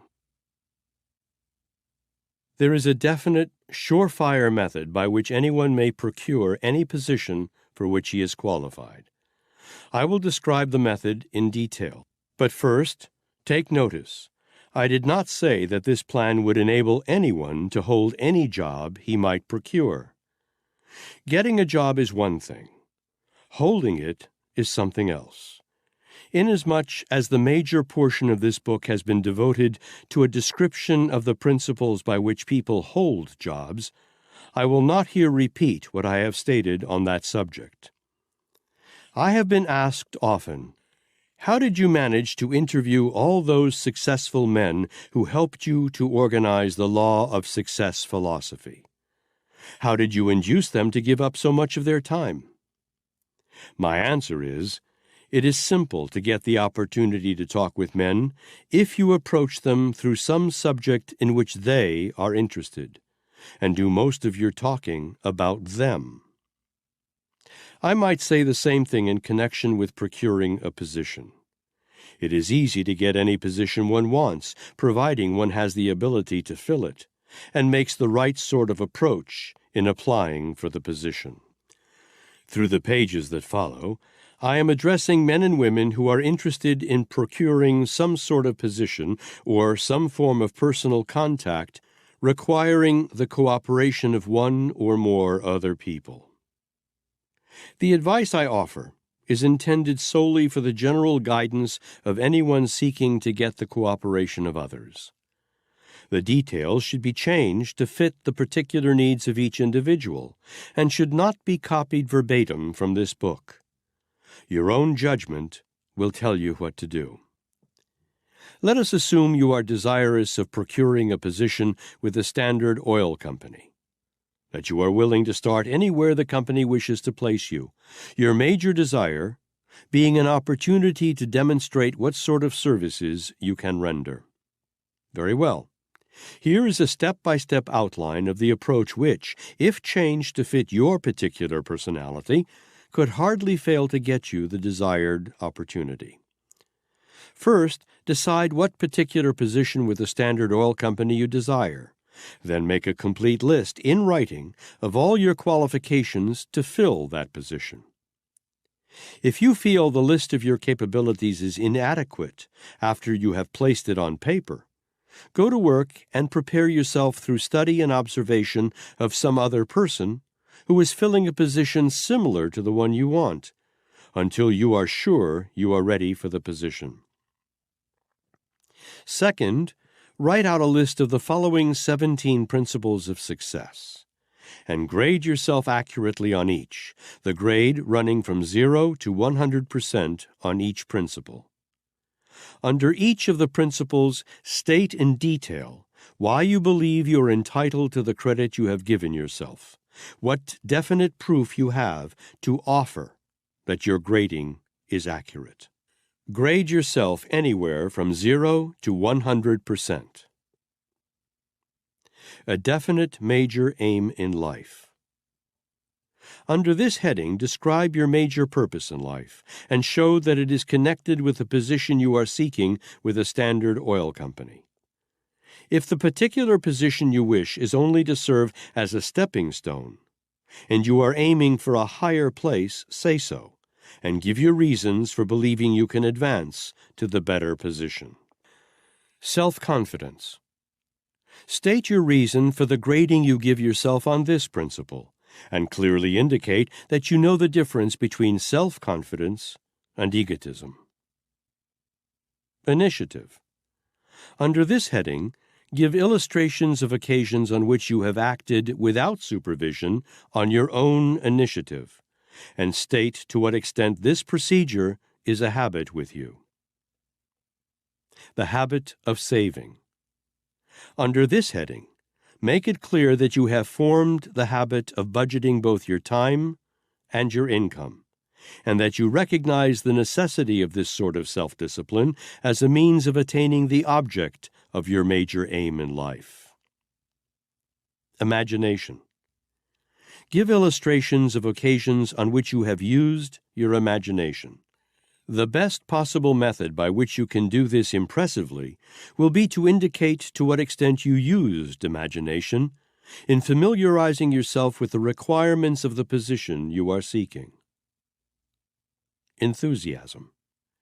State to what extent you have your enthusiasm under control, and indicate your knowledge of the difference between passive and active enthusiasm. Indicate that your greatest enthusiasm is associated with your desire to procure and fill the position you are seeking with a Standard Oil Company, giving your reasons for your enthusiasm. Self-control. Give your reasons for your grading on this principle, and state definitely how you make application of the principle as a means of striking a balance between your head and your heart, or in other words, state to what extent you use self-discipline to help your head manage your emotions. Above all else, indicate that your self-control is sufficient to enable you to avoid becoming involved in controversies of other people, that it is sufficient to enable you to think for yourself without the aid of self-appointed leaders or propagandists. The habit of doing more than you are paid to do. Here is your big opportunity to land the position you are seeking. Give a detailed statement of why you have formed the habit of doing more work and better work than you are paid to do. This is the most important of the 17 principles as far as the procuring of a position is concerned. Moreover, it is the principle of major importance in connection with the holding of a position after you procure it. Therefore, make a strong statement as to your reasons for observing this principle as a part of your philosophy of life. A pleasing personality. In explaining your reasons for your rating on this important principle, give at least 5 definite illustrations of qualities you have that entitle you to rate as having a pleasing personality. Above all, give a detailed statement of your personal attitude towards others, whether it is at all times friendly and cooperative, and describe your disposition in negotiating with friends, relatives, and business associates. Accurate thinking. Make it clear that you are grading yourself on this important principle only as it applies to your relationship to the position you are seeking. Give your reasons for believing you can think accurately in connection with the position you are seeking, and be sure they are based upon facts, easily discernible from your statement. Concentration of effort. State clearly your reasons for your grading on your ability to concentrate your mind upon any given task, and keep it there until that task has been completed. Be sure also to indicate the extent to which you have formed the habit of concentrating your willpower upon the attainment of your major aim in life. Cooperation. Clearly describe your reasons for following the habit of working with other people in a spirit of harmony, and explain that you do this not merely on occasion, but as a matter of continuous habit. Profiting by failures. No one is expected to be infallible. Therefore, state frankly that you make mistakes, but indicate to what extent you try to avoid duplicating, and be sure to describe how you manage to profit by your own failures and the failures of other people. Indicate also that you know the difference between failure and temporary defeat, and say that you never accept defeat as anything more than an inspiration to make a fresh and more determined start. Tolerance. In explaining your grading on this important subject, clearly indicate that you understand tolerance to mean an open mind on all subjects toward all people. Be sure to describe the extent to which you practice tolerance. The golden rule applied. Grade yourself on your application of this great law of human conduct, and explain why you follow the habit of placing yourself in the other fellow's place when reaching decisions that in any way affect him. The habit of health. In explaining your grading on this subject, be sure to indicate that you do not suffer with imaginary symptoms of illness, that you follow the habit of attending to your diet, exercise, and elimination, and be sure to indicate clearly that you do not have a bad disposition due to your failure to keep your sewer system cleaned out. The mastermind applied. The mastermind is a principle through which one or more people may coordinate their efforts in a spirit of perfect harmony for a definite purpose. Indicate definitely that you understand the value of such coordination of effort, that you follow the habit of observing this important principle, and explain how you believe you can make use of it in connection with the position you are seeking. After you have graded yourself on the foregoing 17 principles of personal achievement, write the following letter or some modified form of it, and mail the letter to the manager of the department of the Standard Oil Company in which you are seeking a position. Mr. Walter Teagle, President, Standard Oil Company, New York City. My dear Mr. Teagle, with this letter, I am sending you an accurate statement of the reasons why I deserve the position of, with your company. And with this statement, I am sending also an accurate grading of myself on each of the 17 principles of success, together with a detailed explanation under each principle as to why the grade was given. Now, here is the condition under which I ask you to give me the position I am seeking.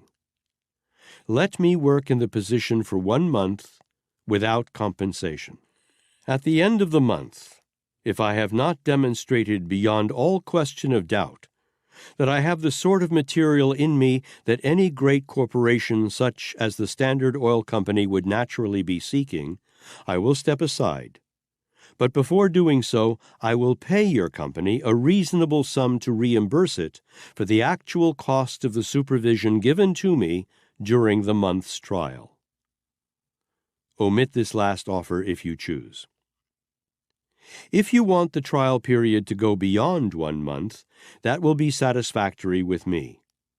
All I ask during the demonstration is that you allow me to put into my work the hours and the sort of effort I believe to be necessary to prove that I am not merely just another person seeking a job.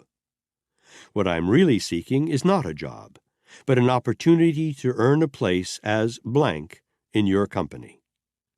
Will you give me this opportunity? Very cordially, blank. Have the letter neatly typed, and also have your grading on the 17 principles of achievement and your statement of reasons why you believe yourself qualified for the position you seek typed. If you desire to apply for a position with several different firms, send a similar letter with the grading and the statement of your capabilities to each firm. But be sure to take the time to investigate each different firm's methods of doing business, its problems, and so forth, so you will be in a position to make your application fit the job you seek. In grading yourself on the 17 principles, use your own imagination and so word your explanations of your grading that the person to whom you are applying for a position will quickly see that you are familiar with the requirements of such a position. Remember, as you prepare your application for a position, that you will be practically sure to get a favorable hearing if you so word your letter and your grading that you definitely convey the impression you are willing to prove your ability before asking anyone to purchase your services. Remember also that you will not receive encouragement unless you choose some position in which a person of your personality, education, and experience is needed. Do sufficient advance investigation to convince yourself the position for which you apply really needs you. Then go after it, and sell yourself to the man who has the yes or the no over the job. Do not make the mistake of grading yourself too high on all the 17 principles. Grade yourself down on at least a few of them, and explain why your rating is not higher. I once knew a young man who applied for a position through this plan who was so lacking in modesty that he graded himself 100% on each of the 17 principles. It might have helped him had he known that not even Henry Ford could accurately grade himself that high. If you do a good job of grading yourself and go into details to show how you arrived at your rating, you will have a marvelous sales letter that will interest the right person in your services in the grading alone. Remember as you explain each of your grades that your explanation is in fact your strongest selling argument on your behalf. The day that you mail your application, send the following telegram to the person to whom you send the application, and do not forget to prepay the message. Walter Teagle, President, Standard Oil Company, New York City. In today's mail, I am sending you an important letter that I hope your secretary will deliver to you promptly. Attach a good, unmounted photograph of yourself to your letter, one that has been recently taken. Send with the letter the names and addresses of 5 references, preferably people engaged in established businesses or bankers. State your age, nationality, and schooling. If your application is properly prepared, and you select with care the firms to whom you send it, you can safely count on procuring a position if you include at least 10 different firms on your list. In other words, you will be practically sure of finding what you want by seeking it in 10 different directions. Let me emphasize that you should use your own imagination and initiative when it comes to the actual writing of the letter of application. The only thing you should not change is the policy of offering your services for 1 month or longer, strictly on trial. Everything else in the letter may be altered to suit your personality, or to make the letter fit your needs to better advantage. If you follow these instructions carefully and fail to get the results you desire, you may send the author a copy of your letter and your personal grading on the 17 Principles of Success, and he will determine wherein you have failed. Be prepared, however, to back up all you promise in your letter in the event that you are given a trial. Any lack of sincerity on your part will be quickly detected if you are given a position, and this will not help your case.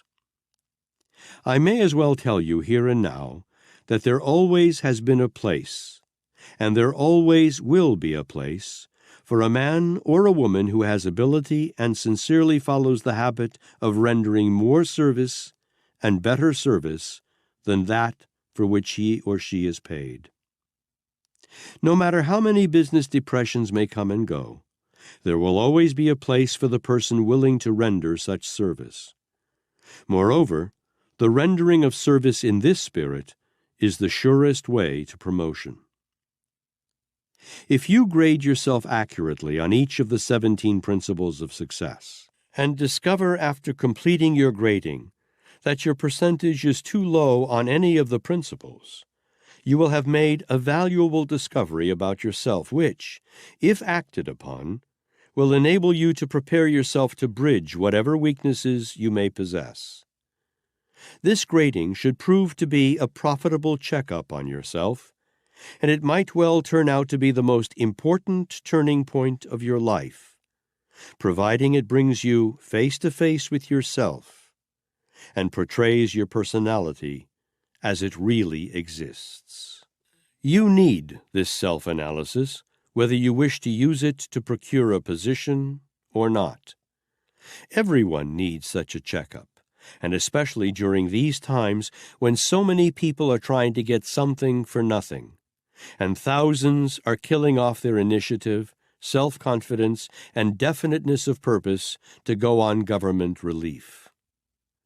If you are willing to throw yourself on charity and live without rendering useful service, this analysis will do you no good. It is intended only for the person who wishes to be self-determining and who truly is willing to earn whatever he demands of life. After preparing the copy for your letter of application and your personal grading on the 17 principles, if you have a feeling that your case has not been properly prepared, you may send a copy of your letter and grading to the author, and either he or one of his assistants will look over your work and offer such suggestions for its improvement as may seem to be needed. Under no circumstances, however, will the author or his assistants undertake to write the copy for these documents. You now have in your hands, in this simple plan, the finest of all possible methods of selling yourself into any position for which you are qualified. The psychology back of the plan has been tried in thousands of cases, and I have never known it to fail to produce the desired results. The spirit of the plan is far more important than the mere wording of the application. Let me emphasize this important truth. It is so seldom that any person applies for a position on this sort of basis that those who do so benefit by the law of contrast. Not one executive out of 100 would refuse to investigate the merits of a person offering to work on the basis of demonstrating his ability before trying to collect pay. Why? Do you know that some of the largest corporations in the world have regularly employed talent scouts out searching for young men and women with just such a spirit of willingness to render service as the one here described? When such a person is found, he or she is quickly employed, and the gates to quick advancement are eternally left ajar. One final word. If you find the 17 principles helpful in procuring an opportunity to demonstrate your ability, think how much more helpful they may be if you make intelligent application of these principles after you get your foot inside the door. In other words, do not stop by using these universal principles of success to induce someone to give you a position, but go further, and so use these principles that you can collect whatever you want or demand of life, as effectively as Henry Ford has used them. Read the grading of Henry Ford on the 17 principles as given in another chapter. Then compare yourself with Ford on each of these grades, and you may discover wherein you differ from Ford. The chances are 1,000 to 1 that the difference between you and Ford is not so much one of intelligence or education, as it is in application and use of these 17 principles of success. And the chances are equally great that you could so apply these principles in your chosen calling that you may go as far in your field as Ford has in his. There are no lazy men. What may appear to be a lazy man is only an unfortunate person who has not found the work for which he is best suited. It is well worth remembering that the customer is the most important factor in any business. If you don't think so, try to get along without him for a while.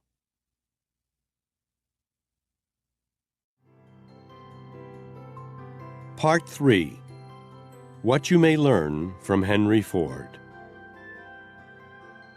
Everyone has heard of Henry Ford, and most people know that he began at the bottom in poverty and illiteracy, and by his own efforts climbed to the top. But few know, however, of the principles by which the great industrialist gave himself spiritual and economic freedom. Part 3 of this book has been devoted to a complete analysis of Ford and the method by which he became self-determining.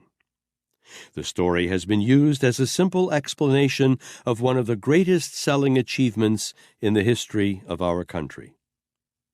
It tells not only how Ford sold himself into power and plenty, but also how he has managed to remain in that enviable position despite subtle and powerful attempts to dethrone him. The educated man is the man who has learned how to get everything he needs without violating the rights of his fellow men.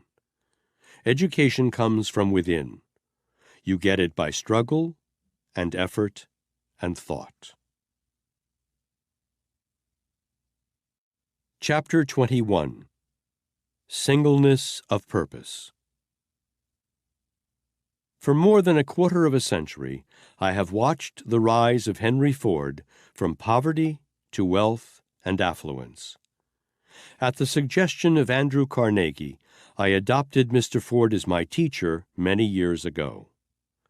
Once every year for 20 years, I analyzed Mr. Ford carefully, point by point.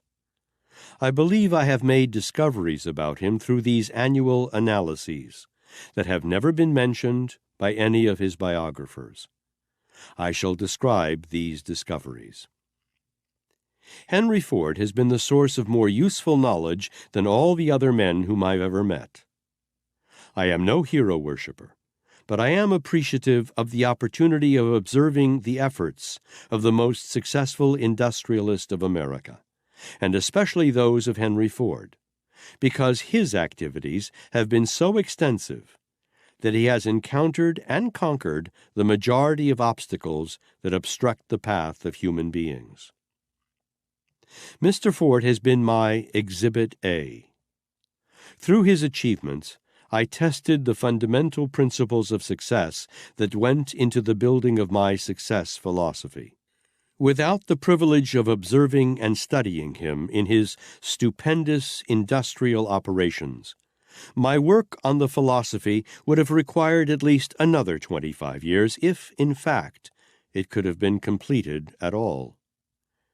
This statement is made in explanation of the credit given Mr. Ford as being the man from whom I have acquired more useful knowledge than from all others combined.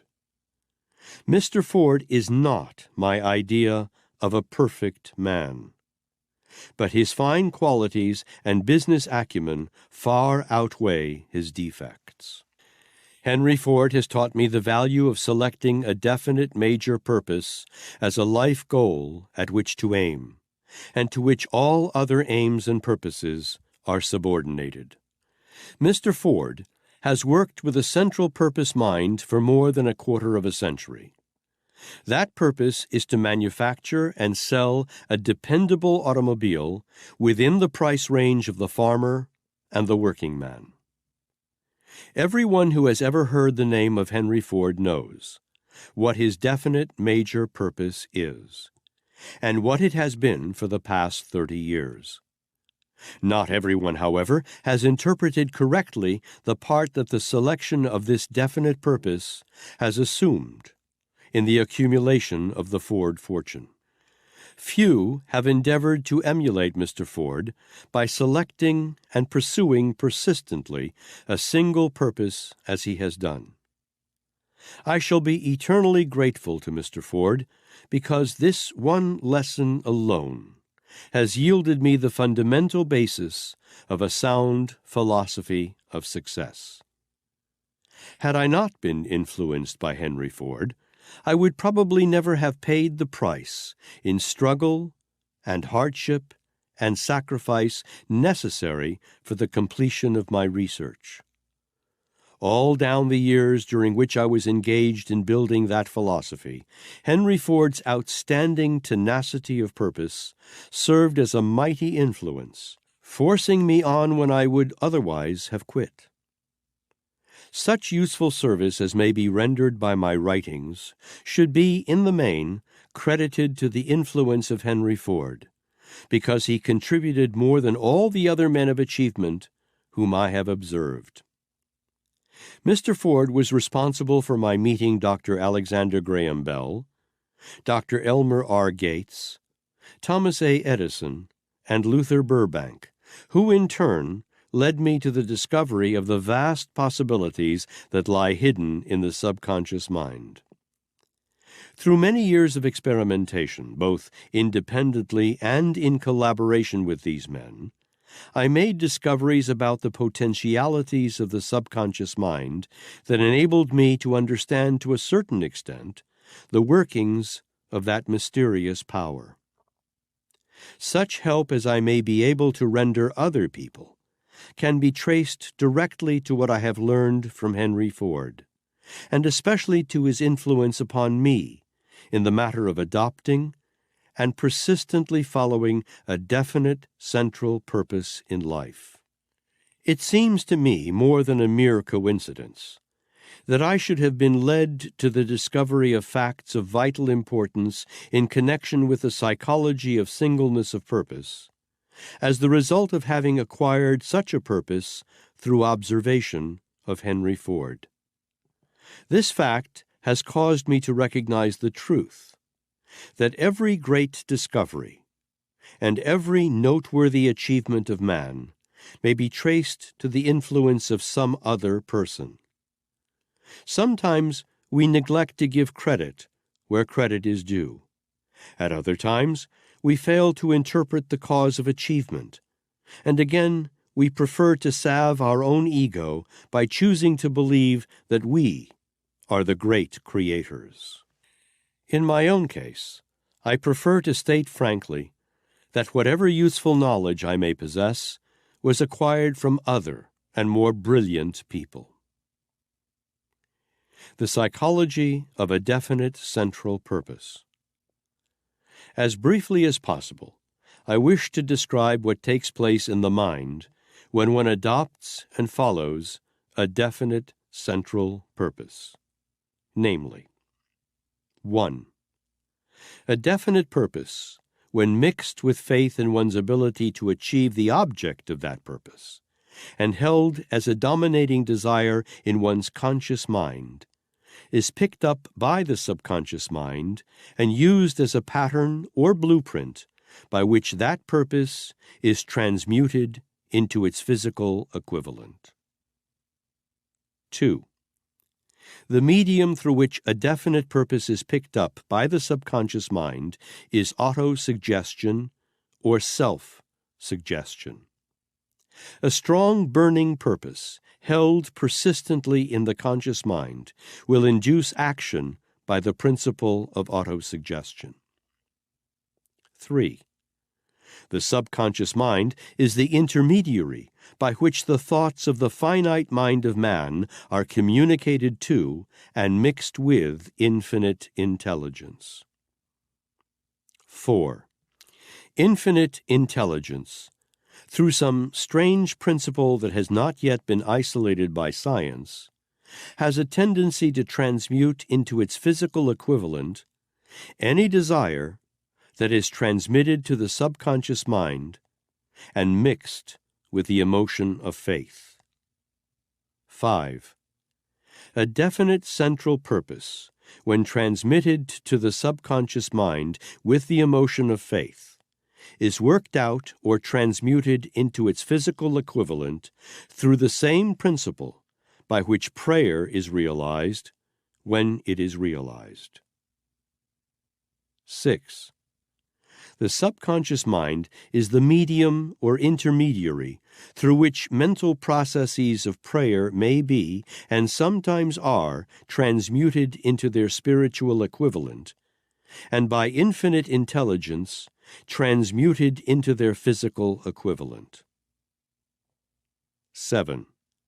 A definite central purpose, when mixed with faith in its attainment, is the equivalent of prayer. 8. No thought or prayer will be recognized or acted upon by the subconscious mind, except those that have been mixed with emotion or feeling. Thoughts produced through cold reason or will are not recognized or acted upon by the subconscious mind. In these 8 paragraphs have been described as briefly as possible the sum and substance of what I have learned about the working of the subconscious mind. These discoveries I owe, indirectly at least, to the influence of Henry Ford. I am convinced that Mr. Ford's stupendous achievements are due to his understanding and application of the principles I have here described. I have as evidence of this fact his own word, as well as my observations of his efforts, and the results he has obtained.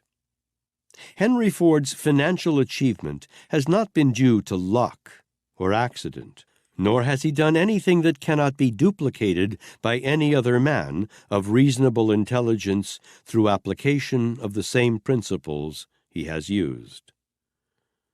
Biologically, Henry Ford has no advantage over any other man of average intelligence. His superior achievements have been due entirely to his knowledge and use of superior principles with which the average man is not familiar. I am convinced that no man can attain to noteworthy success in any calling without consciously or unconsciously organizing his efforts and working with definite plans toward a definite goal. Singleness of purpose is essential for the efficient organization of one's efforts. Division of attention, purpose, and effort render one's efforts fruitless and ineffective. This is where many people fall down, but don't know the reason why. The very act of definitely reaching a decision in one's own mind to attain a definite objective renders the attainment of that objective comparatively easy. A firm decision to reach a definite goal brings that goal within the range of attainment. Knowledge of this great truth has been priceless to me. That knowledge was acquired from my observation of the methods used by Henry Ford. In my observation of Mr. Ford's methods, I have not been alone. Thousands of people have made the same observation. Perhaps only a few of them have interpreted it the same way I did. My different interpretation is due to the fact that I am a student of life and of men. Most of my time has been devoted to studying effects by analyzing their causes. Thousands of people have observed that Mr. Ford has made himself fabulously wealthy. Few have looked for the underlying reason. Thirsty for knowledge, I sought and found the cause of the acquisition of that fortune. If you have tried and met with defeat, if you have planned and watched your plans as they were crushed before your eyes, just remember that the greatest men in all history were the products of courage, and courage, you know, is born in the cradle of adversity. Chapter 22. Persistence. Henry Ford has taught me the value of persistence. I have watched him start from scratch and fight his way through opposition and past obstacles that would have floored the majority of men in the very first round of battle. I have seen him whip poverty, illiteracy, and ignorance. Without persistence, he would never have surmounted these grave difficulties. In all my observation of men who have made enviable places for themselves, I do not recall having heard of a man who planned his work and worked his plan as persistently as Henry Ford has done. His persistence is not of the ordinary brand. It is of the quality that knows no such possibility as defeat. I have never known a man who could make decisions more quickly, nor stick to decisions more persistently than Mr. Ford. While visiting in the home of George S. Parker, the manufacturer of the famous Parker fountain pen, I met one of Mr. Parker's neighbors who was formerly chief engineer in the Ford plant at Detroit. He told me of an incident that is typical of Mr. Ford's bulldog persistence. The engineering staff drew up and reduced to blueprints elaborate plans for improving the rear axle construction of the original Model T car. After the plans were ready, Mr. Ford was invited into the engineering room to look them over. One by one, the engineers explained their reasons for the change. Mr. Ford listened without saying a word until the last man had his say. Then, walking over to the table, he tapped the blueprints and said, "Gentlemen, you know that we are now selling more cars than we can possibly deliver. We are working 24 hours a day. As long as this condition lasts, we are not going to make this or any other change in the Ford automobile." The meeting was at an end. Mr. Ford turned and walked out of the room without further ceremony. That was typical of Henry Ford's way of following through with his definite central purpose. In later years, competition began to cut in on the Ford business so keenly that a change in body design and other changes became imperative. With great reluctance, it is said, Mr. Ford gave orders to his engineering department to begin work on plans for improvements. Out of those plans grew the Model A, which was the first car Ford built that had any semblance of beauty. He made that change very slowly. In fact, he made it too slowly, because competition had taken such strides that he had not yet fully recovered the ground lost by the delay. Later, it became obvious that the public wanted still further improvements. This time, Mr. Ford moved more rapidly and turned out the present model with the 8-cylinder feature and other improvements in design. When Henry Ford changes his plans, he usually does so with great deliberation. It is a part of his nature to work his plans with such persistence that they succeed, even though more practical plans might be devised. Mr. Ford is not the type of man who yields to opposition, nor is he easily moved by criticism. Persistence, to the degree that he carries it, may be a fault, but too little or no persistence is a far graver fault. Persistence requires courage, especially if it is used as the foundation of a new idea. Most people do not accept new ideas quickly. Moreover, most people discourage men who undertake to create anything new. Without persistence, the average man is apt to yield to criticism and quit before his plans have been matured. In 1908, I watched the Wright brothers through 3 days of tenacious effort to get an airplane off the ground. They finally got it into the air. It circled around 2 or 3 times and came down with a crash. An old man, who was sitting on the running board of my car, emptied his mouth of tobacco juice, looked up at me and said, "It is just as I expected. If God Almighty had intended for man to fly, he would have given him wings. They'll never make them there things fly." The old boy saw nothing but failure for the airplane. I saw only temporary defeat. Even at that early date, observation of Henry Ford's persistence had profited me. The majority of the people of the United States criticized Theodore Roosevelt when he began the Panama Canal program. General opinion held that it was a fool's mission. It was pointed out that 2 unsuccessful attempts had been made to build the canal, and the prophecy was that the United States government would waste a lot of money and the venture would end in failure. Under the able direction of General Goethals, the plans for the Panama Canal were carried through with persistence. The investment proved to be one of the best ever made by this country. The bankers of America criticized the late Woodrow Wilson when he asked Congress to pass the Federal Reserve Banking Act. They prophesied catastrophe for the banking business if the bill passed, and fought it to a standstill. Now, only a few years later, the service that this system has rendered the banking fraternity has proved itself invaluable. Wilson's persistence proved to be worth more than the banker's skepticism. Persistence is one of the attributes of great leadership. Without it, enduring leadership is impossible. Persistence is enduring and stubborn.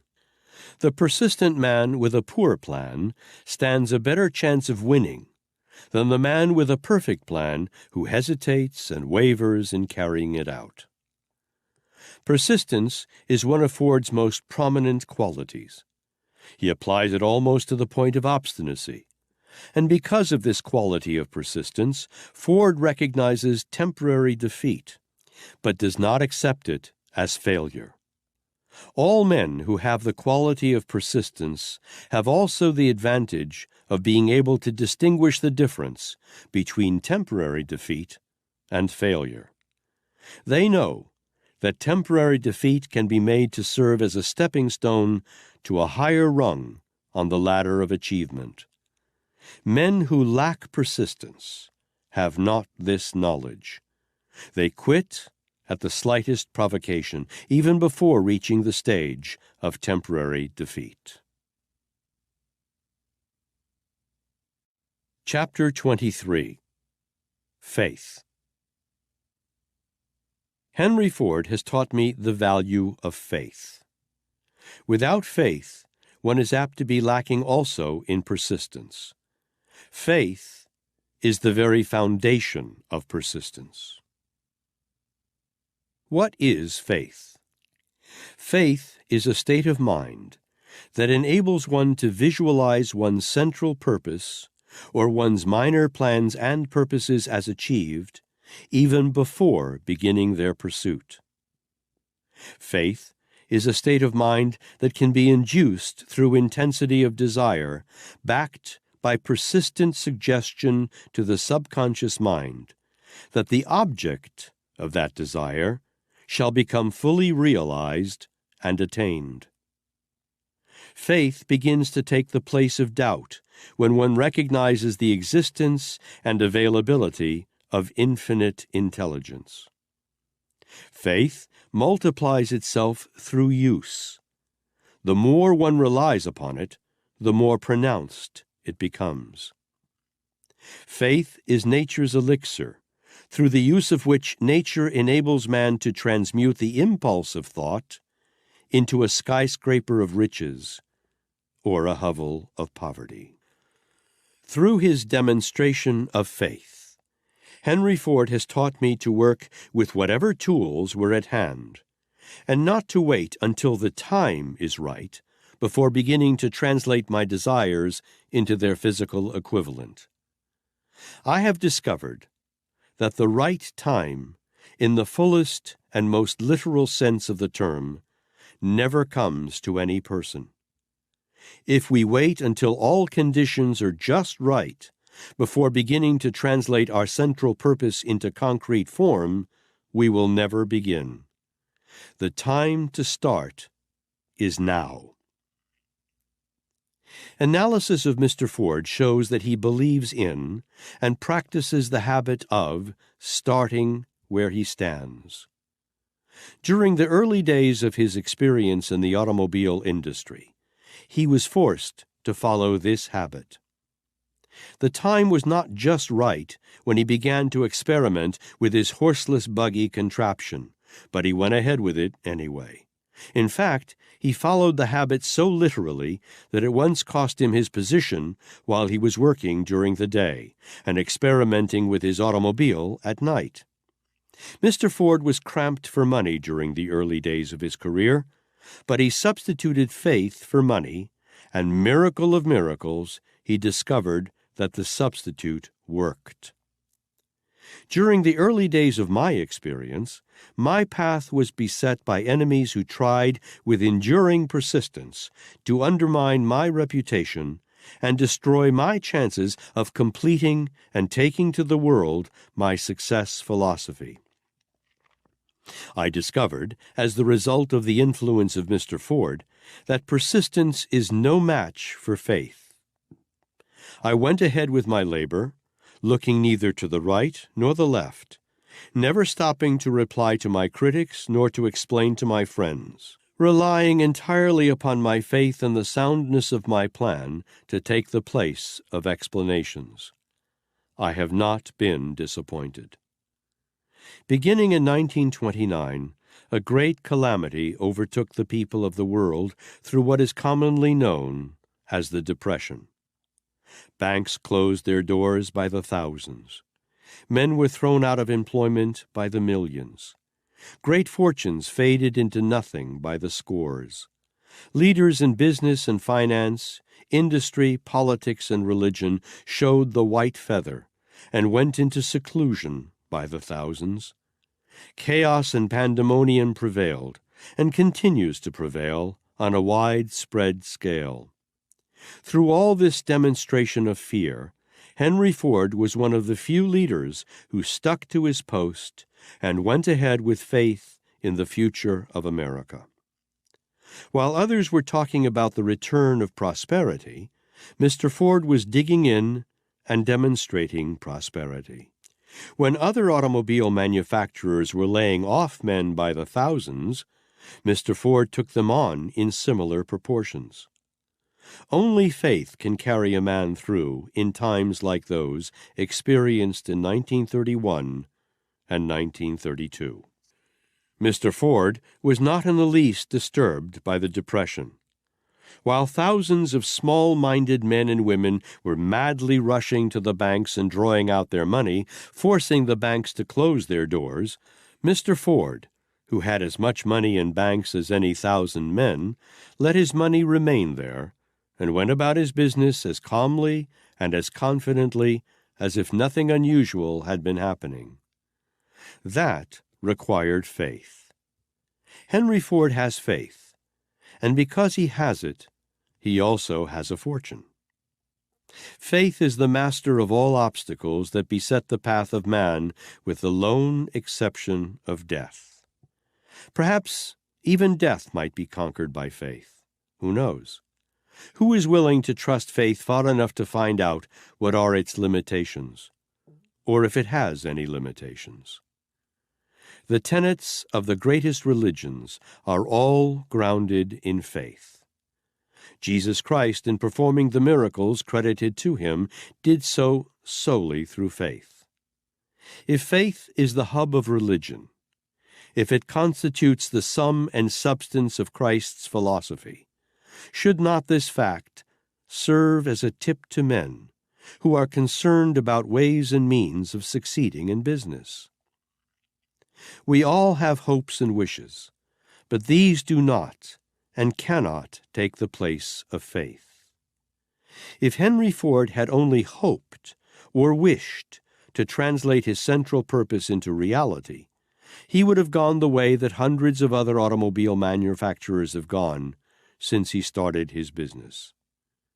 He has succeeded in the face of more obstacles and opposition than the average man has ever known, because he has had faith.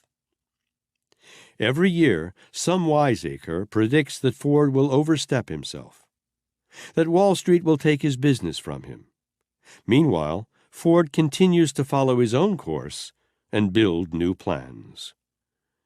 Mr. Ford knows, and knows that he knows, that his faith will carry him through any business emergency with which he may meet. Consequently, he rides on the waves of emergency instead of being submerged by them. The intelligentsia belittle Henry Ford because he is not educated. Few, if any of them, have accumulated $1 billion. Ford knows how to get whatever he wants of a monetary or material nature, or its equivalent, without violating the rights of others. That is more education than that of which 99% of the people of the world can boast. Ford can get whatever he wants because he has faith. Others could do the same if they had Ford's capacity for faith. An educated person is one who knows how to get everything he wants without violating the rights of others. What more than this could a man with 6 degrees after his name accomplish? No one who knows Mr. Ford will question the statement that he is well qualified to acquire every material thing he wants. He has a definite central purpose and has succeeded in achieving that purpose. What more than this could the faculty of Yale, Harvard, Princeton, or any other university accomplish? Any fool can ask questions that the best-informed man cannot answer. But no fool can whip poverty and illiteracy and ignorance and accumulate a fortune of $1 billion by rendering useful service. Mr. Ford is a man of education, He has learned by meditation, thought, and experimentation that man has no limitations within reason beyond those he sets up in his own mind.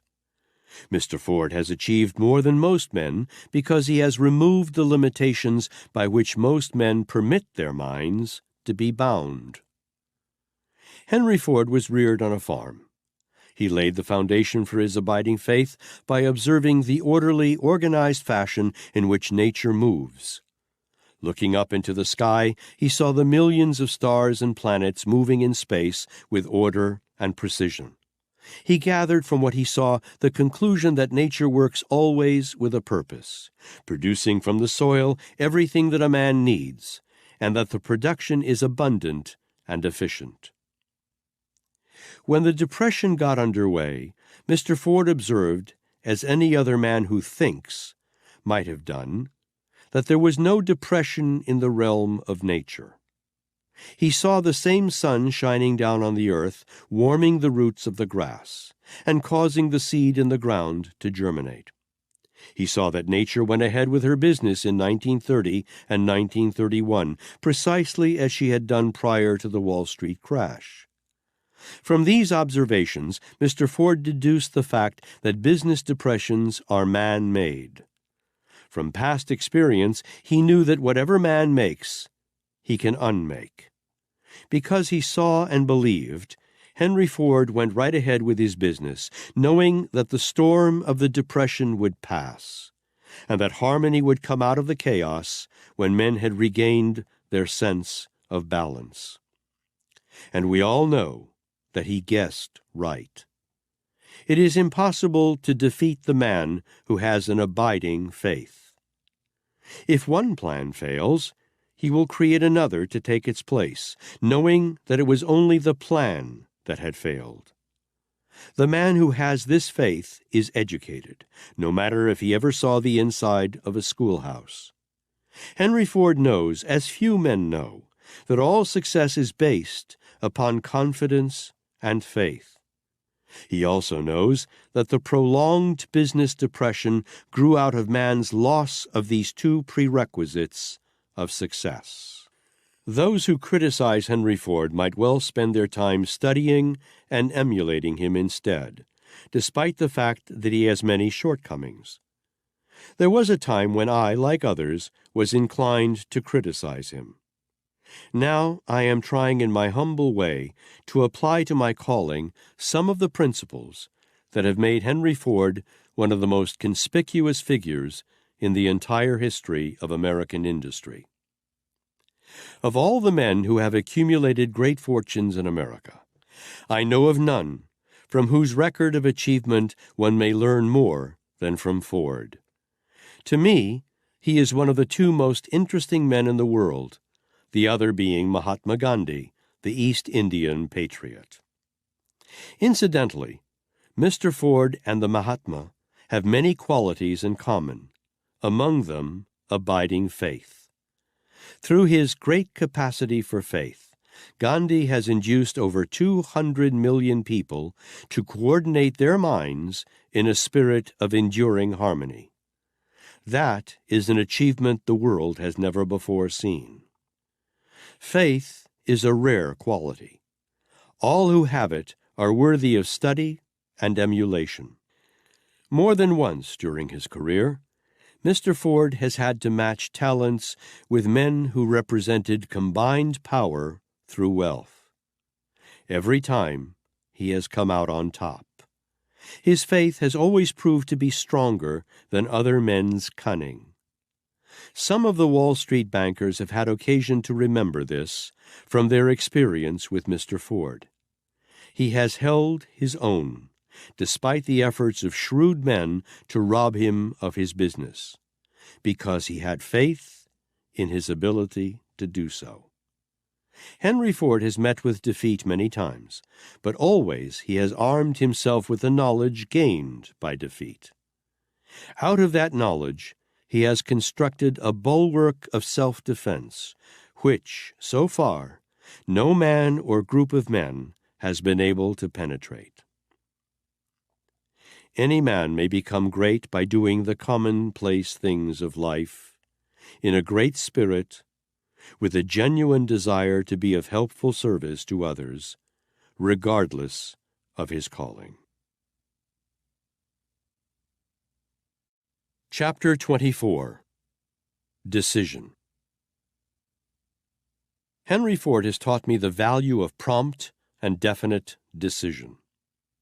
By comparing his methods with those of other men, I have observed that men who are slow to reach decisions and quick to modify them if and when they are made seldom achieve noteworthy success in any calling.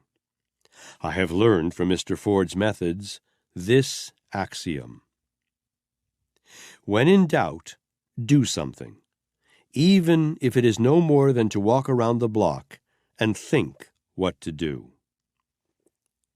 Inspired by the stupendous activities of Henry Ford, I have learned that indecision is one of the major causes of much of the misery that people experience. That indecision leads to disappointment and self-imposed punishment which one experiences from no other cause. Indecision in the time of emergency destroys whatever capacity one may possess for leadership. Shortly after the Depression began, I saw signs of indecision among leaders in practically every business and profession. Men who under normal circumstances would act quickly and definitely pulled the covers over their heads and quaked, doing nothing. They apparently adopted as their motto, "When in doubt, do nothing." The man who reaches decisions quickly probably makes more mistakes than the man who reaches them slowly. He certainly makes more mistakes than the man who never reaches a decision. Let it be remembered in his behalf, however, that the man of quick and definite decision can make mistakes in 9 out of every 10 decisions and still accomplish immeasurably greater results in the 10th decision than the man who either reaches no decision or permits others to decide for him. What is a decision? It is a completed thought. Men of decision are of necessity men who think. The act of reaching a decision involves the pleasure of accurate thought, a process of which the majority of people are wholly ignorant. One of the strangest discoveries I have made about people is the extent to which people will go to avoid reaching decisions for themselves. Most people will work much harder to avoid thinking than they would have to work by thinking. The man who understands how to reach decisions intelligently is not only the master of his own destiny, but he may also control the destinies of many others. Let us therefore analyze the principle through which decisions may be reached intelligently. Namely, 1.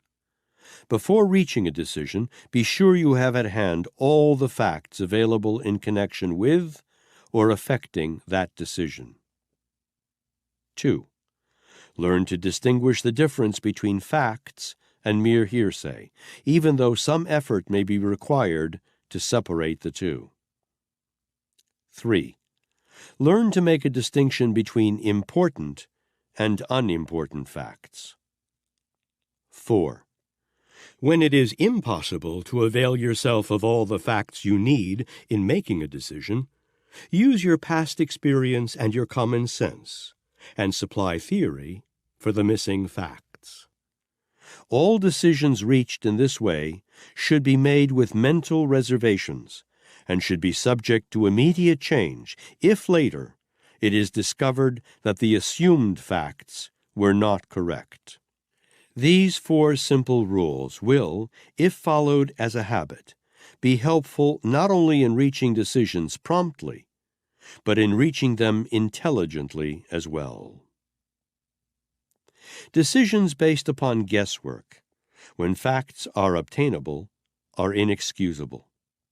Henry Ford does practically no guesswork deciding. The same might be said of any man who thinks for himself. Opinions are the most plentiful and the cheapest thing on earth. Everyone has a flock of them. Moreover, practically everyone gives them away freely. No one has a right to an opinion on any subject unless that opinion has been reached by careful thought and analysis of facts, or that which one believes to be facts.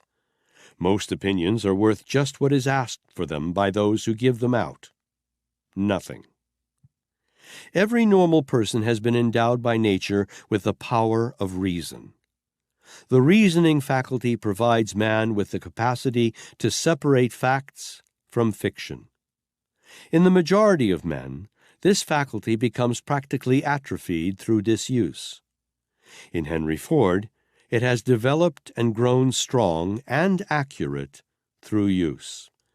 Some readers will want to remind me of some of Mr. Ford's inaccurate decisions. Practically all who read this book will probably want to call my attention to his attack on the Jews and his famous peace ship journey during the World War. A few will be inclined to ask, "What have you to say about these decisions?" I have a lot to say about them. In fact, I have more than space will permit me to say. In the first place, Mr. Ford's attacks on the Jews proves that he is one of those men who has the courage and the sense of fairness to reverse decisions that have been found to be unsound. There is no guarantee of good judgment in every decision. Every human must run the risk of errors and poor judgment. So far as the peace ship decision is concerned, I am not so sure that it was as weak as some believe it to have been. It did not bring the boys out of the trenches by Christmas, as it was intended to do, but it probably had the effect of causing millions of people to stop, think, and wonder what the war was all about.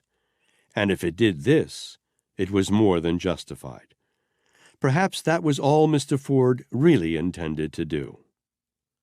Suppose both of these decisions were weak and ill-advised. What of it? 2 weak decisions out of the thousands of decisions a man of Mr. Ford's achievements must have made is not a bad record, is it?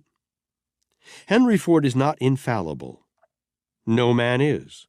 We all make mistakes. But the main trouble with most of us is that we do not make enough mistakes, because we neither think nor act until we are forced to do so. Personally, I would rather try and fail 1,000 times than to fail by never trying.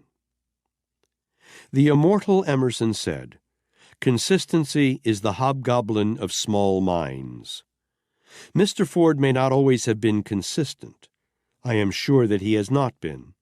But he has whipped poverty and accumulated a fortune without violating the rights of others.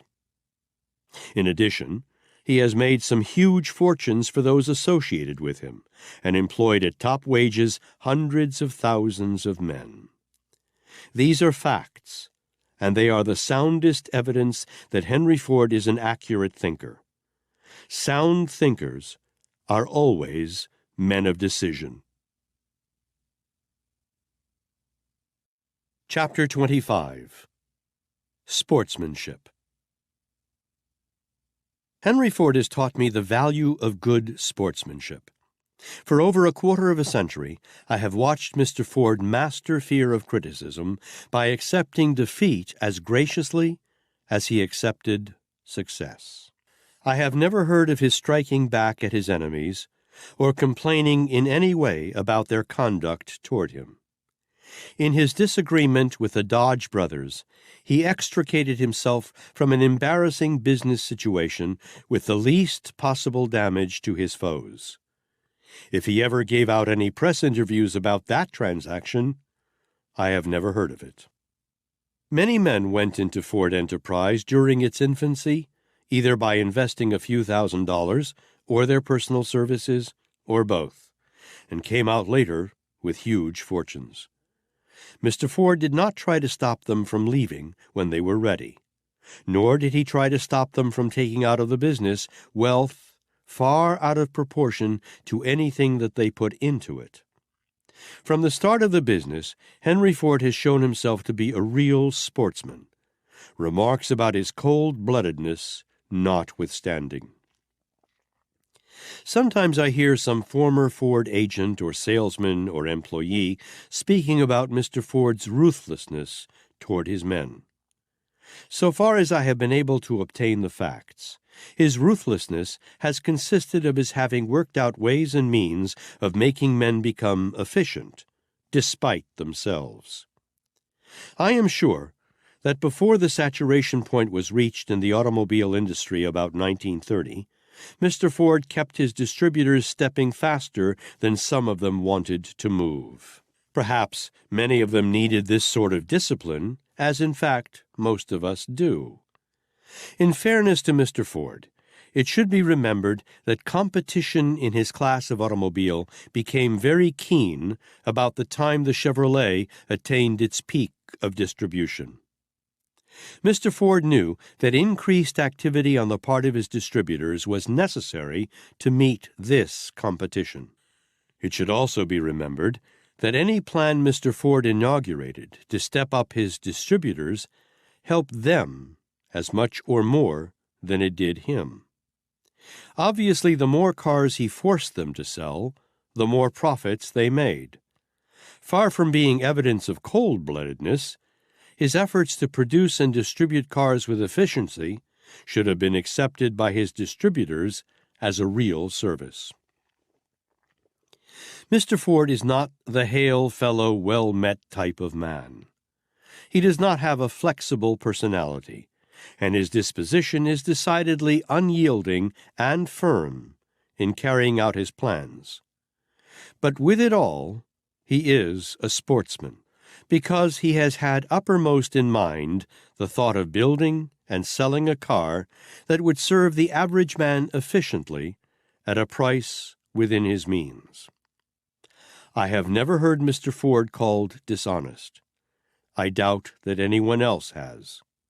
The most that his enemies have said about him is that he is ruthless. When one stops to consider the scale on which Mr. Ford operates his business, it can be easily understood why he cannot grant every demand made upon him.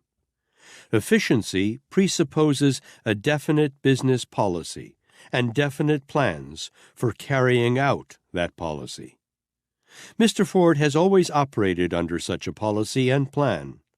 Had he not done so, he would not have been the success he is today.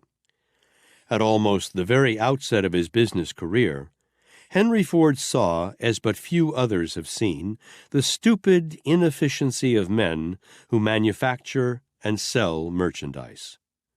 He made up his mind not to become a victim of this sort of stupidity.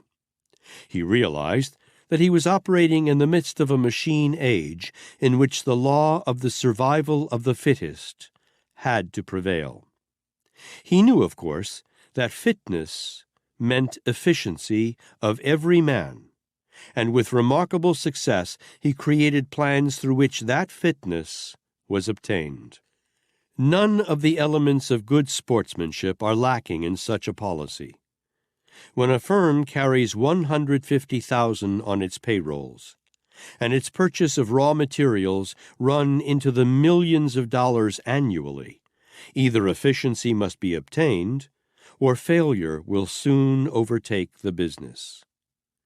Many men who were considered better sportsmen than Mr. Ford did not survive the Depression. From this I feel safe in drawing the conclusion that there is a certain laxity that sometimes passes for good sportsmanship, which is, in reality, inefficiency. Mr. Ford has always paid the top scale in wages. On the other hand, he has managed to get value in services. There is nothing unsportsmanlike about that, unless I have totally misjudged the meaning of the word. Professional charity workers have been heard to berate Mr. Ford on the ground that he would not give to charity.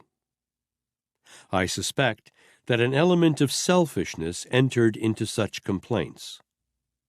A man who gives profitable and regular employment to as many thousands of men as Henry Ford has done, at wages and under working conditions superior to the average, is doing directly and efficiently what professional charity workers are trying to do through direct gifts. Mr. Ford believes that the best form of charity is not to destroy a man's self-respect by giving him something, but to place a man in the path of opportunity, to be self-determining through his own labor. That, in my opinion, is the most practical form of charity. It is also good sportsmanship. As a matter of fact, Mr. Ford has become fabulously rich by helping other men to earn and to accumulate more through his methods of efficiency than they could possibly have earned or accumulated without his aid. His efficiency has, in turn, become the efficiency of those who profit by distributing his automobile or working in his factories. In all this talk about Henry Ford's ruthlessness, I suspect that envy has had its part. It is the nature of man to envy and to express his envy toward the man who succeeds. I believe the business world has reached the stage at which it must and will pattern after Henry Ford in many respects, rather than criticize his methods. The successful business of the future is going to be managed in a manner similar to Henry Ford's policy of giving the consuming public the utmost possible for its money. To do this, the merchant and the manufacturer must eliminate waste and the high costs of poor management. Not only business and industry can learn from Henry Ford. Educators might profit by observing his methods. His business policy could, if applied to education, shorten the years now spent in schoolrooms in the study of abstract subjects that are of no practical value to the student. Politicians also might well afford to study and to apply the Ford methods of efficiency. It has been said, and I believe conservatively, that Henry Ford could run the United States government at a saving of no less than $500 million a year if he could be given a free hand. If he were the manager of the exchequer, I have no doubt he might cut out at least half of the red tape and the overlapping and sometimes totally unnecessary positions. Of course, those on whose toes he stepped would put up a howl, but it is safe to say that no complaints would be heard from the taxpayers who support the government. When you hear someone berating Henry Ford for lack of sportsmanship, make careful inquiry into the complaint. It is probable that it comes either from one who has been pinched by Mr. Ford's efficiency, or one who is not in sympathy with any plan that forces people to give value received. Chapter 26. Budgeting of Time and Expenditures. Henry Ford has taught me the value of budgeting my time and my expenditures. By observing Mr. Ford, I discovered that men who become financially independent achieve this desirable end by organizing their time to make it yield a greater income. I am convinced that no man who works for wages can become financially independent merely by saving a portion of his wages. The majority of men waste more time out of every 24 hours than they efficiently devote to labor. This is particularly true of the so-called white-collar or salaried type of man and the small businessman. Since the close of the World War, the waste of time upon the part of men in these two classes has been stupendous. The waste often takes the form of intemperance, and takes count of its victims not only in terms of money that they do not earn, but in health as well. Wasted time takes a yearly toll in America in astounding proportions. There are some who will complain that they must have time for relaxation for their health's sake. To these I would offer the suggestion that Henry Ford maintains good health without wasting time in dissipation of the kind mentioned. Mr. Ford takes time to relax. The major difference between Mr. Ford's method of relaxation and that of the average time-waster is that the latter's dissipation results in deleterious effects on health and mind, while Mr. Ford finds relaxation through sources that enrich his mind and make no inroads upon his health. I am neither Mr. Ford's biographer nor his propagandist. I am merely one who has observed his habits and his business policy for over a quarter of a century and profited by them. Self-discipline through an appropriate and strictly enforced budget of time and expenditures is an essential for financial independence. It is a price that the majority of men will not pay. That may, in part, account for the overwhelmingly large number of people who never attain financial independence. Most of us prefer to look at Henry Ford in the hour of his triumph and say, "How lucky!" Few of us have the stamina to follow the course that he has taken, even if we take the trouble to analyze the cause of his luck. I have made it my business to analyze him as closely and as accurately as circumstances would permit, and have made discoveries about his methods of living and his business policies that have been most helpful to me.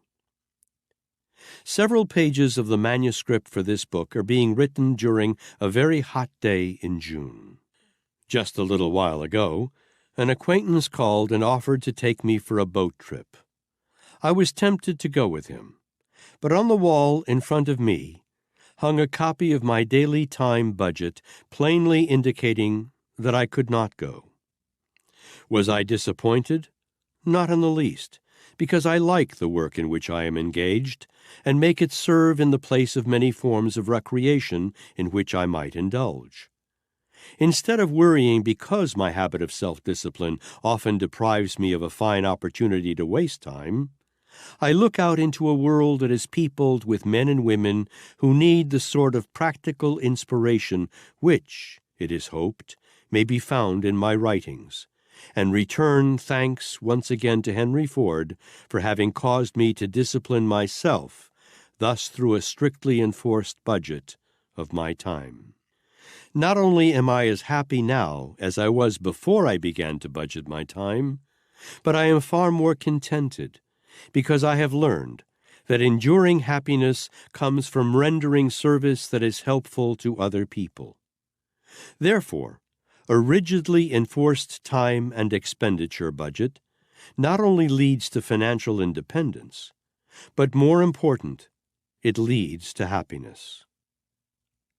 No man can rise to fame and fortune without carrying others along with him. It simply cannot be done. Chapter 27. Humility.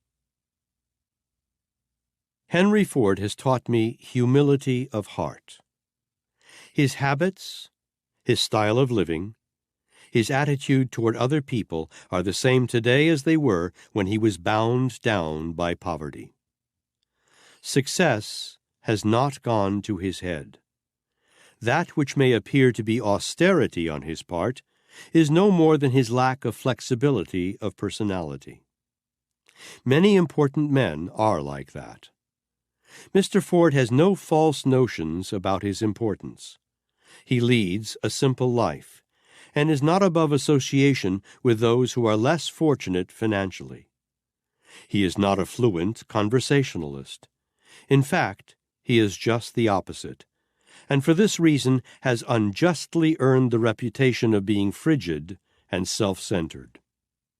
I think, too, that Mr. Ford has attained some of his shyness toward people from a sort of necessary system of self-defense, behind which he has had to hide from those who have sought conferences with him since he came into prominence.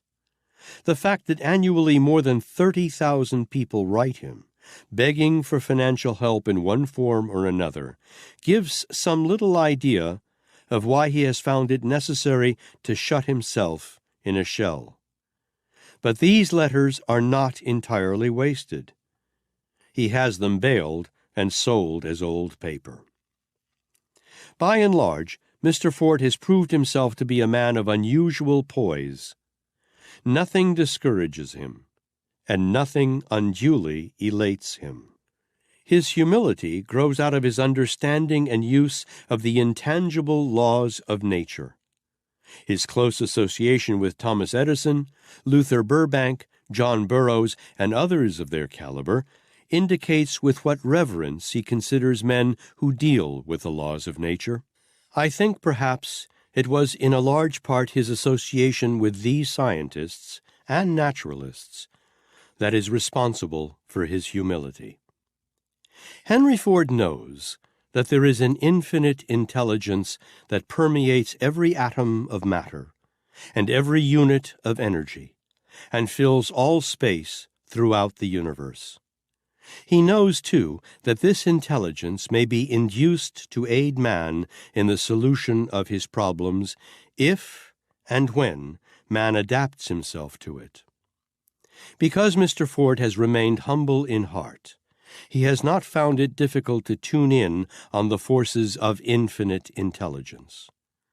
Because of that humility, he has never been fettered and bound by the thing called pride, which frequently spoils the usefulness of men. Infinite intelligence and pride cannot be found together. Many men who have attained financial power have learned this truth too late in life. Pride is often only conceit. If Mr. Ford has any conceit in his makeup, I have never heard anyone speak of it, nor observed any evidences of it. Conceit usually demands its chance to be heard. Conceit and humility are opposites. Where one is predominant, the other is conspicuous by its total absence. Perhaps not all who will read this book have analyzed Mr. Ford as a humble man. Adverse propaganda concerning his activities has misled many people as to his true nature. His own attitude of aloofness and silence has not helped correct this impression. All men who have a keen understanding of nature's laws are humble at heart. I had the privilege of knowing the habits and tendencies of John Burroughs and Thomas Edison even better than I knew those of Mr. Ford. Each of these men was blessed by humility of heart. Men who know, and know that they know, are always more humble than those who have but a smattering of knowledge. Make excuses for the shortcomings of others if you wish, but hold yourself to a strict accountability if you would attain leadership in any undertaking. Chapter 28. The Habit of Doing More Than One is Paid to Do. Henry Ford has taught me that it pays to render more service and better service than one is paid to render. I have learned this great truth from others as well as from Mr. Ford, but he has proved its soundness in more different ways than any other person whom I have had the privilege of observing. Moreover, Mr. Ford has proved that this principle may be applied by an employer in his dealings with his employees just as effectively and profitably as it can be applied by an individual who works for an employer. Mr. Ford's first serious major disagreement with his business associates grew out of their lack of understanding of this principle. Back in the early days of his career, before the famous Model T made its appearance, some of Mr. Ford's associates wanted him to build a much larger and more expensive type of car, pointing out to him what they believed to be the advantage of a larger car in bigger profits per car. Mr. Ford saw the situation from an entirely different viewpoint. His notion was then, and has remained so ever since, that the utmost value should go into a small car that could be sold at the lowest possible price. On that policy he has built the Ford reputation and the Ford fortune. When other automobile manufacturers raise the price of their cars, Mr. Ford lowers the price of his. When other employers lower wages, Mr. Ford usually raises them. His business policy is about as perfect a contradiction of that of other businessmen as one could find. The soundness of his policy can be measured by the degree of success he has enjoyed under its application. In analyzing financial reports on the automobile industry, I have noticed that most of them contain a notice at the bottom to the effect that the above report is exclusive of the Ford operations. It would be hard indeed to make up any sort of financial report in which would be included the operations of Mr. Ford. His method of doing business is entirely different from that of other industrialists. He is the proverbial exception to the rule in practically every walk of life. Mr. Ford is unorthodox and original in his business methods. He refuses to follow, parrot-like, any method upon which he can improve. I have observed a few other men who, like Henry Ford, followed the habit of rendering more and better service than they are paid to render. Every one of them is successful to a noteworthy degree. Also, every one of them is free from the orthodoxy of business procedure, having found newer and better ways of doing business than others in their lines. The late William Wrigley, Jr. was one of those who made this policy yield him a handsome fortune. The late E.M. Statler followed the same principle profitably in his management of the Statler hotels.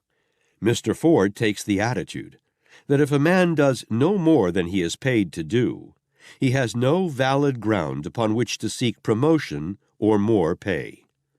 Moreover, if a man does no more than he is paid to do, he is obviously paid for all he does. He proves that he believes in the principle of rendering more and better service than one is paid to render by practicing it in his relationship with his own men and in his dealings with the public. All over the world, big businessmen and little businessmen alike view the Ford achievements with surprise, wondering how he did it. They know that he began in poverty. They know that he was handicapped by lack of schooling. They know he had insufficient capital during the early part of his career when he most needed it. Despite these handicaps, they have seen him master obstacles that floor most men and rise to stupendous heights of financial achievement. They envy his success without realizing that his success has been the result of strict adherence to principles that would work just as well for others. Moreover, the principles upon which Mr. Ford's fortune has been built are comparatively simple and easy of application. Perhaps this may explain why so few people have adopted the Ford method of doing business. His methods are simple and unorthodox. Most men are afraid to try a new idea. Mr. Ford goes out of his way to discover new ideas.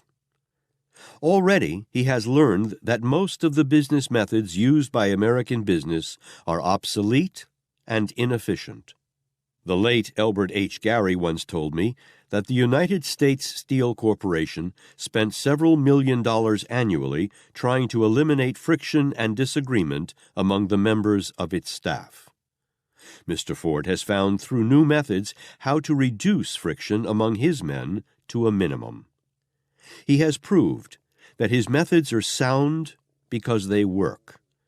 Everyone, in fact, who knows anything about the Ford operations knows that his methods work. His most severe critics claim that his business efficiency methods work too well. They claim that he kills individuality in men by his efficiency methods. I doubt this. I am sure, even from my limited knowledge of the vast Ford operations, that he has thousands of men on his payrolls who are earning wages that they could not command anywhere else. Don't overlook that important fact. Strictly speaking, It is not Mr. Ford's responsibility to send men into the homes of his workers to see that they conduct their homes efficiently and under sanitary conditions that contribute to health and happiness. Following his habit of going the extra mile and rendering more service than he is paid to render, he does, however, maintain supervision over the homes of many of his employees, with the result that they are worth more to him and more to themselves. Other employers take the attitude that their workers' homes are no concern of theirs, with the result that those homes in many cases are not fit places for human beings. Some people are so indifferent or slovenly in their personal habits that they require some form of outside control for their own good. Where such discipline seems necessary among the Ford employees, they get it. There is nothing impractical or idealistic about this. It is simply a part of the Ford policy of making his men worth more to him and to themselves. Henry Ford is an exceedingly practical man. He knows men, and he knows life. He applies his knowledge in a way that is advantageous to himself and to his men. I can see nothing about this to justify criticism. On the contrary, there is much to justify his action. I have watched the Ford policy and the Ford methods for over a quarter of a century, and I have yet to observe the first incident in which Mr. Ford inaugurated any policy that affected unfairly either his own men or the public he serves. No matter how radical or unorthodox his methods may be, upon close and unbiased analysis, they will prove clearly that he has uppermost in his mind the rendering of better service. Some automobile manufacturers literally rob their patrons in connection with the sale of automobile parts and on repair work. Ford was the first to establish a new precedent that guarantees every Ford owner uniform service at a reasonable, uniform price. More than one Ford dealer has lost his franchise for trying to gouge the owner on service and parts. These are facts that I fear the public at large has not understood. Many a business concern could well take note of this particular principle. Analyze any part of the Ford business policy, and you will find it based upon this habit of giving the public the utmost service for the least possible cost. Moreover, this policy was inaugurated at the very outset of Mr. Ford's career. Failure to sympathize with it has cost more than one Ford sales manager and executive his position. Mr. Ford has succeeded because he has deserved to succeed. Many of those who fail in business do so because they deserve to fail. Of course, those who fail are not expected to admit this truth. Most of them look everywhere for the cause of their failure except the one place where it is to be found, in themselves. There is nothing mysterious or miraculous about the Ford success. Henry Ford will tell you so if you ask him. He does not attribute his success to superior brains, and certainly not to superior advantages. He knows that his success is attributable to the application of definite, sound principles that will work as successfully for one person as for another. It has always been astounding to me to observe how few people profit by Mr. Ford's example. Automobile manufacturers have come and gone by the score since Mr. Ford started his business. Their failure, for the most part, has been due to their indifference and lack of observation of the Ford policy. Once in a great while, some man with imagination and the power to analyze the Ford policy adopts it in some other line of business and rides to success. One of these was Mr. Whalen, who founded the United Cigar Stores. Another was the founder of the Atlantic and Pacific Tea Company. John D. Rockefeller Sr. discovered and applied the Ford policy long before Mr. Ford's rise to fame and fortune. The Standard Oil Company is a leader in its field, despite powerful competition. Its business policy is the nearest approach to the Ford policy that I can call to mind at the moment. The Standard Oil Company set all of the other oil companies a merry pace in the matter of rendering more and better service than the customer expected, evidence of which may be found at any standard gas station.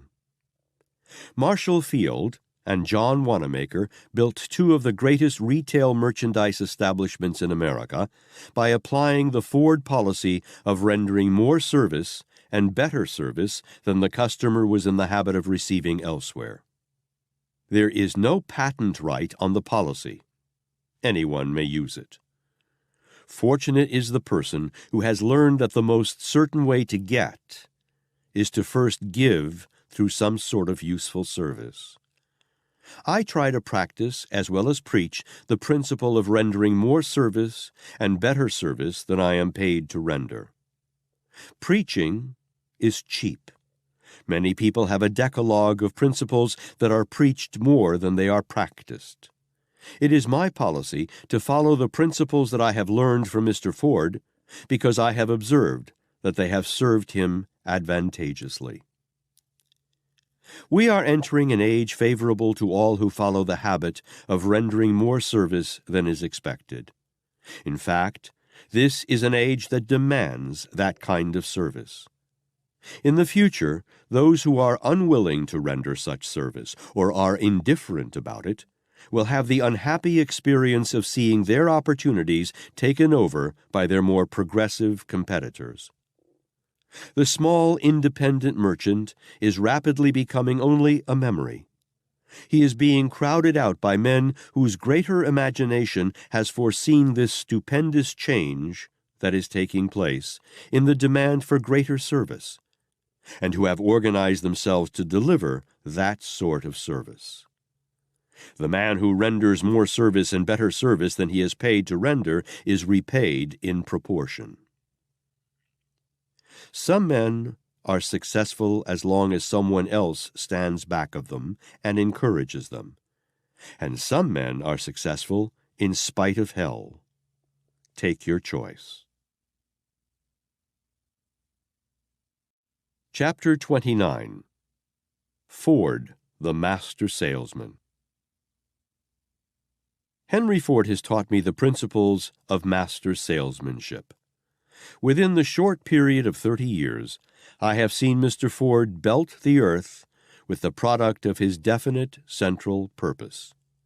No one but a master salesman could have accomplished this astounding result. Salesmanship consists very largely in knowing and in showing the prospective buyer the real merits of the goods or services you are trying to sell. I am convinced that men who achieve noteworthy success in any calling must become master salesmen. This conclusion has been reached not only by observing Henry Ford, but by analyzing other men who have accumulated great fortunes. The qualities that make Henry Ford a master salesman. I am convinced that Henry Ford has no more brains than the majority of men. I am equally convinced that his success has been due to more efficient use of his brains. I feel certain that I know no less than 100 men who, had they followed the principles employed by Mr. Ford, could have equaled or even excelled his financial achievement. Let us examine these principles through which Mr. Ford has accumulated a billion-dollar fortune. Henry Ford's rating on the fundamental principles of success. 1. A definite chief aim. Score 100%. Men who have aspired to mastery in selling always work with definite quotas toward definite goals. 2. Self-confidence. Score 100%. No salesman can become a master of this science without possessing an abundance of self-reliance. Mr. Ford has met and surmounted myriads of obstacles because he knew the difference between temporary defeat and failure.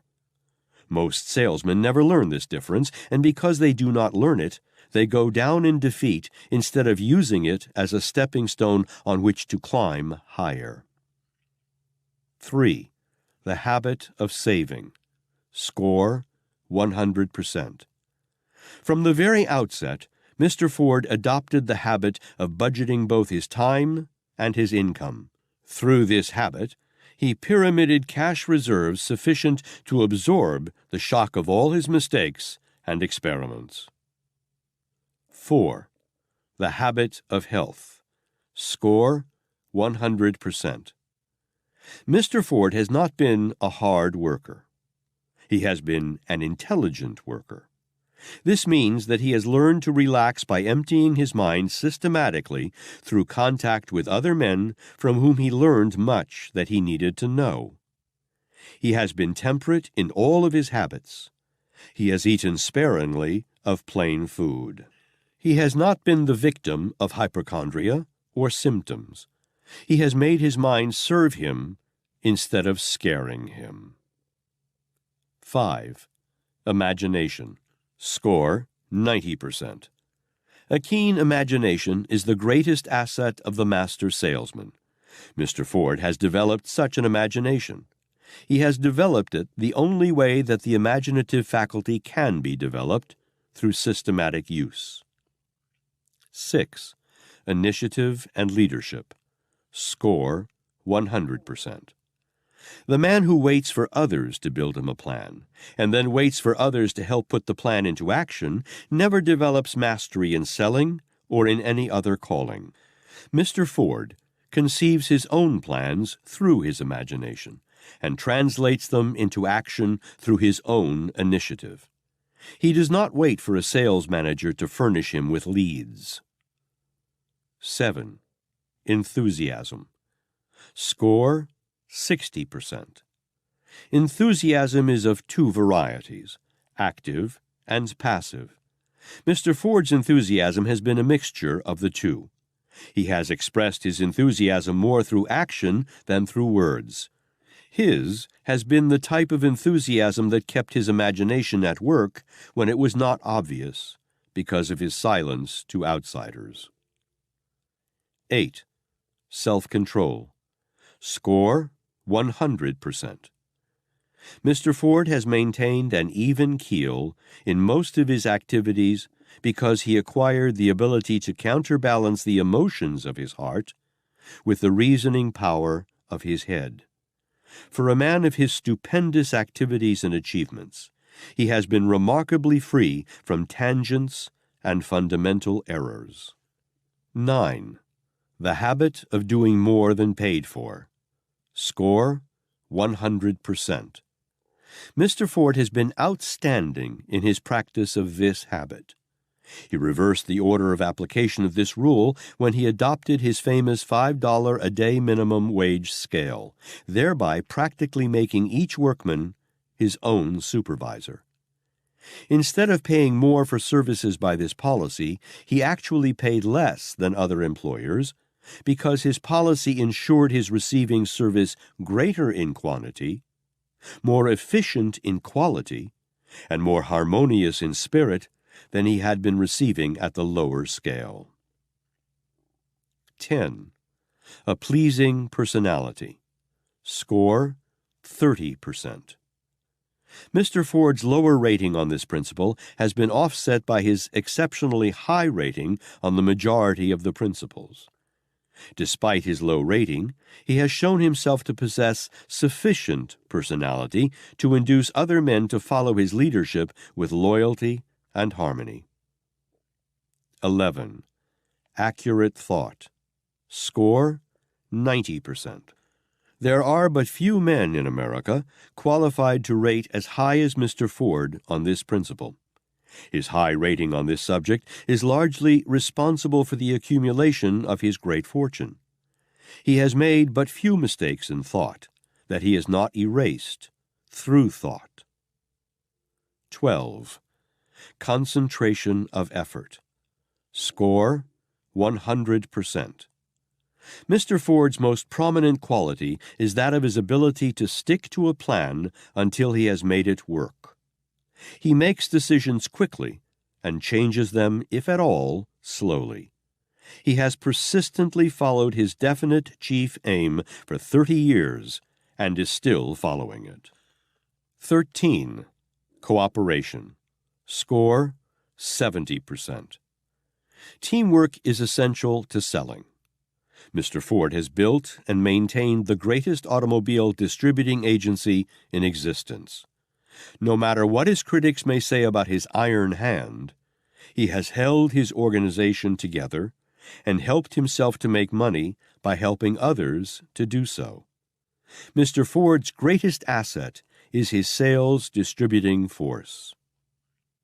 14.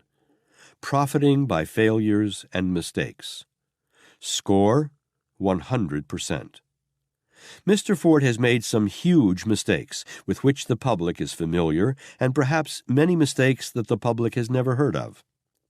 But he has profited by those mistakes, as indicated by his efforts to mitigate the damage they did. 15. Tolerance. Score, 90%. Tolerance means an open mind on all subjects at all times. Mr. Ford's mind has not always been open, but he has not been long in opening it when he has discovered it closed. 16. Applying the Golden Rule. Score, 90%. Some have criticized the rating given Mr. Ford on this principle, believing it to be too high. It will be found to be an accurate rating if analyzed on the basis of Mr. Ford's business policy as a whole. His operations are stupendous in scope. For this reason, he could not survive if he permitted himself to be influenced by policies that favored individuals, instead of following the broader policy of working by plans that offer equal advantage to the masses who are affected by his operations. 17. The Mastermind. Score, 100%. The mastermind principle is the basis of Mr. Ford's stupendous power. It means coordination of effort in a spirit of harmony. Mr. Ford has built one of the most powerful mastermind groups known to the industrial world. Units of his Mastermind Alliance are located in practically every nation on earth. Mr. Ford has shown himself to be an educated man by surrounding himself with men who could do anything he wanted done. That which he may have lacked personally in connection with any of these principles of success, he has provided through the units of his Mastermind group. Henry Ford is America's first go-giver type of salesman. More than 200 go-getter automobile manufacturers have come into the picture and faded out of it again since Mr. Ford's start. When other automobile manufacturers put their earnings into expansion programs, Ford usually put his earnings into a reserve fund.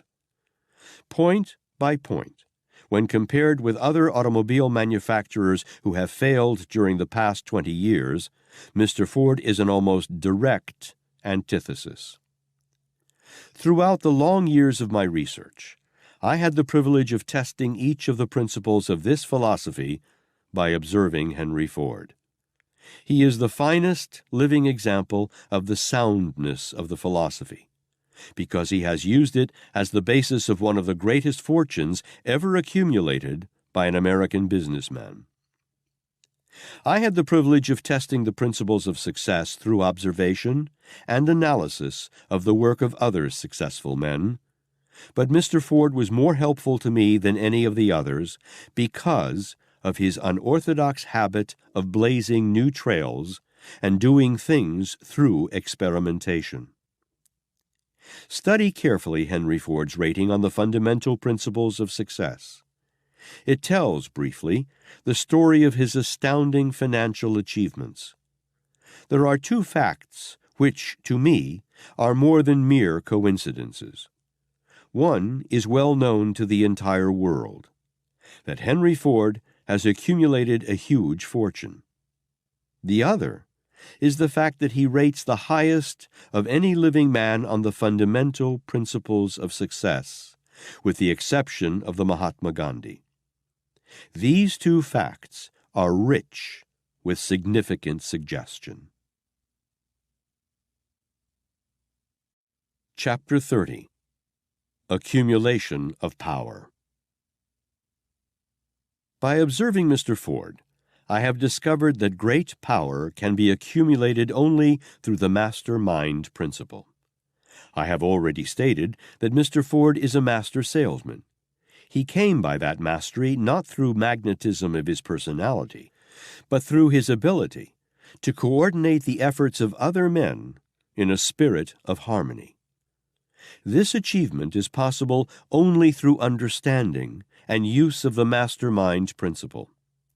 This principle was first called to my attention by Andrew Carnegie, who attributed to its application his entire fortune. Incidentally, it was he also who first brought Henry Ford to my attention and suggested that I observe Mr. Ford carefully if I wanted to analyze the methods of a man who would, one day, dominate the entire motor industry.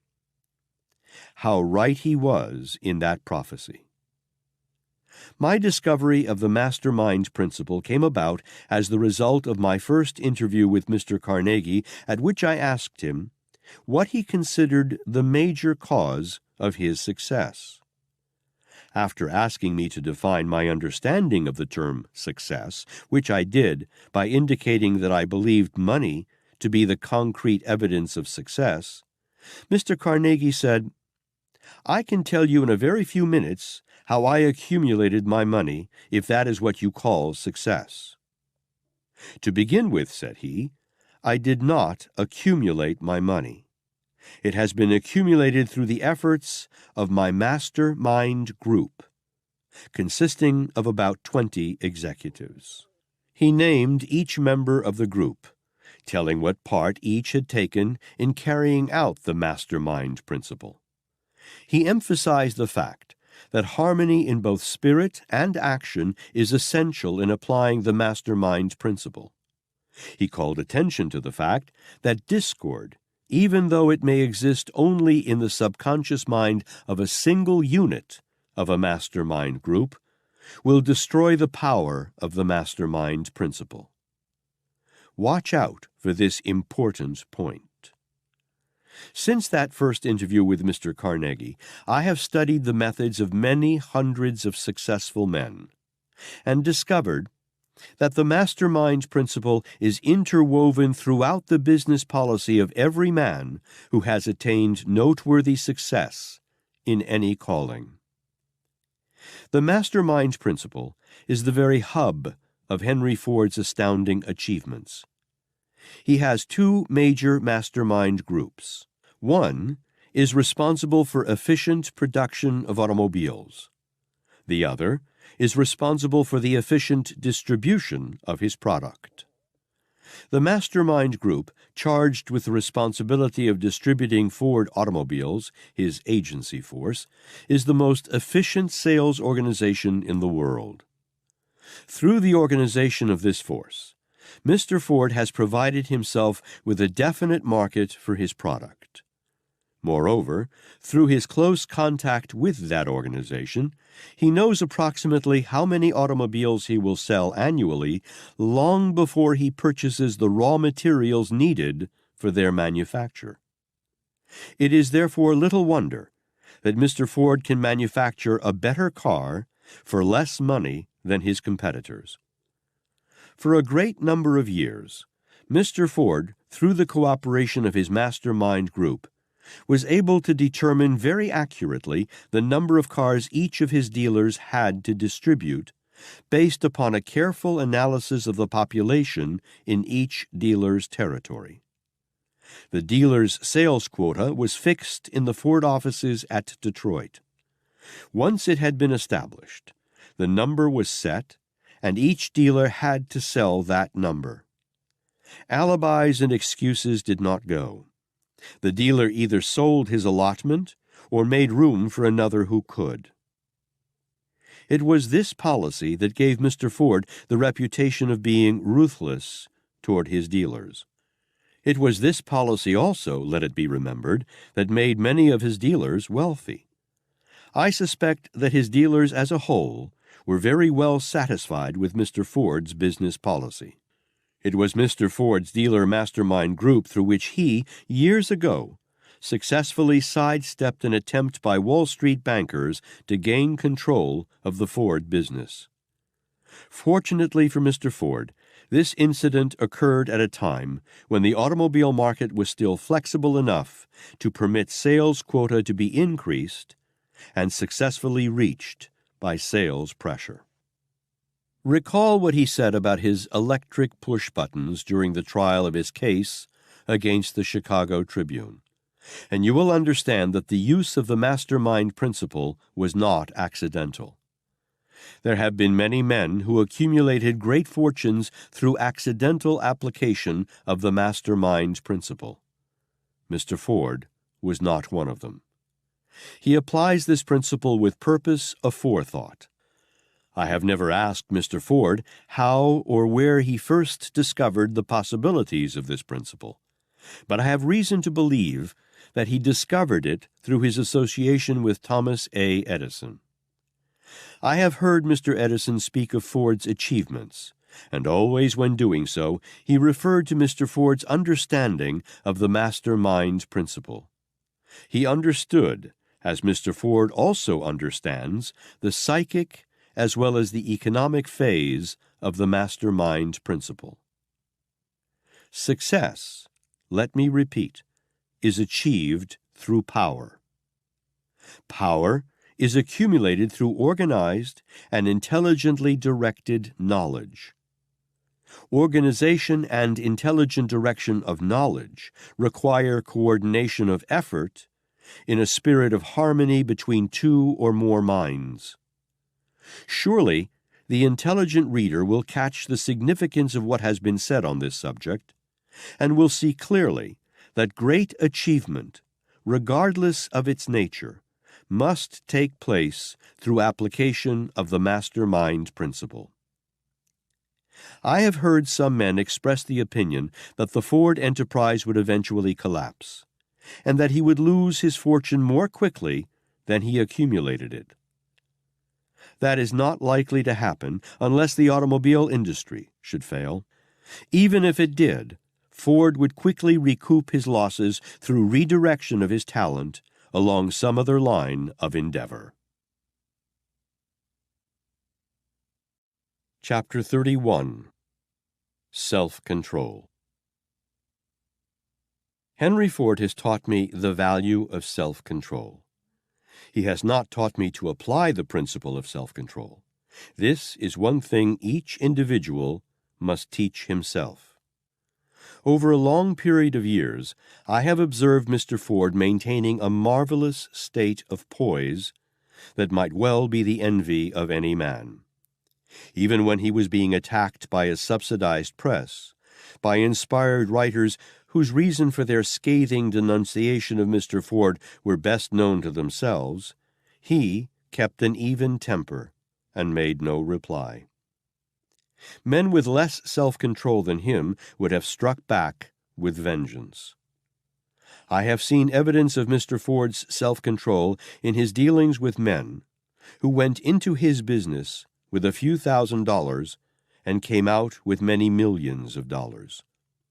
One by one he paid them off when harmony no longer prevailed. But as far as I have been able to learn, he did not vilify or denounce them after they had gone. That is more than can be said of some who became wealthy through Mr. Ford's efforts, and for one reason or another left his business. Mr. Ford's most exemplary demonstration of self-control, in my opinion, has been in connection with his simple style of living. He has never indulged in any ceremony for the purpose of impressing the public with his financial strength. He conducts himself now pretty much as he did in the old days, when he was working on his first horseless carriage in an old shop in Detroit. He has demonstrated self-control in the rearing of his son to appreciate the glory of labor.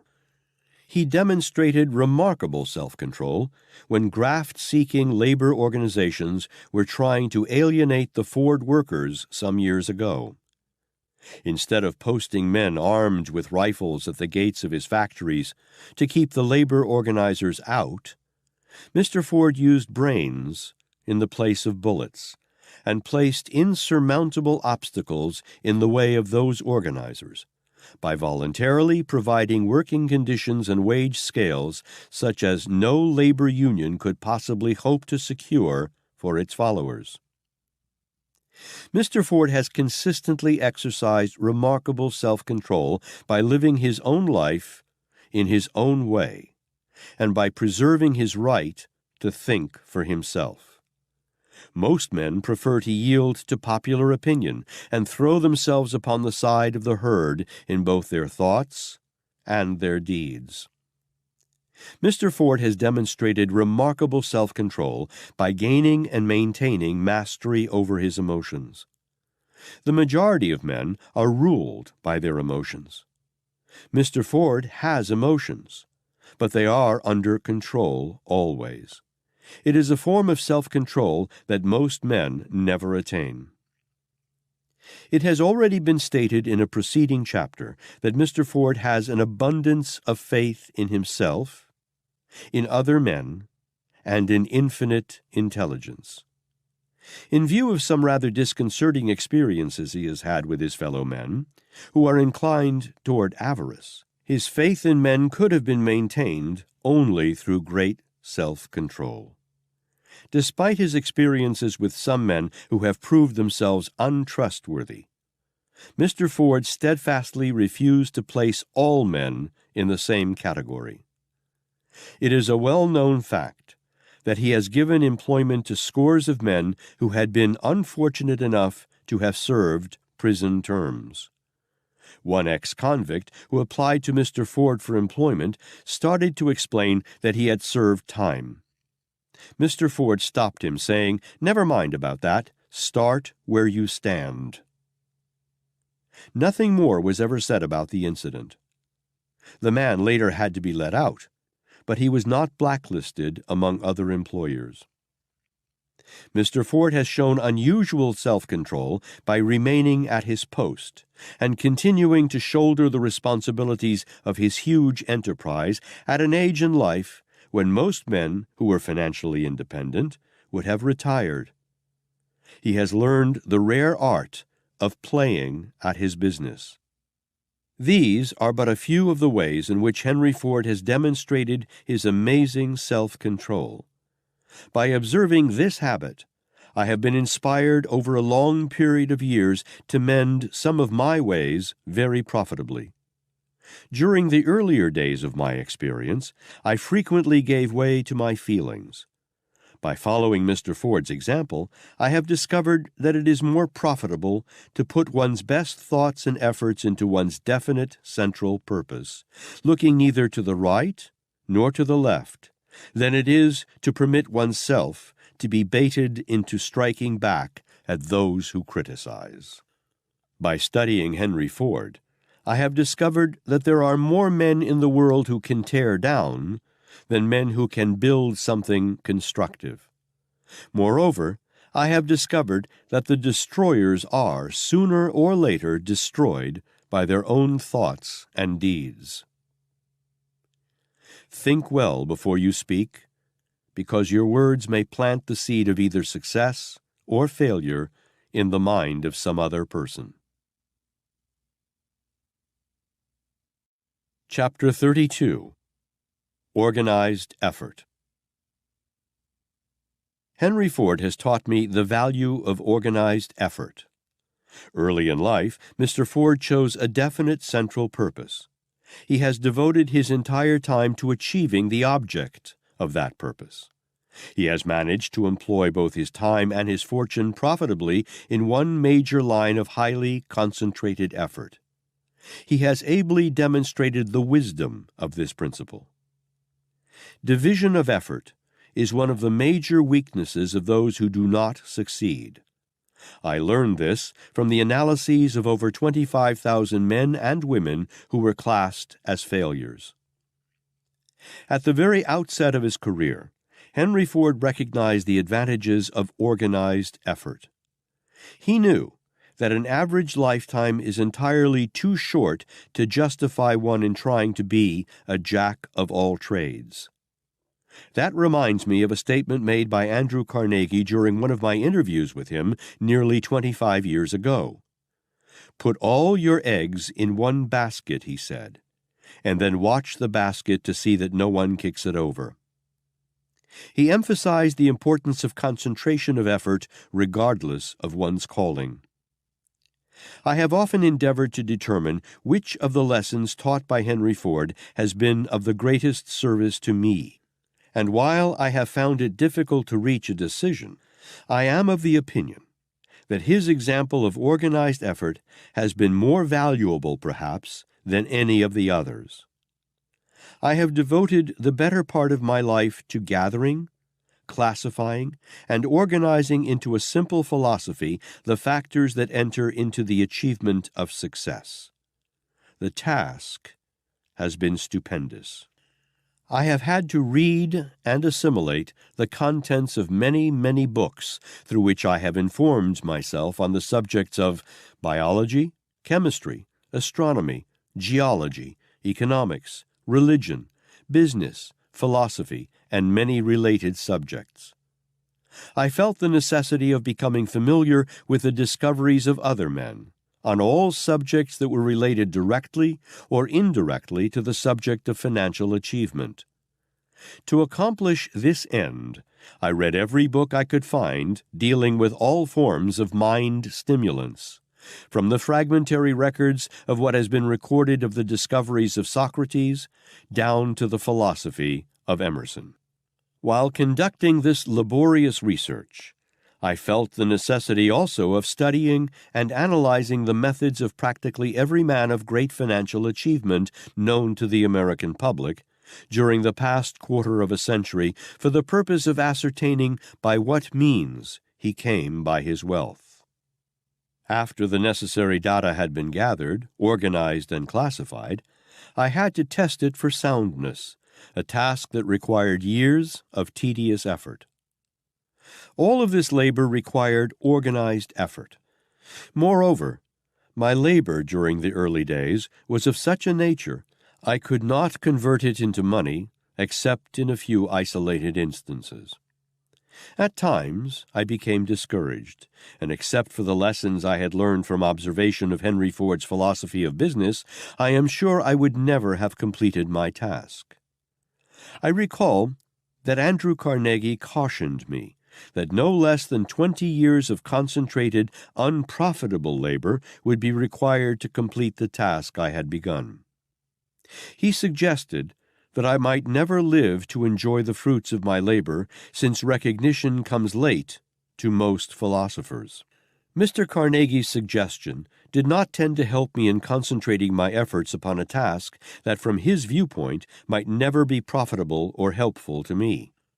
It has always been a profound mystery to me how I gathered the courage to carry on my labor in the face of the multifarious obstacles that I have had to surmount. Whatever the correct answer may be, the fact remains that the influence of Henry Ford was my major inspiration in carrying on a highly organized form of concentrated effort until the philosophy was completed. The map of the world has seen major alterations since I began. The customs and habits of the people have changed with almost unbelievable rapidity. The world has caught on fire and all but burned itself to death in a form of wholesale murder dignified by the name of war, the effects of which are still apparent everywhere. Prohibition has been instituted and repealed with the subsequent rise and fall of various rackets. Crime has mounted the saddle of civilization, while justice has been forced to walk on bare feet. The machine age has reached its apex. Churches have lost much of their hold on people. Politics and statesmanship have practically become rackets. And last, but not least, Mother Nature has turned the whole world over her knee and given it a good spanking through depression and recession. These are some of the major changes in human history that I have seen pass before me since I started delving into causes and effects that make or unmake men and women. It never occurred to me before my first interview with Andrew Carnegie that I would spend over a quarter of a century of my life in building a philosophy of success. His influence upon me was so great that I began the long trek in quest of the knowledge that was necessary for the building of such a philosophy. Mr. Carnegie not only planted in my mind the seed that finally germinated and grew into my life's work, but suggested a study of Henry Ford, the man who was destined to exercise a much more vital and helpful influence upon me than Mr. Carnegie.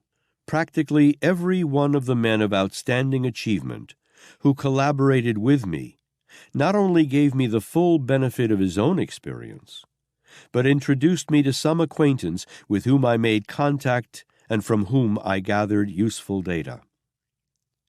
It may be a great surprise to Henry Ford to learn that he has been my most helpful teacher over a period of a quarter of a century. I trust any shock he may experience will be mitigated by the fact that his student has endeavored and shall continue to endeavor to be a credit to him. My greatest wish and hope is that I may be as efficient in releasing men and women from the limitations they have set up in their own minds as Mr. Ford has been in producing and marketing automobiles. If I fall short of this aim, the fault will be entirely with me. I, as an individual, may fail in the application of the Ford principles, but the principles cannot fail because they are a part of the phenomena of nature's laws. It is a peculiar trait of human nature, but it is true, that the most successful men will work harder for the sake of rendering useful service than they will for money alone. Chapter 33. Personal Initiative. The definite chief aim to which Mr. Ford has devoted the better portion of his life was created and matured through his own individual initiative. Early in life, Mr. Ford took inventory of his present and his future, and discovered that many obstacles stood between him and success. No one helped him take this inventory, and no one suggested that he do so. The idea was entirely his own. His self-analysis disclosed many weaknesses that had to be eliminated or bridged. He began from the very outset of his career to correct such weaknesses as he found in himself. Mr. Ford's early analysis of himself and his environment disclosed the fact that he was without a definite central purpose. He immediately set about the task of creating one. Being naturally inclined toward machinery and vehicular conveyances, he began to experiment with a buggy that could be made to run without horsepower. This idea was suggested to him by his observation of a portable threshing machine outfit which moved on its own wheels by steam power. Bear in mind this fact. Mr. Ford began his experiment at a time when such experiments were considered the work of a crank. Thus, he had to have sufficient initiative to buck public opinion. Farmers objected strenuously to the presence of Mr. Ford's horseless carriage contraption on the roads because it frightened their horses. Moreover, they registered their objections in no uncertain terms. This is the point at which men with less initiative than Henry Ford would have yielded to opposition and criticism. From my own experience, I know how many detours invite one to leave the main highway of one's definite central purpose. Every crossroad serves as a place to quit, unless one is gifted with, or has acquired initiative in abundance. Every obstacle with which one meets in any undertaking serves as an alibi for quitting. Most people yield to obstacles because they lack the persistence and the initiative to give battle. Initiative and persistence are two of Mr. Ford's most prominent qualities. They are, I believe, the two qualities that have been largely responsible for his astounding achievements. Include with these two qualities singleness of purpose and concentration of effort, and I am sure you will then have the four qualities that have made Henry Ford the richest man in America. When analyzed, it will be readily seen that through these four qualities, Mr. Ford has whipped poverty and illiteracy and ignorance, three of man's most stubborn enemies. Through these four qualities he has evolved, namely, 1. By knowing exactly what he wanted. 2. By creating definite plans for acquiring that which he wanted. 3. By persistently following those plans or some modification of them. 4. By concentrating all of his efforts and resources behind his definite central purpose. Those four short paragraphs describe the outstanding qualities through which Henry Ford has become the mystery man of the entire business and industrial world. In reality, there is nothing mysterious about him. Of all the thousands of people whom I have had the privilege of analyzing, I have found Mr. Ford to be the easiest to analyze. He moves always with frankness and in the open. He has no personal secrets. His entire life is an open book that all may read at will. Henry Ford understands cause and effect. When Mr. Ford suffers defeat, he finds out immediately what caused the defeat. When he succeeds, he notes carefully the cause of his success. Some other successful men whom I have met have not been as painstaking and accurate as he in this respect. My interpretation of Henry Ford's achievements is now in your hands. It is my earnest hope that you may find it helpful, as I have found his example helpful. The world is passing through a very trying period during which millions of people have experienced temporary defeat, disappointment, and unfortunately, loss of faith. To all whose burdens seem heavy, I offer the consoling thought that they are not alone in their hour of despair. Others walk with them through this modern Garden of Gethsemane. Many centuries ago, a Persian philosopher who was poet and private counselor to His Majesty King Cyrus of Persia offered the king a very sound bit of philosophy. He said, "I am reminded, O king, that there is a wheel on which the affairs of men revolve, and its mechanism is such that it prevents any man from being always fortunate." There is indeed such a wheel. It is intangible to be true, but it is real and it is powerful. However, this wheel of fortune is eternally turning. While it prevents any man from being always fortunate, by the same rule it also prevents any man from being always unfortunate. Millions of people have been and still are facing the flat side of life's great wheel of fortune. Have patience. Have faith. Be persistent and carry on, knowing that the wheel is still turning, albeit the revolutions may seem slow.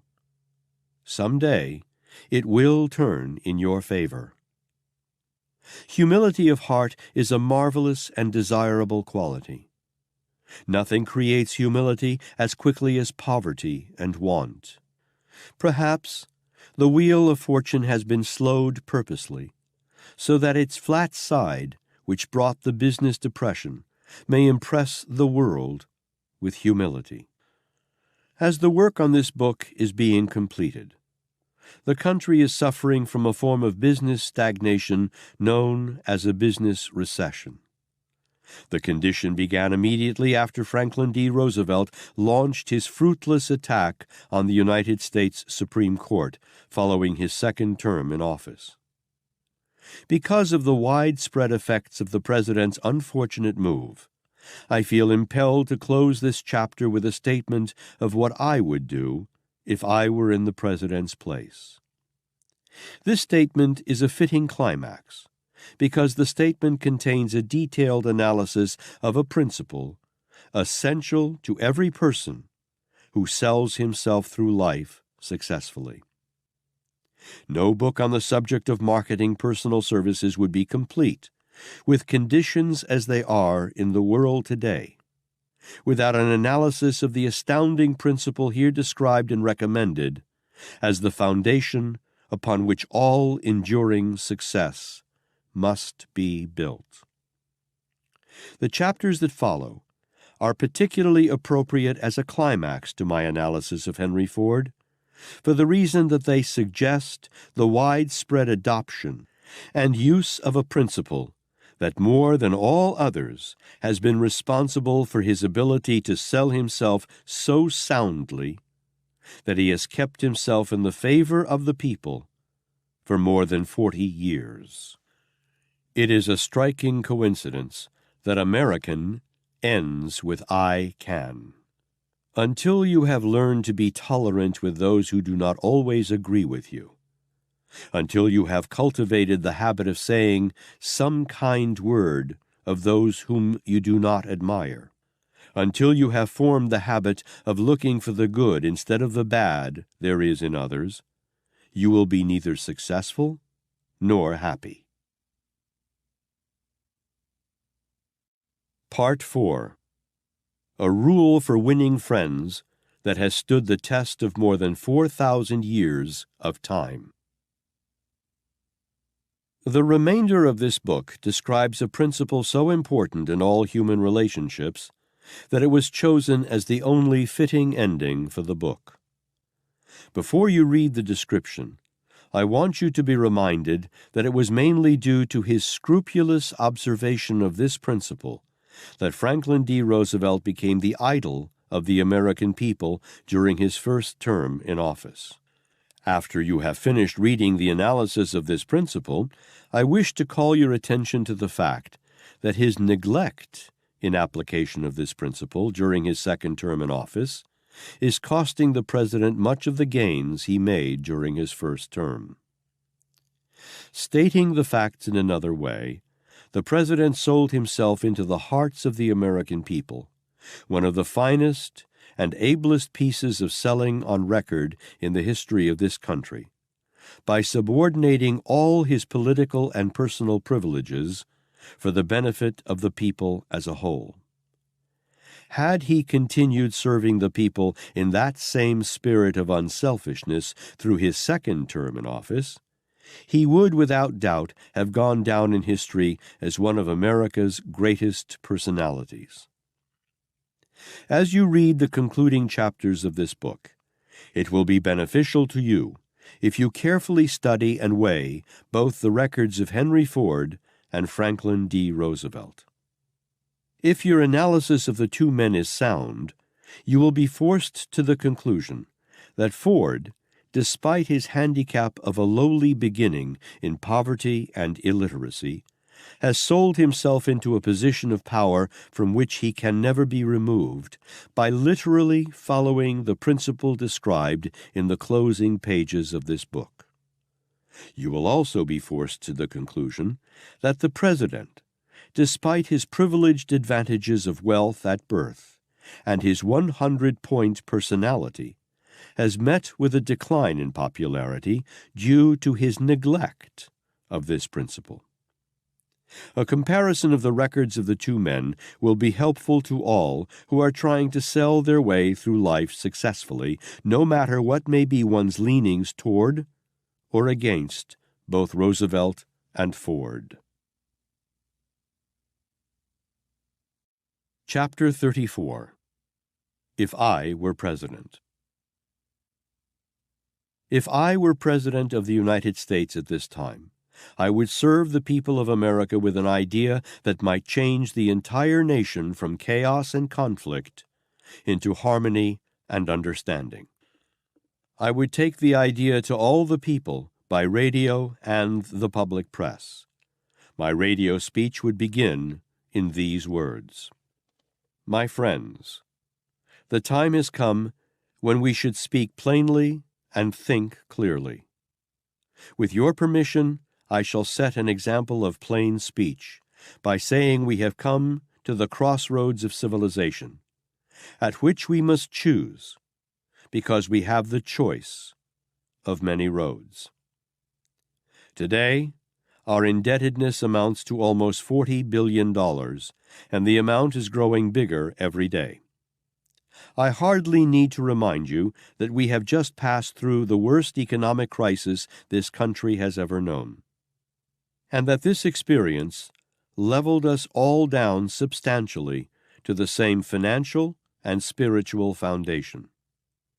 To recoup our personal fortunes and eventually pay off our huge public debt, we must awaken anew our spiritual forces, subordinate our political and economic differences of opinion, and all pull together. And by this I mean that we must cooperate in both spirit and deed, each of us recognizing the fact that we are our brother's keeper, whether we like it or not. It is time we understood the truth that we can remain the richest and freest people on earth only by that form of cooperation which inspires hope and faith and trust in one another. It is time also we realize the need for a nationwide spiritual renaissance, without which mere business recovery will do us no permanent good.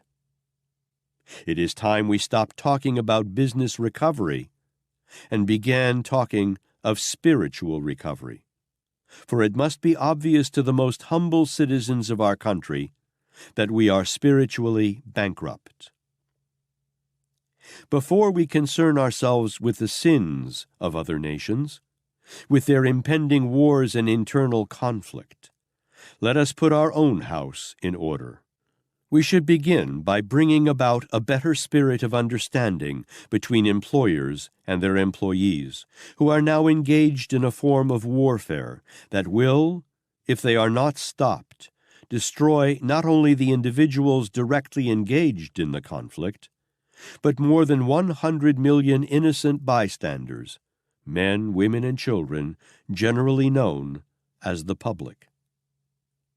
This nation is still a republic, and we are a free people, with the right to help establish and maintain the political and economic principles that must support this and all other republics. I feel sure that no true American wants this nation to come under the control of one man or any form of minority rule. I feel sure that you will be willing to put your shoulders to the wheel of destiny, all of you, and help to keep it turning so that we may remain a free people. I have come to you through this personal appeal because I have a plan to offer for your approval, a plan that I know to contain the solution of our joint problem. The plan is no invention of mine, but it has the advantage of more than 4,000 years of testing that has proved, beyond room for doubt, it is practical. The plan is in no way connected with politics. It works no hardship on any human being. To put it into action calls for no personal sacrifice from anyone. It violates no man's religion. It offers immediate and definite financial and personal advantages to every citizen of our country. It will wipe out the conflict between capital and labor overnight. It will give every church in our land a new transfusion of spiritual energy as soon as it has been put into operation. It will establish a fine example for the people of other nations to follow. an example that might easily bring to them the same widespread freedom and economic benefits that we expect of it for our people.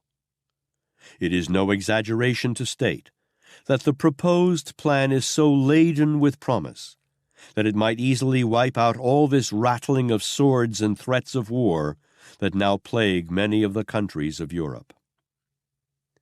The sum and substance of this plan is a joint promise of the people of this nation to be made in writing, in a new Declaration of Independence, that they will return to the original principle on which this nation was founded, and that they will adopt and henceforth use the Golden Rule as the basis of all their business, professional, political, and personal relationships. Do not be alarmed, my friends, at the simplicity of this plan, for therein lies its strength. The plan is so simple that the most humble person can adopt and use it. It is within reach of both adults and the youths of the land. It is available equally to people of every race and creed. Use of the plan requires the consent of no one, and no one who adopts and uses it can be cheated of the benefits it provides, because those benefits are spiritual as well as economic in nature.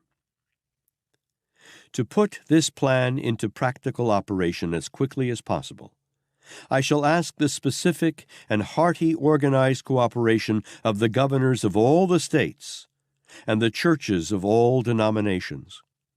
I feel privileged to call upon the churches for their cooperation because they will benefit greatly by the spiritual quickening of the people who commit themselves to live by the Golden Rule. For the purpose of simultaneous adoption of this plan, I hereby set aside 1 week, starting on the 25th of December and ending on the 1st of January of each year, to be known as Golden Rule Week. And I ask that during our first Golden Rule Week, each and every person sign a pledge to adopt and use this universal law as the basis of all human relationships.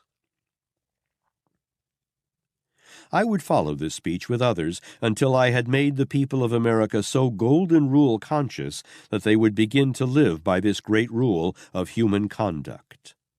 I would particularly address myself to the working men of America, directing their attention to the personal benefits to be gained by adopting and using this rule. Ideas rule the world. This is an idea, but it is not new. In fact, it has been preached for so long that most people have made the mistake of assuming it should be classified along with the many other subjects about which men have been preaching but not practicing. The world needs to revive this principle. If this idea were given 1/10 the front-page newspaper space that has been devoted to the discussion of the New Deal, pros and cons, and 1/10 the radio time the President has devoted to political discussions, it would solve all the major difficulties of this country within a few years. In my appeal to the people of America, I would go over the heads of the labor racketeers, over the heads of the professional politicians, over the heads of the Soviet propagandists working in the guise of labor agitators, and take the laboring men into my confidence. I would tell them the truth about the economic and political setup of this nation, through which we have earned the right to speak of ourselves as the richest and freest country on earth. I would plainly describe to the working men the truth that this country has always been, and of necessity must remain, a capitalistic country. I would frankly admit that the nation has 2 capitals, one of them purely economic in nature, with headquarters in Wall Street, and the other purely political, with headquarters in Washington. I would call attention to the fact that men who manage capital and the men who do the labor of industry and business are and must remain friendly partners, And I would emphasize the fact that labor represents the physical body of the nation, while capital is the lifeblood that keeps that body healthy and alive. I would plainly tell the working men of America that without the capitalistic system, this nation's political system would have to be changed. I would show them that any organized movement to take away from capital more than is put into it will result in capital's destruction. I would call their attention to the fact that individual happiness comes through individual effort and self-determination, not by mass effort. I would say to the working men that they have every right to organize and negotiate as a group. But I would caution them to use the same philosophy in their dealings with capital, that an individual must use if he rises to power and accumulate riches without violating the rights of others. I would go back into the history of the men who have made America, and I would point out to the working men the significant fact that most of these men came up from the ranks of labor, from beginnings as humble as that of any man now living. And I would call attention to the advantages of this privilege, and ask if there are any who would wish to have it taken away from them. I would compare the privileges now enjoyed by the working men of America with those of the people of Soviet Russia, Italy, and Germany, and find out how many would exchange what they have for what they might have as citizens of any of those countries. I would bring out the files of the Department of Justice and the State Department, and I would disclose to the people of America the exact conditions existing in countries in which business and industry have been taken over by self-appointed dictators, as they affect laboring men. I would take the working men of America on an imaginary trip through Russia, and let them see for themselves how many chickens in every pot and automobiles in every garage the people of that country possess. I would name the Russian agents now working secretly in this country for the overthrow of our industrial system. I would set the Secret Service men on their trail and expose every move they make. I would put government speakers and propagandists in the field, and for every speech made for the destruction of our industrial system, I would have a better and more logical one made on behalf of this system. I would organize the churches of this nation and ask them to go to work in earnest and help our people get themselves out of spiritual bankruptcy. I would ask that at least one day each week be devoted to some form of church service with the object of selling America to its people. I would ask the newspapers to give over column 1 on their front pages for the purpose of carrying a daily message to the people on the merits of the richest and freest country on earth. I would draft the ablest writers to use this prominent space for the purpose of acquainting our people with the multiple blessings we now enjoy and the reasons for protecting our right to these blessings. I would draft the ablest novelists in the country and ask them to start writing books glorifying the spirit of freedom we enjoy in this country. I would pick out at least one outstanding business in each state and induce the management of that business and the laboring men who serve it to adopt and use the golden rule in all their relationships with one another and with the public they serve. Then I would ask the public to go out of its way to patronize those businesses and to prove that virtue is not without its direct, immediate, and enduring financial reward. I would explode, once and forever, that old bromide about the golden rule not being practical with men and conditions the way they are in the world today.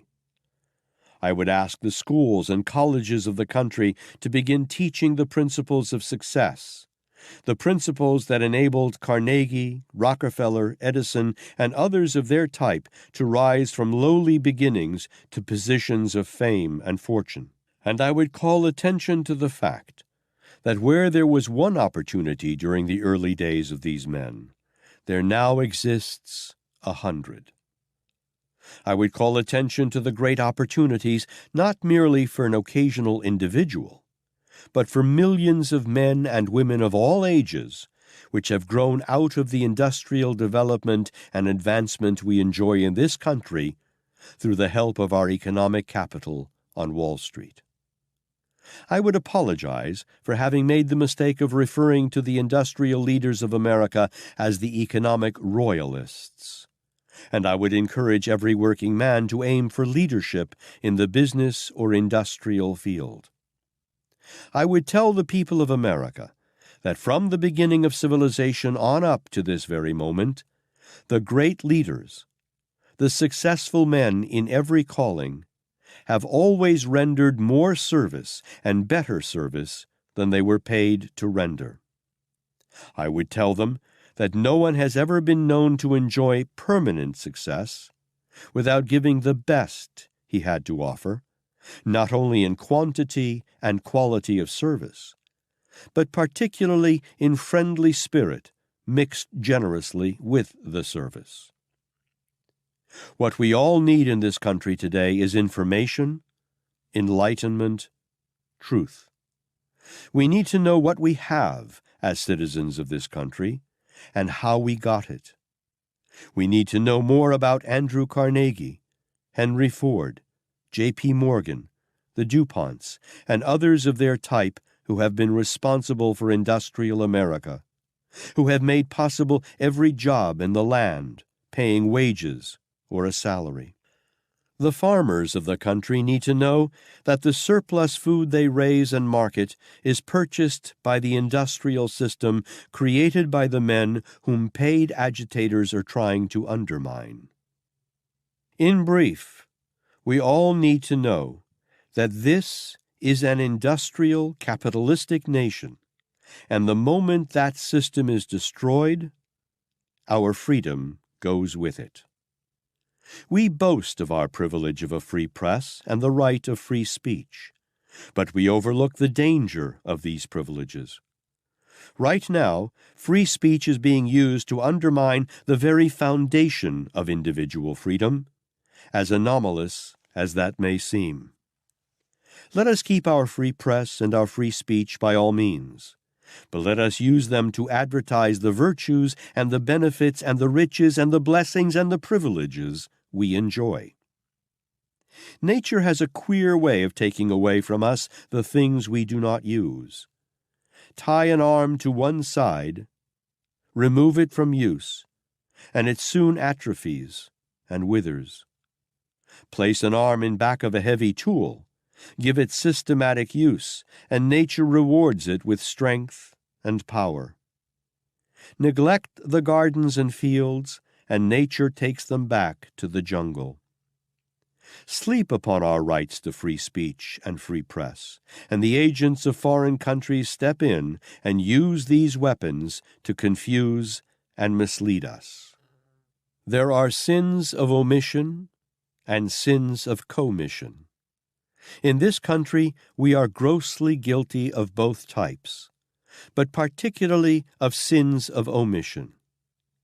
Our major sin of omission is this: we have no plan for maintaining our freedom by mass thought and action. Fewer than 5 million men organized in the form of labor unions are in position to establish the price of food and of every other commodity, and the other 125 million of us can do nothing but pay through the nose. What this country needs right now is not a good 5-cent cigar, but sufficient interest in our own affairs to make the fullest use of our boasted privilege of freedom of speech and press. Chapter 35. The Golden Rule in Use. I wear a fine, highly adjusted watch, that keeps perfect time. If I took the watch apart, placed all the parts in a hat, and shook the hat the remainder of my life, the parts would not assemble themselves into the splendid time-measuring machine that now serves me. The reason is that at the back of the watch is a carefully organized and thoroughly tested plan that must be followed before the parts can be correlated, organized, and made into a working unit. My watch keeps time because the many parts were assembled in the mind of a man who understood watches and followed a definite plan for putting the pieces together. I have had the privilege of analyzing thousands of people, some of them among the wealthiest and most successful men known to the American people, some of them complete failures. In every instance, the man who succeeded had followed a definite plan, and the man who failed had neglected to follow a plan. From this observation I deduced that there is always a cause for success, also a cause for failure. As a matter of fact, I learned from my research that there are 17 fundamental principles of success, some combination of which is always used by the person who succeeds in any undertaking. One of the most important of these principles happens to be the one that most people are neglecting today. It is the principle known as the Golden Rule, in connection with which thousands of sermons have been preached, without its practicability having been impressed upon the minds of men. This simple rule of human conduct means that whatever we do to or for another, we do to or for ourselves. Understand this distinction, and the Golden Rule will take on an entirely different meaning. I am not going to preach a sermon on the Golden Rule, but I am going to give you first-hand, reliable information about the way it works. To give you this first-hand information, I must use personal illustrations, for I can be absolutely sure only of my own motives and emotions. The real motives and feelings of others are necessarily based upon observation. The view that I here present has nothing to do with morals. It has nothing to do with the hereafter. It deals with the here and now. It offers a solution of the pressing problems of life, which every man faces from day to day. Moreover, it offers the individual the best possible of all roads to happiness, for the very good reason that for one person to succeed under this rule, he does not have to cause others to fail.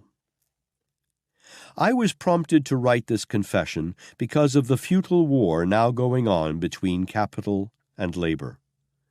It is futile because both sides are sure to lose when the final count has been taken.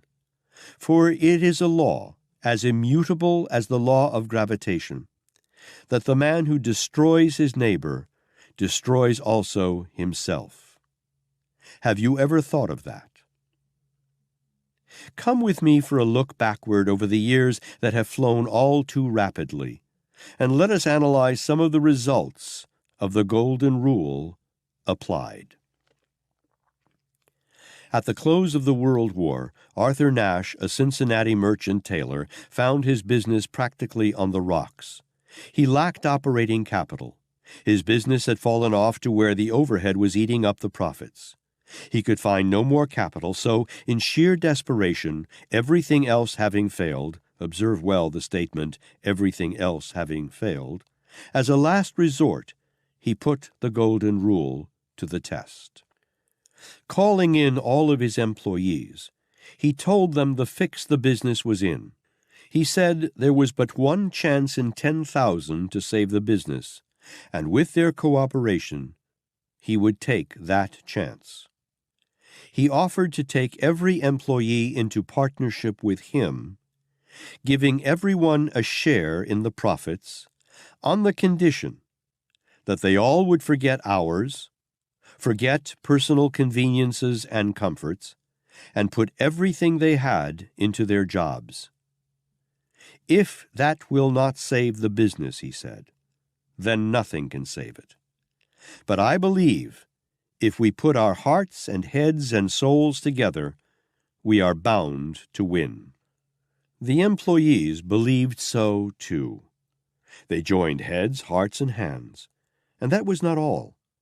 They went into old socks, saving accounts, and other secret hiding places, and brought out their meager savings and dumped the entire amount into the business. That helped. But the thing that did the most good was the spirit they put into the business, the sincere spirit of desire to make the business go. The business did go. In fact, it prospered as it never had before. I had the privilege of writing the first magazine story about the experiment, and believe it or not, this man, Arthur Nash, and his employees, who did nothing more than practice the golden rule, made the front pages of the leading magazines of the country, and they were given generous space in the leading magazines. The unusual experiment had received $1 million worth of free front-page publicity that could not have been bought with mere money at any price. When Arthur Nash died some years later, he was a wealthy man, and his tailoring business was flourishing as but few such businesses have ever profited. That which he did for his employees, he did for himself. They saw to that. There are no hidden secrets to this unusual achievement. The episode is now a matter of record, a well-advertised and well-known record at that. Yet, almost 20 years have passed since Arthur Nash appropriated the Golden Rule and put it to work in his business. There is no patent right on the Golden Rule. Anyone who chooses may adopt the rule and put it to work. It is one of the few rules any employer and any employee or any neighbor may put into operation without someone complaining. Perhaps that is one thing wrong with the great rule. It is too free. Perhaps if a law were passed making it an offense to apply this rule, more people would begin bootlegging it into operation. Some years ago, Henry Ford startled the entire industrial world by announcing that from that day on he would pay his men a minimum wage of $5 per day, regardless of their positions. Everyone had an opinion about Mr. Ford's new policy, but hardly anyone foresaw the effect it would have on his men and his business. His competitors in industry yelled treason. His wild scheme, they reckoned, would wreck him and other businesses too if others tried to follow his example. They were wrong. Far from wrecking Ford, the move was one of the wisest he ever made. Let us briefly summarize the benefits it brought to Ford. First, it gave him the pick of labor, for everyone wanted to work for a man voluntarily paying such wages. It also cut down the operating expense of the business by automatically making every employee more or less his own supervisor. No employee getting such wages dared take the risk of losing his job by soldiering, or by turning out work of poor quality or too little in quantity. The benefits did not end here. The plan practically insured the Ford business against labor troubles for over 20 years. Because it was so much more liberal than any labor leader could possibly promise, labor union protection in the Ford plants became unnecessary. And even today, when union labor leaders seem to have lost all sense of self-control, John L. Lewis took good care to pick General Motors for his first battle in the automotive field instead of tackling Ford. Ford may not have intended to run his business by the Golden Rule when he voluntarily raised wages, but the effect was exactly the same. The deed was what counted. Somewhere in my travels, I saw a motto consisting of 3 short, simple words which impressed me more than all other mottos I have ever seen. It said, "Deeds, not words." The more I see of men, those who succeed in a big way financially, and those who go down in utter failure, the more I am convinced that too many reverse this motto, reading it backward. Words, not deeds. As a group of words, the Golden Rule is nothing but so many sounds, of themselves without practical benefit. When translated into deeds, these words tell another and vastly different story. The Golden Rule, when translated into deeds, is the equivalent of rendering more service and better service than that for which one is paid. Moreover, to benefit to the fullest by this great rule of human conduct, one must render that sort of service, a truth that all leaders would do well to learn and to impress upon their followers. I have made a very startling discovery about the power of the Golden Rule, something I never knew before and of which I have heard nothing, namely, when a man is in difficulty, the very best thing he can do to overcome it is to find some other person or persons who likewise are in difficulty and help them out. In doing so, he will find, with but few exceptions, that in having helped his neighbor, he has also helped himself. Help thy brother's boat across, and lo, thine own hath reached the shore. Varied and far-reaching are the effects of rendering service based upon the Golden Rule, service that gives the best one has to offer. All the labor unions on earth could never provide any individual with the advantages he may gain for himself by adopting and living the Golden Rule, putting into his efforts the best he has, not once in a while, but always, as a matter of principle. Those who render that sort of service never need the help of a labor union or of any other power to gain for themselves the best that life has to offer. People who literally live by the Golden Rule possess an almost uncanny power to attract and please others, and have no difficulty in gaining willing cooperation. Not long ago, I was invited to spend a day with Herman Schatzman of the Western Union Telegraph Company, who volunteered to take me on a long automobile trip that brought us into contact with many people under many different circumstances. I was astonished to observe the manner in which people everywhere went out of their way to be courteous to Mr. Schatzman, a fact that was so obvious that I began to analyze him to determine the cause.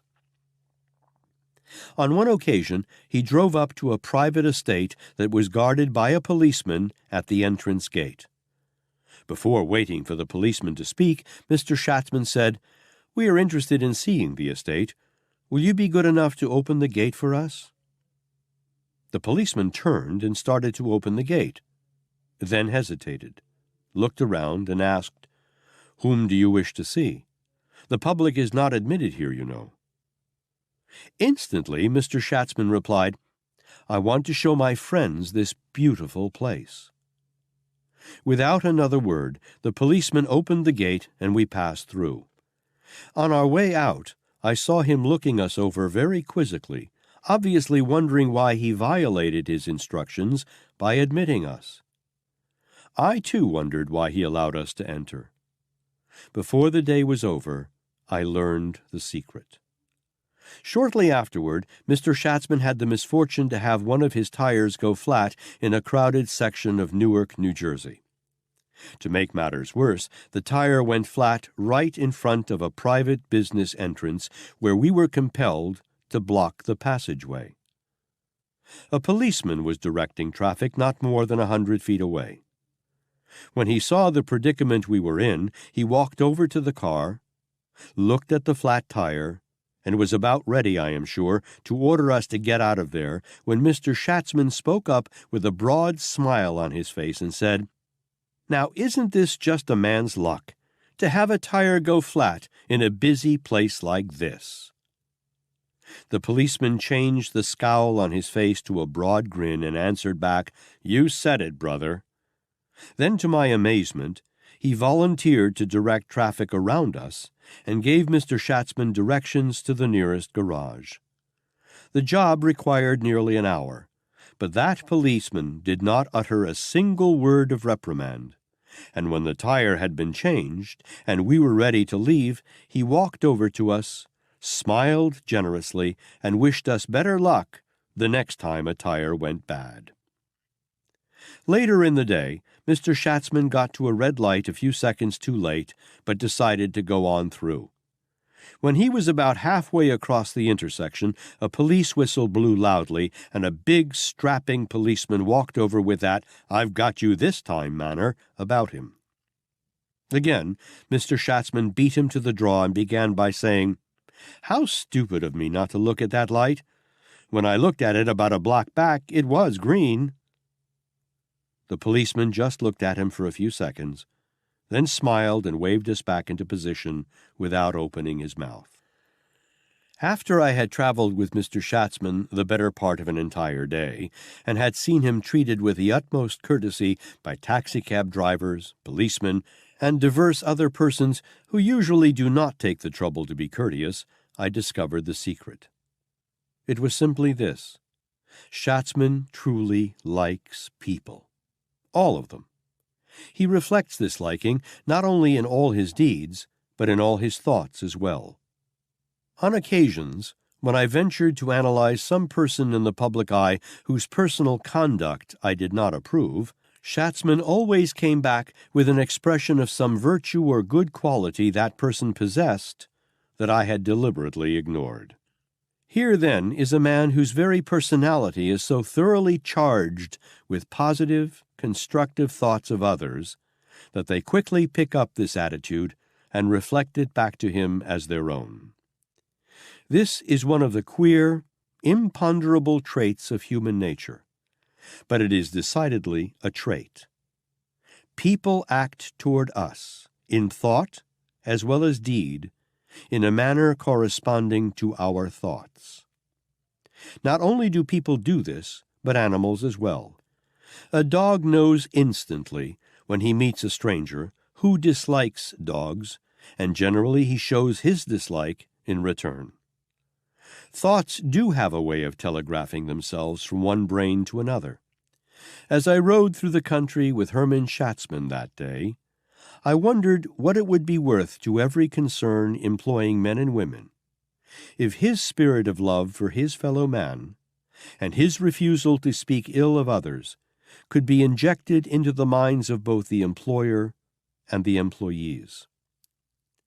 That simple spirit alone would end all labor disputes, such as those that threaten the very foundation of this country. It would do more than that. It would bring to men and women poise and peace of mind, such as never can be known by those who load their minds with greed, malice, hatred, and envy.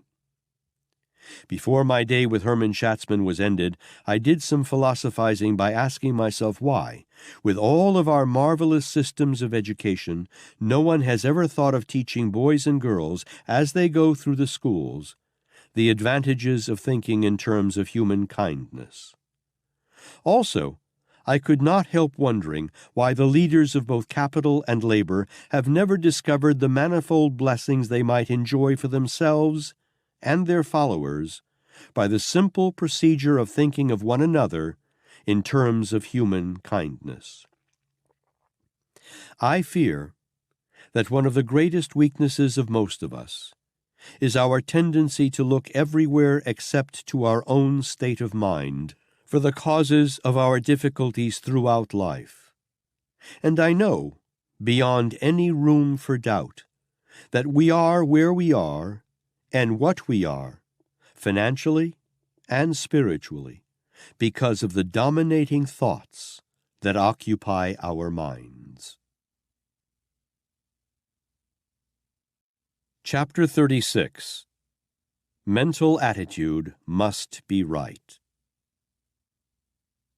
Not long ago, I had the privilege of spending an evening with Madame Esperanza Garrigue, an internationally known teacher of singing, who gave me an interesting account of the early experiences of Graham McNamee. Mr. McNamee wanted to be a singer, but he lacked the money to pay for his education. Madame Garrigue looked him over, studied him carefully, and reached the conclusion he was worth her effort after she learned that he wanted to become a singer so badly that he was willing to starve if necessary. So she took him on and gave him the best she had. After he made a reputation as a radio announcer and money began to come freely, Mr. McNamee went to Madame Garrigue and offered to pay up his debt to her. She refused to accept money, so he asked her to let him pay in another way, by giving to some other young man the same opportunity she had given to him when he was without money. The bill to be paid by him. They spent more than $150 advertising for a suitable young man, and finally found him, strangely enough working as a page boy in the broadcasting studio. After 6 years of training, the lad was launched on a very promising career as a singer. McNamee's debt had been discharged. It is little wonder that he is making a fortune as a radio announcer. It is little wonder that the public likes him. Perhaps most people do not know why the voice of Graham McNamee is so pleasing. I am sure I did not until I learned about his philosophy of dealing with others. But the truth is, he colors his voice with a mental attitude that reflects the Golden Rule. He thinks kind thoughts of his fellow men. He lives the Golden Rule in his thoughts and in his deeds. Therefore, he is prospering. When I say he is prospering, I have reference not only to material opulence, but also to spiritual riches. For Graham McNamee must need to be at peace with himself, because he is at peace with his fellow men. Whatsoever a man soweth, that shall he also reap. Thousands of sermons have been preached from this text, but few of them conveyed the real meaning of the philosophy back of the short sentence. Probably the greatest fortune in America, if not in the entire world, is the Rockefeller fortune. For more than a quarter of a century, the Rockefellers, father and son, devoted most of their time to giving away money. So that it might be given away wisely, a large staff of scientists and business experts are employed through the Rockefeller Foundation. Their business is to see that the money is used for the greatest good to the greatest number. Despite these huge gifts, amounting to nearly $1 billion, the Rockefeller estate continues to grow and to prosper. Everything the Rockefellers touch turns into riches. And one of the strange facts concerning the Rockefeller gifts is that they are not made for the purpose of getting. The last sentence contains a thought well worth analysis by those who wish to make practical use of the Golden Rule. The elder Rockefeller may or may not have used cruel methods in dealing with his competitors during his younger days when the Rockefeller fortune was not so great. The fact remains that the Rockefellers have been generous to the public in the use of their money, and some power not easily isolated, has been generous to the Rockefellers by bringing back more money than they ever gave away. Charles M. Schwab was fortunate enough to become associated with Andrew Carnegie when he was a very young man. I have Mr. Carnegie's word for it that Schwab needed no one to supervise him, no time clock to record his coming and going. Schwab was his own supervisor, and as for hours, well, he was on hand when needed, no matter how many hours he had to put in. Did Mr. Carnegie demand this sort of service? He did not. It was young Schwab's own idea. Did it pay him to render more service and better service than Mr. Carnegie asked of him? Wouldn't he have been better off if he had been flanked by a labor union, whose leaders would have seen to it that he did not put in more than 8 hours a day? The answer to that is interesting. By setting his own hours, by giving in both quality and quantity of service far more than any employer could possibly have asked of him, Mr. Schwab set his own wage scale, more than any labor union could have demanded, and Mr. Carnegie was happy to pay it. Sometimes the pay amounted to as much as $1 million in 1 year. When Schwab went to work for Carnegie, he was inexperienced and poor. His schooling was slight indeed. However, he had a certain state of mind, a mental attitude, one might say, that gained for him advantages and privileges often withheld from men who insist on measuring their services out by the time clock and union wage scales. This state of mind, which proved to be so very profitable to Mr. Schwab, was, as Mr. Carnegie expressed it, very contagious. Those who worked with Schwab quickly picked up his mental attitude, and they in turn passed it on to others, and this led to harmony throughout the works. Harmony is an intangible thing, but it is worth a lot of money to those who can inspire it. You can't overestimate the value of this principle. Use it wherever you can. Schwab inspired harmony and good feeling because he had the right mental attitude toward other people. It was this same mental attitude that gave him the reputation of being one of America's greatest salesmen. Of course, he is a great salesman. He is great because his mental attitude is constructive and contagious. Other people who contact him pick up his state of mind and reflect it back to those around them. A young stenographer who once worked for Schwab said, "To be privileged to contact his mind daily is worth more than all the college degrees in the world. It has the effect of causing one to want to be decent to other people." What a tribute!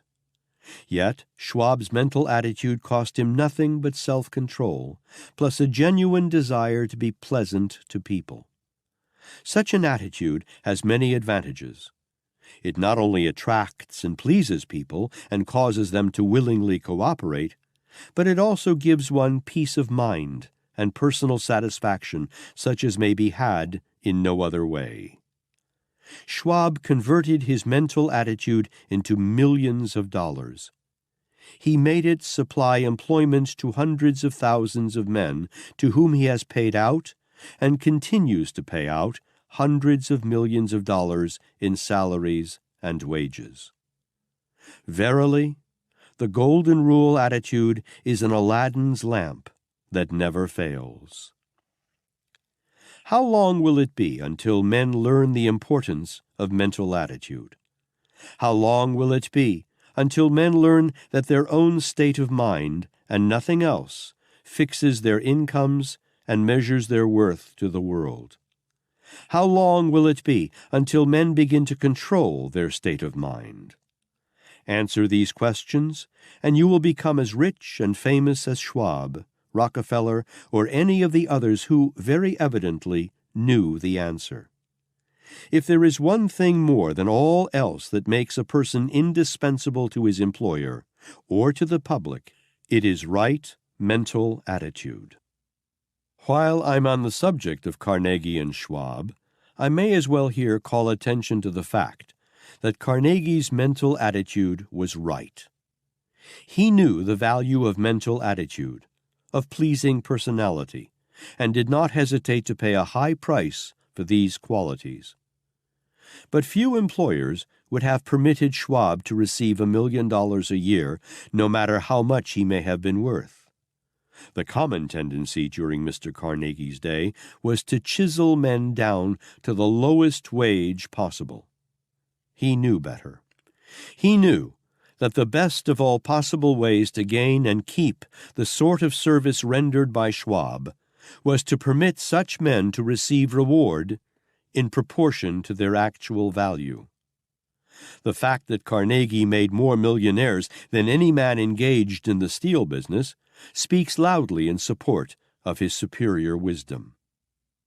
Almost constantly I hear men say, "Oh yes, I believe in the golden rule, and I would like to apply it in my business, but to do so would be financial suicide because others would not live by the same rule."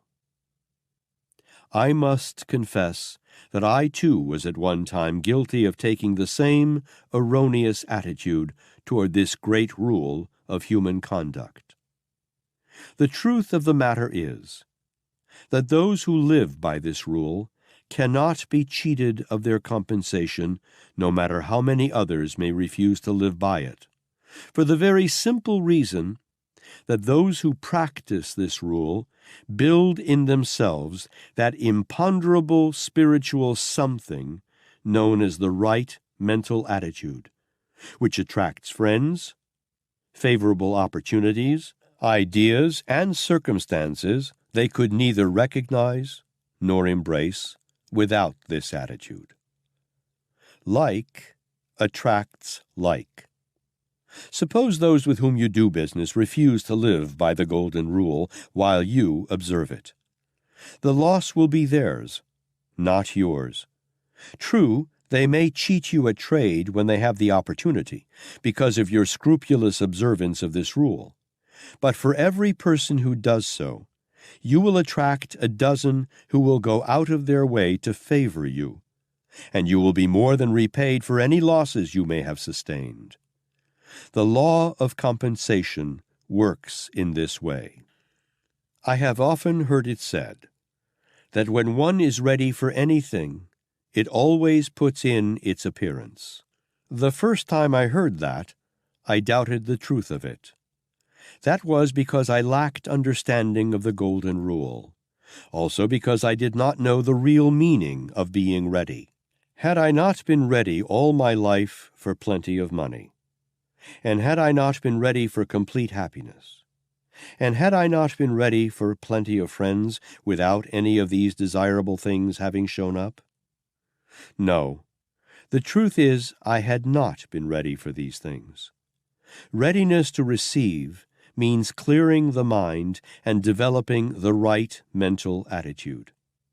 Many people make the error, too, of confusing their need for things with their readiness to receive. There is but little, if any, connection between one's needs and what one actually gets. We all need money. We need friends. We need opportunities. But we may receive none of these things until we create the right mental attitude. Through some strange form of mind chemistry with which science is not familiar, those who literally live by the golden rule and know why they live by it, thereby create the mental attitude so essential to attract the desirable things of life. Remember, I do not expect you to be impressed by these statements unless and until you get first-hand knowledge of the truth I am trying to convey. The magic power of the golden rule is something that cannot be described or imparted to another by words alone. Knowledge of this great law comes only through deeds. Start to live the golden rule, and soon you will know more of its nature than I could convey in 100 years of continuous effort. Perhaps this clue to the nature of this rule will be helpful. You will never receive the benefits of the rule by merely believing in it or talking about it. More than 25 years ago, I began to study the causes of success and failure. For almost a quarter of a century, I stuck to my chosen purpose, although my labor brought no monetary income. Many of my friends believed that I was wasting my time because I had to earn my living in other ways as I went along. The trouble with their reasoning was that they misjudged what constitutes pay. It is true that I helped thousands of people to find a solution to their own problems without, in any way, gaining monetary advantages for myself. But consider for a moment what these thousands of people gave to me. By studying their problems and helping to solve them, I gained the knowledge necessary to write a practical philosophy of individual achievement. That philosophy now serves men and women throughout the world and provides me with all the income I need. My income is not derived from the people to whom I have rendered service directly, but it comes from others who willingly pay me for the knowledge I gained while rendering that service. In this way, the law of compensation does work. Chapter 37. Some Personal Experiences.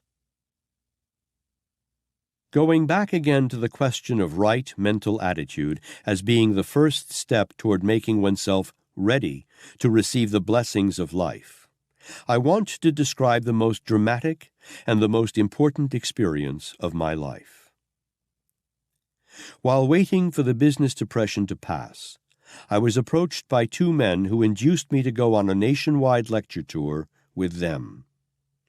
As I learned later, their motive was thoroughly dishonest and entirely selfish. They wanted to use my name as a means of gaining the confidence of people whom they could not approach without this entree. Their purpose was to sell stock in a moving picture project. These men not only cheated many of my friends whom they met through me, and caused me great embarrassment, but they also cheated my relatives and myself out of rather large sums of money. Some of my friends wished to have them arrested, but I protested, saving them from jail. Moreover, I assumed full obligation for every cent they took away from my friends, and this is why I did so.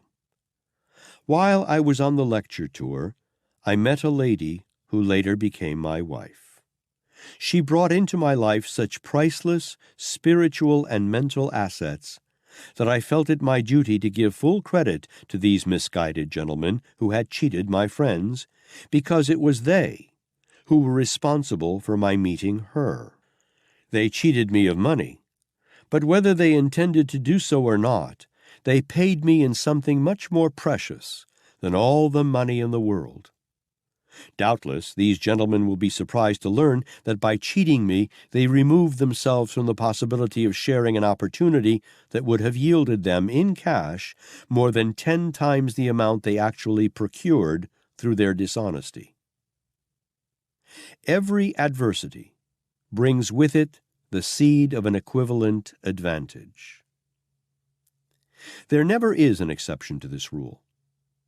That is why so many so-called failures prove to be blessings instead. The late Thomas A. Edison emphasized the truth of this when asked if his deafness had not been a great handicap to him. "No," he replied, "it has been a blessing, because it forced me to listen from within." This led to the development of my sixth sense, through which most of my inventions were perfected. Emerson was right when he said, "No one can damage you except yourself." Not long ago, my wife originated and perfected a game designed to make the player conscious of the hazards of automobiles. After it had been perfected, she turned it over to one of our acquaintances to market, with the understanding the money received would be divided equally between them. The next she heard of her game, it had been patented in his name, and he had sold it to a large manufacturer of games on the representation that it was his own property. Did we take him into court and ask that he be jailed for fraud? We did nothing of the sort. No court in the land could have settled the transaction as satisfactorily as we settled it for ourselves. Here is exactly what we did. First, we went to the lawyer who filed the patent in this man's name and pointed out to him that the application for the patent was based on fraud, that the patent really belonged in its entirety to the creator of the game. We submitted evidence to support our claim, after which the lawyer acknowledged that the game belonged to my wife. Then we agreed to accept an assignment of a percentage of the royalty returns in lieu of our rights, a smaller percentage than we originally agreed to accept. Our offer was accepted, and the matter closed. Now, let us take inventory and see who was the loser in the transaction. There was a hidden asset in the transaction of priceless value to both my wife and myself, an asset that no court could possibly have evaluated, an asset that even the man who tried to cheat could not have recognized had it been called to his attention, an asset that gives a clue as to why it is true that every adversity brings with it the seed of an equivalent advantage. That asset consisted of the discovery that my wife possessed a genuine creative talent. It took the foul intentions of a dishonest man to uncover this talent and center our attention upon it. Starting from that point, with that discovery as a guide, we made another discovery of still greater importance. We discovered that this same creative ability could be transmuted into other channels. This newly discovered ability of my wife's is destined to be of great service to me in 1,000 ways. Do we hold a grudge against the dishonest acquaintance who, as far as his own intentions were concerned, would have cheated my wife out of her rights to her own creative ability? We do nothing of the sort. Instead, we include him, almost at the top of the list, in a group of people whom we bless daily. People who have contributed in one way or another to our personal development and advancement. Right underneath his name are the names of the 2 men who swindled me out of a large sum of money and led me on a wild goose chase through the South, where I met the one person who has brought to me the richness that can only come from spiritual growth. Earlier in life, I looked upon philosophers such as Emerson as long-haired gentlemen who had a lot of theories, but little or no practical ability to cope with the pressing problems of life. Now, I have reversed myself. My reversal was forced by life itself. I now know that every person should be skilled in at least the elementary fundamentals of philosophy. Every person should at least know every effect has a cause, and should know how to judge causes by their effects. Chapter 38. The War Between Employers and Employees. In this battle which is now raging between capital and labor, we may see, if we look, the benefits of philosophy. Take John L. Lewis, for example, and study the man and his deeds. Obviously, his purpose is to gain control of both industry and the government. For the time being, it looks as if he were winning. It would seem that everything of advantage is on his side. Even the government, through its leaders, has been temporarily thrown into the balance on the side of Lewis. But these facts are apt to mislead those who do not go deeper and study cause and effect. Whatsoever a man soweth, that shall he also reap. In that brief sentence, you may find the answer as to what will happen to Lewis and all who are encouraging and supporting him. You need not be a skilled philosopher or a prophet to foretell what will happen to Lewis. It is certain he will pass out of the picture by the operation of a law, just as inexorable as the law of death. And the reason for this is the fact that many leaders destroy instead of build. Time is the mortal enemy of the person who destroys. Time is the friend of the person who builds. Not all the men in the world could change this law. No president or politician can give Lewis surcease from this immutable law. When his political end comes, mark this statement and remember it.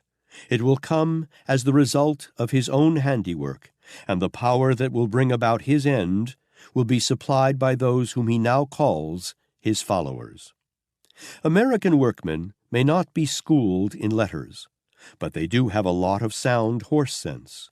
When they come to themselves, as they always have in the face of a national crisis, they seem to know what to do, and they have the courage to do it. While we are making references to Lewis, let us also turn our attention to those who are opposing him. Lewis has cast his own doom, so there is nothing anyone can do about it. With the employers of labor whom he is so viciously fighting, the situation is different.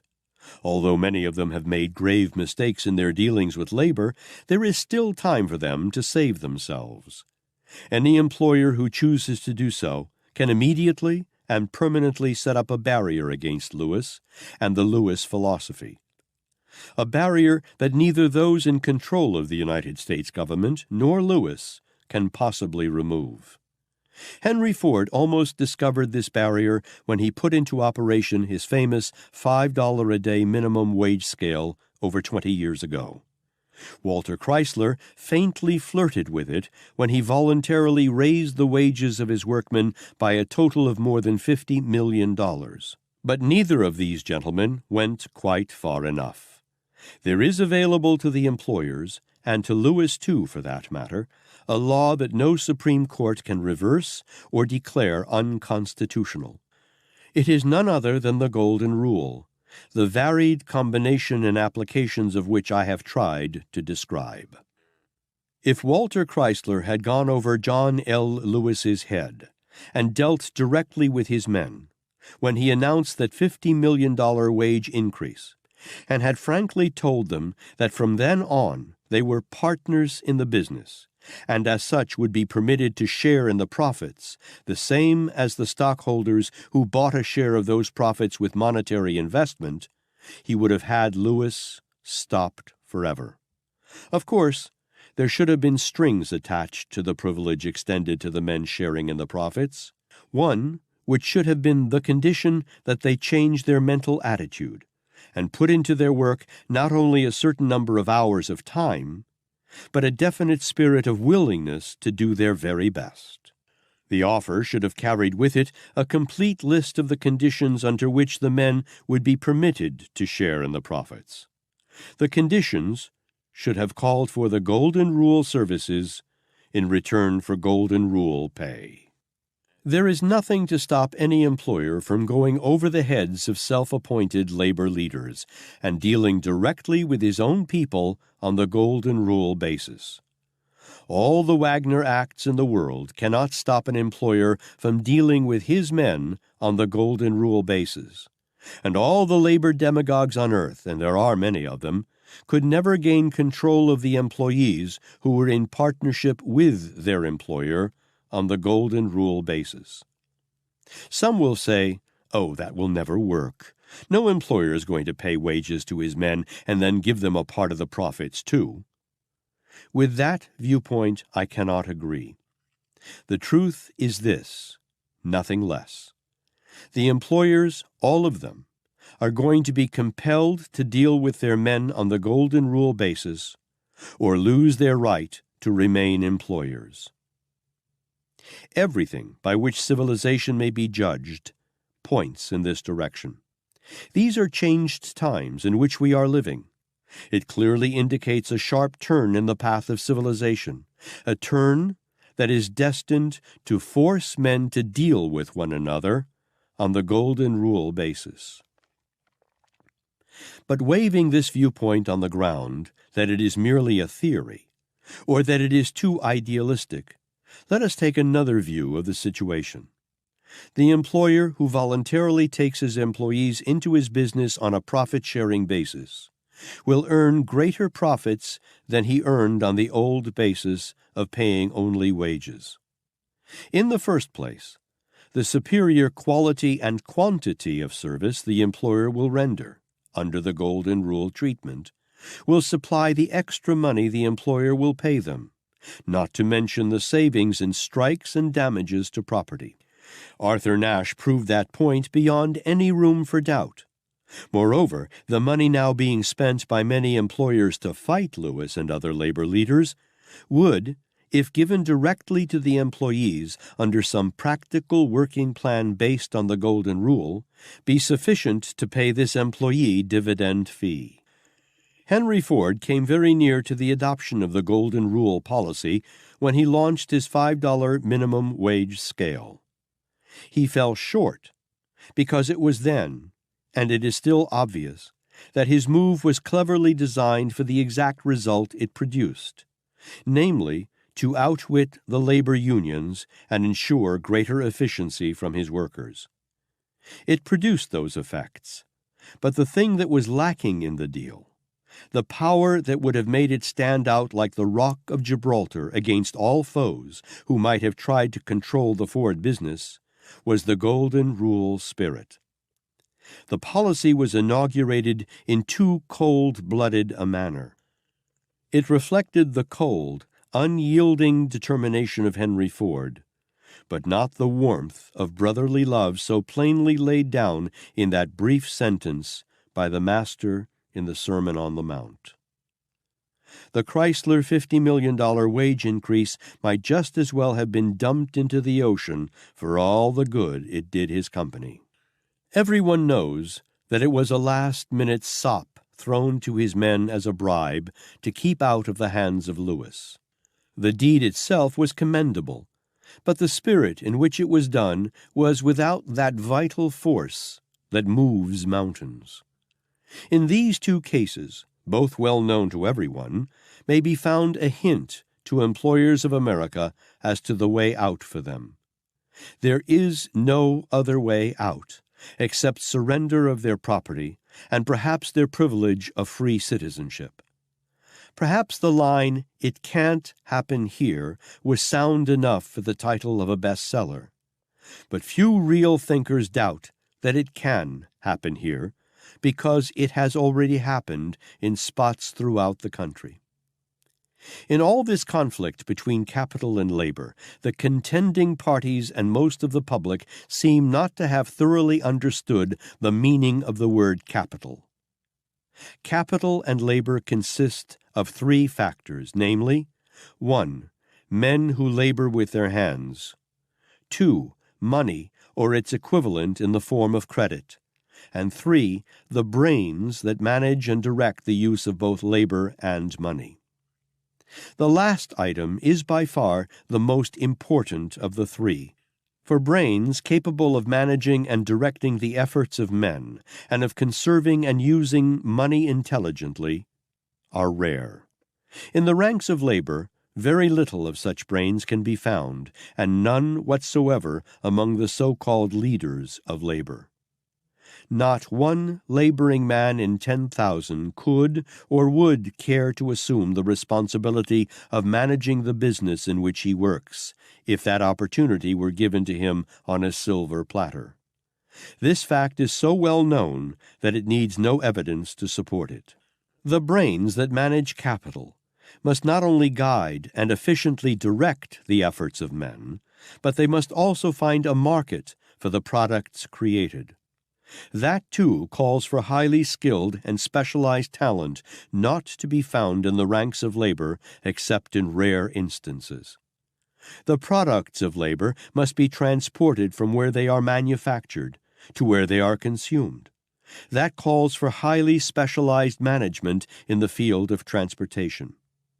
It seems strange indeed that laboring men could be misled into believing that their troubles are over as soon as they appoint Lewis to speak for them.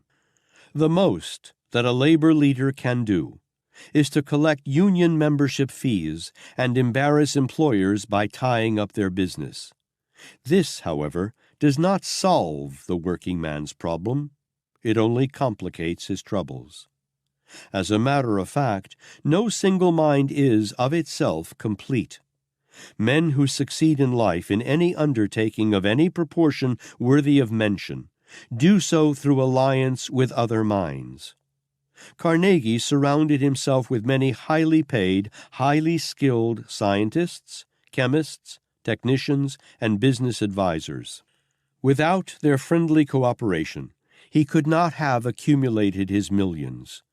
It is worthy of note, however, that he paid them well. Suppose that some labor leader, with the aid of the United States government, drowned out the steel plants and starved them to death, then took them over. What then? Who would run them? Who would supply the necessary money to keep them operating? Who would sell the output of the mills? Who would transport the materials to where they were needed? Could Lewis run the steel mills as efficiently as Charles M. Schwab or Tom Girdler or Myron Taylor? Is there a single man in all the ranks of labor who could do so? Personally, I doubt it. These are some of the questions that both capital and labor should ask and answer before they are too ready to destroy one another. Everybody's business is nobody's business. Therefore, the proper side to take the initiative in settling this conflict is without question the men who control capital. As a matter of fact, they are the only ones who are capable of ending the conflict, because they are the only ones really capable of managing the great industrial, financial, and economic structure on which this nation stands. Organized labor is manifestly a cause worthy of every consideration. In fact, it is so great a cause that it is entitled to and should have leadership of the type of Lincoln, men with a sense of justice, level heads, and above all, honest hearts. No one known to the public in the ranks of labor leadership today comes within miles of meeting these requirements. Moreover, most of the labor leaders are looked upon by both their own followers and the public as being unfit to negotiate in a business-like way with men of the type that manages capital. This does not make a pretty statement, but it has one redeeming feature. It is true. All of which is but another reason why the responsibility for taking the initiative in settling this labor dispute lies squarely on the shoulders of the capitalists. Power and superior intelligence, no matter where these virtues are found, carry with them the responsibility of duty and wisdom in their use. For every problem, there is a solution. It often happens that the person best fitted to solve a problem is someone not directly connected with or influenced by it. Oh yes, there is a solution for this labor racket, and let's call it by its right name, because that is just what it is, a plain, cruel, debasing racket. Two groups of people suffer most from this racket. One is the unfortunate victim who is coerced or misled into paying membership fees to support the racket, and the other is the public, who pays the bill when the smoke of battle finally clears away. It is about time these two groups put their heads together and ended this fat racket. Therefore, we propose that every employer immediately announce that henceforth his business will be run by the management representing the men who supply the money, and properly chosen representatives of the men who furnish the brawn under a golden rule policy of fair distribution of profits. We propose also that each employer appoint an advisory board made up of well-known, disinterested persons of the community who will sit in with the two groups representing capital and labor for the purpose of representing the third party, the public. If any industrialist made such an announcement and backed it with deeds, all the labor leaders could be about as welcome in the ranks of their workers as Leon Trotsky would be if he should set foot in Russia. Capital has brains, lots of them. Why, in the name of high heaven, then, doesn't someone in this group awake to this opportunity, become real smart, and forever put an end to racketeers who collect huge tolls from both capital and labor every year? Here is a chance for some business leader to make himself and his business immortal by selling this idea to the industrialists and the public. This can best be done by deeds, not words. Chapter 39. The New World. when the sea of life shall once more have attained to calm, and when the world shall once more have settled down to its business of ordered living, peace, and prosperity, new leaders and a new brand of leadership will have made their appearance. In the fields of business, industry, religion, politics, and in fact all fields of human endeavor, leaders will find more compensation in helping their followers than in accumulating millions of dollars for themselves. A new religion is in the process of being made. When this calm shall have come, and come it will, a new religion shall come with it, a religion of life, not a religion of death, a religion that will help people to live as well as to die, a religion whose followers will worship through the spirit and deed of useful service to one another, instead of worshiping a dead ancestry, a religion whose leaders will teach the love and beauty of cooperative effort among men, instead of fear and superstition, a religion whose followers will be made up of those who found dogma and creed inadequate for their needs, and believe instead in the effectiveness of deeds. When this calm shall have come, politics and statesmanship shall have been removed from the category of racketeering and graft, and the people will find leaders in men and women who have caught the spirit of the new age, men who will understand and live by the golden rule. When this calm shall have come, nations will be led by men and women who will settle all differences by arbitration and not by war. Warfare will be branded and regarded as what it really is, murder. Then Woodrow Wilson's name will take its rightful place along with those of Washington and Lincoln, and the world will pay more willing homage to the man who advocated a settlement of differences among nations by arbitration rather than warfare, and who finally fought a war to end wars, and then sought to establish an international accord to ensure permanent peace. When this calm shall have come, men who cheat and steal and besmirch the reputations of their fellow men, in order to accumulate millions of dollars which they do not need and cannot use, shall be treated with the contempt and scorn that they deserve. Visionary and utopian. Perhaps, if viewed from the level of intelligence on which the world now stands, but levels of intelligence change. Come back to these statements a dozen years hence. They will not then seem quite so visionary.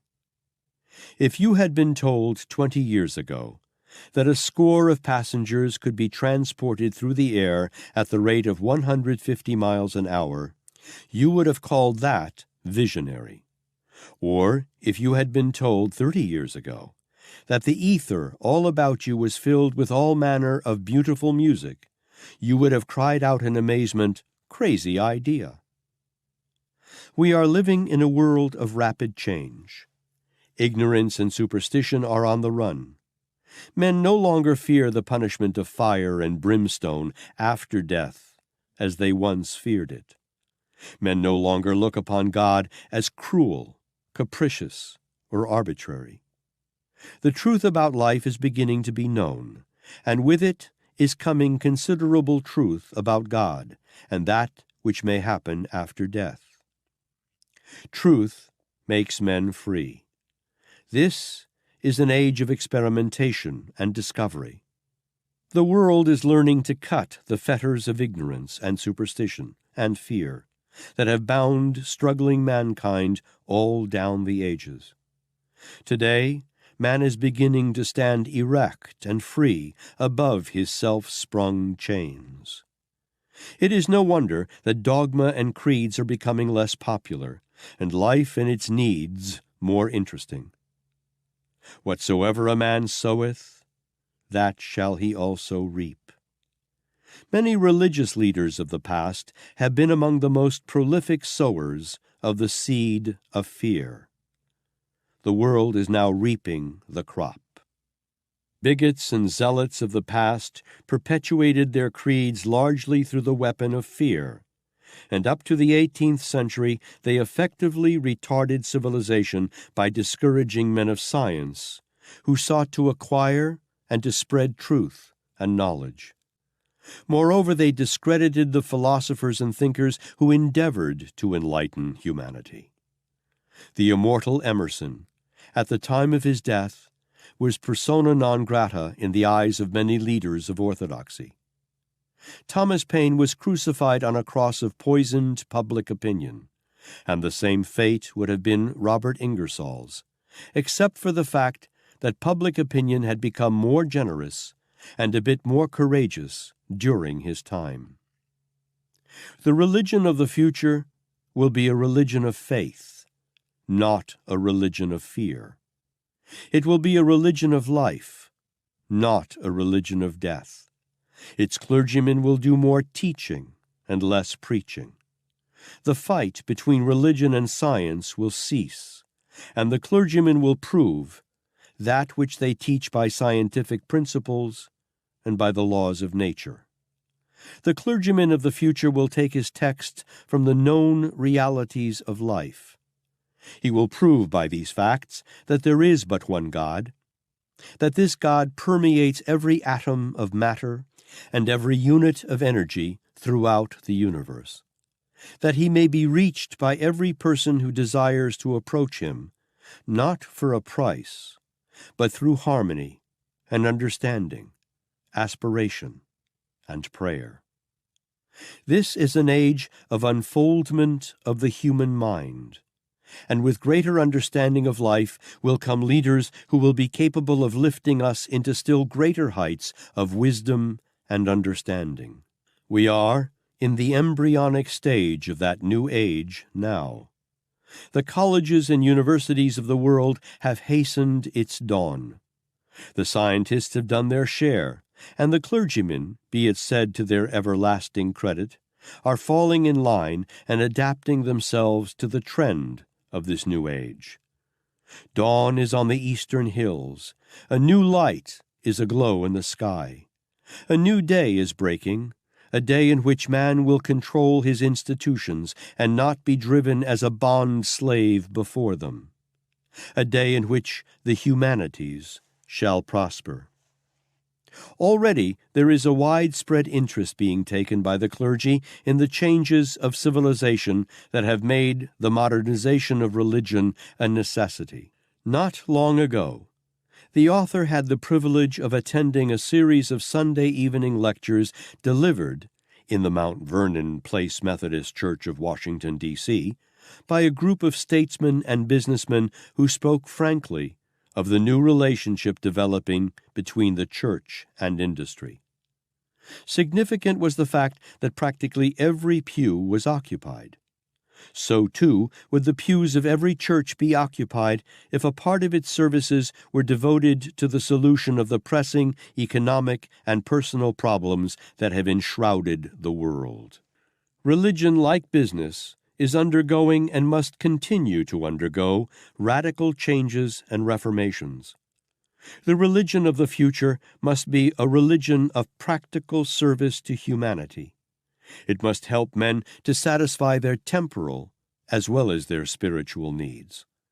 The religion of the future must be based upon practice as well as faith. Business has found it expedient to eliminate fear and oppression.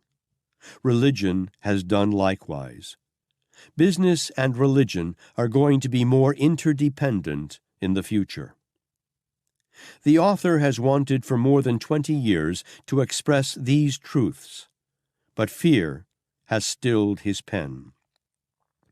Age and experience, plus the rapid change that has taken place in the world since the beginning of the World War, have supplanted that fear with courage. Moreover, the changes that have taken place during the past 20 years have brought with them evidence of the soundness of these statements. Fear is man's worst enemy.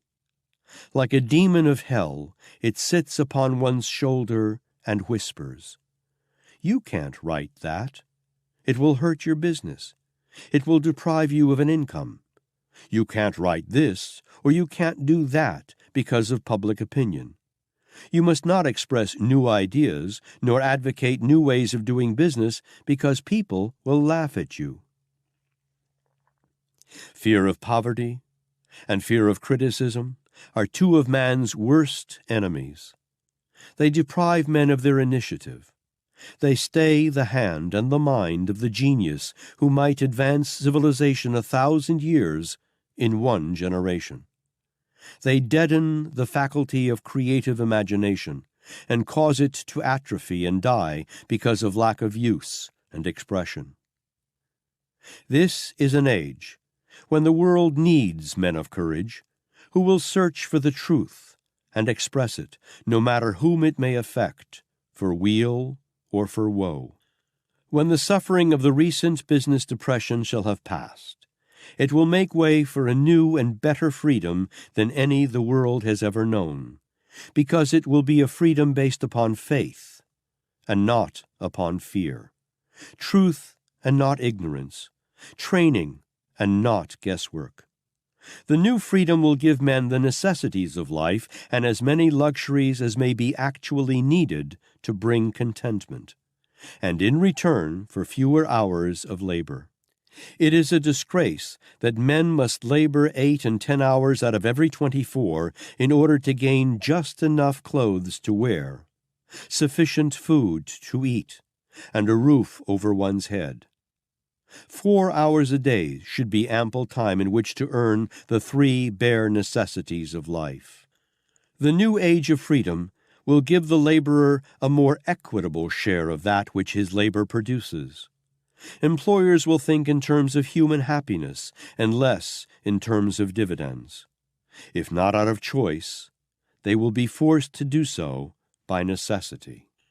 The man who labors with his hands will enjoy freedom, not only from those who have exploited him in the past, but he will enjoy also freedom from that type of so-called labor leader who has in the past been more of an exploiter than a leader.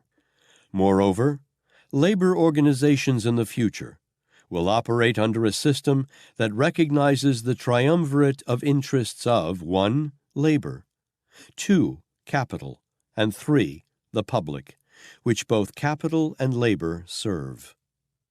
They will also, of necessity, operate under a system that will recognize and adequately reward individual superiority, instead of the present system that claims for the inefficient worker, as long as he pays his union dues, the same rewards and the same privileges as those enjoyed by the more efficient. Slaves and slave drivers, no matter in what walk of life, are becoming more and more a relic of a barbaric past. The crime we commit against children. The new freedom in its fullest form will protect little children from ignorant parents who plant the seed of fear in the minds of their offspring through corrective measures of brute force. Children will be managed by suggestion and by constructive example rather than by the rod. Moreover, the new freedom will permit children freedom of thought as well as freedom of action. Their minds will not be warped and limited through teachings that fill them with fear of God and of man. This new freedom must begin with absolute freedom of thought for children. The customs of the new age will not tolerate the practice of filling the minds of children with so much of the food of fear that they never actually come into possession of their own minds. Any emotions, and especially emotions of fear, planted in the minds of children through highly colored stories that appeal to the imagination, embed themselves in the subconscious minds of those children, and may remain with them all through life. It is a crime to plant in the mind of a child any negative thought, no matter what may be its nature or purpose. No human being has the right to hamper a child's chances of success in life merely because that person may have been responsible for the child's birth. Children do not belong to their parents. The parents are merely the custodians by whom a most precious, temporary responsibility for their children has been assumed. A human being's earthly destiny may be, and usually is, fixed for him through the influences of his childhood. Children are often taught to steal and to tell lies as the result of mismanagement by parents. Ignorance of proper management on the part of mothers often brings about the degradation of thousands of young girls every year. There are no secrets of life that should be kept from children who reach the age of comprehensive understanding. The mystery of where children come from and why they come into the world should be explained to them as soon as they are old enough to understand it. Lies that parents tell their children about storks plant in the subconscious minds of those children the impulse to lie about other things. Children grow up, learn to think for themselves, and finally learn the truth. Often their resentment against those who deceived them becomes marked and permanent. The inferiority complex must go. The age of freedom will not tolerate the practice of teaching children that men are worms of the dust, conceived and born in sin, and should therefore fear God. On the contrary, it will teach children that man is conceived and born in the image of God, that man is limited in his achievements only by his own power to appropriate and use infinite intelligence.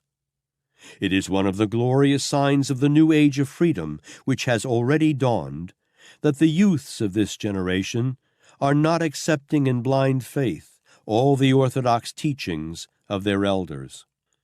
Let it be understood that the author's only charge against orthodoxy is that it has been the chief purveyor of fear all down the ages. The indictment is not against individuals. It is against a system that has enslaved alike the minds of its leaders and followers. The new age of freedom will teach the young the beauty and possibilities of the emotion of sex, instead of treating the subject as if it were a thing of ugliness and sin. The subject of sex will be shorn of its mystery, and it will be taught in the public schools by clean minds in a clean manner. Youths will be taught the true function of sex, including the values that may be had through transmutation of this beautiful emotion. They will be taught the truth about sex energy, that it is the most powerful of all the human emotions, that it has a therapeutic value unknown in the connection with other emotions, that it is capable, when controlled, transmuted, and intelligently directed, not only of perpetuating life, but of developing business or professional genius as well. The object of this book is to provoke thought. It was not written with a purpose of reformation, nor with the purpose of destroying faith in any religion, nor with the purpose of influencing others to think as the author thinks. The author does not claim to be infallible, and he is more than willing to have his opinions and beliefs passed upon by a jury, made up of people who have been disciplined in the art of accurate thought. The writing of this book has been truly a labor of love, and the author has been paid for his labor 100 times by the thoughts that have kept him company as he worked. Thoughts that inspired him with courage and left no place in his mind for despondency or fear. Thoughts that attuned his heart to these words of Max Ehrmann: "Let me do my work each day, and if the darkened hours of despair overcome me, may I not forget the strength that comforted me in the desolation of other times. May I still remember the bright hours that found me walking over the silent hills of my childhood, or dreaming on the margin of the quiet river amid the tempests of the changing years. Spare me from bitterness, and from the sharp passions of unguarded moments. May I not forget that poverty and riches are of the spirit. Though the world know me not, may my thoughts and actions be such as shall keep me friendly with myself. Lift my eyes from the earth, and let me not forget the uses of the stars. Forbid that I should judge others, lest I condemn myself. Let me not follow the clamor of the world, but walk calmly in my path. Give me a few friends who will love me for what I am, and keep ever burning before my vagrant steps the kindly light of hope. And though age and infirmity overtake me, and I come not within sight of the castle of my dreams, teach me still to be thankful for life, and for time's olden memories that are good and sweet, and may the evening's twilight find me gentle still. The future demands dreamers with courage. The whole world now needs and is demanding a new group of pioneers who have the capacity to conceive new plans, new ideas, new inventions. Men and women who have also the courage and the initiative to blaze new trails in every walk of life. These new leaders and discoverers will be required in politics, in religion, in banking, in transportation, in industry and business, in education, in the professions, on the farms, in city planning, in art, music and literature, in journalism, and on the screen and stage. The business depression marked the death of one age and the birth of another. This new changed world will require dreamers who can put their dreams into action. The dreamers have always been the pattern makers of civilization. Through faith, courage, and imagination, they harness the intangible and unseen forces of unborn opportunity and build great skyscrapers, convert forests and deserts into cities, and turn frontiers into marts of trade. Any person who in the future cherishes a lofty dream and holds fast to it will be more than apt to see that dream become a reality, for this is an age that is favorable to the practical dreamers. Columbus dreamed of an unknown world and discovered it. Copernicus dreamed of a multiplicity of worlds and revealed them. Henry Ford, poor and uneducated, dreamed of a horseless carriage, steadfastly held to that dream, and now the evidence that he dreamed soundly belts the entire earth. Edison dreamed of a machine that would record and reproduce the sound of the human voice, and stood by his dream through countless failures until his dream became a splendid reality. Whalen dreamed of a chain of cigar stores, transformed his dream into action, and now the United Cigar Stores occupy the best corners in every city in America. Lincoln dreamed of freedom for the black slaves, and a united North and South have translated his dream into a reality. Other dreamers of the Lincoln type are going to dream of freedom for the white slaves of America, and live to see their dreams come true. The Wright brothers dreamed of a machine that would conquer the air, and now one may see evidence that dreams can be made to become true, because this evidence fills the air in flocks all over the world. Marconi dreamed of a system for harnessing the intangible forces of the ether. Evidence that he did not dream in vain may be seen in every radio set in the world. The greatest achievement was at first and for a time a dream. The oak sleeps in the acorn. The bird waits in the egg. And in the highest vision of the soul, a waking angel stirs. Dreams are the seedlings of reality. Awake, Arise, dreamers of America. The world is filled with an abundance of opportunity, such as the dreamers of the past never knew. A burning desire to be and to do is the starting point from which the dreamer must take off. Dreams are not born of indifference, laziness, or lack of ambition. The business depression was one of the greatest blessings the world has ever known. It paved the way for the dreamer-doers and provided them with opportunities they never would have known without it. Don't say there isn't a chance today. The world no longer scoffs at the dreamer, nor calls him impractical. Instead, it beckons to him to bring forth his ideas and plans, and sets up before him prizes of both money and glory, equivalent to a king's ransom. You have been disappointed, have undergone temporary defeat, have felt the great heart within your breast crushed.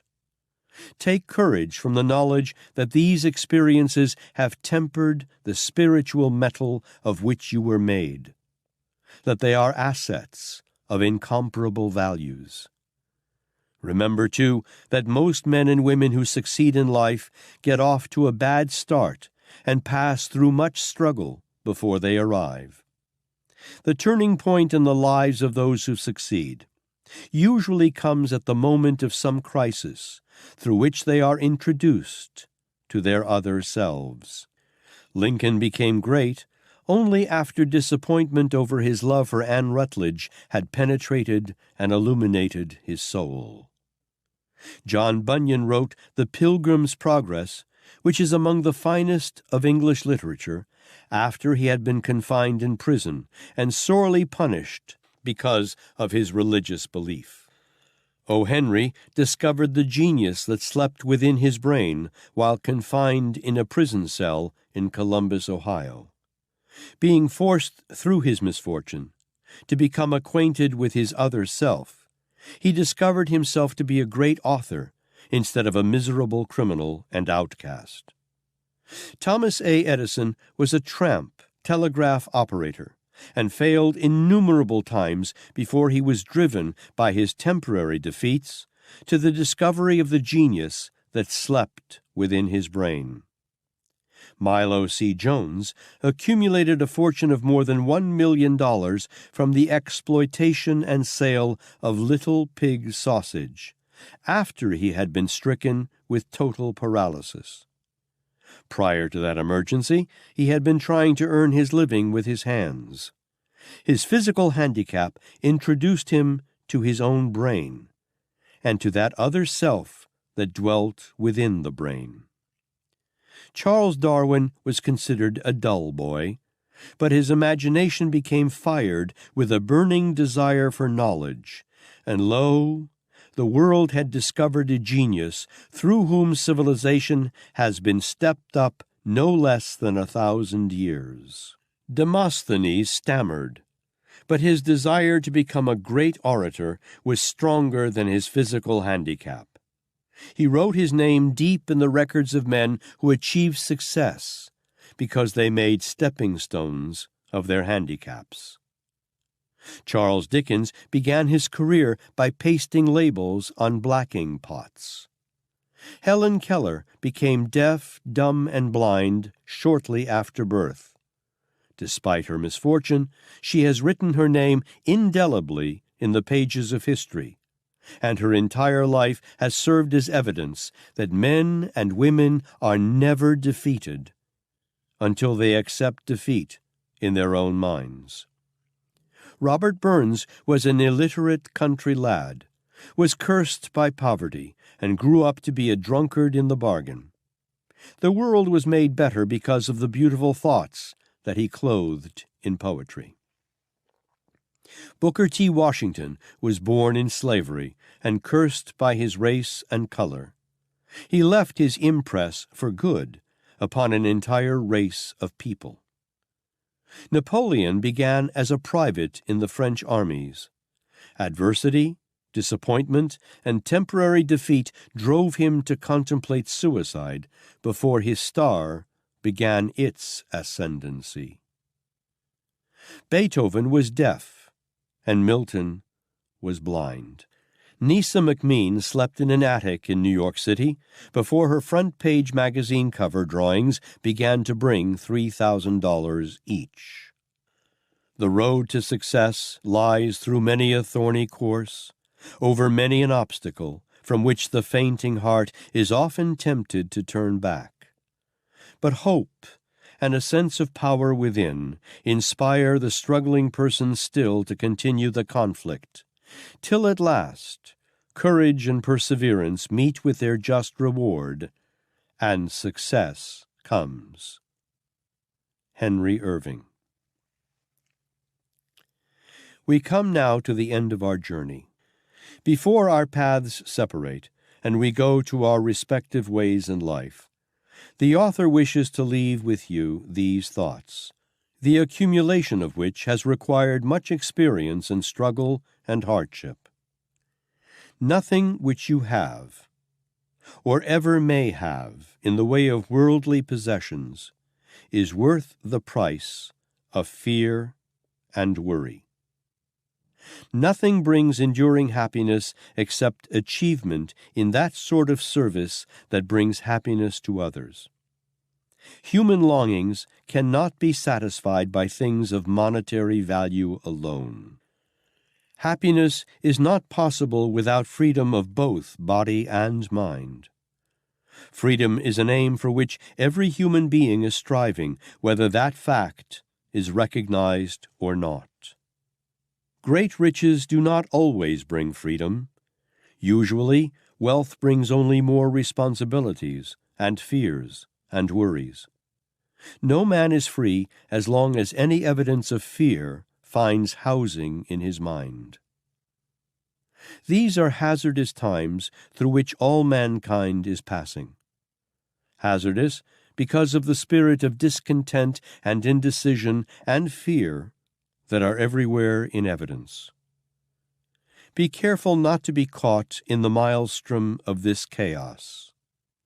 If you should become engulfed in it, remember that no one can extricate you from its empowering current of despair except yourself.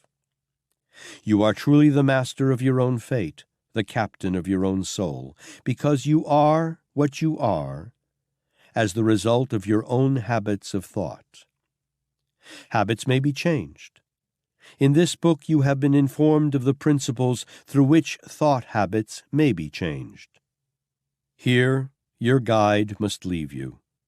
The remainder of the journey must be completed by you alone. Whether the trip is beautiful or ugly, pleasant or unpleasant, will depend upon what use you make of your own power of thought. If it were required of me that I condense the substance of this book and state it in one sentence, these are the words in which I would do it. You have a mind which you may control, and inasmuch as this mind can penetrate infinite intelligence at your will, you possess, therefore, the answer to all your problems and the medium by which you can acquire all material things you need. Before departing, the author wishes you an abundance of courage and peace and faith.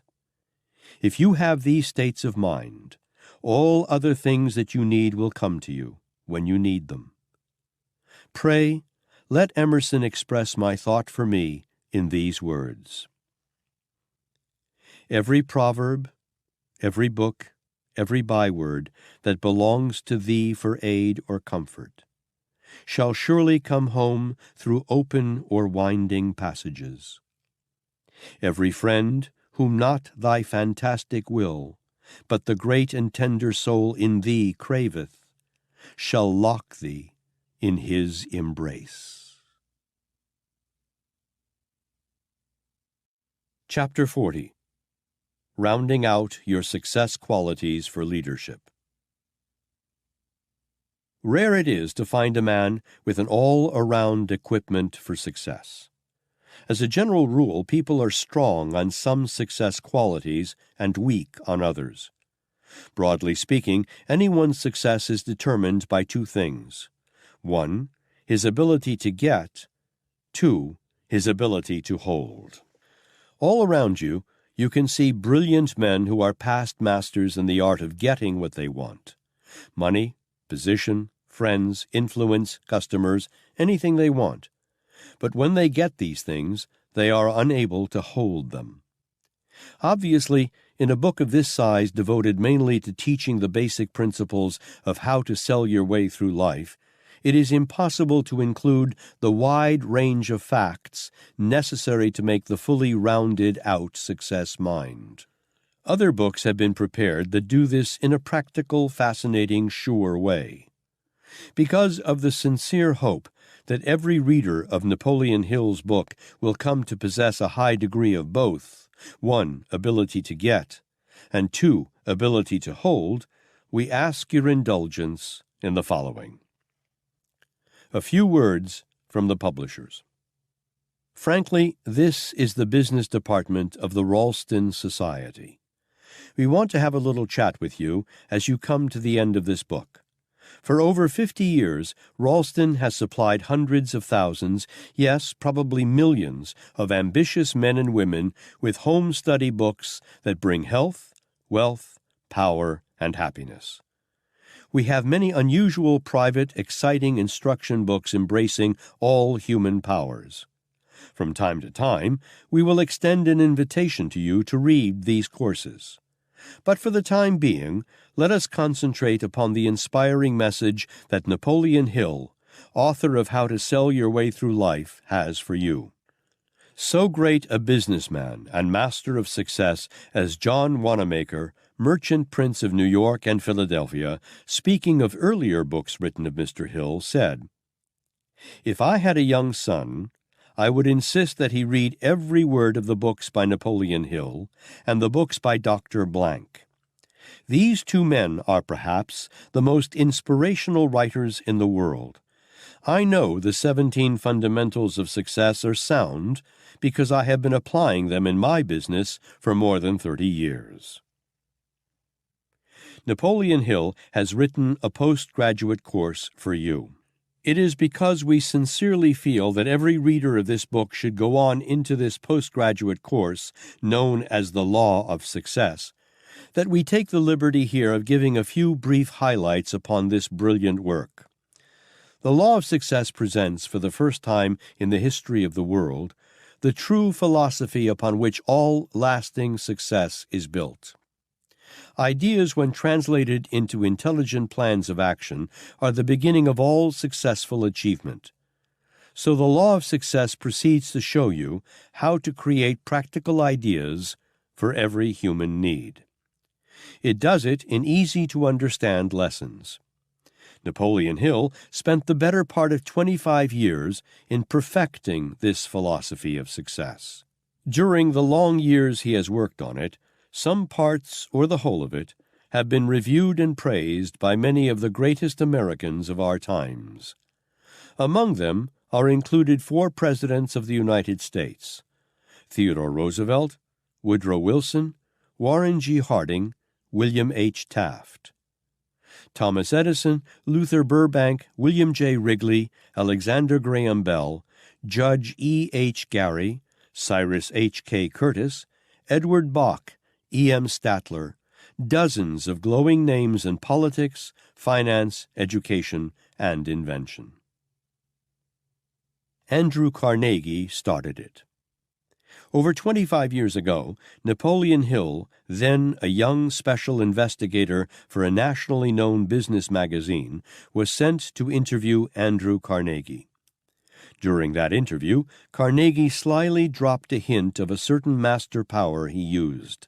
A magic law of the human mind, a little-known psychological principle which was amazing in its power. Carnegie suggested to Hill that upon that principle he could build the philosophy of all personal success, whether it be measured in terms of money, power, position, prestige, influence, accumulation of wealth. That part of the interview never went into Hill's magazine, but it did launch the young author upon over 20 years of research. And today, we open to you the discovery and methods of using the revolutionary force that Carnegie quietly hinted at.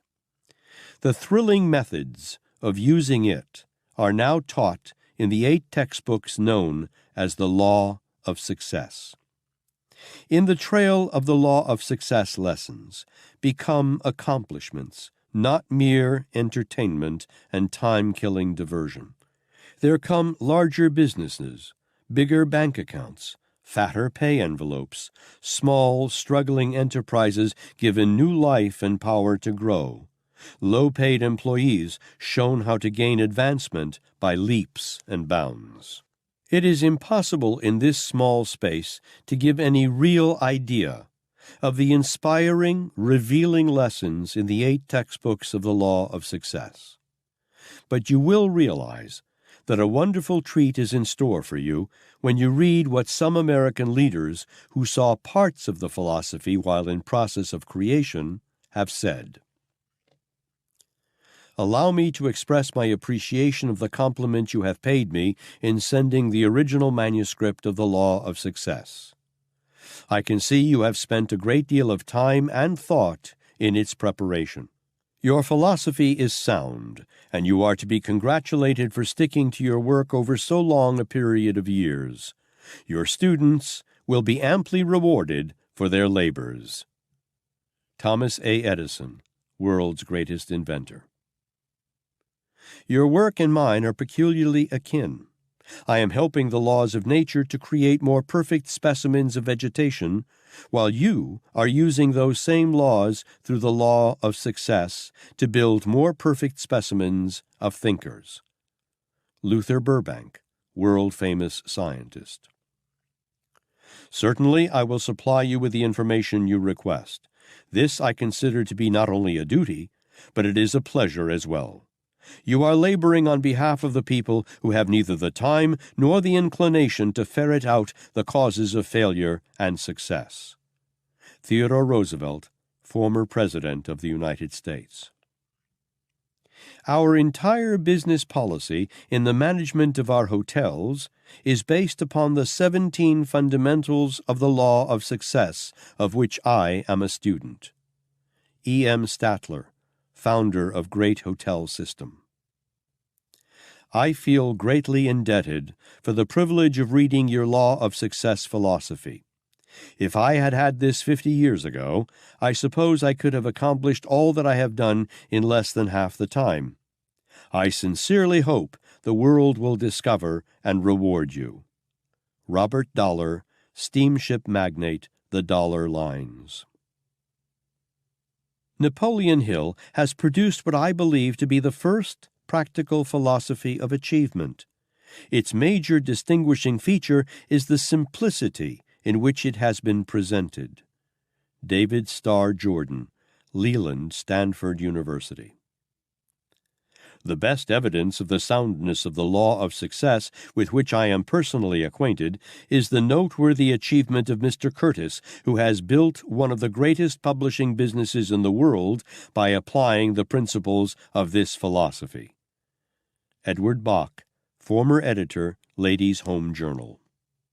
You may say, for Mr. Rockefeller, that he endorses Mr. Hill's 17 fundamental principles of success, and that he recommends them to those who are seeking the highway to achievement. Secretary to John D. Rockefeller. Evidence that money could not buy. The foregoing is evidence and praise seldom accorded any course of education.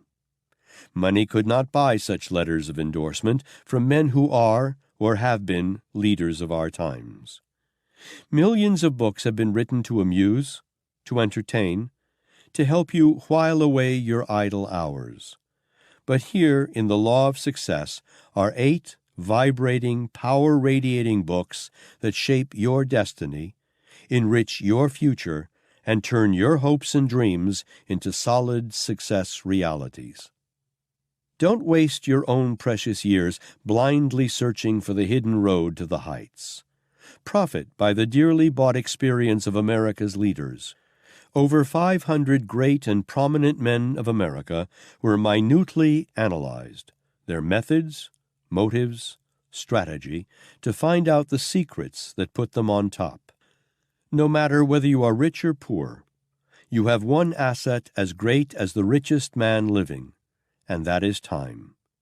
But with each setting sun, you become one day older and have one day less in which to attain the success and wealth you desire. Thousands of progressive people throughout the North American continent have realized this mighty truth, and have sought the help so clearly and inspiringly taught in Napoleon Hill's Law of Success. You cannot afford to let day after day slip into eternity without getting possession of this course. You will profit greatly from the lessons in how to sell your way through life. You will take even more brilliant and gratifying rewards from the law of success. The cost is trifling. The benefits are tremendous. May we tell you in detail about the law of success? If you say yes, then write us that you are a reader of this book and would like detailed information about the law of success. The Ralston Society, Department 2, Meriden, Connecticut. You need have no fear of competition from the person who says, "I'm not paid to do this and I'll not do it." He will never be a dangerous competitor for your job. But watch out for the fellow who remains at his work until it is finished, and performs a little more than is expected of him, for he may challenge you at the post and pass you at the grandstand.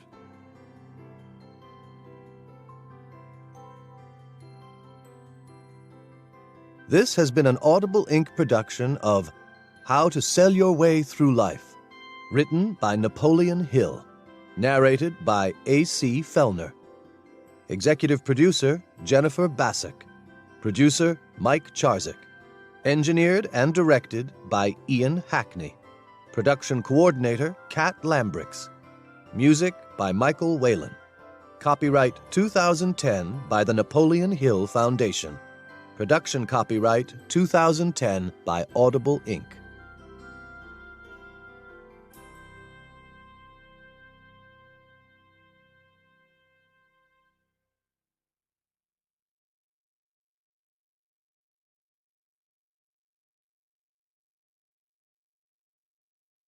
This audiobook production was distributed by Brilliance Audio. For further information concerning this program or other Brilliance Audio titles, please call the following toll-free number, 1-800-222-3225, or visit our website at www.brillianceaudio.com. And please visit Audible at www.audible.com to discover over 150,000 titles available for download. No part of this recording may be played for an audience or reproduced in any form. It may not be streamed, downloaded, broadcast, or copied without written permission. Address all inquiries to Brilliance Audio, P.O. Box 887, Grand Haven, Michigan 49417.